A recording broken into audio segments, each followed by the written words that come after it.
Chitty.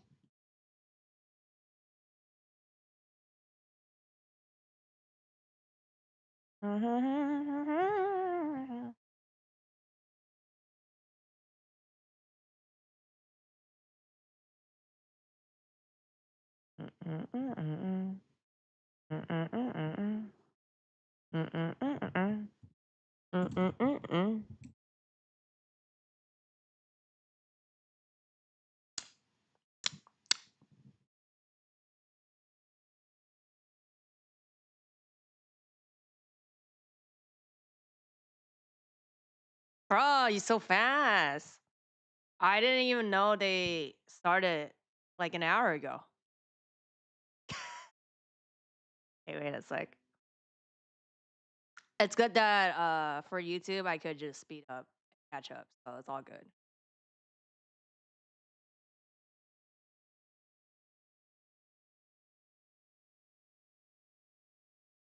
Probably should make this a little higher. Nope, nope, nope, nope, nope.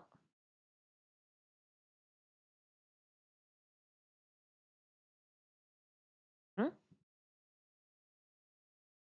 This one.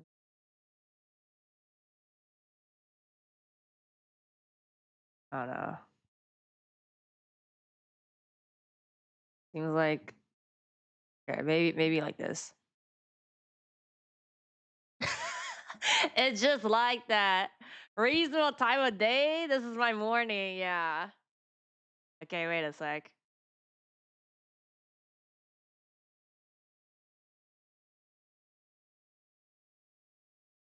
Okay, should be fine. Yeah. Okay, let me look at something. When do they start?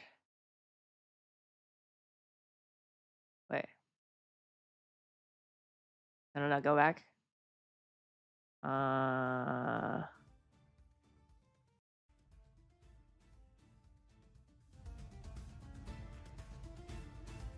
Okay, let me make this faster so we catch up. We're like, how long is it now? Yeah, I'm like an hour late. Okay, wait a sec. Wrong.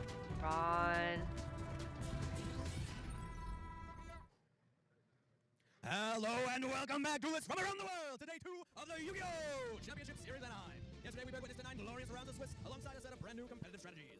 You missed me? What do you mean? Proven strategies continue to show their strength. But by the end of today, only one duelist will walk away YCS champion. We are live here on the center floor in Anaheim. I'm Steve Kagan, once again honored to be your host where all these duels around me are raring to go. So let's throw it over to the casters to get us into day 2. Great energy, Steven, as we're here again at YCS Anaheim, and it is day 2, the final day 2 of the final YCS of the year. This is a lot of exciting dueling action, and we've had an incredible show so far. Day 1 was quite the trip, though, wasn't it, Steven? Oh, yeah. Let me know if it's too loud. The sound?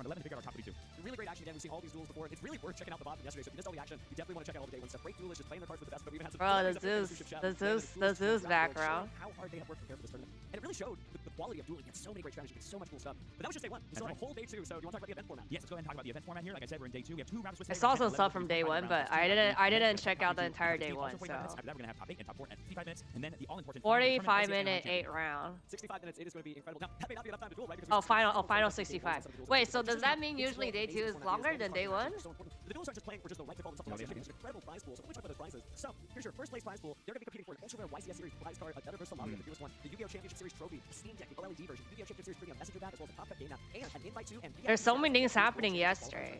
Like for OCG, JP, they had like a Master Duel tournament, I think, and then for EU, they also had some like, I think is it Master Duel? They also had something. And then out of Yu-Gi-Oh, there was the Fragrant Order Christmas thing, and then Project Sekai had their tournament. Like everything was happening yesterday. Yeah, the EU Challenge Cup, and I see the, even though it's censored, but they have the Evo Twin, Arculix, and Matt as like the game. EU just, he's better. I don't know, than North America, can I say that? They do so many like giveaways and stuff, and it's like, no, you have to be an EU region to participate. I'm like, whoa, sprint. Not me then. 9 rounds of the Yu-Gi-Oh! Trading card game, and today they may be getting A bit lower. 9, 10, the top 32 Okay, okay. And as our players up here, I know a lot of us were used to seeing things like How about this? Malice, or even some new fun strategies like Dean Smith control throughout yesterday's event. But today we have some, true form classics here. We got Lewis piloting Fire King. Okay, also, as you guys should know, I don't know much. That's right. The birds are back, baby. I don't have any really knowledge of a TCG, so. Natural predators would be birds out of face. Because think about it, Malice is a banished strategy. People are preparing for that with things like Artifact Nancy. Even Artifact Sanctum were triple tactics for us. But now we're seeing that the One honestly can make it because there are still a lot of graveyard-based decks out there, like Rise Out, just like you said. The background needs to be a mat. Is still gonna make it, and I guess we'll have to see here. It's exciting to see this classic deck still make it this far in the tournament. That's right. If Lewis's deck, like others in the past, are kind of weak to that, banish-based interaction, like I mentioned, Shifter, this could be a pretty tough matchup for him, given that the One is known for playing that kind of card in his deck. Now we'll have to see whose predator is able to prey upon the opponent, because again, Apex Beyond is a very reliable card in most One decks. We'll have to find out if Alexander's running it, but maybe just having the in-archetype searchability for that negate will give it what it needs, because we're not in a format where people put up a bunch of different negates unless it was like, Sam's amazing U-Bell play from yesterday, but that was yesterday, this is today, so it's game 1 of round 10 at YCS Anaheim day 2. I believe our players are now going to roll the dice to see who's going first. We got Alex here getting a dice at the table. First he has a 4, and then maybe 10 total. Versus 4, okay. Master Drill with no glow? No, this is VO3. Maybe. Let's find out. If you don't get it, just ask. Okay. Starting up with extra, that's right. Well, at least their commentary. Exactly. Oh. Oh, this is interesting. We're not worrying about our extra deck. What could this be? Oh, Flan! My birds! And we get to see which bird comes down first. TCG also don't know much, so that's chill. Are you sure?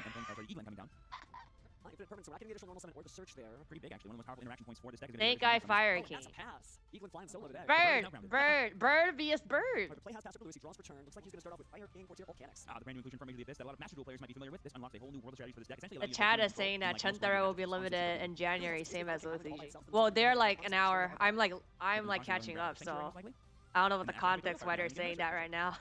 Just shows you how reliable this deck has been. Certainly Fire King, a very historic deck ever since it came out originally, but the new cards it's received over time definitely helped it out. But Volcanics is really pushing. Where are the animation though? Control has just been so different from previous builds. It's showing it really has a lot of power. And you're right, here comes Fire King Island. Speaking of which, I think the card you want to get access to here could be that Tyrion, could be the High King Garunix. We are going to destroy Courtier Volcanics, so cycling through the deck again. Get a little deck profile there for maybe some Fire King aspirational duels at home. There we see the High King. Well, I mean, they're using the Master Duel OST.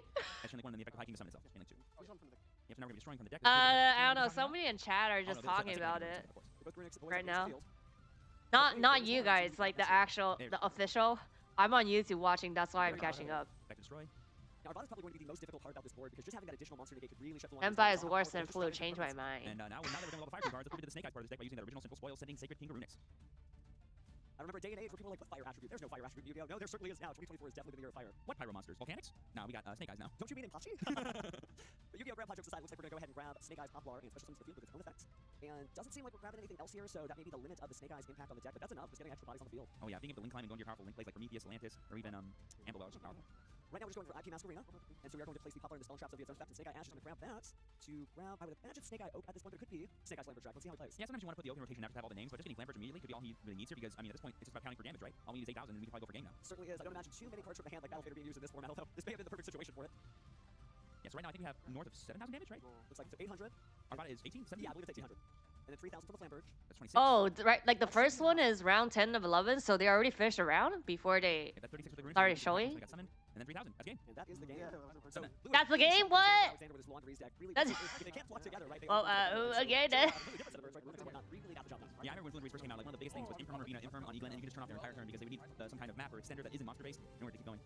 Now we get to see what they end up signing in to kind of alleviate this, and we didn't see any dimension shift plays or anything like that, but I assume that Alexander would be running it because it's so powerful and hopeful for Fluent Reese. And now on the flip side, Lewis, if he is, well, if he's got Molchami Borrelia, that would be a great inclusion here, because that is Fluent Reese's worst nightmare. What do you mean you're going to draw cards? Bro, nobody's live. They're not special at all. And they're like, no, literally only Yu-Gi-Oh! Official is live on Twitter now.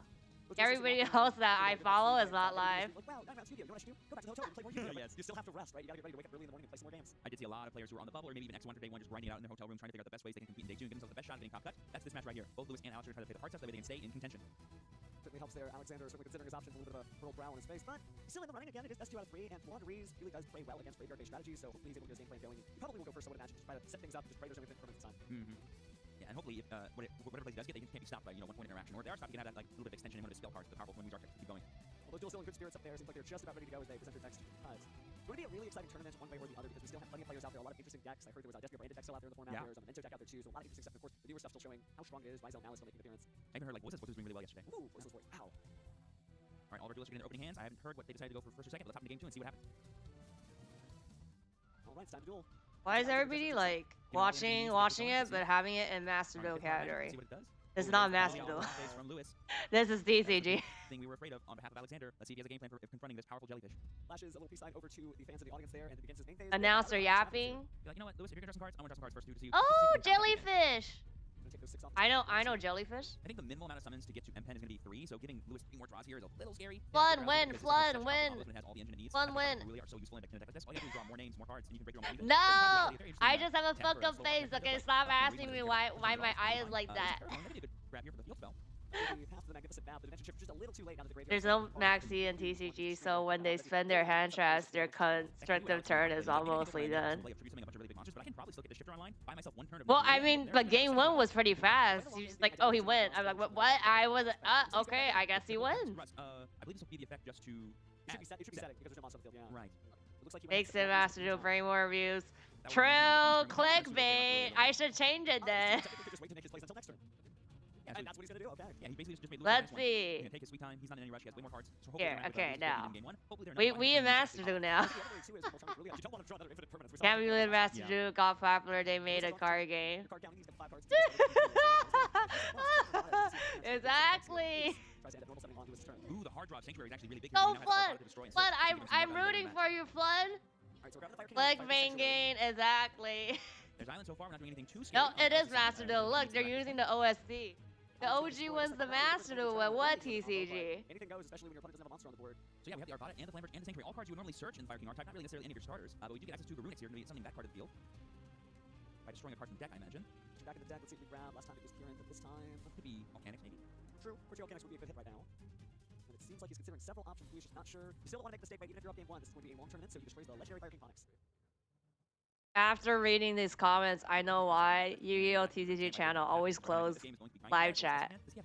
What do you mean? You guys are live.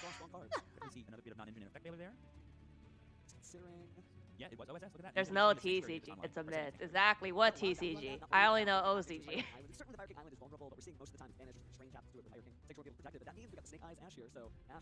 That just feather duster. That stupid spill. Come on. They're still trying to sell the stainless steel card.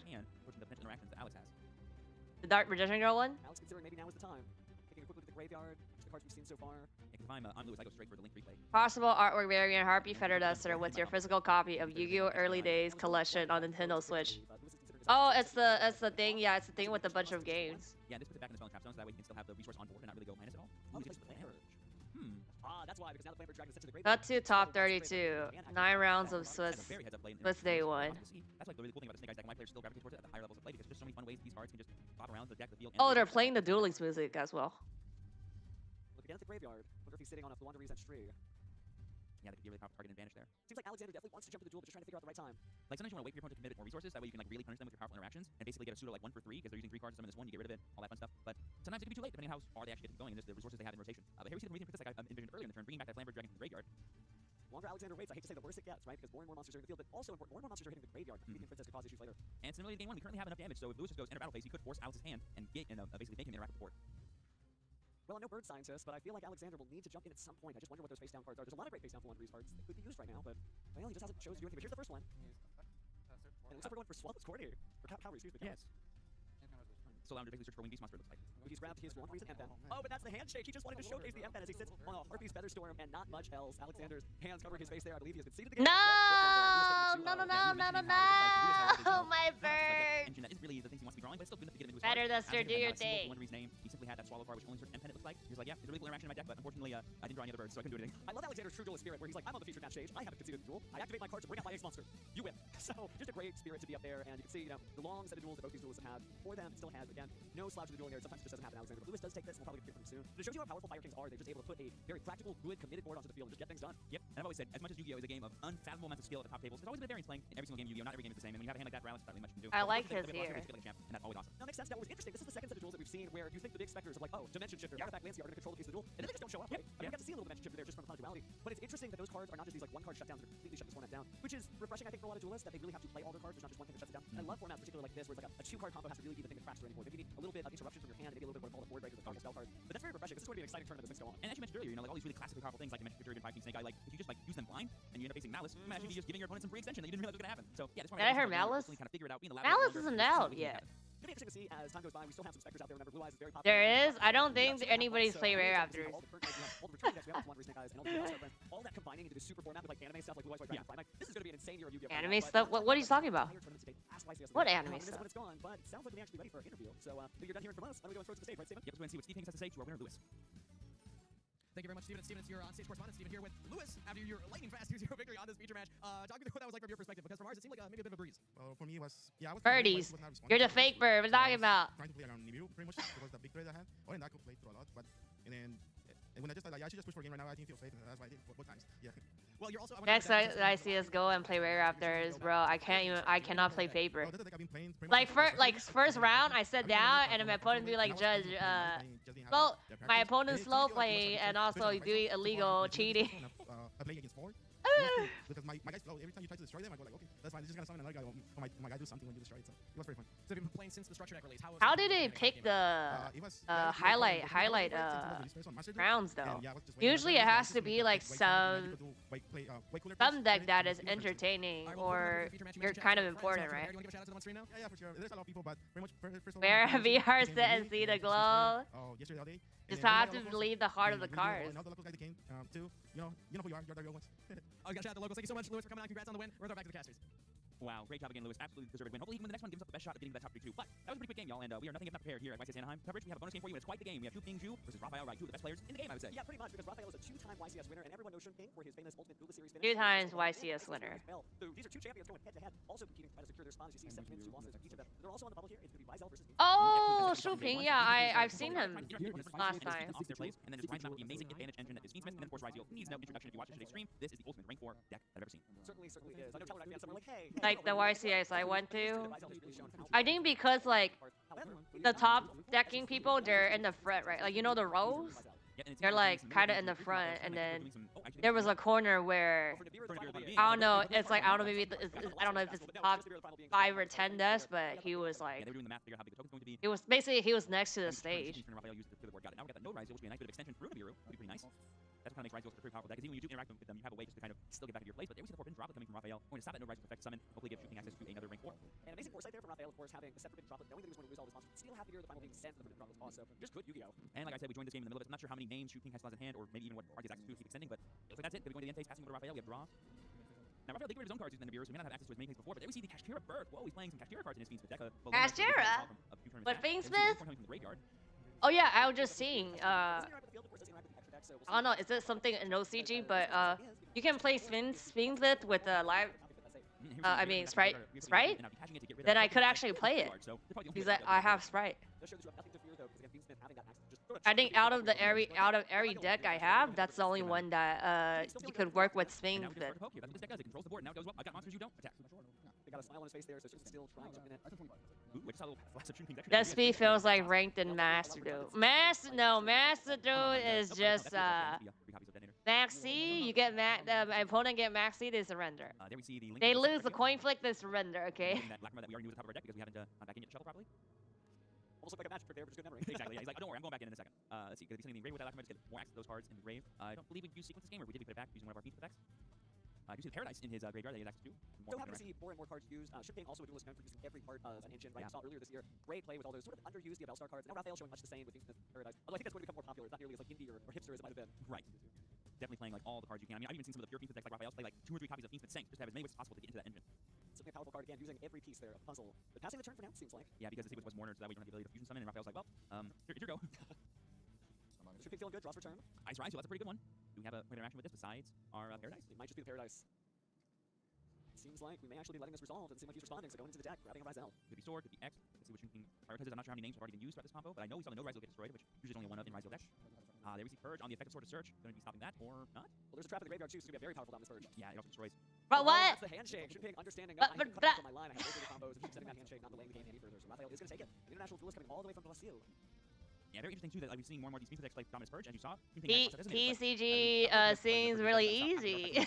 You typically could like one copy in. Sometimes when I run multiple copies of cards, I'll just include those Salutation, the card? Just remember, you really can't set it. You just have to be patient if you don't want to lock yourself out there. But just some really good stuff. We're seeing various duels out there performing, and it's just going to be incredible to see what the top cut actually looks like. Yeah. Another duelist just fell, right? He may not be able to make a running now. It's really interesting too to see kind of like the dichotomy between players at this tournament. We have the all gas, no breaks, Rise Deal, Fire King, Snake Eyes, Amina, Malice decks. Then we have the Fiendsmith decks. They're just like, I'm just going to try to one-for-one interact with you as much as possible until we grind the game out. Grind the game out to where I can actually win. We saw that happen with Raphael right now. We've seen it happen all day yesterday. Maybe we'll see it more throughout this tournament today. It's wild too to see how many decks and how many duelists are able to kind of jump back in, because we've seen basically decks that you basically could have like walked out of bed on February with. You know, it's the same deck. You're like, oh yeah, still works fine, right? For 1 reason, still doing great numbers, still doing great stuff with Snake Eye, Fire King, still doing great stuff. And so I just, again, I know it's a little preachy, right? But it's just so cool to see people being able to play what they want to play. Right? Because you see the Yu-Gi-Oh chatter sometimes. Oh, you need to use this deck. No, you don't. You just saw it on stream. No, you don't. And so it's really cool to be able to see again duelists being able to express themselves the way they want to. And the part that I like specifically about this line of play, of playing what you want, playing what you know, is that it leads to a really intense game of Yu-Gi-Oh, where you're like constantly battling with your opponent to win the board versus just like, let me do the one cool thing that my deck does all the time and just win the game because it was too much for you to handle. No, it's all about, well, I guess I can do this. Is that enough? It's not. Well, I'm not. I haven't lost yet, so maybe I can do this now. Oh, wait, that's enough now. Okay, great. Oh, wait, you just counter me again. Like, it's just like a constant back and forth. We have some really grindy duels that get ahead of us. And it's gonna be super awesome to see what level of play these top players can do to kind of get ahead in those kind of games. That's the thing that's really cool. We're only just at the beginning of this format too. So as play continues to evolve, our duelists may look back and say, that's not how you play Rizal. You're supposed to do this, and that. Some people are like not running Calm Rizal, like Calm Rizal may turn out to be the best one. Some people are running like combos of like Beams with Rizal, Melodious Rizal, Voiceless Rizal. What? Somebody's complaining about Cowboy is bad? Well, like, turns out it's a good card. It is a fucking good card. Oh, yeah. All those duelists that we have, it's going to be neat because it looks like we actually are going to get to hear from Raphael as well. Oh, that's exciting. Being able to hear from an international duelist, right? That's the thing. We've had duelists come. It's a Yu-Gi-Oh Championship Series in North America, but it's open. You can come here. You may be watching. Master Duel solo, no team win. Sounds like we'll be going to go ahead and throw it over to our In a YCS. Oh, it actually says they're going to be moving him. Not in Worlds. That's cool. That's cool. So it makes sense. Okay, makes sense. So sorry about getting you guys a little too excited on that. But it is true though. Think about it. Earlier this year, you know, we had players from Brazil winning a Yu-Gi-Oh Championship Series here in North America. So again, Brazil just doing amazing numbers here. Great duelists from all over the I've world. also seen a lot of players from Germany. We know notable players Joshua Schmitz from here. I believe we had Batuhan on the stream yesterday as well. I've seen a bunch of people come over. So like, yeah, definitely come over, check out the YCS when you guys have a chance. It's really fun. And on top of that, you get to compete with some of the best players in the game in my home state of California, where I'd say the best players are. Well, speaking of California, I know the Kansas is here in California, so I'm going to throw it to the stage over there. Thank you very much. We have a special interview here with our secondary match, Raphael. Congratulations on the win right there. Also traveling from Brazil, so happy to have you. What's it been like in California so far? This experience has been amazing. This is my first time going to the United States for a YCS. I have been here like 3 months ago for the World Championship, but like playing the card game is super different, and I'm having a lot of fun. So yeah, I'm happy. What made you want to come to this YCS in particular? This is a very funny story. I'm actually on vacation from university, and also I got a super vacation time. So like I pay like super cheap. I mean, so I'm here. I booked it like 1 week ago, and I'm here. Well, we're happy. Cowboy is shit when is that one, just like in the TCG. The choice to go Fiendsmith as opposed to the newer strategies. We've seen a lot of people actually finding success with that. It's at one right now in TCG. Yeah, I'm running Akashi Fiendsmith deck. I'm not playing the Magical Musketeer cards. I practiced a lot with this deck, and I felt like the Magical Musketeer cards, they don't help you a lot against that mirror. And I'm not playing Rizal because every time I get the bear here, I feel so pissed. I feel like no, I can't win this game after getting the bear here. So I just wish to have a good deck that doesn't have an auto lose condition. Like Malice loses to Lancea, Rizal loses to the bear here. So I felt like the best way to find out deck to play around it is the Akashi Fiendsmith, especially because the deck that can play the Chaos Angel. You can see in the game 1, the Chaos Angel carries me down because Rizal doesn't have any out in engine for it. So okay, good point. Well, you said that you're on vacation here in California after the YCS is over. Whether you win, whether you top, and whatever happens next round. Do you have any other plans to do while you're in the States? no, my plan is not tomorrow. It's tonight. Like I'm going back to Brazil tonight. So all right. Well, hopefully you can be leaving champion. We'll be rooting for you. and a message. Absolutely. Give a shout out. I want to say hi to everyone from Brazil, everyone from my community, and especially I have a special message because my girlfriend let me fight get this fight. I was supposed to be with Karina Perry, and she got like lightly pissed. So baby, I love you. Thank you very much. They're back over the gas station. Oh, my heart is so full, Raphael. That was so beautiful. What a lovely human being. Super glad to see him still in contention for this event. Hopefully he doesn't stay too late. Ironically, like the better he does, he might miss his flight to go home. We have seen that before. It has happened. I want to say obrigado to his girlfriend for letting him come on this trip, because that was some great Yu-Gi-Oh trading card action. We really appreciate everybody, especially his girlfriend. Speaking of appreciation, let's talk about Used to be S3, but made it at 1 immediately, which basically makes no sense. Too powerful. Isn't that a proof that it's good, so they had to limit it? On the go, on your PC, on your PlayStation, on all these different gaming consoles. So cool, and we've seen how much of a community that is built just around that game. So keep playing, and hey, we'll be celebrating the 2000th anniversary before you know it. That's right. Be sure to log in, get those awesome gems, and maybe even some fun SR packs. Well, it looks like we got quite a bit of dueling action in just this round. It was a great time for sure, but unfortunately, I don't think we have another duel after this, so it looks like we'll be throwing a break. But hey, don't go anywhere because oh, they don't have a duel next? Okay, wait, is it break time then? Oh, it's against the car, right? Oh no, it's just oh, they're gonna talk to people. Okay. What is with this editing here? TCG balance is more balanced than OCG and Master Duel in general. Yeah, I've heard something like that. I'm not gonna comment too much on OCG TCG just because I don't play that. Well, even if I play Master, it's not like I'm meta, so my opinion doesn't really matter in terms of balance. But that too would be way better, just like Master Duel. Oh, look at the Cyber Dragon. GX? Yes. Is it a hero monster? No. Is it a Cyber Dragon monster? Yes. Is it Cyber Dragon? Yeah. Was that too easy? I should go to a YCS and that's smart. Nobody's done that. be like, all right, well done. Congratulations. in my like costume, in my cosplay, and be like, with masks and stuff, and be like, hashtag, watch my stream. No, try to narrow it down. Where is it located? Oh man, located. Oh, so is it like that's like their favorite card? Like he's like the interviewee is like holding their favorite card. Oh, this is a duel of a card for you. Give me the Synchro. Go. Last one. Synchro. Oh, Dark Synchro. Yeah, I don't know. Colossal Fighter. One of the OGs. All right, thank you for playing, Philip. we're live at YCS Anaheim. I got Connor. 60 seconds. Guess the card. Go. Monster. Yes. If I show him an OCG card, is that legal? Dragon. Yes. Blue Eyes Dragon. I'm not playing in the The deck. question was, is it too easy? Be like, Was it this, too easy? it's the No, OCG Starlight. I was like, I don't remember knowing about season one. You probably can't tell by just this, and I think nobody would notice. At YCS Anaheim, I got Thomas. 60 seconds. Guess the card. Go. Is it a vanilla? Oh my god, that's the lion day. That's the plant lion. No. Dark. No. Fire. No. Water. No. Wait. You'll get there. No. Okay. So Earth. Yes. His bag is cool. Is it a level 4? No. It's a level 5. I almost thought it was like a trash bag because of how shiny it is. You're committing. No. But it looks cool. No. 2. No. Okay. So it's a level 3. He's very cool. You should try one day. Yeah, I cannot play without glow. Is it relatively new? That's not a discussion, unfortunately. Exile Force. No. Hold up and sign and say, watch Kumotori. I'll get escorted and get banned from Konami. Well, your reason is a good call. Well done. Thank you for participating. Alright, we're at YCS Anaheim. I have Great 5 years, 60 seconds. promos. Go. Spell? Yes. Spell. Spell. Instant wall. Oh, that card. Does it draw? Yes. Does it draw 2? No. What? No. What? Does it draw 1? No. Bro, Does it draw he's 3? wearing Yes. ACG. Draws 3, not part of the mind? With the is that a cowboy hat? Oh my god, I'm like blanking. It's not. Draws 3. God, you might lose your duelist card. It has darkness in the name? No. Dark? Is that glasses just for like Yeah, it's okay. It's not bad. Think old school. decorated There we go. decoration? 10 seconds to go. Well done, Kai. Alright, thank you very much. Okay, that's awesome. Alright, live at YCS Anaheim. I have Lennon. 60 seconds. Guess the card. Go. I love Ray. Yes. Effect monster? Yes. Isn't that the link lock thing? No. No. Is it Or no, it's something they use, right? That's something that Sky Striker used. Is it a dragon? No. Spellcaster? No. Level 4? No. Level 7? No. 6? No. 5? No. Also, no, if you participate in YCS, don't you? No. If they show your name on the screen, doesn't it have to be like your legal name? Is it Like if you're participating, Is it a link? don't they actually show your legal name? Yes. 10 seconds. Is it Ito? No. Do the arrows point diagonal left down and diagonal right down? Yes. Is it your high seal? No, and unfortunately that was the last one. It is Artifact Dagda, who your friend picked for you. I guess it's a story. What's the story? Oh, I picked something that would- oh, his friend picked that card for him. Alright, YCS Anaheim, I have Forbes. You get 60 seconds. Guess the card. Go. The sushi guy, No. No. Is it a dragon? No. Is it a spellcaster? No. evenly matched. Forbes, ask if it's a monster. Is it a monster? No. Oh. Is it a spell? No. Is it a continuous trap? No. Is it a counter trap? No. Is it D-barrier? No. Oh, he doesn't know what his friends No. picked for him. Okay. Halfway there? Is it a mallet trap? No. Halfway there. 20 seconds. Trap hole? No. No. It's not a continuous. Oh my god. He said trap hole, so he knows what type of card it is. Never one after. No, it's not ever. It's not ever. Never 5 seconds. I don't know. Only on paper, they can say any. Anything activated on you? Oh, they can say anything. You tell them to call you. I see. Okay.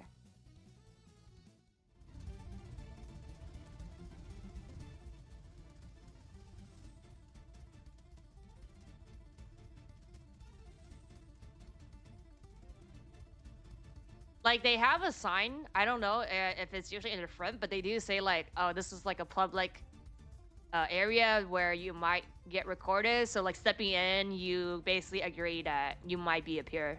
Basically like here because they're doing live.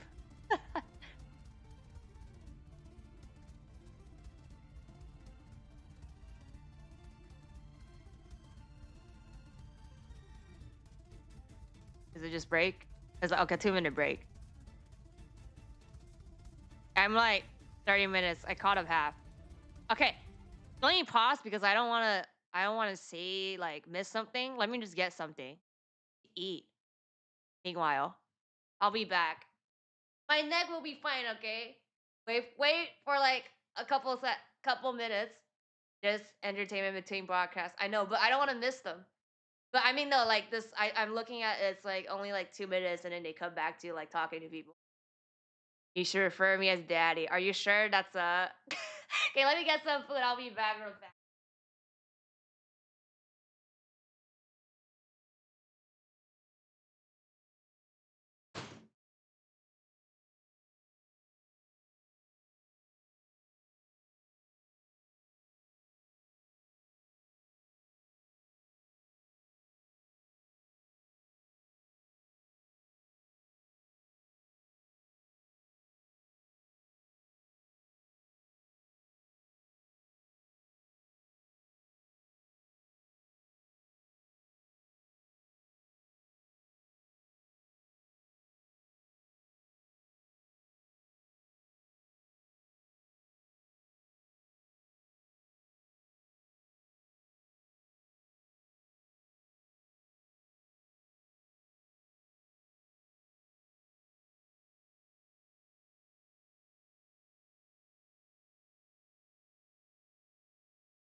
Okay. Chat's your chance to do something funny. What funny? What headband? You bring a paper and write, watch my stream, I show my feet sometimes. YCS Anaheim. I'm joined on stage by two of the duelists competing. No, I'll be like, watch my feet on my stream. First up, we got Trip. Trip, how's your YCS experience going? Amazing. As expected. Gonna win the next 6. Some popcorn? And you've lost 2 so far, so you are still in the running, correct? Yeah, my opponents were very nice. So I could say, they could be like, what's your name? Be like, I'm Burp Queen. Jojo, how's your YCS experience going? It's really good. I'm from Be like, I'm Konami's daddy. Just lose on the bubble though. I got a game I'm also sleeping in. It's my bad. That's my name. I don't think they'll agree and put that on the screen though. We'll talk to the judges. All right, well, we're gonna have some fun up here on stage. I have a game for Jojo and Trip to play. I have some quizzes for them. I'm gonna quiz Trip first. I feel like I've seen the We're gonna see who person gets on the highest left. score. We're gonna have a lightning round to finish. Trip, are you ready? Your quiz category is going to be duelicious cards. Question number 1: what card do you need to be able to summon Hungry Burger? Every recipe is correct. That's 1 point. Hungry There you go. Burger. What is the name of the only Madolche Link monster? Madolche press to start. That's 2 points for Trev. There we go. Question number 3. What is the one Gunkin Suship normal monster? I don't know if Forbes is still out there. He might know. I don't even know. I don't know any of the answers on these. Duncan, hop. No, that is unfortunately not correct. Okay, we can tell. What attribute is Chocolate Magician Girl? Dark? Unfortunately not. It's water. Also, it's Gunkin Suship Shari. What type of food is featured on the artwork of Chef's Special Recipe? That's a Yu-Gi card? That is a Guy Yu-Gi-Oh in the left is the pendulum guy. It's a food. Pizza. I'm not a bad guess. It's a What's hamburger. his name? It's a hamburger. All right, No, 2 I points feel for like Trev. I've seen Honestly, him not bad. somewhere Yeah, how do you before. feel about it? That's my losses. I don't Let's know. go. That's the right mentality to have right there. All right, Jojo, are you ready for your category? Your category is the Labyrinth lore. Think anime Labyrinth. Up first, what is the total attack and defense combined of Labyrinth Wall? 3,000. Okay, he's on the team. Yeah, that's maybe How when many where I lives saw does him Jirai Gura before. have? 1. It is an odd number, but it's 3. All right. How many new Gate Guardian Fusion monsters were introduced in Maze of Memories? Not on Going screen, next. only when calling your name. No, but I mean It's by 4. like, Yeah, there's the you the know doubles when and they the were triple. like All dueling, right, so 1 actually point so far. Here we dueling, go. like Question number 4. Name the 3 monsters that they make have up their Gate Guardian. name on the Shangajin, screen. Suijin, and what's the last one? That's How what do I you do? mean. Well, okay, you almost right. It's Suijin, Kazajin, and it's Sanga of the Thunder. Yeah, they throw You've a seen curveball. him? Well, you've seen him right now. This is your No, last chance. I've Now, seen you him need to get this right. before Triple bonus. somewhere. You Yeah, need to like get this he's right. on. He's been on Sam's channel. I think How that's many where I years saw Has him. it been since the last time Wall Shadow was released? We for never TCG? used his name. Huh? I didn't even know his name, but I recognize his You're face. so close, Jojo. Do you want to guess again? 10. There we go. Jojo got it at 10. What do we think, Trip? Do we let that slide? Horse, 100%. All right, so we'll go to the lightning round then. All right, so the way this is going to work, it's all yes or no questions. Raise your hand once you have it, okay? Whoever raises their hand first gets to answer. This is normal navigation. Is there a normal monster with 6 samurai in its name? Oh, I'm supposed to know the name? Did you say yes or no? Yes, that is correct. Is there a normal monster with Destiny Hero in its name? Yes. No. Is there a normal monster with Warrior Beast in its name? Yes. Everyone knows that one. Is there a normal I monster would be with like, Berserker I in don't its know name? any of the answer, correct. but I'll like, yes, no. We're making up the rules as we go. Is there a normal monster with Alien in its name? Document. Joe, we gotta work on this hand raise thing. Can you demonstrate for us? If There we go. not There we go. using He's still got Ben it. All right, well, that means Bestek Trip, you're is the winner. Thank you, sad. Jojo for competing. Yeah, round of applause for Trip, everybody. There we go. Trip, do you have any words for the people at home? He's the pendulum guy. He always shows some song as okay. Gonna be here. Nothing pops this. I got used to the copying. We're gonna see it soon in 6 hours in the finals. For me, let's go. All right, thank you very much, Tris. Thank you very much, Jojo. Jojo's face was like- Ready for the next round. I was like, okay. If you guys say some joke stuff, I would literally not know because I don't know.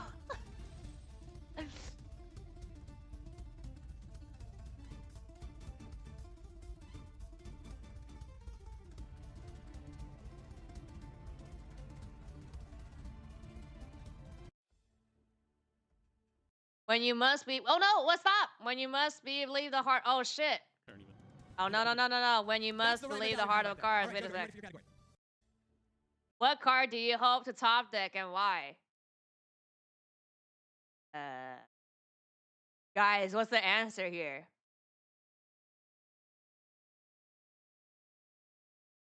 Is it Raigeki? But I must believe in the heart of the cards. What card do I wonder? I feel like I have to pick Pot of Desires. That's 2 more. I get 2 more chances. So any card can give me more. Oh, Pot of Desire. When I need to top deck and I'm believing in the heart of the cards, I'm trying to draw a Performance Foul Monkey Board. Oh yeah, that thing. Oh yeah, not that card, not that card. There was Performance Foul Monkey Board, about 26 cards left. I said it to my opponent. You can hear it on stream if you listen close. Final piece of Exodia. I won that game, so Performance Foul Monkey Board. So when I think about the heart of the cards, I think the card that I always want to draw is Triple Dr. Stallion. The reason being is when you think about the meaning of the heart of the cards, you want something that will get you out of any situation. And I don't think there's another card in the game that'll give you that. Mostly range to evening play in match. whatever situation that you want to. And it just feels like a Yugi moment. Ooh, what card do I hope to top deck? In a crucial moment? Probably at the moment, Beansmith Engraver. That card is so good. Yeah. Drop it. Being able to open that card, No, the baby. combo and the resource loop with it, it's amazing. No, I love it. It's baby. so fun. I mean, I guess in this deck could just be Pot of Desires because value is good here. Whenever I need to draw, I'm just going to draw it plus something else off the Desires. This is the second Pot of I think Desire. I think that's just a value-oriented matchup. In general, I did some talking about like in current format.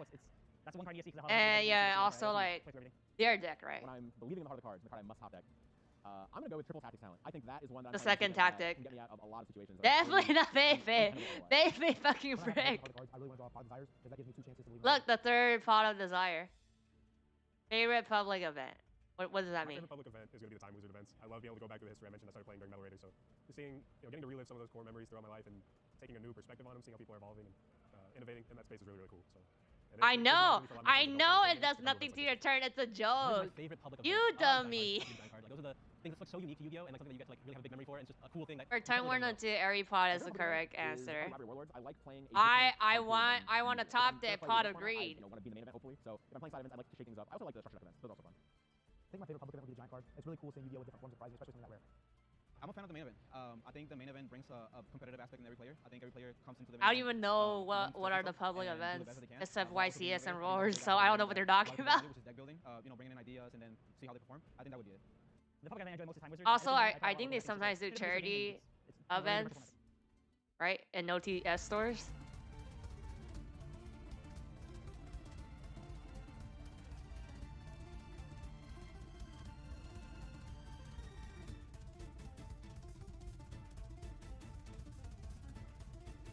So many people. Talking about cosplay, would you dress up as Veve?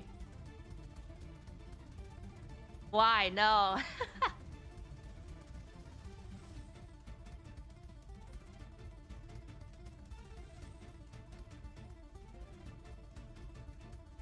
I can't even pull off the all evil twins. Too much exposing skin. I did Attack of the Giant card yesterday. Side tournament with the same balance. Oh, for the YCS? Oh wait, don't they have the? Do they have the section where you could move the giant cards on the ground or something? Oh, no, do they have that machine where like you could print out like it's like the gacha thing where you like you print out the cards or something? I forgot the name of it.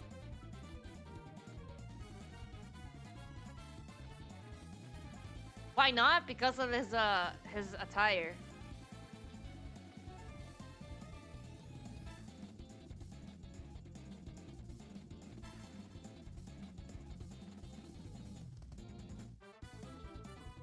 You know, like early on, people told me that I should have a model of like an actual Ultimate Falcon. I'm like, that is way too much. You could probably make a cosplay of that, but I don't know how the legs are gonna. I guess the legs are the end of the wings. I didn't see it, but that sounds cool. I think sometimes they have it. I don't know at YCS though. I don't know where they have it, but I've seen them before. No, not personally, but I know that exists. Sounds like Pokemon music on ventilator because of times 2. Well, I mean, this one is not really used, right? This is apparently from Master.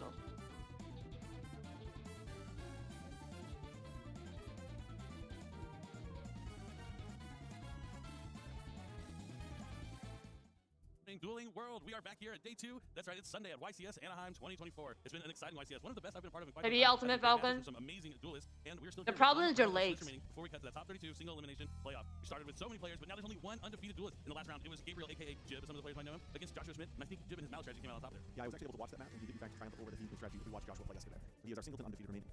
Awesome. So one undefeated duelist. Wow.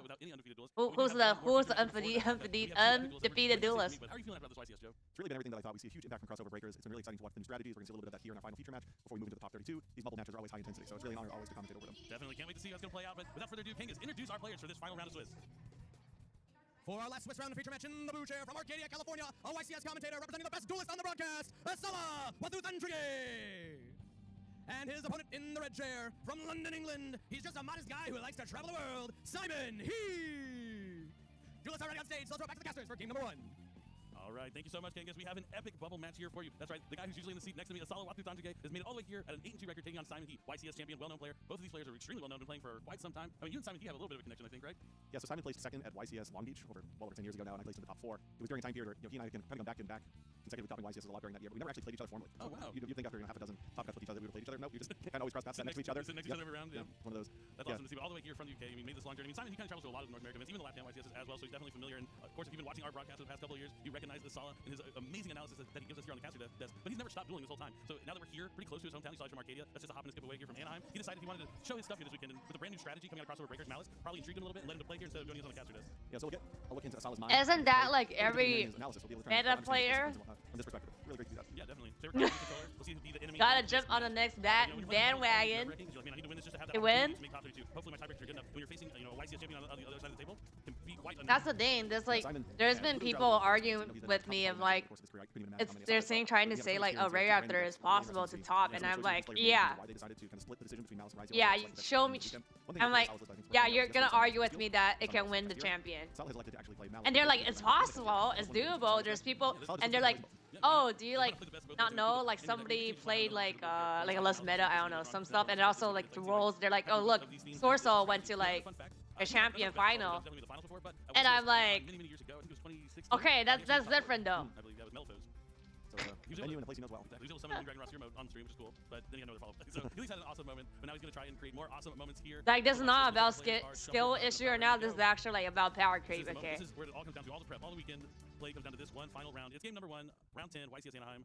Solid rolls of 10. That's a strong start. Oh, pick them both up. Simon showed me actually yesterday after talking to him his matchups over the course of day 1. He actually lost his first 7 rolls yesterday. And he brought out the evidence for it. So rolls have not been in his favor much this weekend. Well, he can't beat a 10 anyway, even if he was able to re-roll that. There's no 7 on the. See, I'm gonna pick both the dice kind of guy. Like I know even like okay, I don't know much about the TCG scene of Ray Raptors. But you just mentioned. But even like okay, an OCG is different in terms of like how strong Ray Raptor is, but it's like they're actually like pro Ray Raptor players, and they never would say like it's doable or possible. They'll try their best and get the best the best like how do you say it, like winner is like top, I don't know, 32 or something. They'll try the best, but they'll never, I've never heard them say like, oh, one day it's gonna top, or like I can top in terms of like, I don't know, like I think there are only 3 traps. top 8 or something. In response, the GWC 06 is not one that's particularly useful. So I think it's often correct to activate infinite impermanence, although it definitely has the highest risk in the sense other things go wrong. Things go very wrong. Especially if you have like another copy of Authentication in your hand if something were to go wrong. It looks like Simon is starting off with sword. Oh, even on their mat, it has the date and the location. It's not the ideal opening play from Simon because, for example, if he opened up Ice Racer, you would often just normal summon that one because the effect only resolves when it's normal summon. So sword is an indicator that his hand isn't necessarily the most ideal in terms of which race he is opening up with. Yeah, I think Asala is picking up on that when he used that effect. We're just seeing a battle phase here out of Simon. He's going to take down that Dormouse. As you mentioned yesterday, Dormouse is kind of the gift that keeps on giving. You can't leave it on the field. It will be able to use the effect special summon or banish from the deck on the next turn. Yeah, I know. That's why I said like OCG is different. But still, even though I don't know shit about TCG, I really, really, really doubt that Ray Raptor could be top. Now you normally see them banishing Mouse monsters, but you only have to do that if it was a turn it was set to activate the card. Yep, so now we'll see that special summon out of the field. And there's people arguing with me that like it's possible. I'm like, yeah, 0.0001% is still, that means yeah, it's possible. There's no point in doing it, but it's not as advantageous as it may have been. And they try to argue with me, be like, because I don't know, like I don't know what I'm talking about, so like I'm naive in terms of like it can't go to top. I'm like, you don't need to know. You don't need to know much to know that that's basically clear to impossible. Okay. Like not even let's not even talk about TCG, OCG, Master Duel. Come on. Like it's not, okay. Like the argument's like, okay, road deck can't be top. That's the argument. I'm like, it could, but fine. Now he's going to be able to banish the Dormouse that he has in his graveyard. He already activated White Rabbit's ability special summon from the graveyard, so now he's going to banish the Dormouse. It is a cost, so even if it's met by another type of effect negation, it would still resolve. The Dormouse now is special summoned to the field. Yeah. Sol's probably feeling pretty good here. And this is where Mouse is strong. Like if you're able just to stick those 2 monsters on the field, you can really get like anything could literally be possible. That's why you see Asala capitalizing on that with the Beast Seals and the Cashier monsters deck, even though we haven't seen them quite just yet. So now we have a copy of Malice Red Ransom. Malice Red Ransom is one of the 3 brand new Link 3 monsters that the strategy has. It allows him to search his deck for Malice spell card, which is going to be the field spell Malice in Underground. It has an additional effect that when it is banished, special summon it back to the field, and then banish a Cybers from his deck, which is typically in the strategy a copy of Dotscaper, which allows him to then continue his link plays. Let's see what Asala elects to do next. Will he activate the Malice in Underground to banish a Malice monster from his deck? I'm double checking all the effects of Red Ransom. Here comes Malice in Underground. So Cat is the only one that we get to banish this turn and special summon back, so presumably that's what he'll be banishing. That'll get all 3 of the Malice monsters into rotation. Is that a Starlight? That looks like a Starlight. Chessy Cat is the copy of the Malice card that you typically only see 1 or 2 copies in your deck. It is a Malice card that requires another Malice card in order to really do anything. It in and of itself, unlike Dormouse and White Rabbit, doesn't necessarily get your plays going. It requires you to banish a Malice card from your hand to draw 2. Yeah, it's kind of like a built-in Allure Darkness effect. But you see the link, some coming down for Access Code Talker. Saul trying to clean up this game quickly. This is the Wombo combo here for Malice. Going to have a 5300 Access Code Talker can banish the Malice and Ransom to destroy the Sword Raziel, and then since it was banished, he can still swim back to the field. This is over 8,000 points. Are they maining Jellyfish? Does he have anything? He could have something like another effect negation, like Effect Veiler potentially, to remove that. I'm eating like, I don't know. I think he might have Ghost Ogre in hand if I recall seeing his hand earlier. Not positive. I don't think it's called biscuit. It's those stuff that you microwave and it looks kind of like a hamburger. There's something I missed, and that's going to be enough to take down game 1 from Asala. Now 1 game win away from putting himself in a prime position to make that top 32 cutoff. But Simon, you know, not out of it, just quite eating ASMR. When you look at Malice versus Raziel, they both have kind of like silver bullets you can side against them. Dimensional Barrier really strong against Raziel, and Artifact Lancia extremely strong against the Malice deck. But I do feel like Lancia might be a little bit stronger. It's really tough. So fast, I didn't even know what the fuck happened. Especially if it's paired with something else that can interact with the hand, like Nibiru the Primal Being. Is there only one other option outside that is to start link climbing with cards like Splash Mage, Transcode Talker, as we saw in one of our Malice matchups yesterday? So Simon is in fact playing Artifact Lancia. As you were just commenting on, Lancia is also a card that can be used going second, which is different than Dimensional Barrier. One thing that I have noted throughout the weekend and just have noticed really is that a lot of the Raziel players have elected to play some supplemental engine. The Fiend's Engine being one of the most popular, but we've seen a few others as well. So Simon's Is that 3 judge? That's 3 judge. Isn't going to have as many secondary plays because he's only playing the Raziel strategy. But we've seen a lot of Fiendsmith strategies incorporated into Raziel decks this weekend, which means those variations of the deck have a little bit more play under Dimensional Barrier. Not something we're going to see here. Simon's playing pure Earth version. Yeah, I think you highlight something that I love most about Yu-Gi-Oh! Is while we have these theme decks and you see the deck titles, you're like, okay, this is Snake Eye, this is Raziel, this is Malice. There's so many different intricacies and different cards and tech options you can put in your deck that really changes how your deck plays into those counter options, as you mentioned, like including the Fiendsmith cards. So even though the decks may have similar names, their playstyle can be completely different. Their advantage points can vary drastically. Yeah, I think that's something that we see between these strategies. In terms of going into side decking, Sal is really thankful that he was able to win that first game. Looking over what he's going to be set. You see a side deck that doesn't have a whole lot really going second into the Raziel match. He must be really confident in his main deck. I see a card like Ultramate Cruelly that could presumably go in, but besides that, he has a lot of cards actually for the mirror match. He has both 3 copies of Lancia and Chaos Hunter. I mean, he must think it's the best deck, which is why he brought it, so he prepared for it the most. Maybe thinking that if he could have an edge in the mirror match, that might be what he can use to make it all the way to the finals, potentially win the YCS with this brand new Malice deck. But we're gonna have to wait and see if he's gonna be able to make it that far. Also with these flags, can I like say I want another flag? Position to win game 3 at minimum because you're gonna be able to side in those hard counters and finish the game. But with things like Artifact Lancia, you never like actually know, even if you get that I'm actually like a competitor from like US, but I'm like I want my flag to be UK. Is that possible? Still taking a considerable amount of time to side deck and shuffle, but almost done here as Simon's gonna quickly pile shuffle his deck. Now that goes back to something you mentioned yesterday about when you prepare for an side deck and know We'll never know. It's going in and out relative to first and second. It can expedite the signing process and reduce the number of games that may potentially come down to time, something that no player really wants. Right, you want to win on your own merit, not have something out of your control determine that end result for sure. Looks like they're shuffling each other's decks now. You know, not too many smiles. See, I think that's the biggest difference. When I'm playing, I don't think I look too stoic. I usually have a lot of emotion on my face, but it's nice to see these players really focus. I mean, that's what you gotta do. When you're playing on a feature match stage, you just have to realize you're playing a regular game of Yu-Gi-Oh! Nothing's really changed except all the bright lights and cameras and people at home watching, but you can't really let that get to your head while you're playing on the feature match stage, otherwise the nerves are just gonna get you. But we're gonna see here Simon able to go first in our second game. He's building his rocket ship as he does with his opening hand. Yeah, he's been doing that literally for over a decade. The rocket ship kind of smiley face me a little bit, but I guess. Alright, this is game number 2 that we're jumping in. This is game 2 of round 10 of YCS Anaheim. Saul is up 1-0. And now Simon will be going first, and he's going to start with Multarmi. It's like Aurelia. Beautiful quarter century secret rare. At least for Simon here, that really is going to be pretty detrimental to his strategy. So you can't change it, basically. Often called a half board, meaning when you limit your plays to reduce the number of draws your opponent gets. Having Lancia as a backup for a Sal's first turn, definitely one thing you would hope for. The other copy of Bonfire, I imagine, is going to allow him to search out a copy of Ice. Yep, and just note this is, you see Saul has that first game win. He does have 8,000 life points still as well. And Bonfire added one of the Raziel monsters. Looked like it was Ice. Now Ice Raziel is going to be summoned, which will give Saul a draw. Now he's going to special summon out a Raziel from his deck. Probably going to be a copy of Sword. Now Sword is going to let him search his deck now. There's an ice one? Aren't they fire? He certainly might. But he may like to make a little more conservative play. That looks like a cool card. Yeah, he already has Artifact Lancia as well. I think we might be looking at that half board, as you mentioned. Not putting as much out as he possibly could, but putting just enough to be disruptive, but still be able to ride the waves of the Artifact Lancia from the hand. Here comes that Pot of Desires. Love how that card's back into the fold. Yeah, Pot of Desires. I'm done with my food. What people often consider sort of those mid-range strategies, those strategies that really like to play a lot of hand interactions, but have an engine that is pretty formidable. Looks like you managed almost all of his cross-out designators. Not that that's necessarily a pivotal piece to a strategy per se, but it's interesting to note. Out of Desire. Called by Grave. Not a terrible draw. Is that card at 3 right now? Being overlaid here to become Exceed materials. To Exceed summon Raziel Detonator. Yeah, right. I'm eating Yada. I'm eating the other Yadas. Enough hand interaction, but also potentially need to special summon further in order to get another 2 monster on the field. Yeah, sometimes even giving them one more card can really be the big difference. So you want to do them as little as possible, but this time Saul summoning Kashtira Unicorn with a sense of urgency. There's a fire and light. I don't mean the other guy. I mean that was the ice one, right? Well, I don't remember. I don't from the deck to the hand. remember the attribute, but it says ice, and it's blue.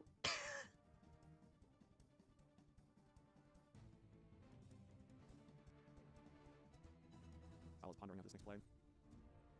Activates Kashtira Birth. Kind of bugs me that there's more edge on the left side here. To the right side. Materials, as opposed to oftentimes using free with the aggregator and then even sometimes a plugin in addition to that. Sometimes it needs anywhere from 3 to 5 interactions. Here, it really is only those 2. True. And Using the detonator on Unicorn, not too great since he can bring back with Birth. But he's going to use that Birth. Hey, I mean, if you look close, you just think maybe he's playing Kashtira. Yeah, that Lancey in the same I see a Fenrir. Oh, yeah, if he goes to battle phase here. I see a Use unicorn. artifact, or sorry, Kashtira Fenrir's effect, trying to add another Kashtira monster from his deck to the hand. Water, I suppose. Well, yeah, there's no ice type, right? So. Simon, deep in the think take on this one. Why did they make it so it's Malice instead of the like the Alice? Now search out his second copy of Kashtira Unicorn, and that's the entirety of his Kashtira package. He has no more Kashtira monsters in his deck. Now I'm interested to see if Simon's hand goes back to his face. It does. See, watching body language, that's one of the ones I always. Wait, what's the logic in Sometimes your localizing body that? have heavy emotions. Like it's a psychological thing, but your head actually feels heavy. For you subconsciously feel the need to hold it up with your hand. I don't know if it's just something crazy that I've noticed throughout the years, but anytime I've noticed the hand of the face, I feel like they're giving away some information there.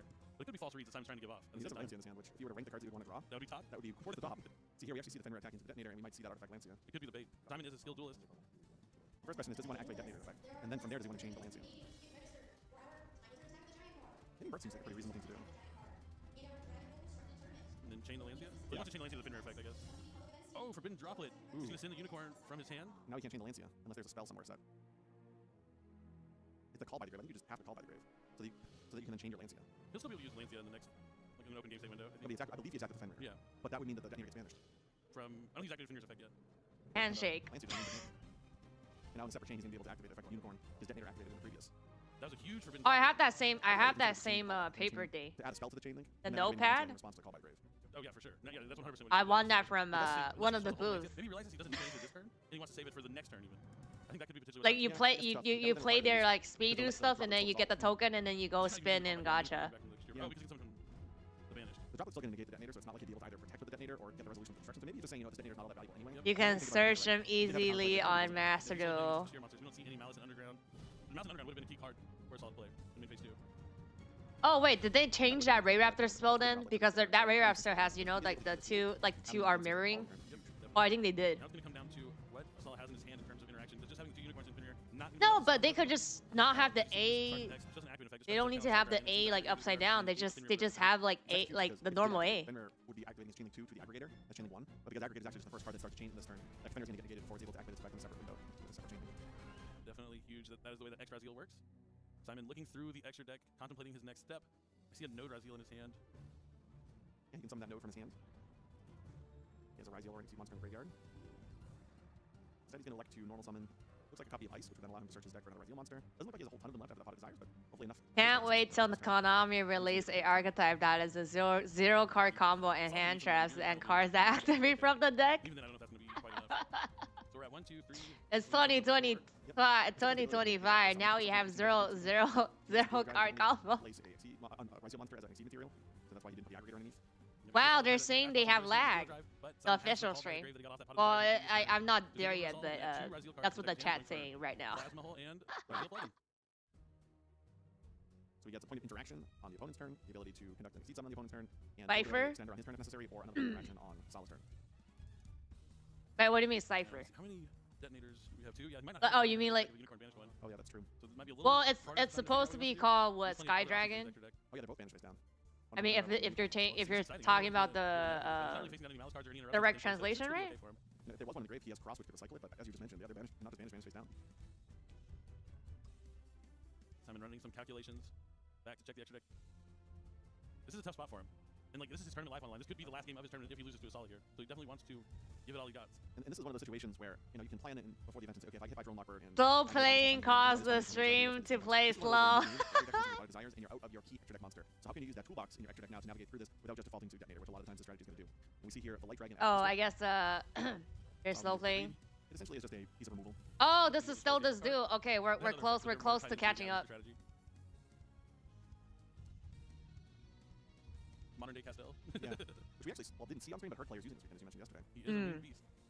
Really amazing watching this and just seeing the strength of the Kashtira monsters because, as you mentioned, it would seem like Sal brought the Kashtira deck to the tournament this weekend, at least they sold the Kashtira deck. Because this is the type of board that we would see sometimes in the games where our Rise Out was banned, or maybe there was when our Rise Out was limited, but the Kashtira monsters themselves just put in so much work with those huge bodies. We see here one activation from the Light Dragon Administer to deal with the Kashtira Unicorn. Still has to deal with that Fenrir and Unicorn. Do a drive is boosting his monsters by 100, which could potentially help some of the math. Also reducing the Kashtira monsters on the Sal's side as well. He's definitely going to be able to make it at least another rank 4. You can see Simon checking some of the more nuanced exceed monsters. The pinned tweet on the YouTube is, "This is a family-friendly channel. Please be respectful to one another and to the people on the stream. Please avoid swearing, making rude comments, joking about person." It also drops the attack of the opponent's monsters by 500 and would stop their effects in the battle phase as well. Yep, and this has got a lot of different effects. So it does look like he might be... I guess he won't be able to go into Zeus. He is locked into rank 4s. It's tough. And there's the Nibiru that you feared earlier in the turn. Nibiru, the primal being, Asala actually had it. Sometimes lucky for Asala. Usually not, but in this case he got lucky.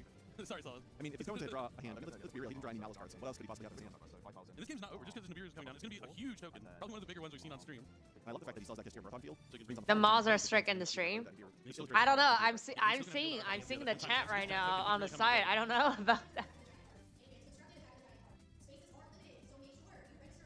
The stats are huge. Pretty sure both sides might be over 10,000. I enjoy being able to hear every 3 words. That's the 3rd word. Solid knows the plug-in in the plasma. Someone got banned for saying I like Master but I hate Yu-Gi-Oh! TCG. Solid really trying not to go to a game 3 if he can avoid it at all costs. Just getting depleted. I think he's okay setting the plasma hole in. If you say not come on, Daddy, are they gonna ban you? Oh, he has Ghost Ogre for birth. That's showing love. That's a big step. He may have actually drawn mouse. Solid might lose to this token. I don't know, but no joking on a person. Yeah, I don't think we can do that. It looks like someone might be seeking on the summon of Malice Dormouse. Yeah, he deactivate the plugin.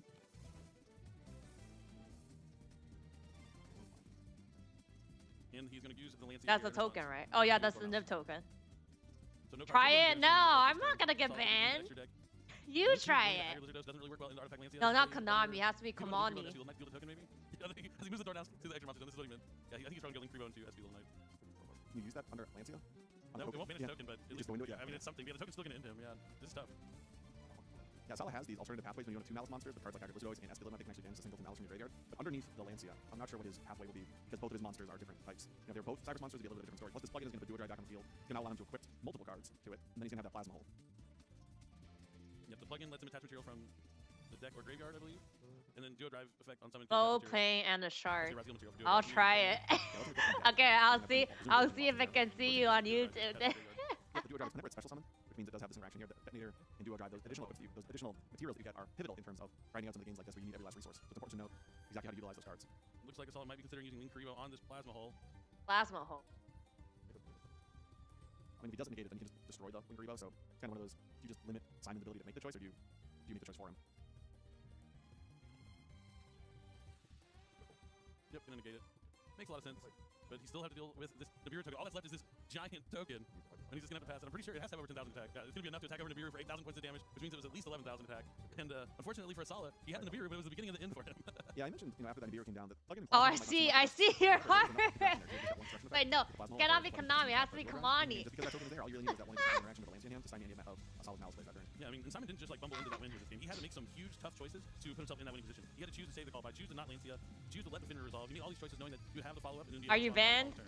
I mean, that's also, I mean, the thing at the end of the day is the downside is do they delete your comment and then ban you? Attack end of his points line, then Nibiru tokens get really Wow, I see other people's comment getting deleted. Your comment's still up. Still able to navigate through that turn, deal with the board, and actually set himself up pretty well after the Nibiru. Yeah, one small misstep, you would not have won that game. Absolutely not. I mean, that's why he is a YCS. His message is still in there. Asala did win a remote duel invitational, so he's a champion of sorts with Dragon Link, actually. Oh, yeah, it's fun to watch. Commented that one a few years ago. It's cool to see Asala out there. I'm glad he's back on the dueling field. He's definitely hungry for a YCS win, but Simon, obviously a decorated duelist in his own right. I'm safe. Try Kamani. Yeah, it's great to see Asala. I thought we wouldn't enjoy commentating with him. It's always an honor to do so, but watching him in his. Hi, my name is Simon Shark emoji. Top tables on the bubble, high stakes Yu-Gi-Oh. Wait, what does Shark mean? Is it a card that I'm not caught up yet? Is it the XYZ Shark? For sure. We got a couple players from the Shark Cat? Simon from the UK, so one of European players trying to come over here and show us what they got. Any Sharkers in chat? Clearly, on some new strategies, which we've seen from a lot of players this weekend. Yeah, the one I haven't Sharky slow play. Hashtag salty. Exit back to the graveyard, and it's a life scene you can shuffle back to use your other Fiend's cards. I don't know, it's not like great, but the interaction is neat enough to where I like it. You can also put Desiree underneath stuff for. Car sharking is a vast sportsmanship thing. Oh. It's a term. I've actually seen it quite a bit walking around. We haven't seen it in the feature match area necessarily, but we've definitely been seeing it. It gives you some resistance against dimensional barrier, because you can just shift into Fiend's combos. Definitely. These have been the 2 decks to beat this weekend. I know we were looking at like the top tables on our data that we had. Some of the rounds would be lots of Raziel, but towards the end. Wait, but that doesn't mean stalling, right? What does it exactly mean? It's the final game of our Swiss portion of the tournament. The winner of this will be moving on with 2 losses and putting themselves in a decent chance to make the top 32, depending on their tiebreakers. Yeah, the only undefeated player heading into this round was a Malice player. The guy talk about Shark is the same. I've never played a match of to go to top YCS. Is this VSU? What you do? To play perfectly, you still have to make really tough decisions. It reminds me a little Malice of Pearly, where when Pearly first came out, it wasn't necessarily putting out a ton at the YCS circuit, but as time went on and players began to understand the deck a little bit better, it started to creep into those top tables and really started to establish itself a couple NEWCP seasons ago. That's right, and this is it. This is game number 3 of YCS Anaheim. It's time to duel one more time before top cut. Asala is going to be going first. We made it to the main phase. Assault sets 1 spell trap, starts Dormouse, activates the effect. Does Simon have a response? Looks like he's eyeing an effect Veiler.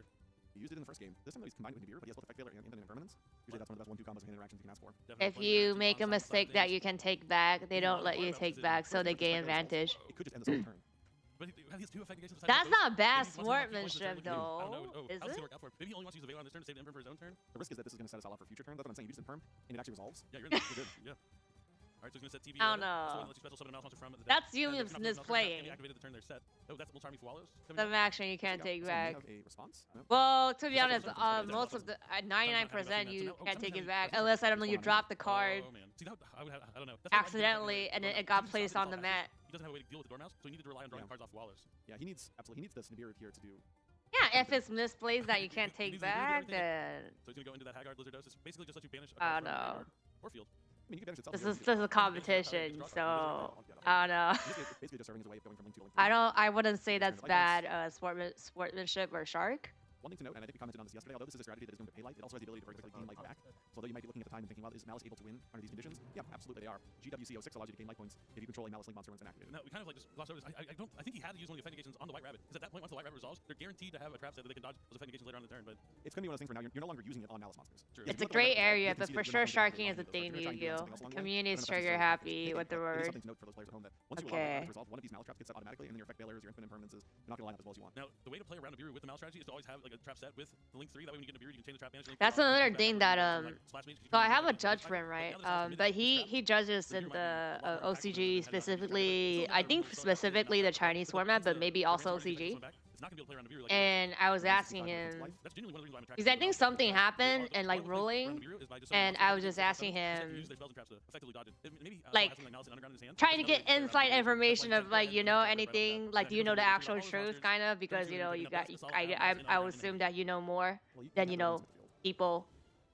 Even though usually players that are on side that like, you know, says what happened, right? And he told me that being a judge is less about knowing the rulings. It's more about trying to how do I say, like fix like disputes. Basically, he's like, okay, he's like, what if like, I think he gave me an example of like the access code or something, but he was saying like, okay, what if like you got called, right, and then 2 of them, like, you know, like A and B, and they're like, oh no, he didn't actually use the effect like 5 turns ago, or he didn't activate the effect when he did the access code, right? But then like, if you're playing in like a tournament, usually you wouldn't forget, right? So reasonably, like the person might not say it verbally, so it wasn't like, you know, clean, but that's unlikely to happen. But there's no proof. If like 2 people are arguing and be like, no, I actually didn't, I did that, or you didn't do that, you know? And he just told me that what you do is you're supposed to kind of rewind and ask them like what happened 5 turns ago, and then most of the time people won't be stingy and be like, okay, we'll just go to the next match.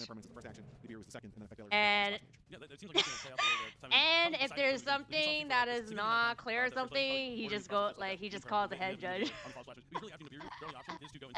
At least that's what he told me.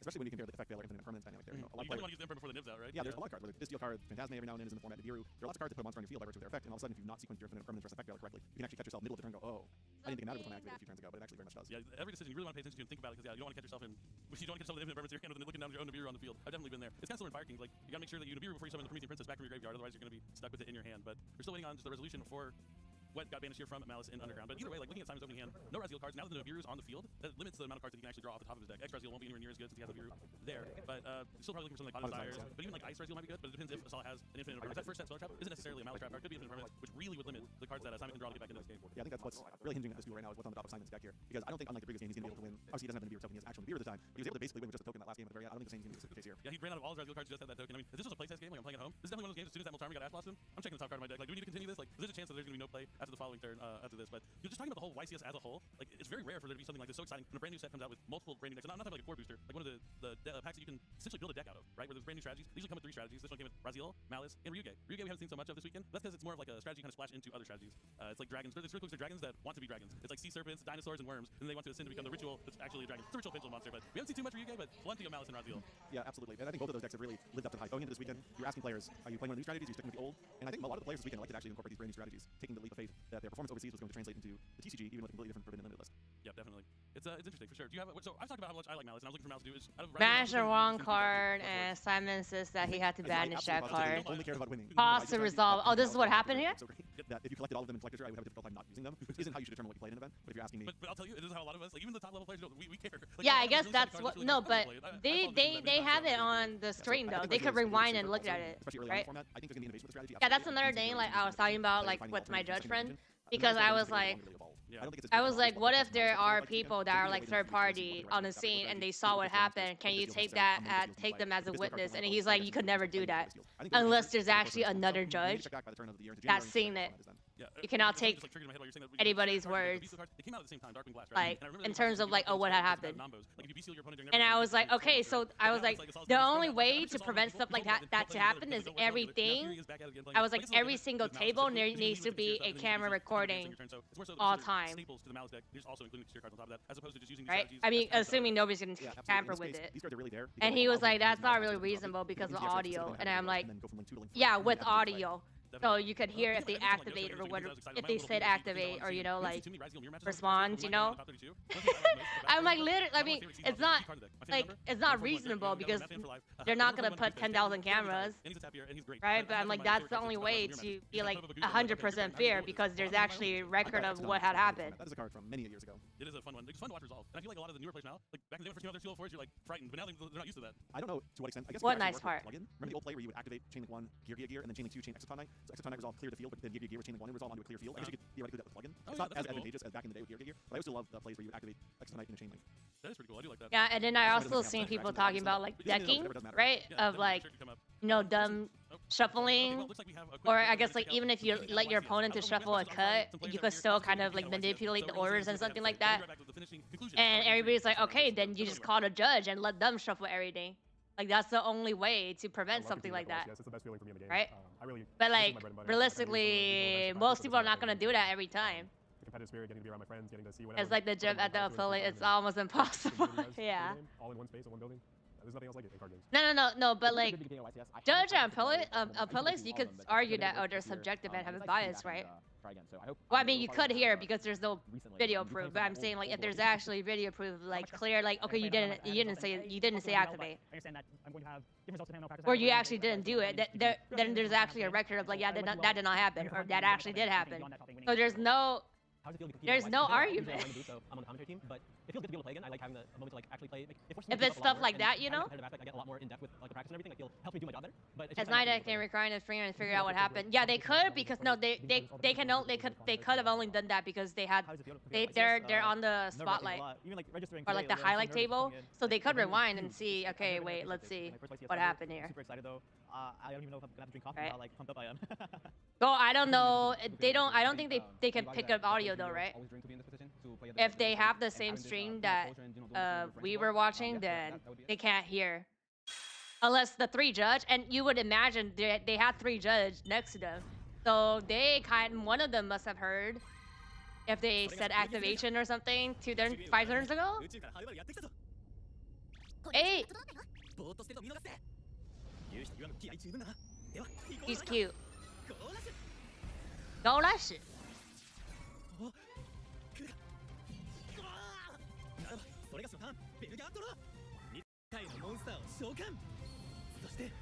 Oh, I'm caught up. Oh, so they still figuring out what happened with the banishing. Look, there's a sword. これがデュエルリンクス。俺はこのカードにかける。ヒーローの力見せてやるぜ。俺たちの戦いの中で見せてもらうぞ。Why is Kaiba like after Jaden? 俺にはもう繋がっている勝利へのサーキットなんと胸躍る世界僕は絶対に負けない全力で行くよそれがしもここで新たなベルギャードを切り開く頼んだぞユーディアス Yuamu? Yuamu. Yuamu is super cute.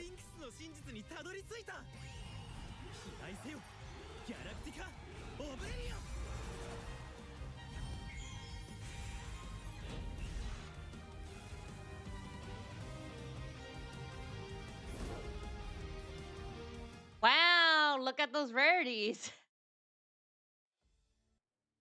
Hello and welcome back, everyone. We are about to jump back into game number 3. They resolved the situation, smoothed it out. Apparently, Asala didn't declare what he was banishing, so the first action of the card that he banished is what's going to. No, I know. No, he is the protagonist because of the duel links. But I'm saying, why did the order? Why was he not after Yugi? Why was he after? No, he was after Yusei. Why is he after Yusei, not after Yugi?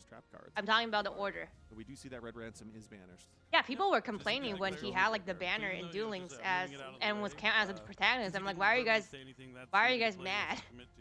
Unfortunately. I wonder if he has any. I guess he has gold sarcophagus if he hasn't activated it. Why is using rush disrespecting? Yeah, it looks like he's taking some time to consider what to grab. A triple tag. Okay, so what happened? Hopefully not rattled at all. Can keep his composure. Looks like he's thinking about just setting a malice trap. Yep, he's gonna set GWC06. That lets him. Yeah, they placed him after Yusei. And it would theoretically allow him to summon back his Red Ransom to gain a little bit. Oh, is it because of the order of the story? Because I don't remember the storyline. So this is actually a way that he'll be able to gain life points. Oh, okay, yeah. So it is the order. Okay, yeah, okay. Which means Simon is gonna need to play through this turn. It's not Japanese order. It should be a quick turn for Simon because he has no plays really. So if he takes any time here, why is he reading a card that's banished when he has no plays? Well, that Red Ransom is gonna be special summon this turn. I'm gonna go. Yeah, just pass. He has no plays. Or he's gonna battle phase maybe. Okay, so what happened? What was the end? It's gonna do some damage, but there's like no play here. So any hesitation here from Simon won't be good for him. He really wants to avoid. Starts reading every card. Potentially. I would start, if I was Asala, I'd start counting Mississippis. 1 Mississippi, 2 Mississippi. Calling him out for reading with no plays. Ends turn, pass back to Asala. In phase, that happened? is going to special summon out Red Ransom. Who's Billy, the judge? One of the judge? 300 life points. Why is he reading cards when he has no play? Alright, so he has 3 minutes to play through a crossout designator, an infinite impermanence, and I think 2 copies of effect. He's not even slow playing right now. Relax, Billy. Oh, the Combinator. Oh, okay. Just, Billy is holding back. It's tough. I mean, he goes judge, he goes clown. All these chats. Maze of the Master in a couple months. Once a shark, always a shark. Isn't as strong as it could be, but definitely keep your eye out for Maze of the Master if you are a Raziel fan. I'm really excited about that set.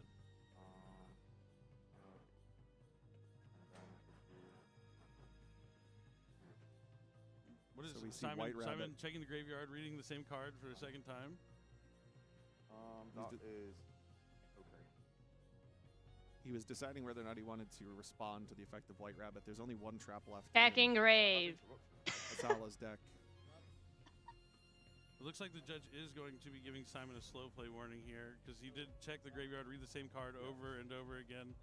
That can get you an easy slow play warning here from the judges. Easy slow play warning? Try and argue it, but chose to not. To his defense. You should never argue with the judges. Yeah, that is definitely true. To his defense, you may know the main effect of most of the malice. Should never argue with the judge, okay. They do have secondary effects. For example, the one that is left. He does have those rumors? Are these rumor confirming here then? If it's activated and you control a Malice Link monster, which he does. Yeah, it's just interesting that Simon hasn't read any of the cards in the game up until this point. Now he's reading all of them. But well, this one I haven't read anything, now he's reading all of them. I think it's the secondary effects of a lot of these I don't know, he cards wants to make sure. Often the ones overlooked because they're not the ones that come up sort of quote unquote in the combos that you're learning prior to the event. Billy taking sides. Very true. So Sala's here. I think he's deciding whether he wants to go into something like Axis Go Talker. You can see Asala probably just a little rattled from the slight misstep on the previous turn, but now he is going to link away those two monsters. Anyone that's ever played a game of Yu-Gi-Oh has made a mistake in their career, so it's really important to be able to shake it off because you know the objective isn't necessarily to play every game flawlessly. Shake it off? Bonus points. What do you mean? My entire career of Yu-Gi-Oh is a misplay. If you happen to make a mistake, got to keep on going, looking forward. So the Axis Go Talker is going to be summoned. After its effect resolves, it's going to be met by infinite permanence to go back down to 2,300. Every lead 40 cards at the top of your deck. The primal being. You know that thing where you when what's it called? Beezer, like he just like I don't know any cards. just throws like hit the entire deck into the sea. Yeah, do that. it's only 30 seconds left here for Asala. I think they may have given a slow play warning assignment, so there may be 3 more minutes potentially. So Asala, again, like I mentioned a moment ago, if he banishes a Malice monster and gets it back onto the field, that MTP07 is a way for him to deal with this Nibiru. Rock, look at that Starlight Acetone. He has everything Starlight. His Spill, his Grave.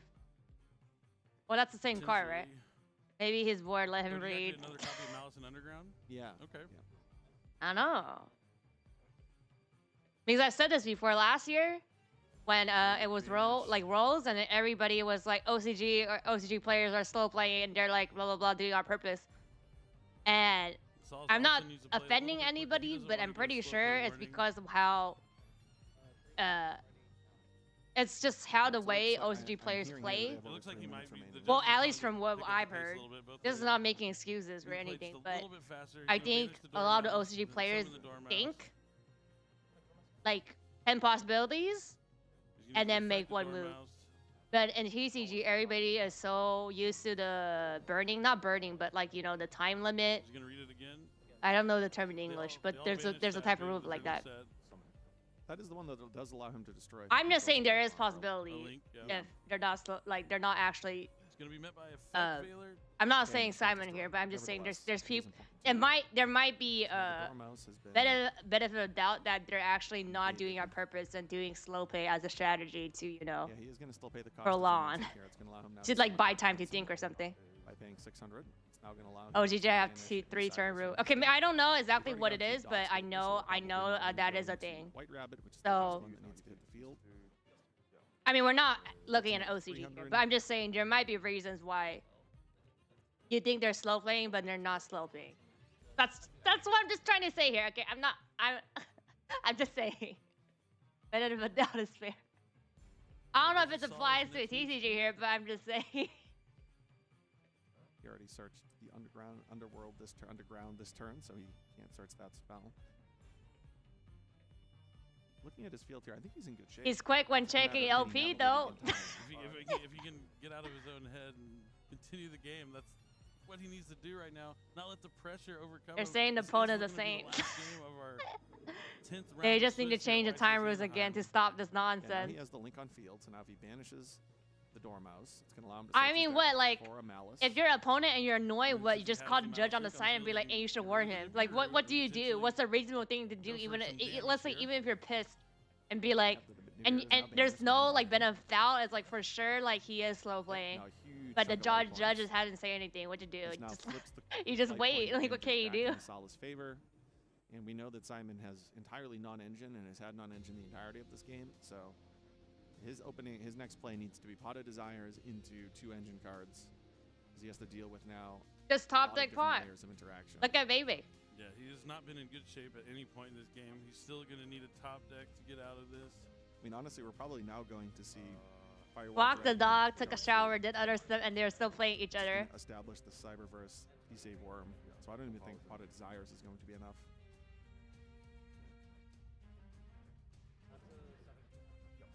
Doesn't seem like there's an out.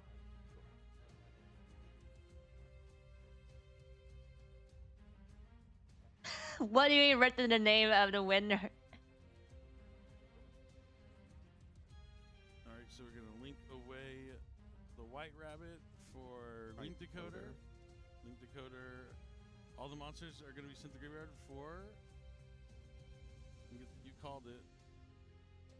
Oh no, it's going to go into Whitebinder. Yeah, if you haven't used Whitebinder yet, there's no reason not to. Yep. And since it has 2300 attack, the Link Decoder is going to special summon itself back from the graveyard to the field.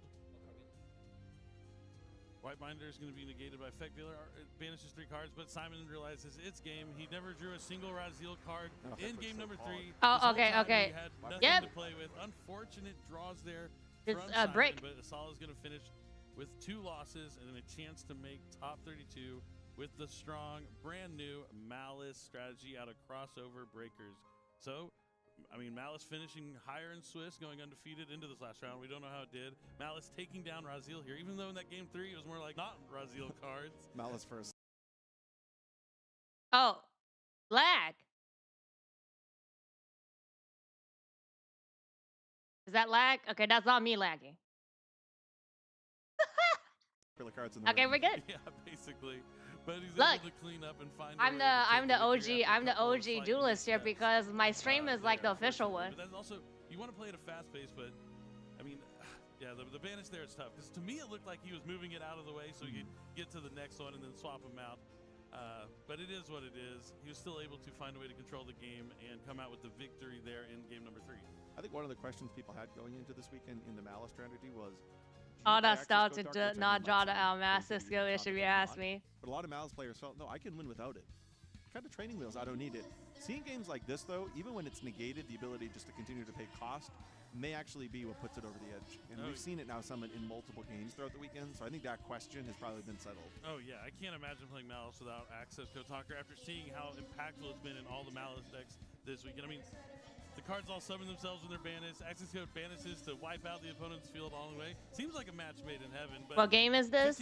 Malice vs the Rise Zero? Like, while this card is good, is it needed? Those are the 2 questions you have to ask. And seems like it's pretty needed. I mean, to bait out the interactions, the effect is, yeah, you're able to link climb after that as well. Most of the time you see Access Code Talker, that's the end. But it was used as a Link 1 material there for Whitebinder. Just counted the same as any other monster. But the first time Access Code has ever been used as a Link 1. It might be the first time I've seen it on stream, but it was an excellent game. I mean, maybe Malice is going to be the deck to beat after this weekend. I know Raziel Duo Drive was the card that everyone was kind of building their decks around to target. They wanted to have cards like Ghost Ogre, Infinite Impermanence, Effect Veiler, Dominus Purge, and Impulse are both really good. Impulse not so good against Duo Drive. Dominus Purge probably the best card against Raziel Duo Drive. So if you're playing a deck that can use Dominus Purge, you have a little slight edge in the room against the Raziel strategies.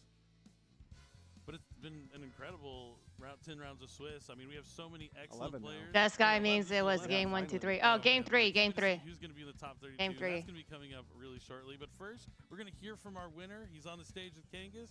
Kangas, I'll let you go ahead and take it away. Thank you very much, Billy. I'm on stage with Asala after your feature match victory. Congratulations on picking up the win. I know that it was a very long match, so I want to get your very long match immediately afterwards. Uh-oh. What was that sigh of relief like after you got that match win? Yeah, that was extremely stressful. It's been a while since I've been extremely stressful. So there were some nerves, but mainly the time was really ticking. Every move was taking a little longer than I expected. So I really wanted to just get through that turn. And like it was like a bit of a slip up, so it almost cost me, but I knew that in that position, if he was able to play, I was going to lose in time no matter what. So instead of going for barrier, I had to go for the way to like set up my play for the next turn and hope my Veiler was enough. I didn't know he had no engine at all, so I'm glad it worked out. Yeah. Well, you're playing the new Malice deck, which it takes a lot of brain power. You know, there's a lot of different lines to go down. How much prep were you able to get in before this weekend, and how confident do you feel in your ability to pilot the deck? So I mentioned, like, I did the interview in the beginning, and I mentioned this before. I plan to get like at least a good 10 days of testing in. I got maybe 10 games of testing in total, so I don't know what I'm doing. I feel like I'm very lucky to be at this point, but like because the format is so hand trap dependent, the games get really simplified. And at that point, it's just like, you play Yu-Gi-Oh, and I can do that. I think you're known for playing a little bit of Yu-Gi-Oh. You're also known for being on the broadcast. It was awesome that we got you in a feature match. I gotta say, you were representing the broadcast overall. What do you have more fun with, playing or casting in the booth behind it? This will be an indictment against Billy, who's usually your casting partner. Oh yeah, playing by far. Like you missed it for. I mean, it's cool being back there. It's cool being part of every single tournament. But like every time I see someone else win, it hurts me inside. So Yeah, it's good to be back here. Billy, he'll never be here again, so I have to do it for him. All right. Well, Billy was reminding us. Wait, that what? your Billy's not opponent, gonna be here. You know, topping tournaments, winning YCSs. You're the people's champion, I think is what he called him, champion of his heart. Is this going to be your YCS, Asala? Is this your time to finally shine? I think it's possible, but it would be the most undeserved of all of my accomplishments in the game. So, you know, hope for the best. All right, hope for the best. Thank you so much, Asala. Congratulations on the I know big about episode. that. Welcome I back to think the casters. I forgot who, but there were some people that only Alright, played thank you, King. It's the funny to game hear for funny words like there from Asala. You know, less it's than funny a when I year talk or to him something, about and the they're game, like he never topping on tells me he doesn't YCS. know what he's talking about. And All there's seems like people he knows saying the that answers, like, and I'm oh, telling this you that he knows proves what I'm that talking about. like, Little different, little more humbleness from or I Asala, forgot what but they say, but they're hopefully he trying to has the say that like tiebreaker it's he's gonna Zubo need or to make something, it in and the then like top it's been 32. done. He seems excited. There's people that played Yeah, that but at least now played he said it's Yu-Gi-Oh undeserved, less so I than can 6 give months him- or less than a I year, can and they tell him, top. you don't deserve this, even if he Like, does win. So get a little take back. But I'm glad it's he's not trying it's to not do it like for me while we're back here watching from the commentator's desk. Well, But I'm not there's saying it's something we wanna challenge, tell but you there about are before we like announce it's the not top even about 32, card and that's games. right, There's it's people that are like upcoming events. We have that they have YCS the is correct happening skills next that they year. could thrive. February 1st and the 2nd Well, of course, is with like helps YCS with like other people Orlando. and March 1st resources. and the 2nd, we're gonna have a team of But YCS in San it Salvador. has never been a thing Then where there's gonna be a team YCS in the middle of March like, in Las Vegas. but And don't at the end of expect March, like, we're oh, gonna this have is a YCS in like Buenos Aires, so Argentina. friendly that everybody could just Definitely pick not up gonna and wanna be miss pros. any of those events. It has always been like that in any But that's gonna any be it category, for any us for the industry. Swiss rounds. The There's next just time you people see like us, that. We'll be announcing the top 32 before we go to the single elimination portion of the tournament. And then I think eventually that's we're why gonna that's like crown a YCS if you're a champion. pro Don't player, go you're anywhere. actually We got a more lot it's more more about exciting you Yu-Gi-Oh action know to come. Stay you know the tuned. format and you know the game mechanic well enough where like it's not like you're special in like one meta deck, you know. I don't know, was it like just the understanding of the game to its core.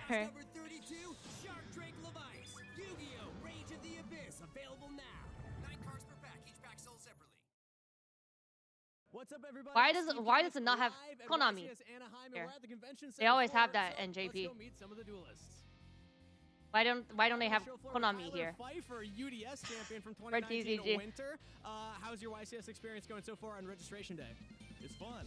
You know, I always get to hang out with my friends and everything, you know, so I think it's cool to show up a day early, you know, we're in Anaheim, so having a good time. Did you fly in? Where are you from originally? From Reno. We flew in today. Yeah. We just got here and have been hanging out. You know, we showed up a little bit late. You know, we're going to get some food tonight, maybe a Brazilian steakhouse or something. I'm trying to talk my friends into it. But Steakhouse? so. All right, we'll see if we can get them to go with you. How are you feeling about the tournament? Are you coming here to win? Are you coming here to have fun? What's your intentions for this YCS? I don't know. I've been playtesting a lot, so like my intentions are to win, but you know, like you just gotta like play the cards as they're dealt. You know, I'm hoping to win. I've been playtesting this format that we're going into for a while, so we'll see how it goes. I mean, I'm not super in the loop still. You know, I got a lot of stuff going on in my life, so yeah. I got a lot of stuff going on in my life. You know, Malice, Rise. Does that mean like I don't just play Yu-Gi-Oh, so I have like I'm not a Wii. I actually go touch grass. I think Malice is also a really good deck. I was playtesting both of them. I think that Malice is definitely harder to play, so I think that a lot of people are going to make mistakes with that deck.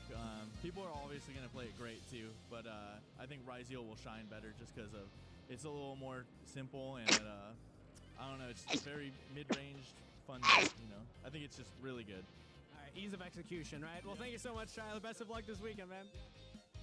I have Kevin here. Kevin, how many YCSs have you attended so far? This will be my 4th one. I like his I've shirt. To a couple, but this will be my 4th one. I am native to California, so excited to be back in my home state for sure. That's awesome. I'm newer to YCSs. If it's one of my first time or anybody else's first time at a YCS, what should they check out? You should absolutely check out all of the vendors. All of the vendors have really good accessibility to cards that your local area may not have. And absolutely, the first thing I always recommend is check out some side events. It doesn't matter if you do well, you do poorly, as long as you get to meet some new people and play the card game that we all love, that's all that really matters. What are you here to play in? I'm here to play in the main event. Oh, look at his shirt. I didn't even pay attention to his shirt. All right, how confident are you feeling with your deck choice? I'm honestly feeling pretty confident. We have a really good testing group. We've theoried a lot. We've came to a really good conclusion, and now it's just time to play the cards. All right, Kevin, you said earlier that you are a fan of the anime, so I'm going to put you on the spot here. Who's your favorite anime character? My favorite anime character is Callan Kessler from 5Ds. We love a guy who plays Infernities. Can you give us an impression, one of his voice lines from the anime? Otherwise, somebody else from the anime that you got. Oh gosh, I don't know if I can do a Callan one, but I guess for Callan it'd be. Bro, like, I should go to YCS and be like, I'm going to do it right after chanting right here. Motorcycle, breaks the mountain. I don't know how with the bike, and then yeah, he shadow duels. Classic anime I should moment pull there. up the YCS and a motorbike, and a dual uses a motorbike and be like, really well today. Meeting plenty of friends. Look, 5Ds. Plenty of new faces here. Always good to go ahead and hang around here over at Cali. Are you local to Cali, or did you have to travel in? I had to travel in a couple hours early in the morning, but it was worth it from Portland, Oregon. Well, welcome to California. You said you're meeting some friends. Have you gotten a chance to duel ahead of the event? Not yet, actually. yeah, I mean, if you were there yesterday, you could probably find yourself.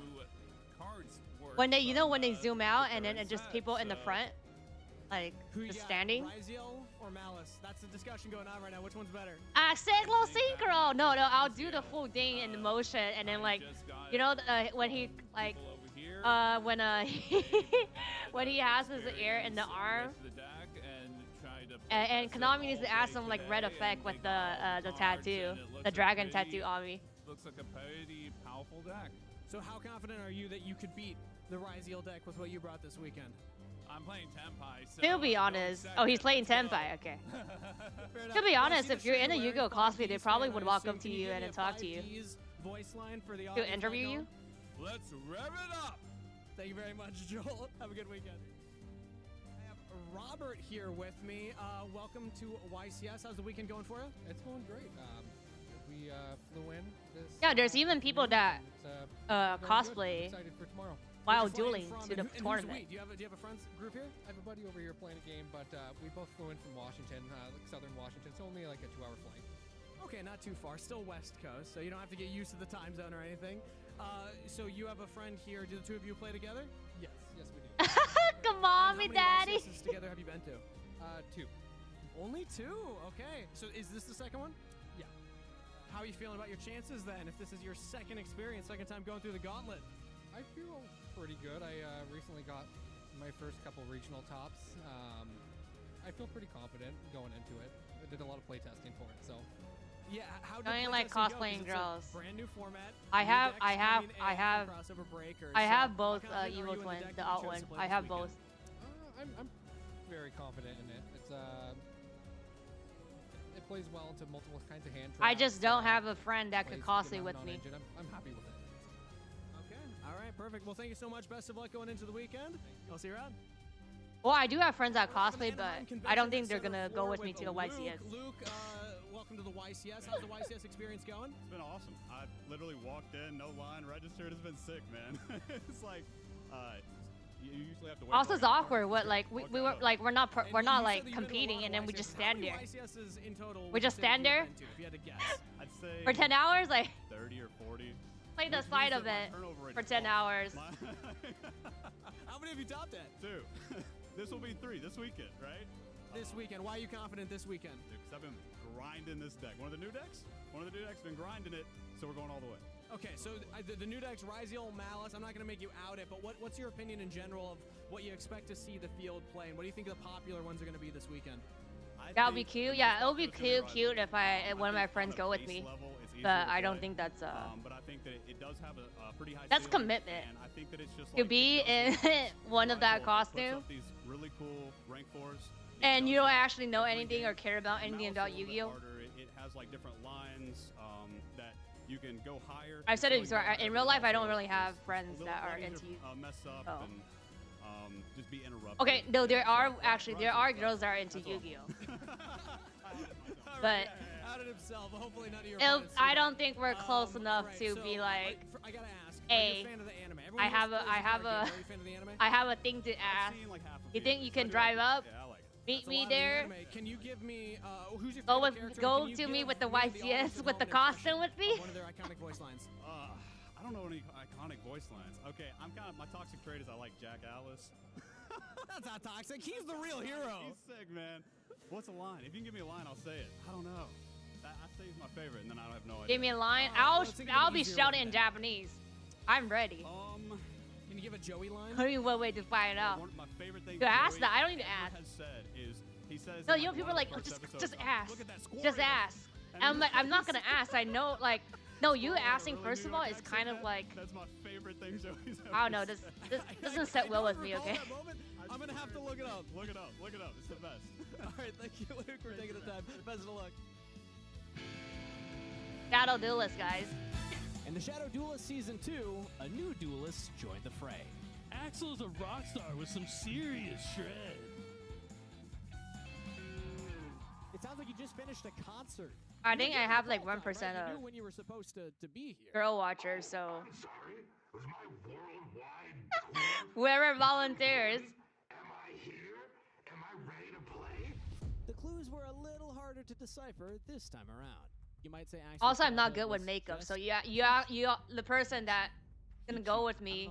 Well, I could probably figure out my own makeup. Fans, the voice was a dead They also need to giveaway. figure out the makeup themselves. Proceed with extreme caution, duelists. This mask has the ultimate rock and roll genius. Well, I could take care of myself, but it's not like it's gonna be amazing. Remove your mask. A lot of the times, it's like I'll be done, and then I'll have my friend help me. Like they'll put makeup on me. This time, the Shadow Duelist That's didn't what just usually watch the happens. event, he got in on the action. Xavier, I'm hearing a note that you were actually given some insight into Yu-Gi-Oh, and you've been preparing for this match. I like decks that I can just regenerate stuff from my graveyard. I just want to be annoying. So here's the fun. Wow, look at his wall, like all the cards. Card that just annoys everybody. So you want to be annoying? This is the card for you. But with Xavier getting a little help, it was anyone's guess which way the match would go. Xavier's thinking, processing all the potential moves. Ooh. He has the Max C. You said you like to banish cards. This will make sure. I do. I like to banish. Put him where I want him. Kaito might be shaken right now. This is stressful. Welcome to Yu-Gi-Oh! Xavier, what's... What? This is wind down conversation. It's not done yet. I just want us to be honest about the situation. There are 6 monsters on Kaito's field. Look at that Snake Eyes board. Kaito on the 2-0. You know what, Kaito, you earned it. You earned it. Congratulations, Kaito. So how'd you feel, honest opinion, stepping into this finals match? I felt crazy. The backdrop is pretty nice, with the triangle from the logo. Hey, I'm gonna beat you. I've been on this game for a couple of weeks. Let me school you something, kid. Wait, is WWE some wrestling thing? Your opponent will be earning that mask. It's gorgeous. Boom. Beautiful. I put a little message for him. I'll get you next time. I'll get you next time, yes. Love and it. this is shaking fists coming with that. I want each and every single one of you to know that I love you, Gio. Yes. But the mystery He's a wrestler, isn't okay. over. Stay tuned, because the shadows have more secrets to be revealed.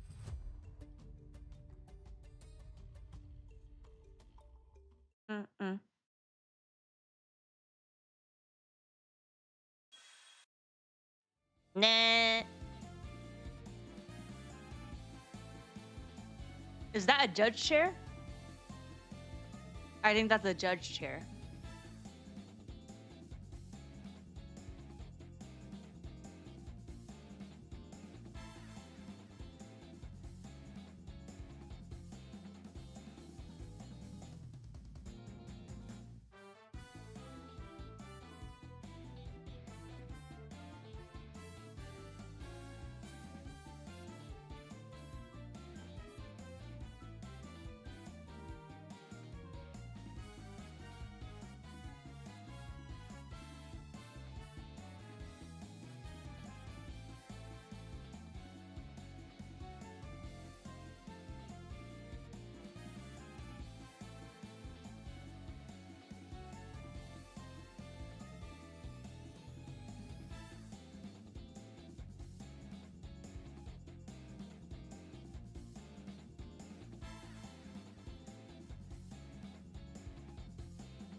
Actually, I should go down to get something, some lunch.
My neck is fine.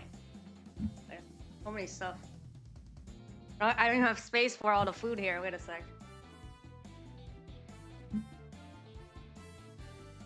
My desk is just too tiny. Wait a sec.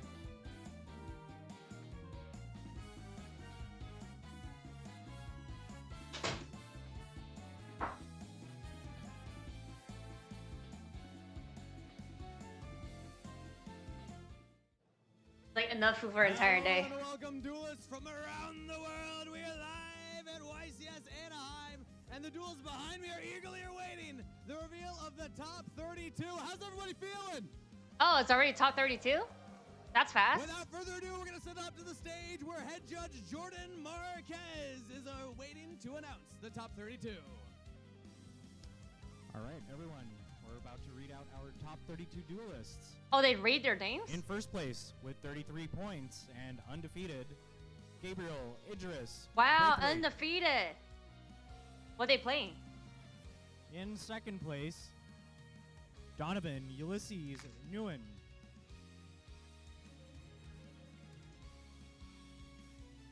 In third place, Jackson Dylan Roche. In fourth place, Matthew. Whichever one Michael tops the Ames. most will get hit. And in fifth place, and the last duelist with 30 points, Nicholas Alexander Boswell. They're not? The There's a following day 3? duelists have Isn't 28 today the points. last day? In sixth place, Paulo Roberto Gonçalves da Silva. In seventh place, Jonathan Osvaldo Martinez. No, they're playing Orduna. today. There's like a final that's like 45 minutes or something. In eighth place, Anthony Nicholas Confletti. There's never a day 3 for YCS, right? And the following duelists. Only Royal, is have Rose 2 days or 3 27 days? Points. In ninth place, I'll better grade to 2, please, Konami. Ulysses Ispuro. In 10th place, Dallas Joshua Schmidt. undefeated in Swiss. In 11th place, Lily Bell Mirowski. In 12th place, Jeffrey Jones. In 13th place, we have Derek Mead. In 14th place, we have Mitchell Ryan Martin.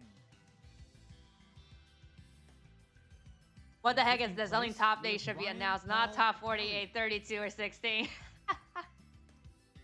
And in 16th place, we have George Lucas Sacco.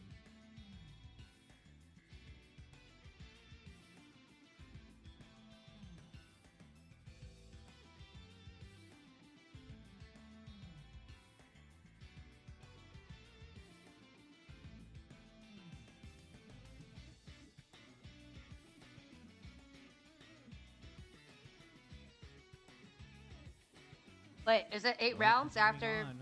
32? 27-point duelists. In 17th place, we have Austin Lawrence Anthony. In 18th place, we have Rafael Mariano Reich. In 19th place, we have Wyatt Hank Leonardo Tikeli. In 20th place, we have Longman Huang. In 21st place, we have Christopher Alexander Pike. In 22nd, we have Conrad Johan Garcia Hauser. In 23rd, we have Karan Sharma. 24th place, we have Alexander Douglas Huen. Pendulum Rage. In 25th place, we have Matthew David Beck. And in 26th place, Tristan Daniel Bridges.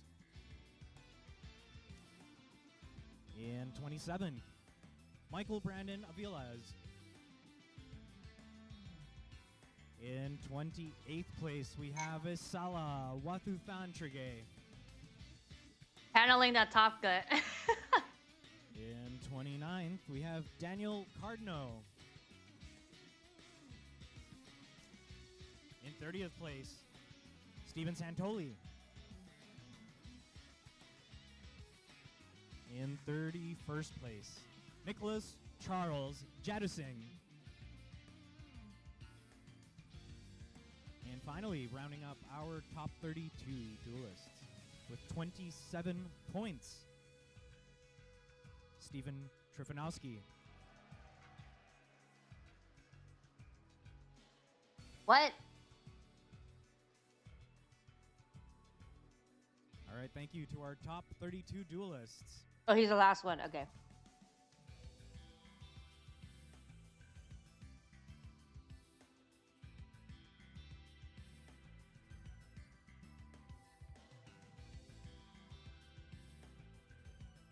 Anime moment.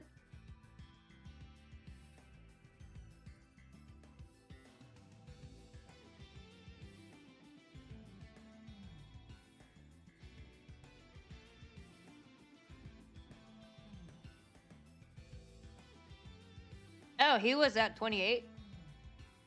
The one that was on the spotlight table. The guy with the malice. Bro, that was a...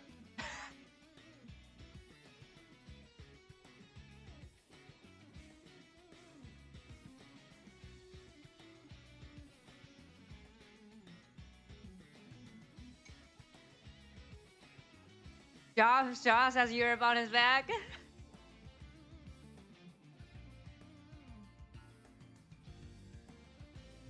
What do you mean, yep?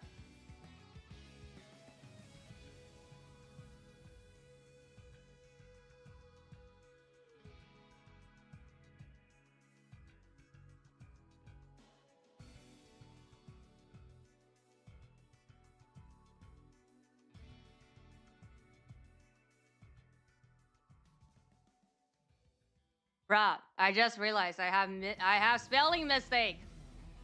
All right, nobody told me, huh? Stop it!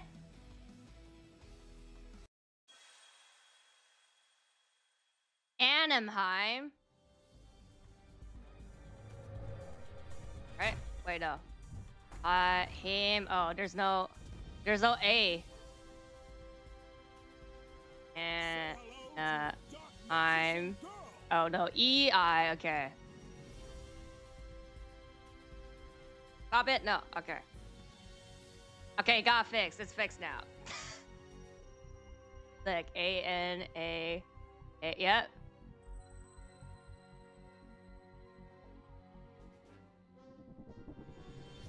Did he announce what he's playing? What he's gonna play? Nobody corrected me. What viewers? No viewers. What's up, everybody? Steve King is live at YCS Anaheim. We're at the convention center, and I brought some... I'm on the YouTube one because I was late, so I timed 2 speed, so I'm not on the Twitch one. Everybody, I'm on the convention on Twitch floor channel. here with Jackie, and you got 60 seconds to guess a card. Go. Is it level 6 or lower? No. Oh no, it's guessing a card. It's not your favorite No. card. Is it a spell card? Yes. Is it played in the classic anime? No. Yes. But yes. That was a think yes. Is it limited one? Yes. Is it Monster Reborn? No. Is it? I think they played Foolish Burial. No. Is it Soul Exchange? No. Is it a Yugi card?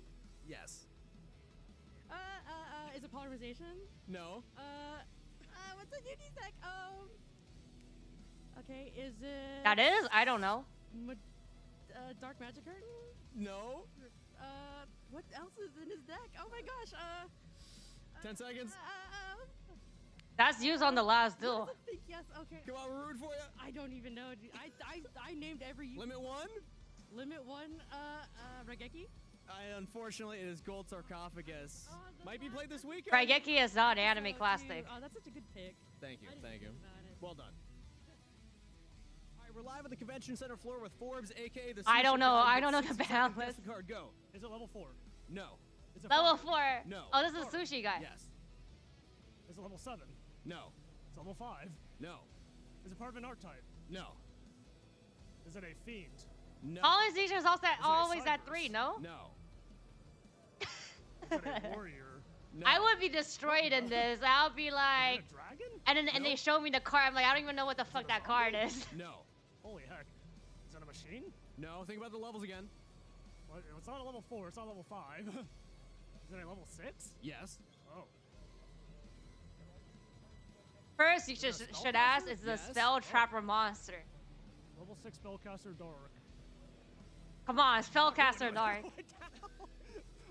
Fair. Raigeki is a season 1 card, but it's not an anime classic. Okay. So it's male. though. It's not a classic.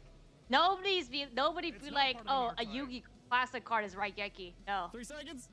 Is it an There was Infinity no card? famous scene where they used And unfortunately, Raigeki. that is time. It is Dimension Shifter. Everybody's favorite card. I know, we're here to be popular. Thank you so much, Forbes, for playing. Wait, what was on his bag? Go back. Wait. No. Oh, wait, no. Oh, I can't tell. Wait, oh. Stop it! Favorite card. No! Oh, just pins. Stop it, okay. I know, we're here to be popular. Thank you so much, Forbes, for playing. Oh, I've So already for got time Dragon skip. Duelist Nick, you got 60 seconds. Guess the card. Go. Okay, is it a Link monster? Yes. Is it a Link Joey one? uses Raigeki No. Adventure Set, girl. No. Joey's famous is it card a is monster Red that Eyes has and a his monster? dice, okay? Nobody calls Raigeki. No. Does it add a card from deck to hand? What's that card? I don't even know what that card I is. should have done this one, my research. No. Does it set a card face down from deck? This You're is packed so by it. specific. Okay, no. Is it a Malice monster? Yes. Oh, it is a Malice monster, okay. Malice Queen Hearts of Cryptor? That's it. Well done. Abraham, you have 60 seconds. Guess Yeah, the card. Time Go. Wizard. That's what I mean. Like Raigeki is it's like nobody says Raigeki is like a famous card from season No. 1. Quick It is play. not. No. Regular? Yes. I mean, Does it's a it fuse something? classic, but No. not from the Does it anime. No. Send something to the grave. No. Does it reborn something from grave? No. Is he Does gonna it get draw? this thing? No. Does it add a card from deck? Yes. Is it reinforcement of the army? No. Is it bond? Just because you wouldn't call Raigeki, it doesn't it, mean none else will. Yeah, I mean, but I'm just saying that Emergency call? that's No. not It searches that's from not a deck, it's famous normal. card. I think I baited you with that answer, but technically it's correct. Oh, wanted? No, that's a quick play. What is? I don't know. Regulars. This card, like the card right here, that is actual classic because it's used at the end. Come on. 5 seconds. I don't know the spell card. I don't know that one. Double cross? I don't know. I really don't know. Are you prepared for Gold Sarcophagus? Malice. It might be playing it. It might be playing it. That's so bad. Nobody got it? Thank you very much, Abraham. Somebody's gonna get there eventually. So floor with Pack, you get 60 seconds. Guess Is that the card. Typhoon? Go. Okay, is it a monster card? Yes. It is a... Is it a monster card with 2,500 or more attack? Yes. Is it a effect monster? Yes. Is it a synchro? No. Is it an XYZ? Yes. Is it Mirror Logic Aggregator? No. Is it a card that's being played in the current meta game? Yes. Is it a 3,000 attack monster? No. Is it less than 3,000 attack? Yes. Is it 2,900 attack? Yes. Typhon. You got it. Congrats. What did you prepare for the YC? How you think you'll do? I prepared by waking up to be here, right here. Was a little different than usual. I picked up a new deck this week. I see some purple and I'm like, I think that's Typhon. I like to say that I'm as prepared as I can be, but in the grand scheme of things, I definitely don't have as many reps in with this deck as I would like. I hope I do well, but I think it would. I have some confidence, but I've definitely been more confident in the past. I would go to the YCS and compete and then be on the last table. Local friends. I played mostly mirrors. Played some matches. I didn't get practice everything. Naturally, this is release weekend, so you can't. No, I'll get DQ because I play illegally. Expensive knowledge on everything and all the matchups, but I think I got the main matchups down enough, and hopefully I can, you know. No, I don't even go on a table. I miswrite my own card and then I get disqualified before even dueling. Watching a lot of people play the same deck I play, just comboing at home by myself. Don't stare at me. Still stare at what's happening on the channel. Like, a lot of time on Master Duel. Master Duel has different cards compared to like TCG, so I can't really compare and like test that way. Locals is only once like a week, so it's hard to test a lot, but I hope I do like okay at least. I've been preparing for the past 3 weeks. I've been taking a lot of time to understand what the new decks in the format do. Not only understanding that, but also understanding the deck that I chose. How does it interact and work into the new cards? So I think I would hopefully do really well.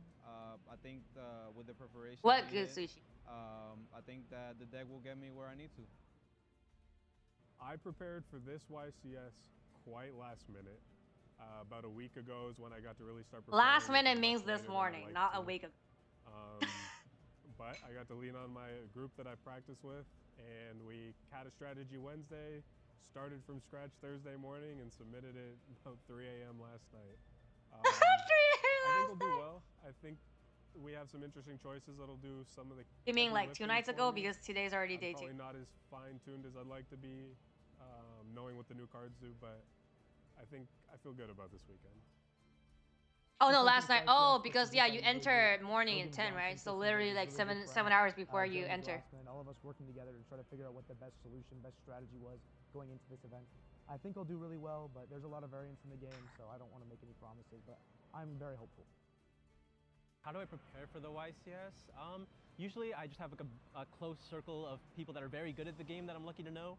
So I just like practice with them, just do like close circle testing, and they'll ask their friends, and we'll just like pull our information together, and then we spend like a few hours a week like figuring it all out, and that's mainly how it happens. I would like to be able to play more than that, so I don't think I'll do particularly well this time because I didn't put enough time in this. So if I do well, I got pretty lucky. But I don't think I'm gonna do terrible. I think there's a chance.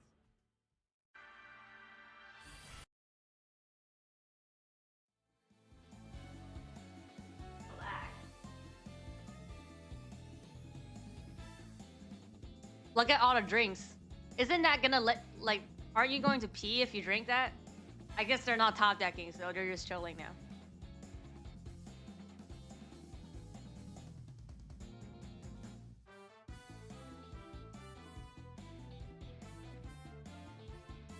Yep, top 32 next, okay.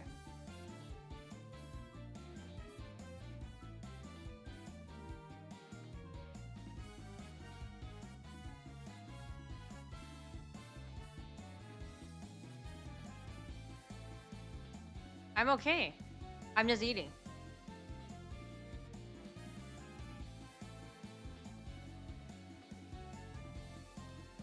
That Sprite match was Sprite match.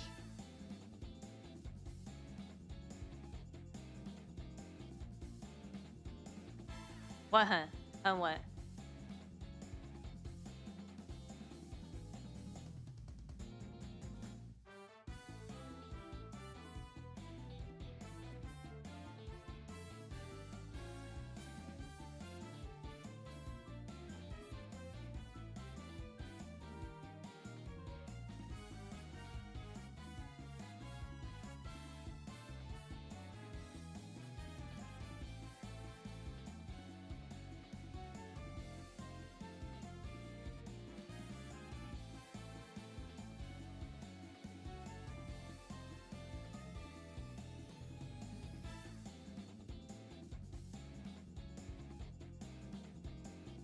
Meta number 1 is usually a Fingsmith variant build. Number 2 is Tenpai.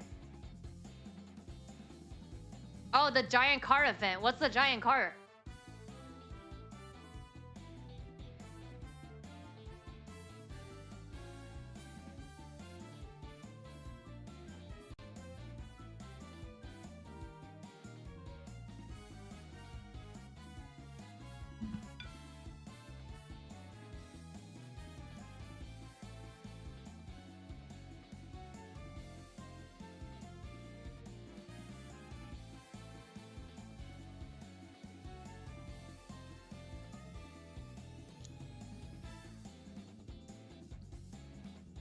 Imagine if Malice wins.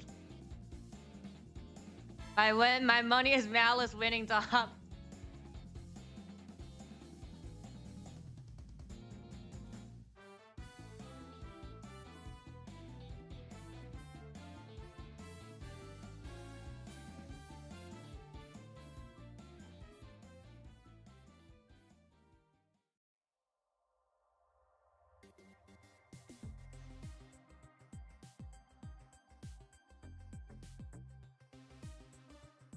I'm rooting any particular deck? Not really. Tenpai? Is Tenpai still in this format? Are Tenpai gone already?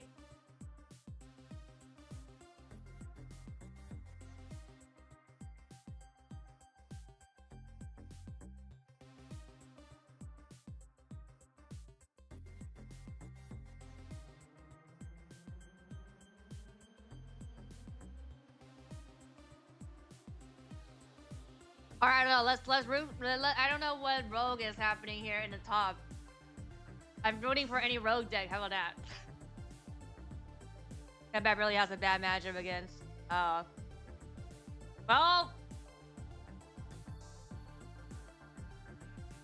I don't have particular hate and likes for other decks that are like top here. But I guess like what Fiendspeak, Meta, Fiendspeak, Ryzel, and Malice. I don't really have any. I don't have an opinion because I don't know much about them.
I know, my pet Yada.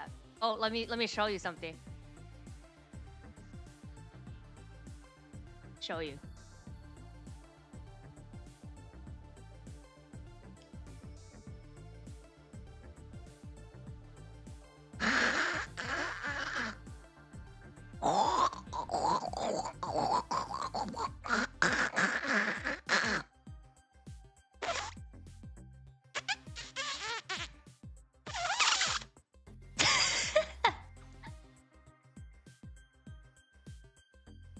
Tastes like chicken.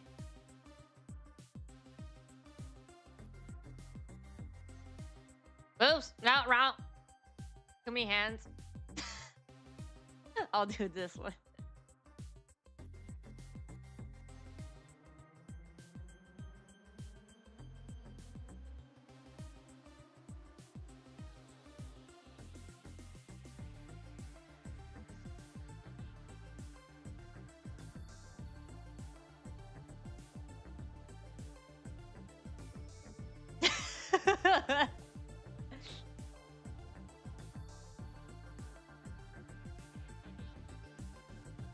Do I buy Brazil or a Christmas present for my children this year? That could be the Christmas present.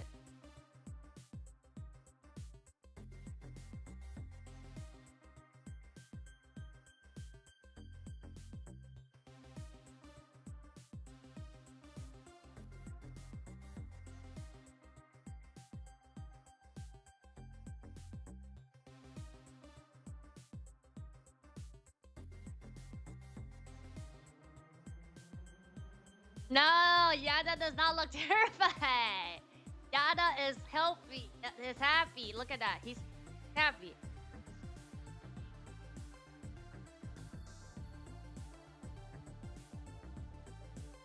Do I eat raw chicken often? I actually never tried it, but apparently it is a thing. Again, we are back here with YCS Anaheim, and these Is that the giant car? Another Oh no, that's the price. For the last YCS of the year here, it has been an incredible show. Last so far, YCS of this the is year where it really here. gets serious because again, we're in the top 32 single elimination bracket. That's right. All final top 32 of our players are going to be competing to win those amazing prize cards. Oh, Let's go ahead and okay. take a look at this bracket. Oh, right they now were and see just what games we doing have a going on. grouping, We I have our think. undefeated player Gabriel going up against Stephen T in the game 1. We have George S going up against Austin A. We have Who's the Ethan C going up undefeated against guy? Matthew B. Dallas? We have Alexander H going up against Ulysses. We have Daniel C going up against Matthew A. Longman H going up against Derek. We have Asala, we saw him last round, going up against Nicholas B. And then we have the round that we're going to be showing y'all in just a second, Jeffrey Jones versus Christopher. And on the other side of the bracket, we have Donovan versus Nicholas. Ryan will be taking Rafael from Brazil. Tristan will be taking on Jonathan. Karen will be taking on Joshua Schmidt. Jackson will be taking on Steven Santoli. Mitchell will be fighting Wyatt.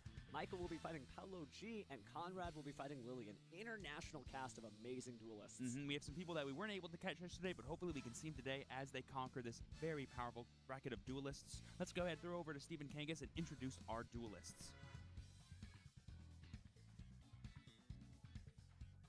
For our top 32 feature match from Clinton Township, Michigan, dedicating this match to Brandon Sanderson, Journey Before Destination, Jeff Jones! And his opponent today in the red chair from Columbus, Ohio. Bro, he cut his works on name. Film production, and he's gonna work to produce this win.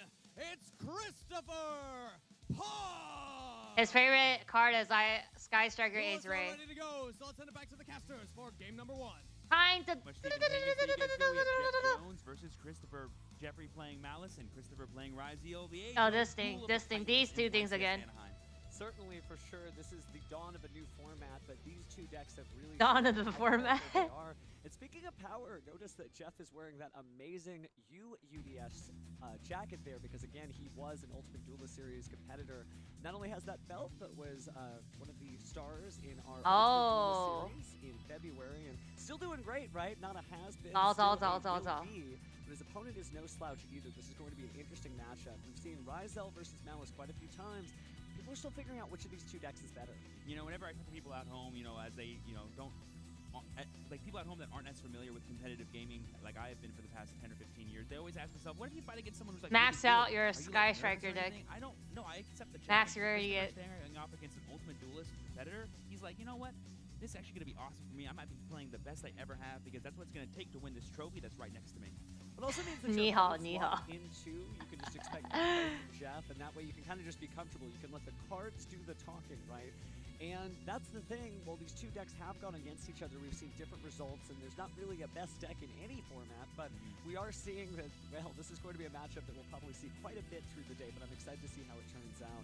Players are getting ready here, just pile shuffling along and getting locked in for, again, top 32, which remember, that does mean that single elimination bracket. That's going to change a lot of things. First off, we can't have a draw. Are they all just doing, like, is that Dragon Show? Are they just doing white sleeves for the spotlight match? I've been thinking a lot about this matchup as we've seen it throughout. Or it just happens to be they're all using that?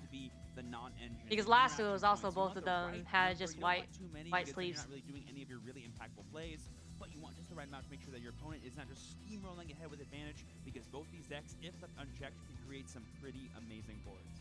Absolutely, and looking forward to seeing if any of the high impact cards end up taking the duel, right? Because pretty much for the entire experience of our tournament, we haven't seen anything like that. But let's see on game 1 of our top 32 here at YCS Anaheim. All right, both these duelists are going to figure out who's going first with a nice classic dice roll for game 1 of this top 32 match at YCS Anaheim.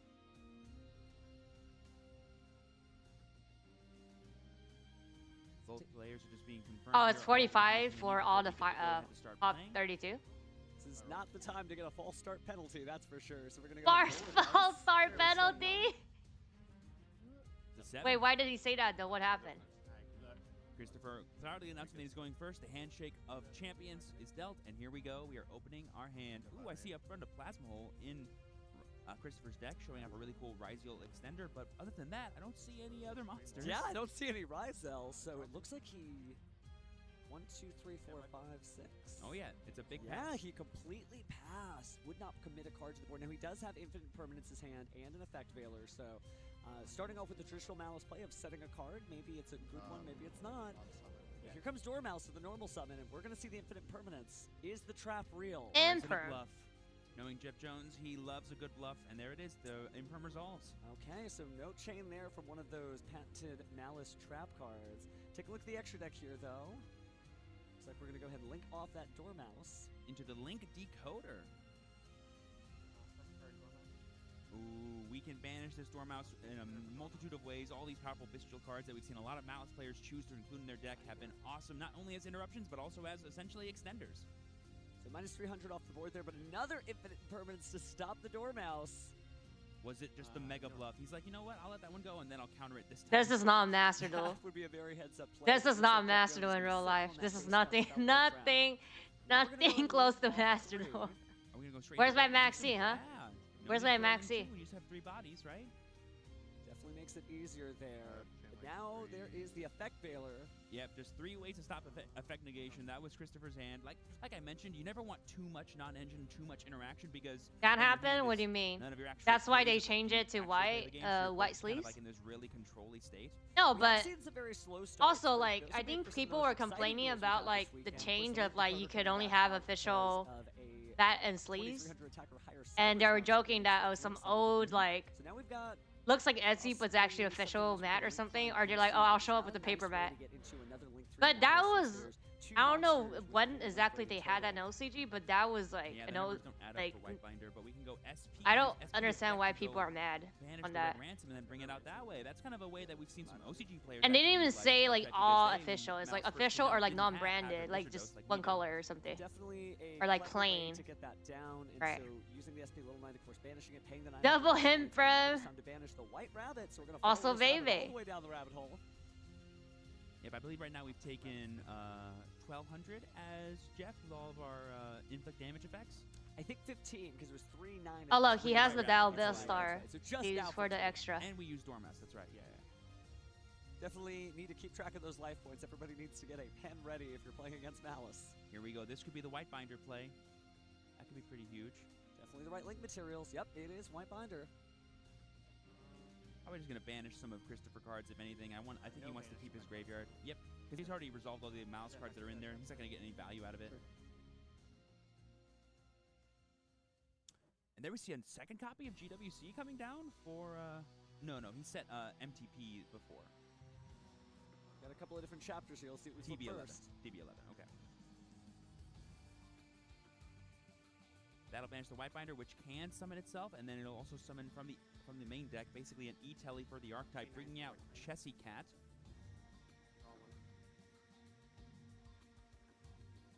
We cut the deck for just that single draw. Getting punished for playing hand traps. Catch what he added to his hand.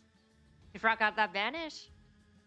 I mean, at this point, if you're Jeff, you're feeling really pretty. You played through 3 interruptions that your opponent has, and now we go into Terahertz, the Firewall Dragon extraordinaire. Definitely a lot of words on there with Firewall Dragon, Dark Fluid, Neo, Tempest, Terahertz. Say it with me, chat. Not attack directly because of SP. Oop. Oh, he bricked? That he did not enter battle phase because he's not basically able to attack directly, and there's no monsters on Christopher's board, so he just ends the turn there. Standby.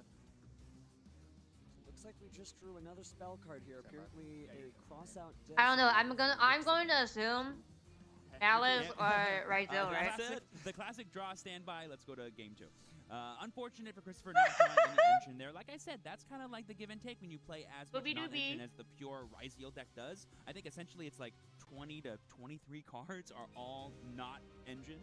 It definitely has a very slim package. Even if you max out everything and add in those Palm Ryzels that we haven't seen as much. Wow, the hand traps did nothing. Bodies and not necessarily that many starters.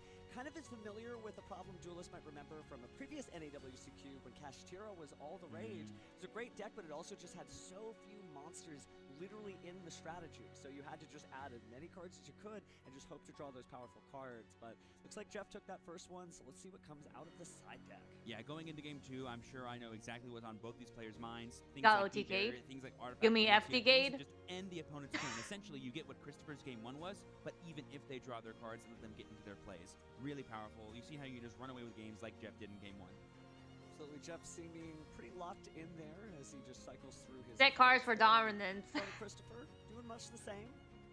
Just another duel, and that's really the best way to treat it. One of my favorite pro duelists, you know, you ask him, hey, how are you going to top? And he would always just say, one duel at a time, because that's all you can really focus on is the cards directly in front of you. Don't get into your head state. Don't think of the past game other than for a little reference for your strategy, but for the most part, just stay locked in on that duel. It was FTK, right? Because it was his turn.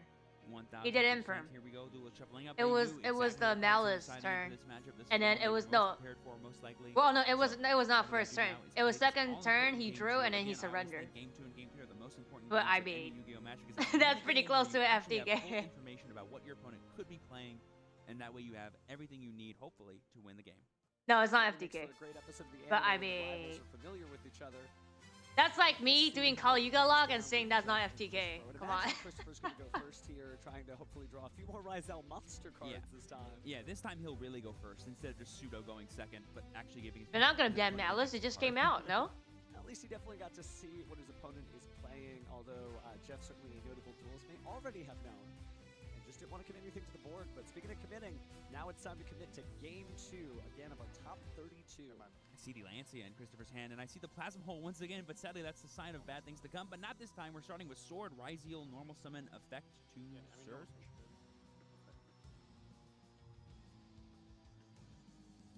Considering the options, do you interact with the main deck monsters, Jeff, or do you wait for the duo drive? This is a choice that's been different for every duelist as he stares down what appears to be an infinite permanence. He's activating it. But cross out. He scooped turn 3. There was a turn 3, but he did imprint. What was his turn 1 then? It says that Christopher kind of he had nothing on his board, so I assumed that he was going second. And he was more than prepared for this kind of thing to happen. Certainly has to make sure that those plays resolve. Can't have a repeat of that last Just pass. Well. Oh. So Ice Ryzel adds the hand there. GG break. Yeah, we're going to be sending from the extra deck to the graveyard a monster to special summon X. We're going to be sending Detonator to the graveyard. That's actually really cool. That can kind of unlock some plug-in plays later down the line. Aha, plug and play. But you're right that Ryzel plug-in would be able to special summon that Ryzel monster and then attach a material to it. Oh, although it was sent to the graveyard without properly being special summoned first. So. Oh, that is true. That is yeah, true. so maybe not so much. SB to the combo going, couldn't attack for see it anyway. Game. Okay. It'll allow him to send it back with cross or attach to the duo drive. Certainly another great material. Looks like we are going to detach 2 there. Could always just put it back with the Ryzel cross, of course, shuffling 2 cards back and then drawing 1. Also hard drawing the cross here, I just realized Christopher did, which means he has both Plasma Hole and cross in hand already, which means there's only really one other card he can search for plug-in, and so this duo drive could just get like another normal summon. It could get Ice Ryzeal, the last name that he hasn't used yet.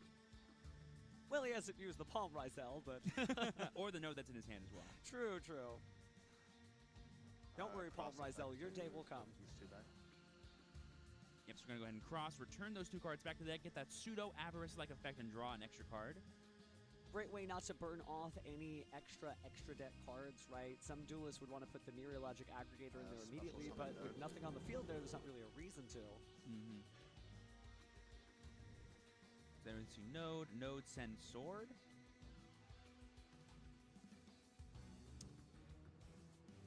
I think because we don't have an extra an XYZ in the graveyard, we couldn't do that. That is correct. I'll go Ice. No, that's a play. That's what we're going to do. Go ahead and pitch to get out the ice. Now we'll perform an Xyz summon for a 2-material detonator. Yeah, it costed him one more card, but he was still able to get those 2 powerful Xyz monsters in play. He still hard drew Plasma Hole, and he has Lancia in hand, plus plug-in set face down. That's pretty good. We may be going to a game 3 after all, but don't count out Jeff yet as he draws the turn. I will activate Artifact Lancia. Oh, there's the Lancia. Ooh, and the call by the grave! Christopher had Crossout Designator, and Jeff Jones has the call by the grave. We both have answers to powerful interactions, don't you worry. That was certainly the right call. Isn't it call by at 1? Banishing that Lancia means that banishment is still on the menu, so let's go ahead and use Malice and Underground to try to banish a card. Unless... Yep, field spells... Skill difference. Is the greatest thing in the world, because they need to be, like, essentially activated and then resolved later. But he had to have known, so is this a trap? Is this some way to get that detonator to activate its effect, perhaps? 1 call by 3 cross out. That Oh. won't really do a whole lot since detonator can protect itself with its once pertaining material, and so instead, we're not falling for the monster effect. We're going to use the Ryzel Plasma there. I really like that point. Just draw the out. Basically trying to play around the kinds of interactions that Jeff could be going for. And there's the scoop from Jeff. Both players just going. Oh, he scooped. Okay, the combat then did shit then. The terahertz. Just 2 Xyz monsters, but it's more than enough to stop you from doing everything you want to do. It's not worth it to keep playing. Let's get as much time as we can for game 3. So Jeff. Oh yeah, match assigned for game 3. Words, but almost with the cards like, hey, would you like to activate a monster effect? Why do you want me to activate a monster effect? I'm going to use a trap effect. Oh, you used a trap. Yeah, I'm out of this game. Thanks for making me realize you wanted me to do that. I appreciate it. It's definitely what makes the gameplay so great at this level of tournament play is that these duelists, as we say, it's a marathon, not a sprint. But they're the duelists that still have oxygen in their lungs, right? They have been playing so many of these matches and are able to show us insights that we haven't seen because, I don't know about you, but I wasn't playing 9 rounds of the YCS yesterday. Yeah, I probably wasn't playing this exact matchup 5 times. Playing this exact matchup. Very interesting choices there. We'll see if those do end up making it from Jeff's side deck there. I don't want to spoil any surprises since we do still have an active tournament, but interesting stuff there. A lot of choices that we will see. And again, this format just started. You know, if you go to your Yu-Gi-Oh! Locals tomorrow or sometime next week, you're going to have all this information and all these great cards to play with. So maybe by the time we get to YCS next year, you'll be our next champion because of how much we've learned from everybody. I'll be the next champion. Are you sure? It's important to know what kind of deck your opponent's playing when you're side deck. It's also important to know what turn you're going to be. Are you first player or are you second player? Because the cards you side in going first are much different than the ones you side always going first. Looks like duelists are except Senpai. Okay. Shuffling up those last cards and getting ready for. I mean, you could also play going first Senpai. So. I would say the cards that Jeff is going to want to prioritize are anything that can help him protect or insulate his combo from the interactions that Christopher is undoubtedly going to have. Now, a little bit of information came out there, right? Now Jeff has to think about the Lancia and sort of order his plays around that, or at least consider the fact that it could always be there. Call by the Grave is great, but it is at 1, so unless he is just that lucky again, well, we'll have to see what happens. Yeah, duelists out there have so many tools for going second, whether it's powerful interactions that just end the opponent's turn like Nibiru, Joan Lockbird, Lancia. They also have cards that just give them a bunch of advantage, like Perulia. Let's go and see what comes up here in this game 3. As Jeff probably will go first. Yep, he declares his main phase. Yep. I do see a Fulos in. I see a jellyfish. Hasn't committed to the board yet. May not want his opponent to start thinking about, you know, what it is that would prevent the drawing of extra cards. Ooh, and there we see the Pressure Planet revealing that Jeff has some Kashtira cards. Maybe they were in his main deck. Maybe he put them in going second because they're really useful. Sorry, when he knows he's going first to get extra forms of interaction automatically. Hey, banishment is banishment, so we are going on to Pressure Planet Right Saw and picking up Kashtira Fenrir along the way. There we see Fenrir special summoning himself from the hand. Attempt to search the deck for potentially a copy of Kashtira Unicorn. Now, what's very interesting here is did not choose to use the Fuwalos knowing that the Fenrir was about to come out. He doesn't want to give out any information at all about that Fuwalos. Yeah. Doesn't want to play into any of the powerful Kashtira effects to banish cards face down. But right now, this Unicorn, I believe, is stuck in Jeff's hand, but we hard drew the Birth. Birth plus Fenrir is a classic combo. Wow. That is just a very lucky draw there. Almost as lucky as that Call by the Grave. Just good stuff. Wait, Unicorn's also at 1? So now getting access to Kashtira. Birth will, of course, allow you to do some link climbing. You can bring back some bodies. I have a suspicious feeling Konami is going to look to axe Kashtira. And we're going to link into IP Masquerena, the classic link too. And now we're going to use the effect of Birth to bring back a Cashier monster from the graveyard. Going to choose to bring back that Fenrir. And then we're going to set and pass. Oh, okay, so we didn't draw any of our Malice cards, but we drew all of our Kashtira cards, which again, going first is pretty solid. They're all interruptions, essentially. And you get to have IP. We know Jeff plays SP. Patented combo. Taking just a moment here to consider that first spell card, but it seems instead we'll start with Bonfire. Bonfire is a pretty good start. Hard to interact with that. Jeff considering whether or not he wants to interact in any way. Yeah, it's interesting. Like, obviously, a lot of Ryzeal people who play against Ryzeal think that it's not great to interact with the main deck monsters, but that's not a main deck monster. It might be the only way that Christopher can get a main deck monster, so it seems worth it to stop, potentially. Absolutely, and heads up for playing that in defense mode. We did just catch a peek of Lightning Storm in Christopher's hand there, so the fact that the Cashier Fenrir is in defense mode, it is safe. Lightning Storm. He's declaring spell and traps. We're going to go ahead and destroy the planet, the birth, and the face down. I think that's certainly worth it. The birth alone is worth it because of how many extended plays that Jeff can have access to. Jeff considering his options, but says nothing in return, so it looks like an infinite permanence was lost. That's a lot of interaction and advantage for Jeff. But there's still quite a bit on the field. You still have to deal with the Kashtira Fenrir and a possible IP Masquerena, riding that motorcycle all the way into Link summoning. All right, here we go. The Sword Ryzeal normal summon going to be searching the deck.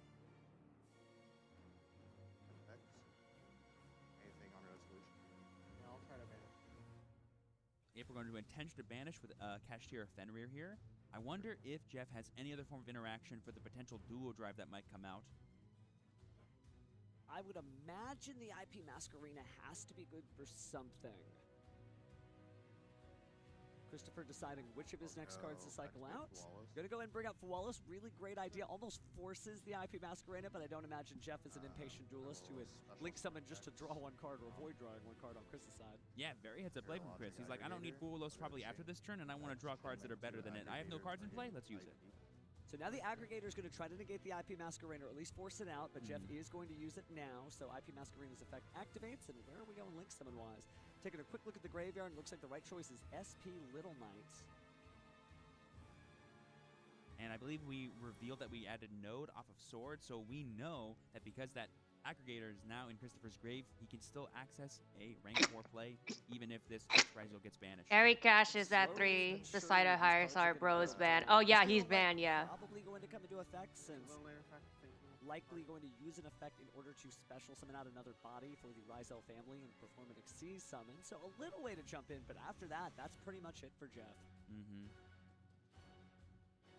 Yeah, I definitely am a proponent of you save any interaction you can for the duo drive, but I think Jeff was like, I have Imperm, so I'm safe to actually use this Ash on the Bonfire in case he has no other Ryzeal starters, so I can definitely understand the temptation to go for that.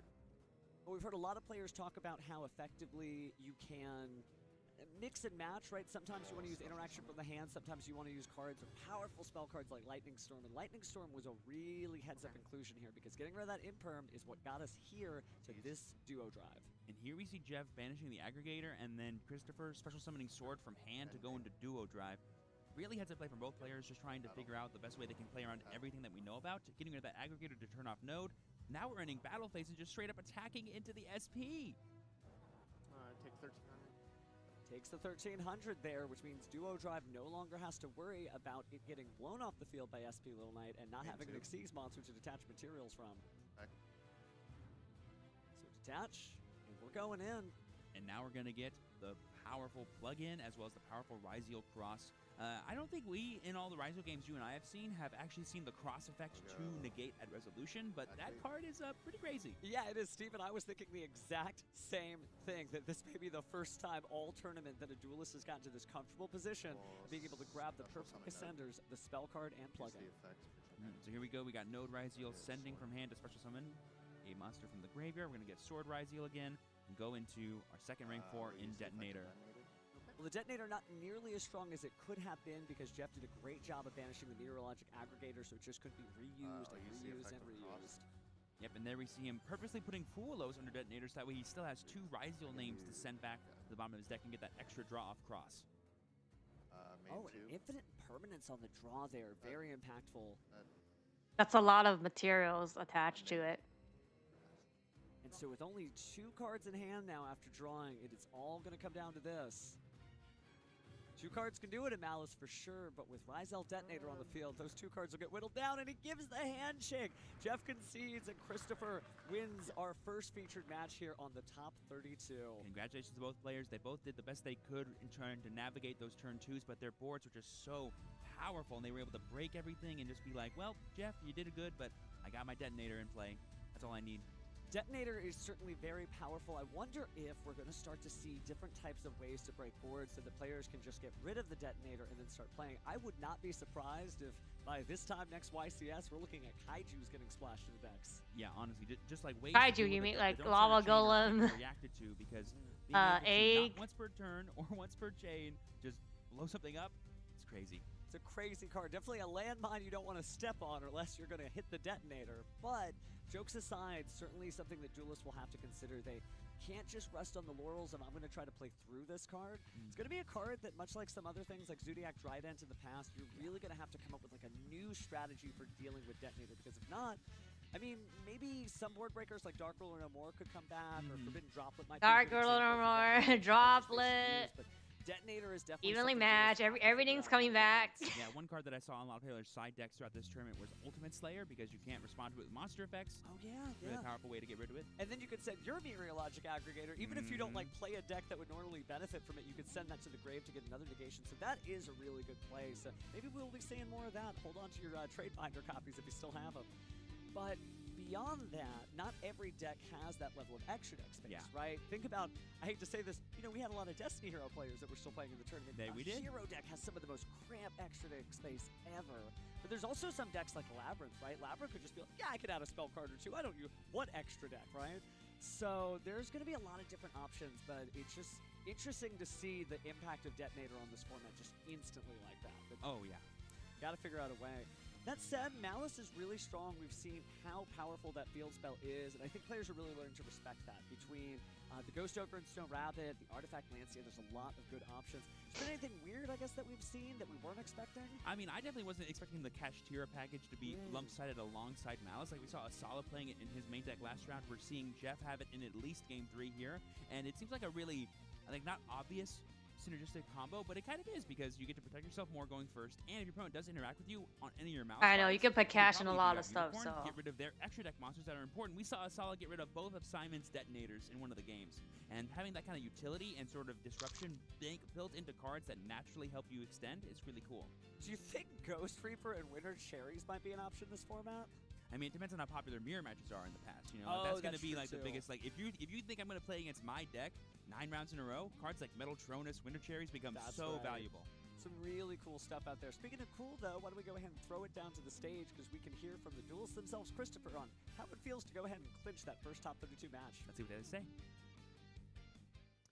Thank you very much, Steven. I'm live on stage with Christopher after your feature match win for Top 32. Congratulations, taking on Jeff Jones, who has a long list of accolades himself. But I want to start off with how your tournament's been going, because we chatted a little bit before going live. First time topping at a live YCS. How's it feel? Feels great. That's about it. That's about it. Were there any nerves playing on stage in this feature match?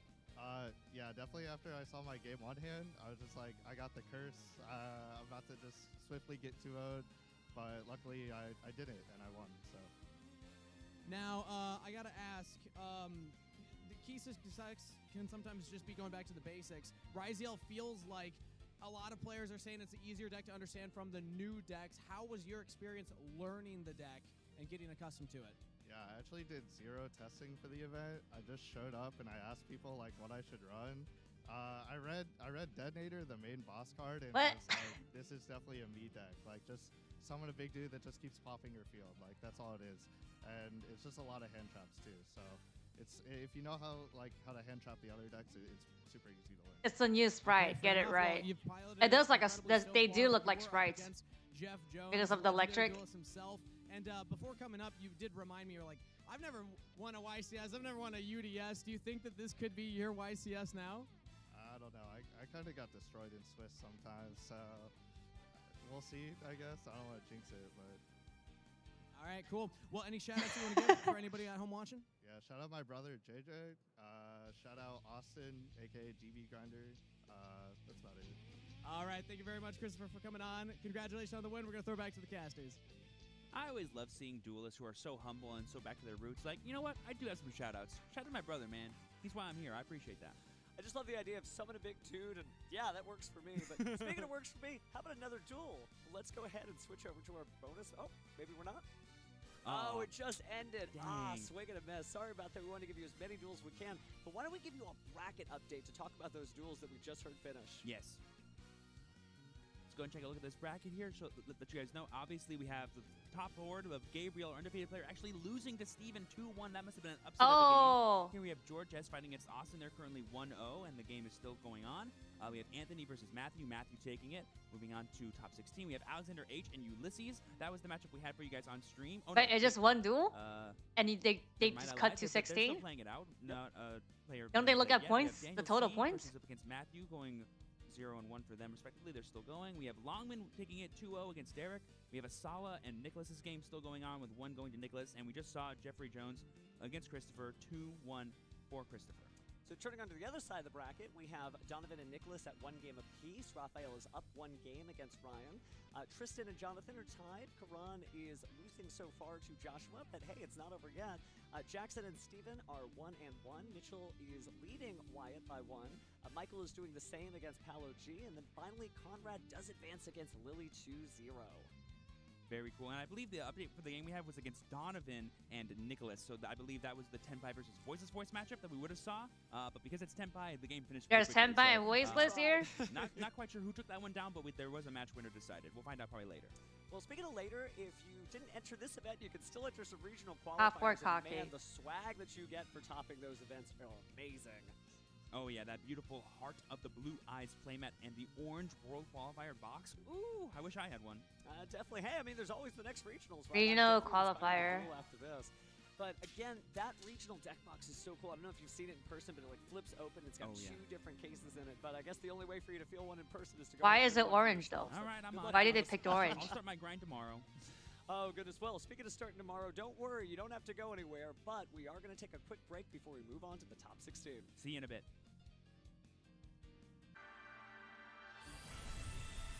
Wait, let's go.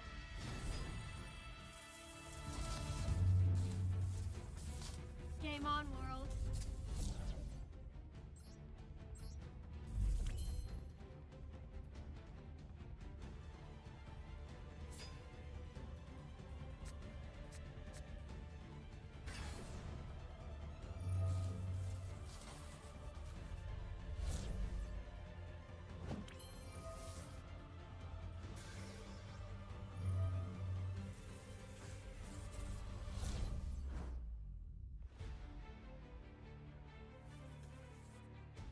What? Not even Royal Affinity.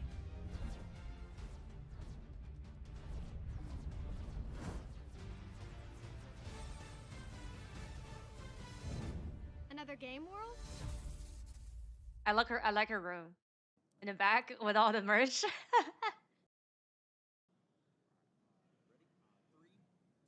Tenpai Voiceless! Tenpai, let's go! Tenpai, let's go! You can't lose to Voiceless here, okay? Even though I don't know what the fuck is going on in TC.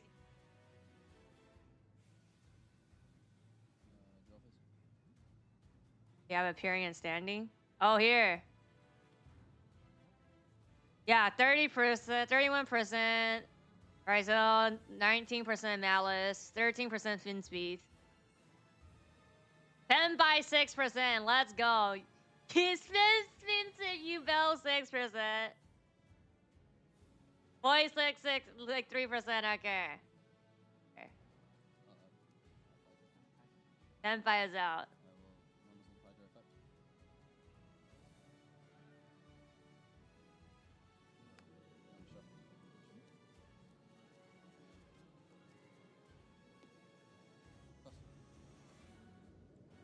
Look, Paidora. It looks so yellow though. Oh, Kaiman. Wait, did he Kaiman? Oh, that's already game 2. Oh no! No, this is already game 2. Uh-oh. Oh, Red Little Riding Hood. Not. I don't think this is looking good.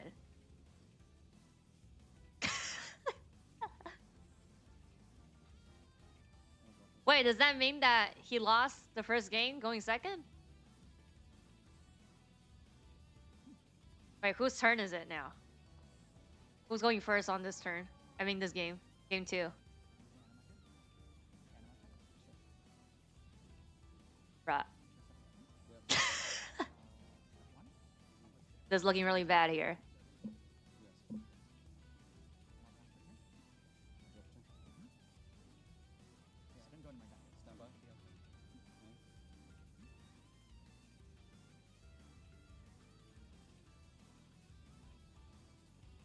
Mal is doing well because TCG has cash.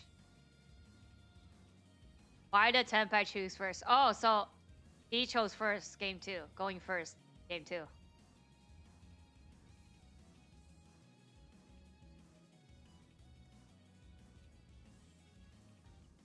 Rotlet?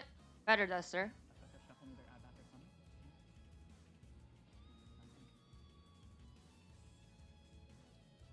You hope Tenpai loses? Well, it doesn't look like he's winning here.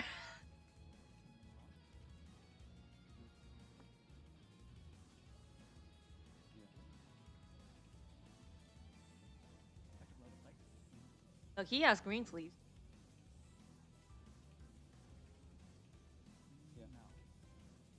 What, he Roo Sharked?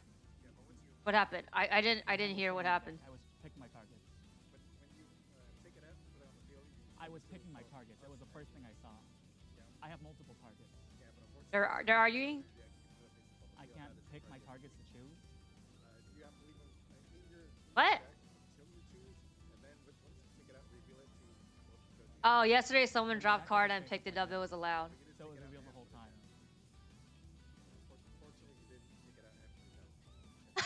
He's shaking his head. Wait, what happened? He picked the wrong target then?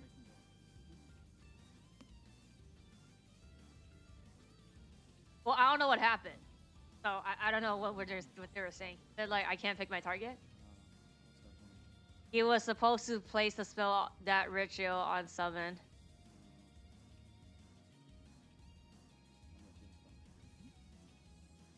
I don't know what happened, but yeah.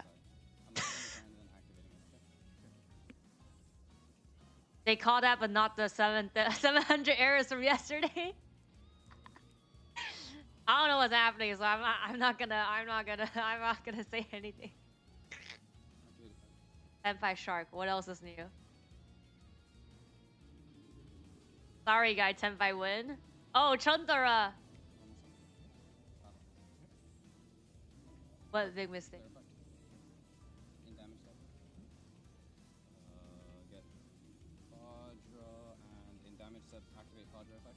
Goofy Tenpai player. I see Chantara. I think he wins.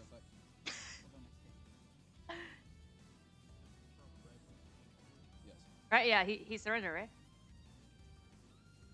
Yeah, they just picked up the cards. Okay. Judge ruined it for voiceless.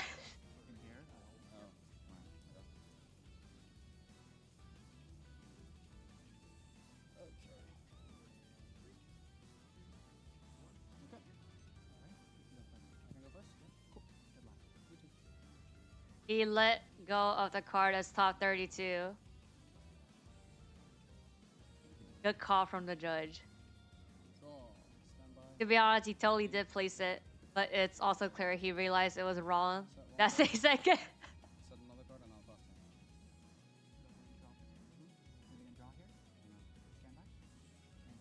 See, this is why I can't play paper. If you get to level 10, there's no more respawn during battle phase. Yeah, no, I mean like because the Chunter then got stopped, right? So I'm like, that's game then. One card combo, right?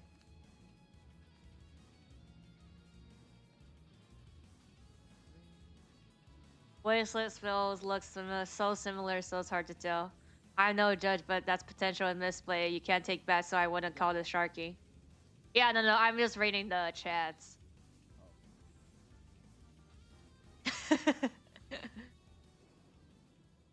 Wait, was that pot? Yes.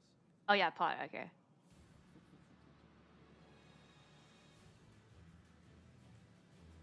What is he getting? Oh, he set. He probably set fodder or something.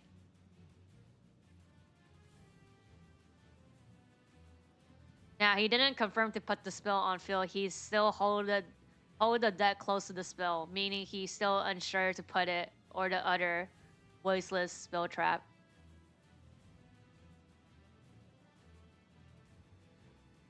Please be reasonable that this is top 32. Going into top 60, if the player let go of the card, that is now the chosen target. Regardless of if you confirm as you put it, placing the card face up on the field and letting go is committed to the card if it is a legal target. True. Oh yeah, he did put it on the mat, right? So then, oh, play back and punish. That's not a fairy. If he put the spell and shuffle the deck, put the deck back to the deck zone, we can assume he confirms to put it on the field. I think it's reasonable to forgive nervousness. The card was not on the board for more than half a second. It was clear that was not his intended target. Well, it touched the mat, so I don't know. That's fine. There we go. Skip the step. I was like, whoa.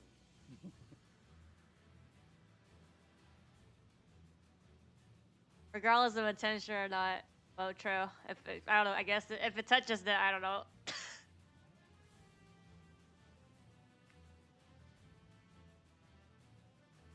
Most of y'all never played a tiered event, and it shows so much. Well, I don't play I don't even play paper, so I don't know what's happening. That's fine.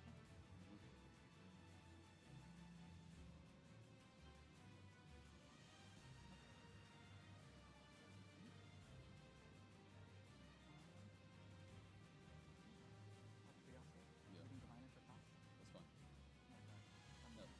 Yeah. In attack mode? Copy. Yes.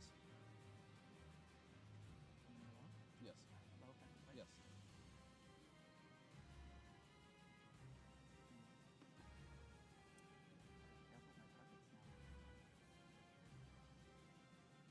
How many cards are there? How many cards are there? In hand? 5. Okay. Oh yeah, you went. Okay, I'm still rooting for Tenpai, so we'll see what happens. But he said something. Activating barriers fine. Placing there. Oh, placing. Sorry, my apologies. No, I said activate. That's my bad.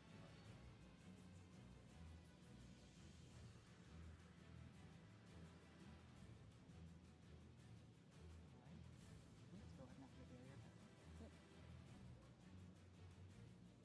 With the judge, it was a searchable target. It was on the field, not in the deck. Pretty clear, even if it's a misplay. Taking your hands off the card equating to commitment is not reasonable and should be changed. Well, I mean that is the rule, though.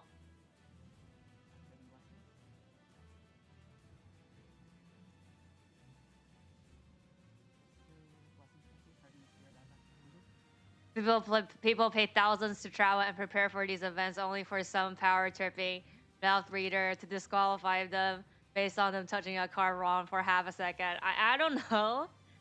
I don't know about that comment.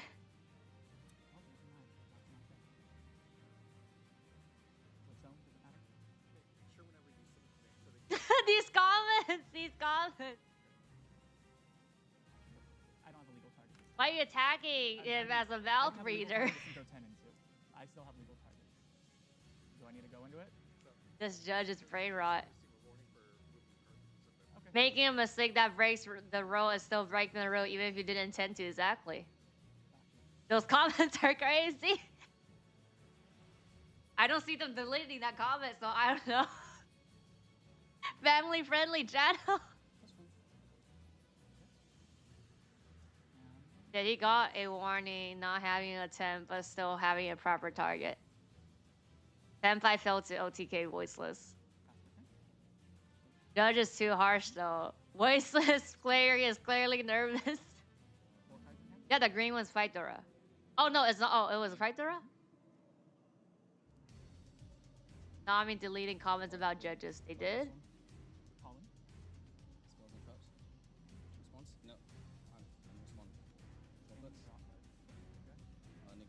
Oh, is the comment? Is that comment gone? I think the top. Oh, they did delete that comment.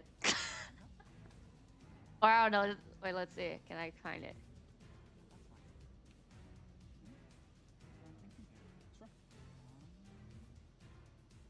Oh, yeah, I don't see it. They deleted it.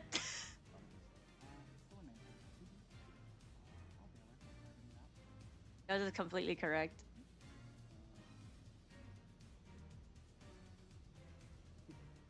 Voiceless lost, didn't accept the track.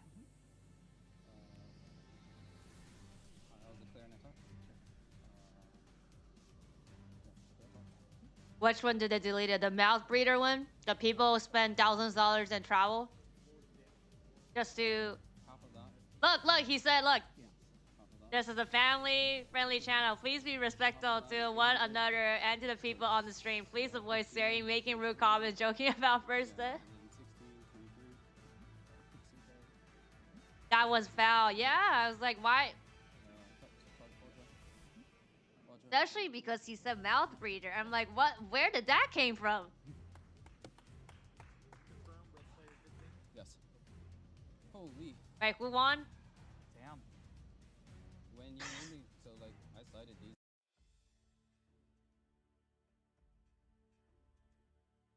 Did Senpai win? My favorite public event is going to be the Time Wizard events. Senpai won, I yay! mentioned I started playing during Metal Raiders, so just seeing, getting to relive some of those core memories throughout my life and taking a new perspective on them, seeing how people. Not Kamami. Gotta do. You know, not mommy money. You need to do Kamani. And it gives an opportunity for a lot of They my friends base that don't play the current game to come to events Kamani daddy. What is my favorite public event? The giant card. Has to be the giant card. Like those are the things that's like so unique to Yu-Gi-Oh! And like something that you get to like really have a big memory for, and it's just a cool thing that you can't really get anywhere else. Senpai is simple doesn't mean it's brainless. I agree because I play Senpai. I like playing a different card pool than usual. Kamani daddy, yes. If I'm gonna play the advanced format, I want to be in the main event hopefully. So if I'm You playing should add tournaments, base I like to just shake so things up. I also like the structure deck events. Those are also. I don't know, just to be safe. I think my favorite public event would be the giant card. It's really cool seeing Yu-Gi-Oh! With different forms of prizing, especially something that rare. I'm a fan of the main event. I think the main event brings a Imagine competitive topping aspect with in every player. voiceless, I think every then player comes into being the in a main winning event, position just for a judge to say you looked wanting at to test something himself for less than and 0.5 do the seconds best you that have he to put can, on the field even though while you're also verbally being committed to innovative. another. I think that's a big aspect of the game that But didn't the a lot of card people touch the value, field? which is deck building. Bringing in ideas and then see how they perform. I think that would be it. The public event I enjoy the most is Time Wizard. Edison mainly. I play a lot with it. I think it's just a different pace of the game, and it's a really good virtual format, I think. Welcome back, everyone. What's the D word? Exciting tournament we've Dick? had so far. I said the D word, and as soon as they did get out, what's the D word? It's been an incredible one so far. Have you enjoyed yourself, Joe? You guys both saying it? Time of the year, then it's your favorite time of the year, quite frankly. Just about every other weekend. I have a lot of favorite cards. I have a lot of favorite People times who of think the Senpai year. is a But let's brain go ahead deck and deck, take a surely look don't at play how it the low. tournament is Be progressing swearing so trying far to to make move on time. to I the played casino right elimination going portion second. Of the bracket. We see here first. He's saying that people are just gonna say that you have a skill issue. Came in first after Swiss, but You don't lost play in the 30 Senpai. seconds. You misplay Steven from Senpai. Canada. That's tough. George is gonna be taking. No, him yeah, on. I Matthew misplayed Lucius, Senpai, so Matthew clearly it's Longman, not a and brain Asala deck won his deck. top 32 matchup, but he'll be taking on If it's a brain deck deck, how do I misplay, huh? Huh? On the other side of the bracket, it looks like we'll have Nicholas against Ryan, Jonathan against Joshua Smith. So looking like he's got back-to-back top finishes here, getting into the top 16. We'll have Steven Santoli against Mitchell. And it looks like we still have one game outstanding. You see the logic here? That proves that's not brain. It's not a brain deck deck. Yeah, we see If it was a brain deck deck, it should have just won by itself. It doesn't need me. I don't need to click stuff. It just wins. We see Mexico, Germany, so much represented. Just absolutely fantastic to see these players moving on. We're still going to be waiting on Paulo, though. Did they ban you, though? That last game or not. But we have something special that's going on right now. So before we get into our top 16, as we see that the top 32 is still wrapping up, we're going to go and throw it over the stage and see what's going on at the feature match stage. Nothing yet. Okay, we know that's safe then. What's this? Jerome, are you here? Is it true that you have the updated Forbidden Limited list? Well, you know, it's the season of giving, but I can't. Isn't that the Kaiba case? Quite yet. What I can though is that. Bro, we can't hear him with the mic. Okay, thank you, Jerome. We have confirmation, But everybody. like, The updated he said like 10 Forbidden words and then we only heard live one. here at YCS Anaheim. Make sure to stick around for top 16 and the rest of the tournament, where at the end we will announce it. What? The balance? They're gonna drop it at the end? Is that what he meant? They're gonna drop what at the end? Any lip readers in chat? Oh, they purposely cut it off?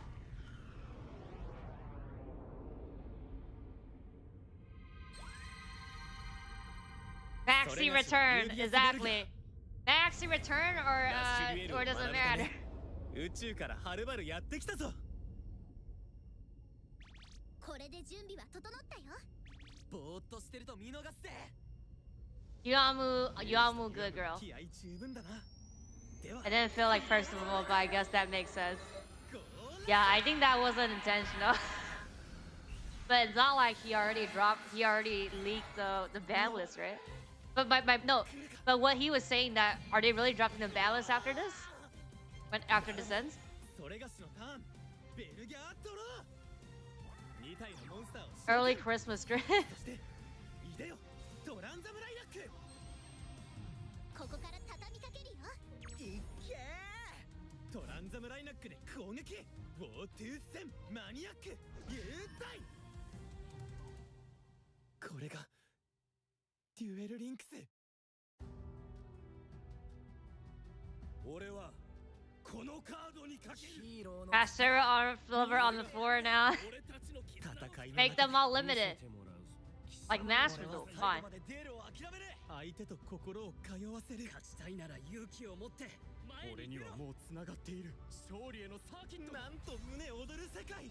僕は絶対に負けない。全力で行くよ。それがしも。ここで新たなベルギャードを切り開く。 頼んだぞユーディアス。888万人の同胞よ。我らはついにデュエルリンクスの真実にたどり着いた。飛来せよギャラクティカオブレミオン。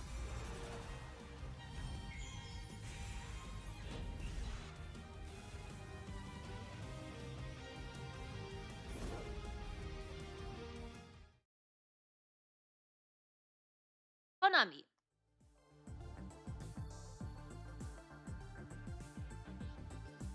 Oh, I have like an edge on the left side. Let me fix that.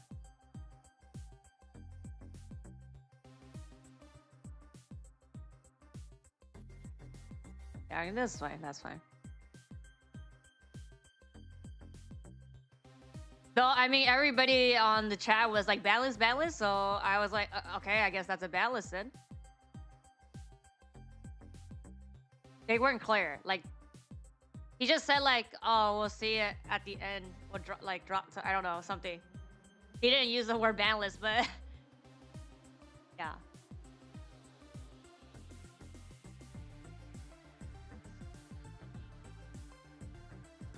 Free a rise card. No, lock them all up.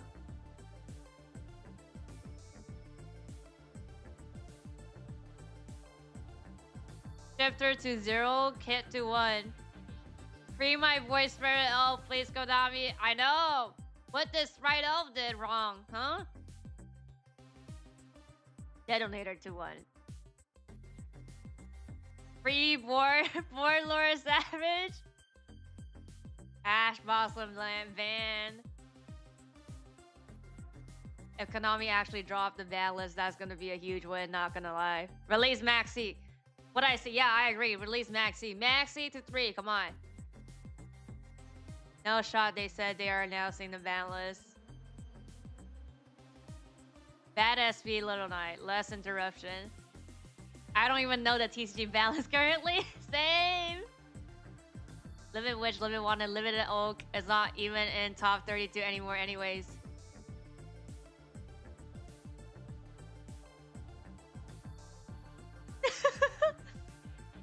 It's funny how in Yu-Gi-Oh people look for the ban list. Bring back Maroon! Unban purely. Probably hit the Sphinx Fist. Unban Mystical Mind. I agree. Bruh, I have no problem with Maxi. You have a problem with Maxi? Skill issue.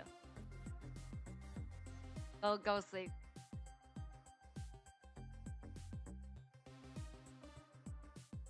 Mystery type shit? Ah, nah. He did say Forbidden Limitless later, okay.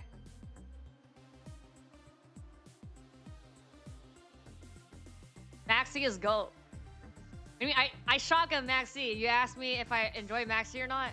Why? Ban Grandpa's deck. Surely Snake Eye gets killed, right? Branded Fusion to 3. Do you guys want another Slaughterless, or we're pretty okay with the new format so far? Isn't the new format just starting? And then Pot and Grace.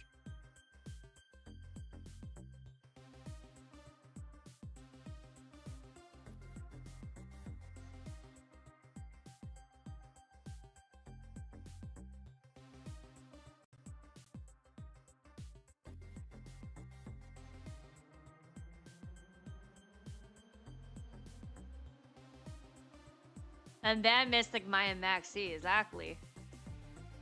I mean, I complain about Maxi MS as a next guy, but I played it with 3 years, so can't really feel that strongly about Maxi anymore. Okay, first of all, there are OCG players that are like, Maxi, like if you don't draw Maxi, you basically lose. Like Maxi is an entry ticket if you have for going second. But because the balance is so different, because like everybody's like, okay, ban, like every TCG player are complaining that Master Duel has like Maxi, right? And I'm like, okay, if they ban Maxi, right? Then they have to change everything in the list, because like it's TCG and OCG is a completely different game because of Maxi and other stuff. So you saying, okay, banning Maxi, that means like the entire, basically if they ban Maxi, then they might as well just use the TCG deck list then. Like, it's not as easy as just you ban Maxi. Because there's stuff in OCG and Master Duel that is, I don't know, like limited in TCG.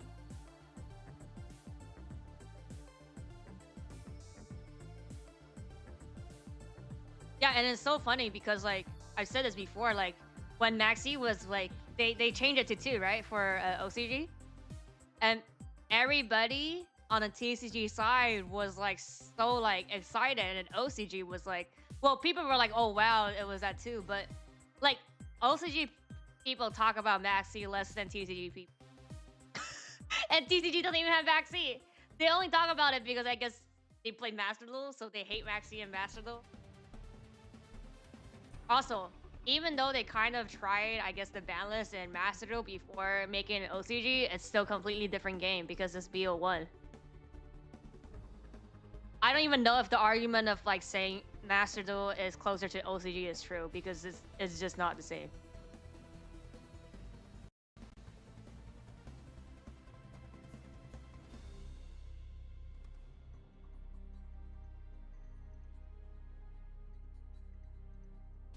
They jealous we have Maxi, that's why they complain. I don't know about that. Got used to it.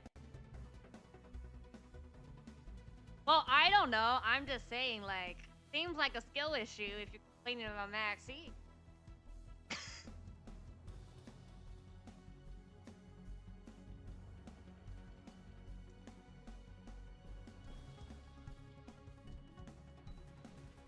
Be like, why don't you have callback, huh? Where's your cross-out callback and Ash, huh? Where's all your cards to stop Maxi, huh? Where's your Gamma? Well, I mean, they limited Gamma, so I'm just saying. No, I'm not muted. I've got no response. And what, the skill issue part? I don't know, it seems like skill issue, I don't know.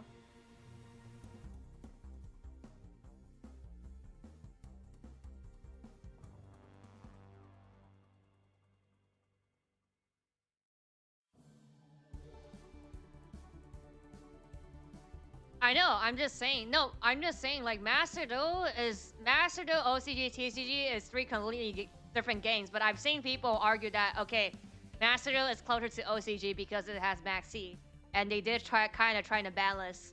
They had like a couple times or one time where they try a like balance in Master Duel, and then like 1 week or 1 month after that was implemented in OCG. But still, it's completely different. Like, they're all separate games. You know? They have different balance. They have different rules. Well, I mean, okay. Even, yeah, Master is just completely different because it's not BO3. Can guess what they are. All right, we're live at the stage floor here at YCS Anaheim. I have Adrian with me. You get 60 seconds. Guess the card. Go.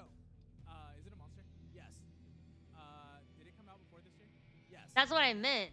It's an entrance ticket. No. Be able to play the game if you have Max C going second. No. Oh, they're just using those 5 cards. Look, it's Cyber Dragon again. Is it Cyber Dragon? Yeah. Is it Cyber Dragon? Let's see if they guess the gold sarcophagus spell. All right, well done. Congratulations. All right, we're live at the YCS Anaheim Convention Center floor. I have Philip here. 60 seconds. Yeah, I mean they could do that. That's why people argue Jellyfish is better or something, right? But I mean just have the response to Max C. Oh, dark. Yeah, if it's already a 20-minute combo, I mean like what? What other dark type is there? That's probably what, at least 3 negates. No. Oh my. Is I mean, yeah, it is devastating that if they drop a Max C on your turn, right? But I mean, is that really the problem here? Even if they don't drop the Max C, you look at the board, you think that the Max C is the problem here? Man, Jellyfish got hit by callback like 5 times in a row. Yeah, and the callbacks at 1. Just fun. You could Ash. Ash is at 3. You could Ash the Max C. Oh, this is too old of a card for you. I'll give you a hint. It's a Callback's at 2 in Master Duel. Dark Synchro. Yeah, I don't know. Colossal Fighter. That's why I say skill issue. One of the OGs. All right, thank you for playing, Philip. All right, we're live at YCS Anaheim. I got Connor. 60 seconds. Guess the card. Go. Blue Eyes. Monster. Yes. Effect monster. No. Oh. Extra deck? No. Dragon. Yes. Blue Eyes White Dragon? Yeah. Okay. The question was, is it too easy? Dandelion to 1. I dare you, Konami. When I got to normal, I was like, I don't remember normal monsters. I thought you were gonna pull out like season 1 stuff. I was like, oh no. I thought I had it. Well done. Well done. Denver to 4, please. At YCS Anaheim, I got Thomas. 60 seconds. Guess the card. Go. Actually, we're using the video from yesterday. This is from yesterday? Yes. Is it from the extra deck? Oh, this is the same video. I remember this bag. Trash can. No. Fire. No, they're recycling this section. Yes. That bag is cool though. Is it a level 4? No. Is it a level 5? No. 6? No. 7? No. 8? No. 9? No. 10? No. 12. 11? No. 12? You're committing. No. 1? No. 2? No. Okay, so it's a level 3. Yes. Does it have less than 2,000 attack? Yes. Less than 15? Yes. Is it relatively new? No. 10 seconds. Exiled Force? No. That's a wide I'm range. cooked. 5 seconds. Having your opponent draw while you're trying to break the board is a huge disadvantage since they can draw their hand traps. That was a good one. No, it's a It is, but I'm saying that if they did 20 minute, their board is already like. Even if they didn't Max C on you, then I don't know. Here, 60 seconds. Guess the card. Go. Spell? Yes. Spell. Spell. Instant wall. God deck. Does it draw? Yes. Does it draw 2? No. Well, no. What? Does it draw 1? No. Does it draw 3? Yes. Card of Demise. No. Draws 3, not Card of Demise? Wait, oh my god, that's the only card I know. Card of Demise. Draws 3. Oh my god, I'm like blanking. It's not. Draws 3. Kai, you might lose your duelist card. It has darkness in the name. No. You think beginning of the end? Beginning of the end. That's a good. It's not that. Think old school. Oh, Graceful Charity. There we go. 10 seconds to go. Well done, Kai. That you gave him a hint though. Okay, that's awesome. All right, live at YCS Anaheim, I have Lennon. 60 seconds. Guess the card. Go. All right, spell. No. Trap. No. Monster. Yes. No. They're from 2020. Yes. Ooh. Is it a dragon? No. Spellcaster? No. Level 4? No. Level 7? No. 6? No. 5? No. 8? No. No level, it's a link. 11? Lennon. Is it Nibiru? How do you hear draw 3 and think a card device is not graceful? No. Level 1? I don't know. Ask if it has a level. Does it have a level? No. Is it a rank? No. Ooh. Is it a link? Yes. Is it Relinquish Anima? No. Is there a link 2? Yes. 10 seconds. Is it Hita? No. Do the arrows point diagonal left down and diagonal right down? Yes. Is it your Hierarch Seal? No, and unfortunately that was the last one. It is Artifact Dagdub, who your friend picked for you. I guess there's a story there. What's the story? I don't know. Oh no, so it's not. So yeah, it is like their friend That would be picking. like anti-temp by dragon. Maybe it's just what he knew you wouldn't get. Well, thank you for playing, Lennon, either way. All right, YCS Anaheim, I have Forbes. You get 60 seconds. Guess the card. Go. Is it an extra deck monster? No. Is it an effect monster? No. What the hell? Is it a dragon? No. Is it a spellcaster? No. Forbes, ask if it's a monster. Is it a monster? No. Oh. Is it a spell? No. Is it a continuous trap? No. Is it a counter trap? No. It's a normal trap. No. Is it Raziel? No. Also, no, not Raziel. Okay. Halfway there? Is it a Malice trap? No. Halfway there? 20 seconds? Trap hole? Bottom No. trap hole? No. It's not a continuous. That. Oh my god. Is it a recent card? Yeah. Not D-Barrier. Think of something you never want activated. Never want activated. Well, no, it's not Emperor. It's not Emperor. Never want. 5 seconds. I don't know. I'm like, Do you want to see it? yeah. Evenly matched. I actually don't mind that card. You don't mind this being activated on you? Because I play Uni, and Uni negates it. You know what? That's fair enough. Well, thank you very much for participating. It's great to get you on.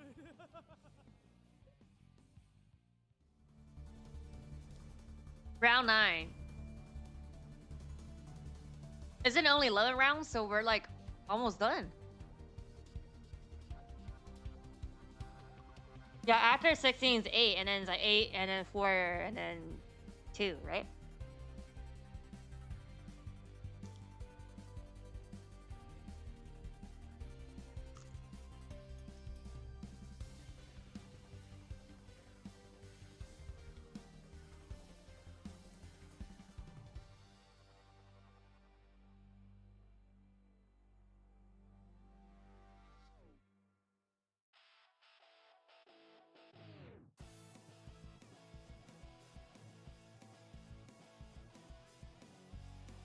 Is this like music from the dub? I don't recognize that from Zexo.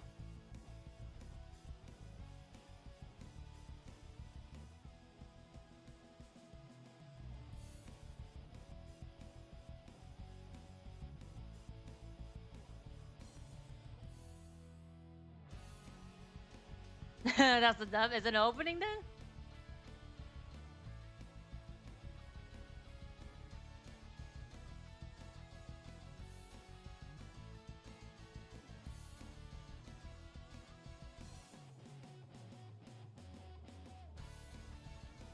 One of the opening.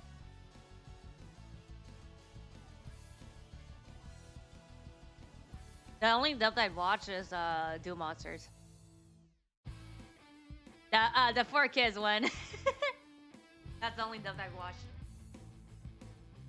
For Yu-Gi-Oh!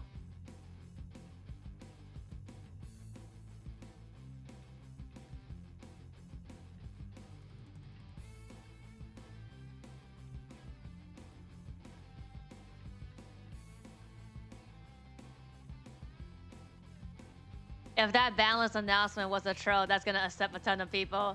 At least 6,000 that were here when they pulled that off the troll.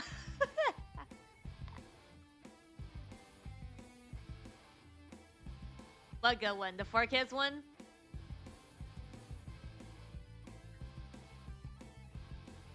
That opening is insane. That's the thing that 4Kids done right.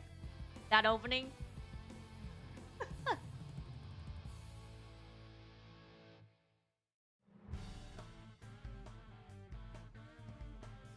5D's dub, okay.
Welcome back, everyone. We're here at YCS Anaheim.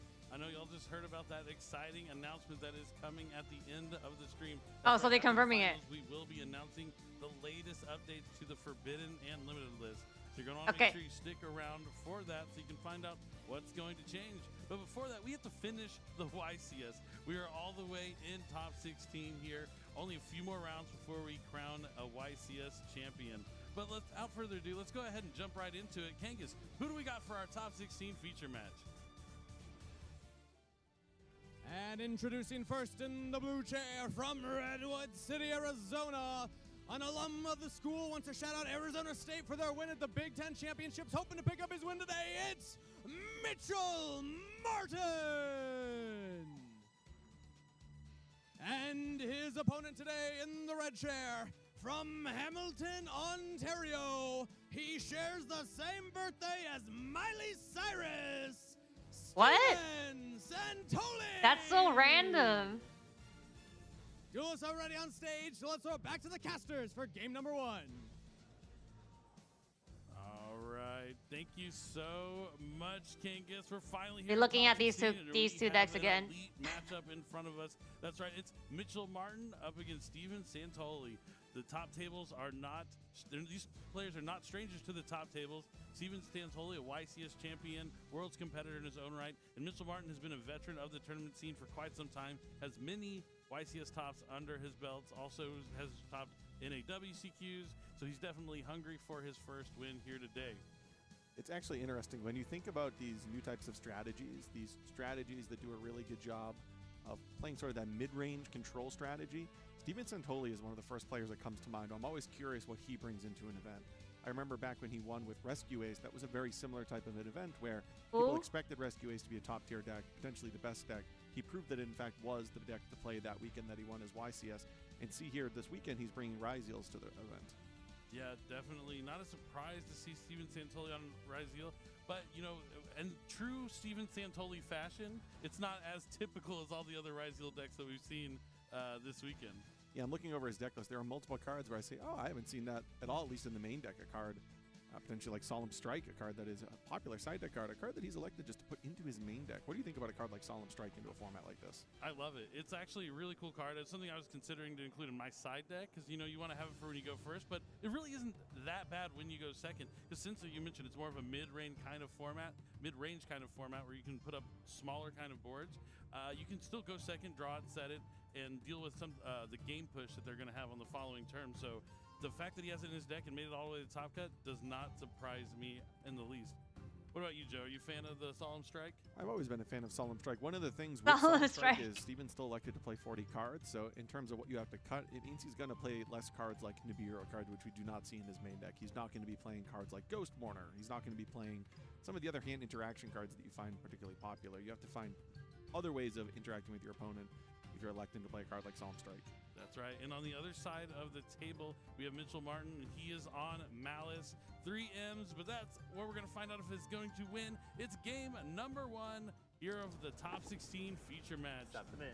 Mitchell rolls a 7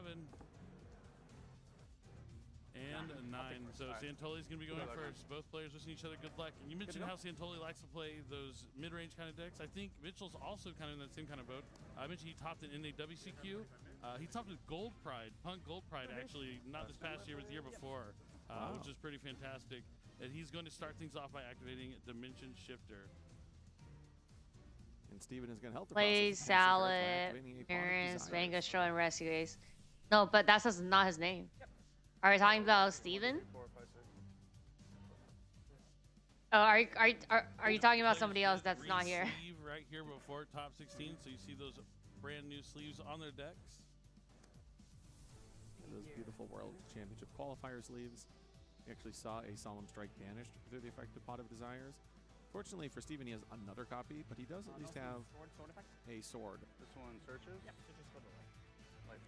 That's a normal summon? Yep. All right, so using the normal summon here with on Sword Raziel. We'll see what he decides to add. Probably X'd. Okay. That's his like nickname? But I guess he is under Dimension Shifter, so that could change his plays a little bit. Does it look like he has a Called by the Grave in his hand that maybe he opted not to use on the Dimension Shifter? I have to imagine he drew that off the Pot of Desires. Oh, that's right. A little too late. Yeah, it does look like he searches out a copy of Ice. So, unfortunately, Ice Raziel is not going to be able to activate because he's already used his normal summon. Gonna set 1 card face down, 2 cards face down, and pass play back to Mitchell Martin here. Wow, so Dimension Shifter, a card that some people don't think is necessarily the best against Raziel. I feel like people make that statement though on the assumption that you always draw Ice. Here it actually did a pretty reasonable job of shutting down the opening play. All right, the first Malice monster that Mitchell is going to summon, I'm going to have fun with the alliteration in this one, is Chessy Cat. He's going to use the effect to banish Malice White Rabbit from the hand to draw 2 cards. Since the Malice White Rabbit was banished, he's able to pay a few life points and special summon back that Malice White Rabbit to the field. And now we're going to see if he's going to be able to use the effect, and Steven Santoli has no response. Yeah, it's going to be 300 per on all of the main deck ones. And it looks like he searched out a copy of GWC06. That's going to help him summon a monster from the graveyard. Oh, look, they're both using the sleeves. And especially under Dimension Shifter is actually likely what we're going to end up seeing if it's activated. Definitely. That is the cool thing about the Malice traps is you can activate them to turn their set by banishing a Malice monster. It'll be interesting to see how we navigate with Dimension Shifter activated. You know, we've been seeing cards like Haggard Lizardoid being used to link climb. We're not going to see that though underneath Dimension Shifter, so it's going to be interesting to see how Mitchell finds a way to navigate through this. Yep, he does use the TB11 that he had set. So he's going to be able to special summon that Dormouse from the deck to the field. Normally we see Dormouse being the starting play for Malice, but it finally coming down here as the last Malice monster to be summoned to the field. So it should be important to note that, you know, sometimes when we see Malice players set cards to the spell and trap card zone, sometimes it's that bluff when they normal summon one of the Malice cards. It actually wasn't the case. Mitchell had the trap card. So if Santoli did want to respond with something like Infinite Impermanence, it actually would have been met by the Malice trap by TB11. Indeed it would. And now we see him banish all 3 of his monsters for the Link summon of Heart's Cryptor. It does take 3 monsters to make this boss monster, and then he's going to be able to summon back the Dormouse since that has not been banished, while the other 2 are already. Oh yeah, I think I bought that Malice mat.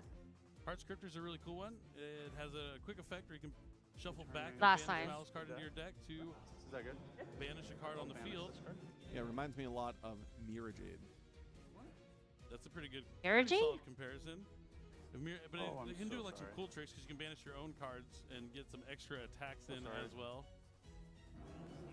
But that's not going to be the case here. This is really, we talk about Dimension Shifter being good in Malice. This is the time it's at its best. I see Shifter. Those Malice monsters and then summoning them right back. Yeah, so it's actually a bit of a combo piece here. Though it should be noted that even without Dimension Shifter active, the nature of the Link monsters, SP Little Knight, and as I mentioned already, Haggard Lizardoids. Return the Link one super heavy samurai. Engine as well. You have ways of banishing your Malice monsters through your turn, even if you don't draw Dimension Shifter. Alright, so he's moving to battle phase. Going to attack over 1500. Sword Raziel. Dormouse is going to connect directly with a direct attack. 4900. We'll activate this. Sure. A cost. Yep. Yep, we'll go next team. Yep, and now Howard's Cryptor is going to come back and it's going to double its attack. When Howard Cryptor is banished, you pay 900 life points, you special summon and double the attack. It's one way to get a quick 5,000 points of damage. So Mitchell Martin just taking a fast game one here, going second on the backs of Dimension Shifter. No copies of Ice Raziel from Santoli. So it's just going to be over just like that. Really showing you how strong Malice can be even when going second. Yeah, I feel like on the stream this weekend, we've seen Raziel have the upper hand, and maybe the percentages in the top 16 bear that out, but that doesn't mean that Malice isn't a deck that can stand toe-to-toe with Raziel. We see here this game quite one-sided in the favor of Malice. And that was even after going second. Yeah, they're both incredibly fun decks, but if I had to build one after this weekend, I think I might build the Malice. I think that's the one that I'm leaning towards, just because the interactions are so fun. Like they're different. Yeah, they're different. Like I said earlier, a lot of decks to play around Nibiru just might want to put up some sort of monster negate before they get to the 5th summon, but you can utilize your trap cards, and along with holding the field spell in your hand to hedge your bets against something like Nibiru, the Primal Being. So when you get to actually play in a certain way to play around cards, it just feels a little more rewarding. Yeah, I also think going forward, these Malice strategies are really going to get refined. We see here that Mitchell is elected to play the Kashtira engine, and he is also another one of the players, though, that it's not playing the Bestial package, which going into the weekend, I would actually have found quite surprising. I assumed the Bestial package would be in all of these Malice strategies. He's not playing it. He's playing 3 copies of Kashtira Unicorn, the Fenrir, and Birth, as we've seen actually several other players this weekend play in their Malice strategies. Yeah, he did go with 3 copies of Dimension Shifter. I wonder if that's where the balance comes out, if you have to decide, like, do I want to max out on a card like Dimension Shifter, or do I want to include the Bestials in my deck? Even though those 2 cards kind of work together because the Dimension Shifter is a dark you're putting in your graveyard, they're still accomplishing that same goal to where you're using these cards to banish your Malice monsters in some shape or form to get more monsters onto your field to continue that link climbing throughout your turn. But something I do like in Mitchell Martin's deck is he decided to use copies of Book of Eclipse. That's one of my favorite cards for those waiting to hear that. Because especially in this format, with Raziel being able to put all their Xyz monsters face down, it can be quite helpful. And if you go first and draw, you can use it as a defensive option, along with something like Forbidden Chalice. Chalice is gonna go in at all. Monsters going second, but still be used. Well, is that, or I mean, it's one of these deck here. It seems like that's the top 2, anyways. Establish a little stronger of a board than he was able to in that game number 1, but. Let's jump into it. It's game 2, top 16, YCS Anaheim. Mitchell's also playing Forbidden Chalice to go along with that Book of Eclipse. What's actually interesting is this particular format reminds me a little bit, at least specifically Raziel, of when Kashtira was at its peak in terms of popularity, and we actually saw cards like Book of Eclipse and Forbidden Chalice do well in that somewhat mid-rangey format. Indeed.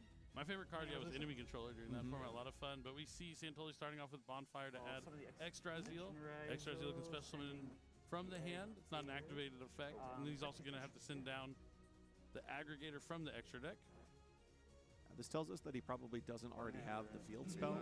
Oftentimes, if you have the field spell, you'll actually send a detonator to the graveyard so that your duo drive can move that detonator from the graveyard underneath it as a material. That way, your Raziel Cross actually has the ability. Well, it's gonna take a couple hours till the end where they drop the balance. So instead, here he sends the aggregator, which is the more common play. But you might question over the course of the weekend or going forward in your own play, why do players sometimes send detonator to the graveyard? It's actually because duo drive requires that you attach a Raziel from the graveyard, unlike detonator, in which you can actually put the aggregator. Yeah, those are all those little small key things or ways you can pick up and maybe get some information on the kind of cards your opponent may have in their hand. Very important to pay attention to. Now, duo drive is resolving, which is always great for the Raziel player. He's going to add plug in, and I can't quite see if it's or sorry, cross and node. Node, yeah, cross and node. It's hard because node's a rare and a super rare, so you gotta make sure you look closely at that one. But here comes Ryzeal Cross. He's gonna activate it. Looks like he might be thinking about using the effect to shuffle 2 back and draw a card, but he's gonna wait on that. Normal summon Ice Ryzeal. This is similar to Tour Guide from the Underworld, but for level 4s. So it's gonna special summon out Sword Ryzeal. Now another Xyz summon coming down. I'm still sad we haven't seen a Baguska yet, but we haven't really seen too many Ryzeal mirror matches. Finally, number 60, Dugaris the Timeless. This is another card that I thought we were going to see a lot of going into this weekend. You get to use this to kind of dig for those monster interruptions from your hand. You get to draw 2 cards and discard 1, but you won't be able to draw during the next draw phase, so he's going to have to keep that in mind. X and node currently. You know, search this off ice. You know just the node. I added the ice. What do you add off this? I special off that. Oh, yeah, the extra special off it. Okay, because I knew you had ice. Okay, right. I need discard. What you mean? Okay. Got a discard for Dugaris. You slept late because of the Pokemon stream? Node can send the Dugaris. Don't worry, we're still at top 16. So it's kind of like you're exchanging 1 rank 4 for a new one. Now that you got those draws. It's funny that Dugaris is like a reckless greed with legs. a little bit. That's a good way of putting it, yeah. Some of the Ryzeal detonator effect to attach. So this is that interaction we've commented on and seen all weekend, where the aggregator is now added as an seed material to the detonator to add an additional point of interaction. Yeah, Mirrorlogical Aggregator can negate any face-up card on the field anytime it is sent to the graveyard, even if it is detached as a material. It's been a key card in the Ryzeal strategy this weekend. Ooh, it looks like he just drew a Pot of Desires. Talk about a great draw. It feels really good to activate Pot of Desires at the end of your turn after your combo. After you thin your deck out, a lot of your engine cards and all that's left are defensive options. It's really helpful at sealing the deal. He's probably still trying to dig for something like Artifact Lancia to have high impact here against Mitchell Martin's Malice Madness. All secret side. All right, well, set 5. I will attempt to go in. One of those is Solemn Judgment. We know. I think that was the coolest, smoothest, chillest. Oh, set 5. I've ever heard. Like, usually you would promise a pretty. My eyes get a little bit bigger if my opponent goes set 5 pass, but we're gonna have to see how he's gonna navigate through 5 spell and trap cards. Looks like Mitchell Martin is starting off with Dimension Shifter. Santoli has the Call by the Grave. He just wants to make sure those Malice monsters don't go to the graveyard potentially here. Oof. Oh, Harpies, Feather Duster after your opponent set 5. Incredible. But he has the Solemn Judgment. Wow. Santoli says no at the cost of half of his life points. That's risky because Mitchell also is playing a card like Change of Heart in his deck. So there are a few different cards here to punish this. Here's a Book of Eclipse, for example. I don't know. Harpies, Feather Duster, and Book of Eclipse, a fantastic combination of cards to really try and break down this enormous field that Stantoli put up on his first turn. What's the next? What's the next? Evenly match? Really good against Ryzeal. You can put it against Malice as well, potentially. So he's popping itself. One of the reasons why you would do that is if you have a plugin, you can actually special summon back out the detonator, and then you can then equip off of plugin, but then also detonator's effect. Detonator allows you to move a material underneath it, even if it is special summoned outside of the actual Exceed summon mechanic. That is important to note. Yeah, so it looks like he's going to activate the plugin. Yep, so plugin brings back the detonator. The plugin will allow him to attach a material to the detonator. Doesn't look like he plays Plasma Hole anywhere in his deck, so he's going to have to put what looks like a Ice Ryzeal underneath it, and then Detonator itself is going to activate and allow him to put the Aggregator underneath. And you're done there. It's a good way to dodge cards like Book of Eclipse. Unicorn effect to Rip Vanish. I will chain to pop the Unicorn. All right, so he's going to activate Unicorn's effect to banish a card face down from Santoli's extra deck. That's going to prompt Steven Santoli to chain his detonator to destroy the Kashtira Unicorn. Yeah, plugin is such a critical card in this strategy because Now, going into the weekend, we heard cards like potentially Ultimate Slayer being a decent card against Detonator. The problem is if they search the plugin, even after that first Detonator's been dealt with, you can actually just reestablish Detonator plus Aggregator plus another material underneath. Yes. As we saw here, it seems pretty strong. Yeah. And despite a valiant effort there from Mitchell Martin with some powerful spell cards, Santoli's going to even things out. Yeah, I think really on the back of that plugin. So we are going to a game number 3. Obviously, Santoli's going to have to adjust his side deck strategy. We saw him put in cards like Solemn Judgment, but now he's going to want to rely on those monster effects from the hand. He's really going to want to open up with Artifact Lancia potentially. Yeah, I think all players are hoping to draw Artifact Lancia against their Malice opponents. You this won? weekend in their opening hand specifically. Activate Lightning for her Must next. be nice to always have it, but we'll have to see if Santoli is going to be part of that. We've seen a lot of Lancia, but we've also seen a lot of players be able to play through the Lancia just a little bit. But if it's paired with something like Nibiru, the Primal Being, could spell disaster, but I don't think Santoli is packing that this weekend. All he had was RP, and This that's will be the it. first time we're going to get to see Mitchell Martin go first here in the match. So we don't really know what his strategy is going first, what kind of field he's trying to make with his Malice strategy. You wouldn't think so, but I am curious where the Solemn Strikes will be for Santoli. I have to imagine he's going to side them out, but it wouldn't be surprising if he has a view of this matchup that's a little bit different than maybe mine. True, yeah. I would imagine they'd be swapped out for something he'd use from the hand potentially, but I could be wrong. Oh, they're in his deck. Yeah, I was watching that too. I was like, I could be wrong. Wait, let me hold on to what I'm saying. So yeah, he does like Solemn Strike going second even. Even sides out Effect Failure, that's something that makes sense. Makes sense. Yeah, they can dodge it. You're always going to have to be put in that position even if they don't draw the trap, because everyone's always going to usually set that spell or trap to bluff it at minimum. Yeah, so that kind of eliminates at least part of that, do I activate this or do I not? He's still going to put Infinite Impermanence in his deck because it is a card that has more utility going second. But to eliminate that, do I walk into your trap card set or do I not with Effect Veil? You could keep them out of your deck and not have to worry about that question at all. Though I do think, again, just to note, Effect Veiler isn't that bad against the deck in general, even if you're targeting non-Malice cards. True. Right? We've seen Splash Mage really be pivotal this weekend. We've seen other cards that don't get that ability of just being banished away by a Malice trap card. Yeah, you can't also use it against like Access Code Talker to lower the attack, but still not the greatest against Access Code since they can still pay the cost to banish and summon back as we saw previously this weekend, but definitely has its moments if timed correctly, but maybe he feels like the strikes might just be better. I could play without chat. Have a third turn as well. You could just enter a YCS. Yeah, like absolutely. you could enter and play. It doesn't mean you just need a deck and you can enter. A game 3 handshake. Mitchell Martin not giving him the time of day. I'm just kidding. He probably just didn't see him take the hand. And this is it. It's game 3, top 16, YCS Anaheim. Let's do it. Yep, there it is. He was just waiting for the handshake. He would never ignore Steven Santoli. It's the matchup of the weekend, and now we get to see it here in game 3, top 16. First time this match, we get to see Malice go first, and it's going to be an opening of Kashtira Unicorn. That's a pretty good start. Going to be able to use Kashtira Unicorn's effect to add a copy of Kashtira Birth from the deck to the hand. So if he can combine this with any Malice monster, it will allow him to get into the extra deck. It was a joke. Like that's the case. That's not a joke. Never mind. You're just so programmed to see set spell a trap card to think, okay, well that's going to be the end of the turn, but certainly that's not the case here. It looks like Santoli is willing to play the gambit of seeing whether or not there is a Malice trap card set, and that is not the case.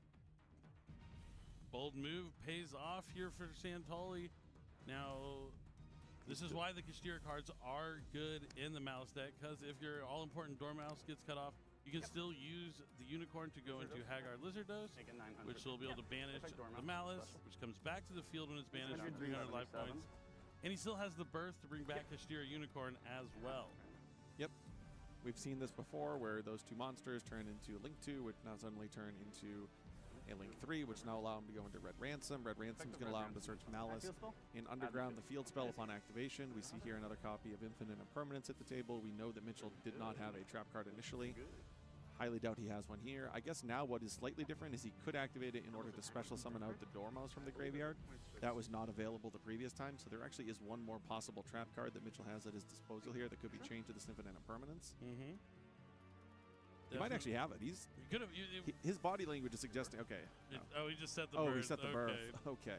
All right, so that's something to note. If you are playing the Cashier cards, maybe if you set your card before you search for the birth, that would be one less thing your opponent could consider that you set from your hand. But then you can just use that birth as a bluff in and of itself. Exactly. So yeah, absolutely useful to know.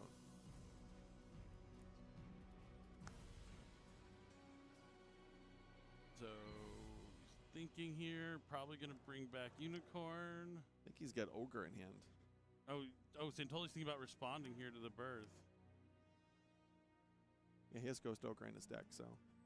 He has Ghost Bell, too, though. This might be Bell. Yeah, I was about to say. Ogre, I feel like, is a much more likely activation with less pain in your face. It looked like this Ghost Bell was not nearly as ideal for Santoli. He's really hoping that he's able to establish something on the following turn, because you have to deal with that birth on turns past that.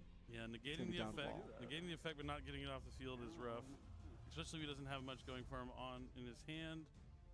But right now, Mitchell doesn't have much in terms of interaction quite just yet. Oh, he does right here. Yep, triple tactics thrust. Since that bell was used, he's going to be able to set any spell or trap from his deck to the field. What I love about thrust in this strategy is you can actually search a Malice trap, or you can search one of the more traditional cards that people will search. Different dimension, ground, dimensional barrier, even a card like Impulse. So you just have a lot of flexibility. Couldn't get a great view of what he just got there.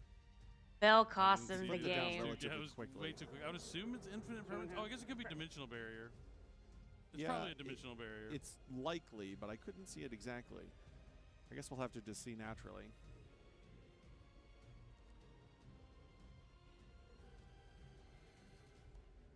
So it looks like we're going to start with a copy of Pot of Desires. Steven has been able to open up a Pot of Desires in all three of the games. Unfortunately here, though, it's met with a copy of Ash Blossom. That's going to be tough here for Santoli. Definitely needed some cards to get back into this game. Only 2 cards in hand. Yep. Set the speller trap, and passes. I don't know. Malice, or I mean, it's one of these cards, right? One of these decks here. Looks like an Impulse that he drew there. What, Ryzel? Oh no, it's or a Malice card. It's not Impulse. TB11, so he's gonna be able to activate it by banishing Red Ransom. That's gonna special summon a Malice monster from his deck. The Malice Red Ransom is gonna be able to special summon itself back from being banished, and things are looking grim here for Steven Santoli. Yeah, that Red Ransom now is going to allow him to banish Dotscaper from his deck, presumably, though.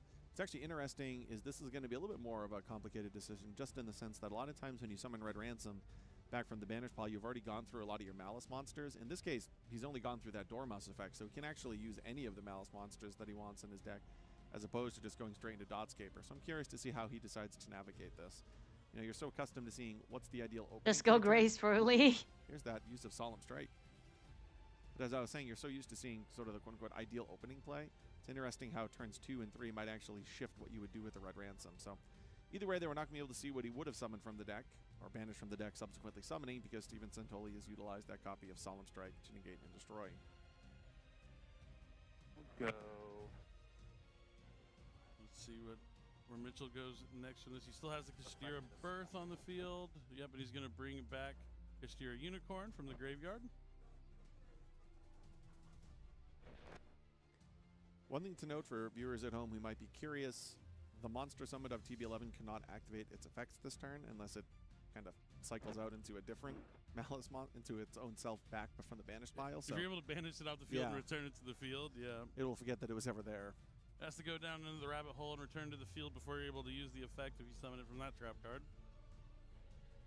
You're at 65. We've already used the Haggard Lizardoids. He's going to normal summon a Unicorn. Yeah. He just needs a little bit more damage. And all 3 off. Nope, he's just going to go into Heart Scripture. Or no, Whitebinder. Okay. Summon effect. Yep, and he's going to banish to be able to summon back. And Santoli has seen enough. He didn't draw any Raziel cards there. The Pot of Desires got Ash Blossom, and Mitchell Martin Pot of Desires got Ash Blossom. Top 8 over YCS champion Worlds competitor Steven Santoli. Just an excellent display of skill there for Mitchell Martin, piloting the Malice deck to perfection almost. I think he played it pretty well there, made a lot of good decisions that led to the win. Yeah, we learned that setting of a Kastira. Give that man a towel and a water. Hello. Trap card to at least present the possibility if you had a trap card set. Malice just loop. That sequencing. True. Yeah, definitely. I mean, That if should you have do been have- hit it also like could, over a do year like, ago. Go unicorn first and then set afterwards. Maybe that you can make the read they didn't have any spell and traps in the hand previously. It's the until they roll Cash and that, Fiendsmith cards that then you carried have us to- to Then you have to think they're going to think BRB that. So then you Architect. mind game into thinking that you don't have it, but you do have it, but you don't actually have it. But you don't actually have it. Rizzo should That's stop one of Malice. the best Wonder parts if about it's not the Yu-Gi-Oh! Is that engine's you can fault. kind of mind game your opponent, and I mean it's been a while since we've kind of had those kind of experiences. Be like one of the top meta level contending decks, but Malice is really bringing a lot of that mind game strategy back into the fold, which is one of the Malice reasons is why I like the consistent deck and so much. easy OTK, but Yeah, it's a really easy fun to deck once it stop gets with going. literally any quick removal, And it's any like at the all, key part even. of whether it's going to be successful or not is the non-Malice cards that are in your deck. What are you using? He It break, seems like nothing the to Cashier do. Cards are a really good pick though, because even if everything else goes wrong for your Malice strategy, you get Lancia and all sorts of stuff. At least you have some really big Cashdira monsters to fall back on, which we've seen time and time again this weekend. Yeah, it reminds me of the round 11 feature match where had you just walked into the room and looked at the field, you would have thought Asala was just playing Kashtira. He had 2 unicorns, a Fenrir, and a Birth on field. Yep, it's actually, I mean, it's a really strong engine to have in your decks because they stand alone really well. I mean, a lot of times you think about Fenrir. If you can just get a Fenrir on the field, that's an interruption in its own that people have to consider. On top of Unicorn with Birth, representing you being able to normal summon those monsters that are getting stuck in your hand, being able to special summon back from the graveyard or banish is huge. Because Malice is another one of those decks that if you have 2 monsters on the field, and say your initial starter gets stopped by something like Effect Veil or Infinite Permanence, you can use your extra deck to still utilize a way to continue to link climb and get to the plays that you're desiring. Yeah, time and time again, players have just gone back to the Kashtira engine, not to go entirely into a deck devoted to it. They but because buy it just supplements ban everything cash so well. because We they saw that with keep Fiendsmith bringing it not up. too long ago, and some players this weekend continuing to run that. Should have and doing been. these Malice Come strategies. on. Yeah, it's definitely cool to see. I mean, and any deck can use them, which is really why I like the Kashtira cards. It makes every deck just a little bit. Are you better. trying to So, say you know, waifu deck? Keep your eye on those when you're kind of contemplating your deck construction process, and especially with the introduction of more of those interactions from the hand, the Mulcharmi Perilia, Mulcharmi Fuwalos. You're going to want to be able to have monsters that can kind of stand alone on their own. And the Kashtira monsters really kind of provide that for you. Same thing for the Bestials as well. Like if you just have a Malice monster, let's say normal summon Dormouse, active effect Veiler, okay? I can link it away for Link Karibo. YCS winner gets to pick a card to be banned, to get banned. Has now turned into 3 monsters, and you have access to all of the Malice Link 3s in your extra deck, and even more beyond that, depending on the rest of your cards in your hand, which is, the more closer we get to the finals, the more I'm getting convinced that maybe I got to put down the Fire Kings, pick up the Malice deck, see how it goes for me. My only concern is I know once I start playing it, I'm going to want to get all of the higher rarity cards for that set. I'm going to want all the collected rares, the quarter-century secret rares that you can get out of crossover breakers. That's my biggest fear is once I start, I'm not going to be able to stop myself. So your vacation on the Fire King Island has ended, and you're going to visit down the underground? Oh, you know what? I wouldn't say it's ended. Maybe I'll just have go to the underground, come back to Fire King Island when I need it. We'll have to find out. But I do think Kangas is standing by with our winner of the round, Mitchell Martin. So let's go ahead and hear from our winner, who's now moving on to top 8. Take it away, Kangas. Thank you very much, Billy. I'm live with Mitch after his feature match win. Congratulations. And right off the bat, Mitch, I got to ask, how tall are you, man? What's going? You're not even wearing like heels or anything. 6'7". 6'7". Okay. 6'7"? Well, I'm happy that you're able to reach your That's like cards, more than 2 from where you're meters. sitting, but you were able to pick up that win on feature match today, playing the Malice deck, which so far it seems like the Rise Seal has been the easier to learn, easier to master for players this weekend. What was prep like for you? Prep was really tough. Put hours on hours. I'd go to work. After work, I'd play Yu-Gi-Oh! Until the nighttime, until I went to bed, and just would love to shout out all my friends that I tested with. You guys are all the best. I won't name names, but I really couldn't have done it without you guys. And yeah, I'm really confident, for these last 3 rounds here. Well, speaking of, there's a lot of strong competitors left at this tournament. It seems like a lot of the big guns showed up. So how confident are you? And what would a win at this YCS mean to you to close out the year? A win would be incredible. I've never won a YCS. I've topped a few, but the win is really what I'm chasing here. So 3 more to go. Job's not finished. Job's not finished, but I also want to give you an opportunity to reflect on the entire year. This is the last YCS here. So what's your favorite Yu-Gi-Oh! Memory from the year so far? Well, I don't know if I have a specific memory that would be my favorite, but honestly, the people that I play with, like my locals, my friends from back home in California, Arizona, just hanging out with everyone. It's honestly so awesome that I have like the support system I do, as well as my girlfriend who supports me playing Yu-Gi-Oh! As well. So I really couldn't have done it without all you guys, and you know, it feels good all around. So I don't have a specific memory, but realistically, just playing the game is so awesome. Well, thank you for that, Mitch. And congratulations on your win. Best of luck going into the next round. We're going to send it back to the casters. All right, thank you, Kangas. Good to hear from Mitchell Martin there. I mean, he brings up a good point. Rare The best watch part about party. playing the game is the We're gonna food do you make along the one way. soon I'll later. tell you, after you go to all the And I know live nobody YCSs and else will become do a part it of, here. like, the circuit that you're going to, it becomes more of like an excuse to hang out with your friends on the weekend as opposed to really focusing on winning the tournament. I mean, you do want to win. Yeah, but 6, you're not 7 is depending what? your trip on those results. Like, it's always fun. It's like, what are we doing? Where are we going to eat? Who's hanging out? Who's in whose hotel room? It's all about the Who's in who's in whose hotel room? accomplish a goal. Yeah, 2 Yeah, meters. we heard earlier But no, yesterday that Joshua Smith came all the way from Germany because 6, one of 5, his 8 friends is plays 2 Yu-Gi-Oh! His meters. birthday is this So weekend, Aaron Furman. So the friendships really are one of the main reasons people come back to these events time and time again. Yeah, sometimes the friendships aren't strong enough. To yeah, do a little travel, but when over there's a 2 YCS meters. roped in, you're like, okay, now there's enough. That's reasons really for us tall. to actually hang out. But let's go ahead and look at a bracket update and see how our duelists are doing in YCS Anaheim. We see Matthew has won his top 16. Two Matthews. Match, so he's waiting to see the winner. Matthew of A and Stephen B. George. Then there's Matthew A down on the bottom there, who is waiting to see the winner of Asala and Christopher. So Asala might make his way to top 8, depending on how that matchup is going to play out. He is up 1 game to none so far. Good day to be a Matthew. So looking at the other side of the bracket, we still have Nicholas and Ryan playing. Jonathan is up 1 game over Joshua. We then have Mitchell, who we just saw in the future match area, defeating Steven. And then it looks like Michael and Conrad, which might be our backup future match, actually, who are still in progress. That's right. Michael and Conrad is our bonus game that we are going to jump into right now. So let's go ahead and check out what is going on in our current game and our bonus feature match. It's a Ryziel mirror match. So Ryziel will be moving on to top 8 from this matchup, but will it be another Michael A? Not the Michael A that's already made it. This is a new Michael A. And then Conrad is going to be taking him on. But it looks like we're deep in a complicated game. Both players with established boards. Crossout Designator looks like it's being activated right now by Michael to banish infinite impermanence. I know, Matthew A and B. And their last name is one of them is A, one of them is B. Yeah, it looks like there are duo drives that have all of those materials. They don't look like detonate. No, things definitely look better for Conrad here than Michael currently. But the thing Michael has going for him is that it's his turn at least. Yeah, that is always a huge thing.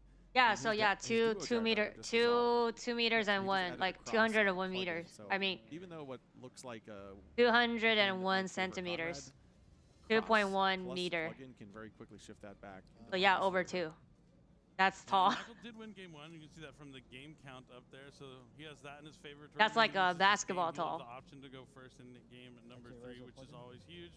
Looks like Conrad is going to activate Ryziel plug-in. That's going to let him special summon a level 4 from the graveyard. Mirror So match. he's going with Sword Ryziel, and then he can attach a material to one of his Xyz monsters from the deck. So he might play the trap card. Let's take a look. If he's playing, yes, he is playing Plasma Hole. Actually, the effect of Sword Ryziel. Looks like both of these players have elected to main deck Plasma Hole. That's something that we've seen kind of go back and forth over the course of the weekend. Do you main it? Do you side it? Do you not play it at all? I think I like it somewhere in my main or side deck. I think I like it in the main. Don't worry, I already searched it out. It's still it's still 1. Okay with playing the one of 204 needs to be like 6'8". but it will Actually, no, kind of explains 6'9". the utility of your No, deck. 7. Yeah, it's always that card that gets you out of the weird situations. No, 7 is wrong. Yeah, like Oh no, he's spell summoning Node Ryziel. 6'9". Picks up the extra deck. He's now playing with some degree of protection because of the cross. Yeah, 7 is too much. 7 is 213. What is he going to go for here? Okay, it's going to be the Light Dragon Agnister. So maybe he's negated the effect of Detonator here at some point in this turn. I'm starting to think that too. Yep, and seeing how Detonator is not going to protect this Xyz monster from being destroyed, I do think that Detonator is turned off. Now he's going to activate a Ryziel plug-in of his own. And is that going to bring back Node? Okay.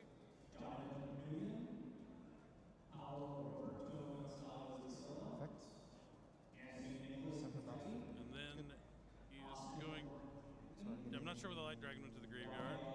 Oh, he's sending it for node. Yeah, Okay. setting it for node. Sending it for I node. don't know He's summon back. he resolved his plugin Yeah, fully. that's what I was waiting for. Yeah.